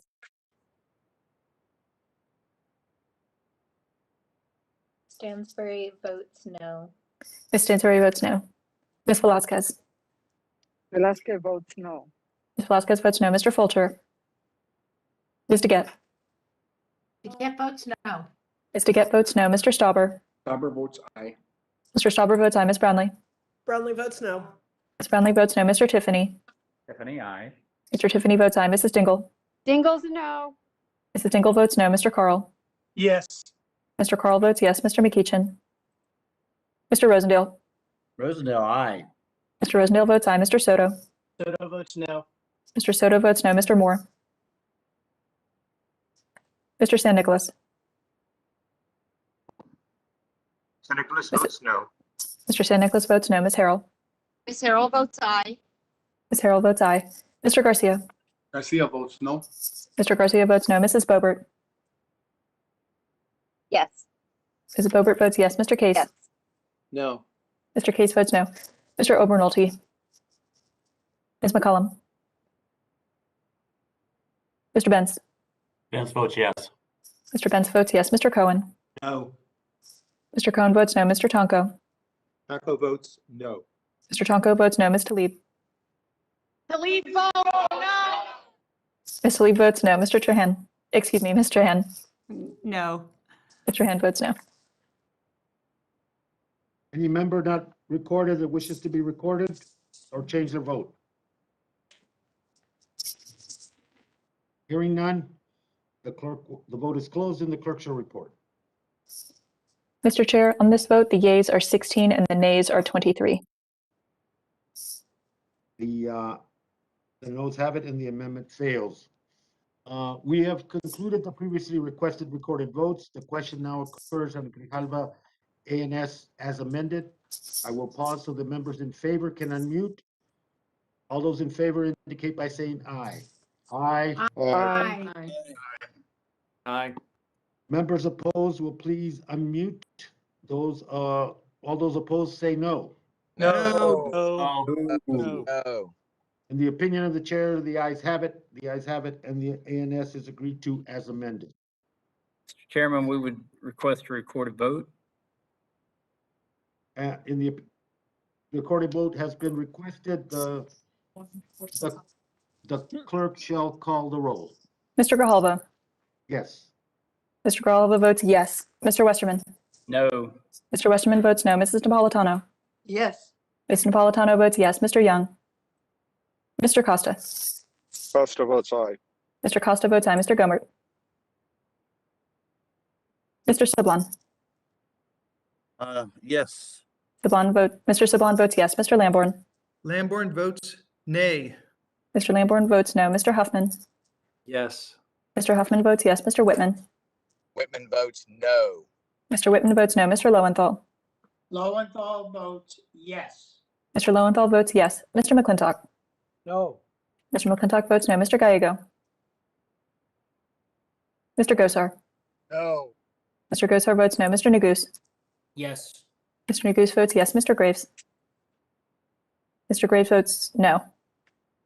Mr. Levin? Yes. Mr. Levin votes yes. Mr. Heiss? Ms. Porter? Yes. Ms. Porter votes yes. Ms. Radewagen? Radewagen, nay. Mrs. Radewagen votes no. Ms. Ledger Fernandez? Leger Fernandez votes yes. Ms. Ledger Fernandez votes yes. Mr. Webster? Webster votes nay. Mr. Webster votes no. Ms. Stansberry? Ms. Gonzalez Colon? Colon votes aye. Ms. Gonzalez Colon votes aye. Ms. Velasquez? Stansbury votes yes. Ms. Stansberry votes yes. Ms. Velasquez? Mr. Folger? Ms. DeGette? Get votes aye. Ms. DeGette votes aye. Mr. Stauber? Stauber votes no. Mr. Stauber votes no. Ms. Brownlee? Ms. Brownlee votes aye. Ms. Brownlee votes aye. Mr. Tiffany? No. Mr. Tiffany votes no. Mrs. Dingle? Dingle votes aye. Mrs. Dingle votes aye. Mr. Carl? Mr. McEachin? Mr. Rosendale? Rosendale, no. Mr. Rosendale votes no. Mr. Soto? Soto votes aye. Mr. Soto votes aye. Mr. Moore? Mr. San Nicolas? St. Nicholas votes yes. Mr. San Nicolas votes yes. Ms. Harrell? Ms. Harrell votes no. Ms. Harrell votes no. Mr. Garcia? Garcia votes aye. Mr. Garcia votes aye. Mrs. Bobert?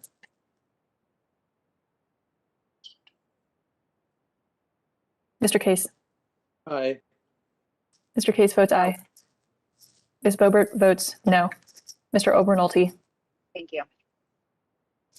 Ms. McCollum? Mr. Benz? Mr. Benz votes no. Mr. Benz votes no. Mr. Cohen? Aye. Mr. Cohen votes aye. Mr. Tonko? Tonko votes aye. Mr. Tonko votes aye. Ms. Talib? Talib votes yes. Ms. Talib votes yes. Mr. Hen? Yes. Mr. Hen votes yes. Would the clerk please read the names of any members not recorded on this vote?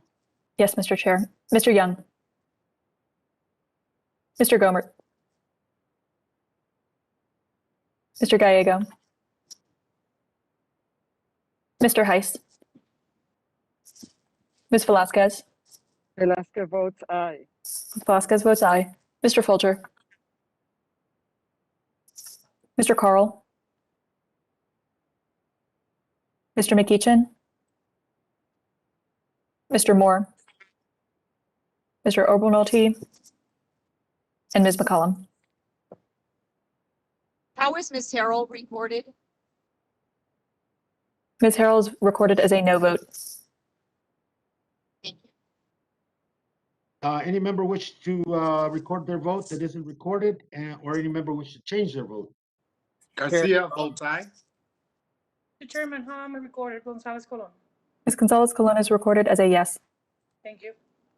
Mr. Chair, am I recorded? Ms. McCollum is not recorded. Ms. McCollum? McCollum votes no. McCollum votes yes, excuse me. Ms. McCollum votes yes. Vote with the chair. Thank you. And Garcia votes yes. Mr. Garcia votes yes. Okay. Anyone else wish to record their vote? Or Mr. change Chair, their vote? how am I recorded? How is Mr. Westerman recorded? Mr. Westerman is recorded as a no. Thank you, Mr. Chair. You're quite welcome, sir. Mr. Chair, this is Graves. How am I recorded? How is Mr. Graves recorded? Mr. Graves is recorded as a no. Thank you, Mr. Chair. Welcome. If there are any other members, if not, vote is closed and the clerk shall report. Mr. Chair, on this vote, the yeas are 25 and the nays are 14. The ayes have it. The motion passes. The motion to reconsider is laid on the table. Final passage. Chair, I move the committee to now adopt as amended and transmit the recommendations of this committee and all appropriate accompanying material, including additional, supplemental, minority, or dissenting views to the House Committee on the Budget in order to comply with the reconciliation directive included in Section 2002 of the concurrent resolution on the budget for fiscal year 2022. S-Con Resolution 14 and consistent with Section 310 of the Congressional Budget and Impoundment Control Act of 1974. I understand that a recorded vote will be requested, so we will proceed with the roll call vote at this point. And if the clerk would please call the vote on final passage. Mr. Chairman, Mr. Graves, sir? I have an inquiry. Mr. Chairman, I just wanted to make sure I understand. We had 14 amendments that were pre-filed that were not discussed. And I just want to make sure I understand the disposition of those amendments based on the actions that you've taken. The disposition. We called the previous question, and we're at the point of final passage, and that is the most concise answer I can give you, sir. And so just to make sure I understand, so I can report back to folks in Louisiana that you have effectively cut off debate. Mr. Chairman, regular order. This is a parliamentary inquiry, Mr. Gadd. I apologize. Gentleman does not state a parliamentary inquiry, Mr. Chairman. And so I just want to make sure, Mr. Chairman, Mr. Graves. Yeah, sure, I'll state my inquiry. My inquiry is We are voting on I final want to make sure that to explain to constituents that you have cut off debate and prevent us from representing them is accurate. I wouldn't expect anything less from you, Mr. Graves, in terms of your explanation. And thank you, Mr. Chairman. You I can appreciate turn it it. any way you want it. Bless you as But well. at this point, we're voting on final passage, and the clerk will call the roll, please. Mr. Grijalva? Yes. Mr. Grijalva votes yes. Mr. Westerman? No. Mr. Westerman votes no. Mrs. Napolitano? Yes. Ms. Napolitano votes yes. Mr. Young? Mr. Costa? Yes. Mr. Costa votes yes. Mr. Gomert? Mr. Siblon? Yes. Mr. Siblon votes yes. Mr. Lamborn? Lamborn votes nay. Mr. Lamborn votes no. Mr. Huffman? Yes. Mr. Huffman votes yes. Mr. Whitman? Whitman votes no. Mr. Whitman votes no. Mr. Lowenthal? Lowenthal votes yes. Mr. Lowenthal votes yes. Mr. McClintock? No. Mr. McClintock votes no. Mr. Gallego? Mr. Gosar? Hell no. Mr. Gosar votes no. Mr. Neguse? Enthusiastic, yes. Mr. Neguse votes yes. Mr. Graves? Mr. Graves votes no. Mr. Levin? Yes. Mr. Levin votes yes. Mr. Heiss? Ms. Porter? Yes. Ms. Porter votes yes. Mrs. Radawagon? Ms. Leisure Fernandez? Leger Fernandez votes yes. Ms. Leisure Fernandez votes yes. Mr. Webster? Webster votes nay. Mr. Webster votes no. Ms. Stansberry? Stansberry votes yes. Ms. Stansberry votes yes. Ms. Gonzalez Colon? Gonzalez Colon votes no. Ms. Gonzalez Colon votes no. Ms. Velasquez? Mr. Falter? Ms. DeGette? DeGette votes aye. Ms. DeGette votes yes. Mr. Stauber? Ms. Brownlee? Brownlee votes aye. Ms. Brownlee votes aye. Mr. Tiffany? Tiffany, no. Mr. Tiffany votes no. Mrs. Dingle? Dingle votes aye. Mrs. Dingle votes aye. Mr. Carl? Mr. McEachin? Mr. Rosendale? No. Mr. Rosendale votes no. Mr. Soto? Soto votes aye. Mr. Soto votes aye. Mr. Moore? Mr. San Nicolas? Nicholas votes yes. Mr. San Nicolas votes yes. Ms. Harrell? Ms. Harrell votes no. Ms. Harrell votes no. Mr. Garcia? Garcia votes aye. Mr. Garcia votes aye. Mrs. Bobert? I vote no, but it's saying that my sending video is disabled, so I'm going to try to log out and log back on. Wait, here it goes. Okay, no. Ms. Bobert votes no. Mr. Case? Thank you. Aye. Mr. Case votes aye. Mr. Obernolte? Ms. McCollum? McCollum votes yes. Ms. McCollum votes yes. Mr. Benz? Benz votes no. Mr. Benz votes no. Mr. Cohen? Mr. Cohen votes aye. Mr. Tonko? Votes aye. Mr. Tonko votes aye. Ms. Talib? Talib votes yes. Ms. Talib votes yes. Mr. Hen? Yes. Mr. Hand votes yes.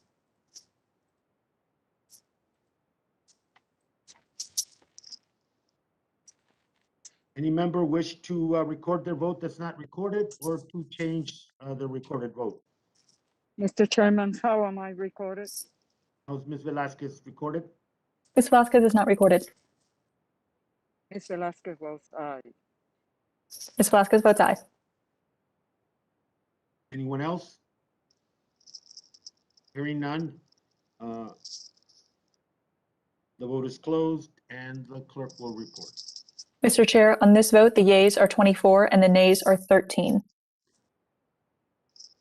The ayes have it, and the final passage of budget reconciliation recommendation consistent with the concurrent resolution is passed and will be forwarded to the budget committee. Chairman, Who seeks recognition? Westerman. Sir? Mr. Chairman, I've just got a couple of letters I asked to submit to the record. One's from the Industrial Energy Consumers of America on behalf of their companies that produce 1.1 trillion in annual sales at over 4,200 facilities. They're saying that on behalf of those member companies who depend upon the use of copper to produce manufactured goods for the American public and for national security, they urge bipartisan action to not rescind or repeal the long-standing land exchange agreement that allows for the development of immediate domestic copper production. The next one is from natural gas groups that have asked that on behalf of the companies and associations that make up the natural gas supply chain and the 180 million Americans and the 5.5 million businesses that rely on natural gas, we would like to express our concerns about including a methane emissions fee or tax in budget reconciliation legislation. It says, moreover, natural gas is responsible for 61% of cumulative carbon dioxide emission savings due to the changes in the electricity generation fuel mix. I ask that those two letters be submitted to the record. Without objection, so ordered, Mr. Westerman. Thank you. All members will have shall have 2 days in which to file supplemental, additional, minority, or dissenting views.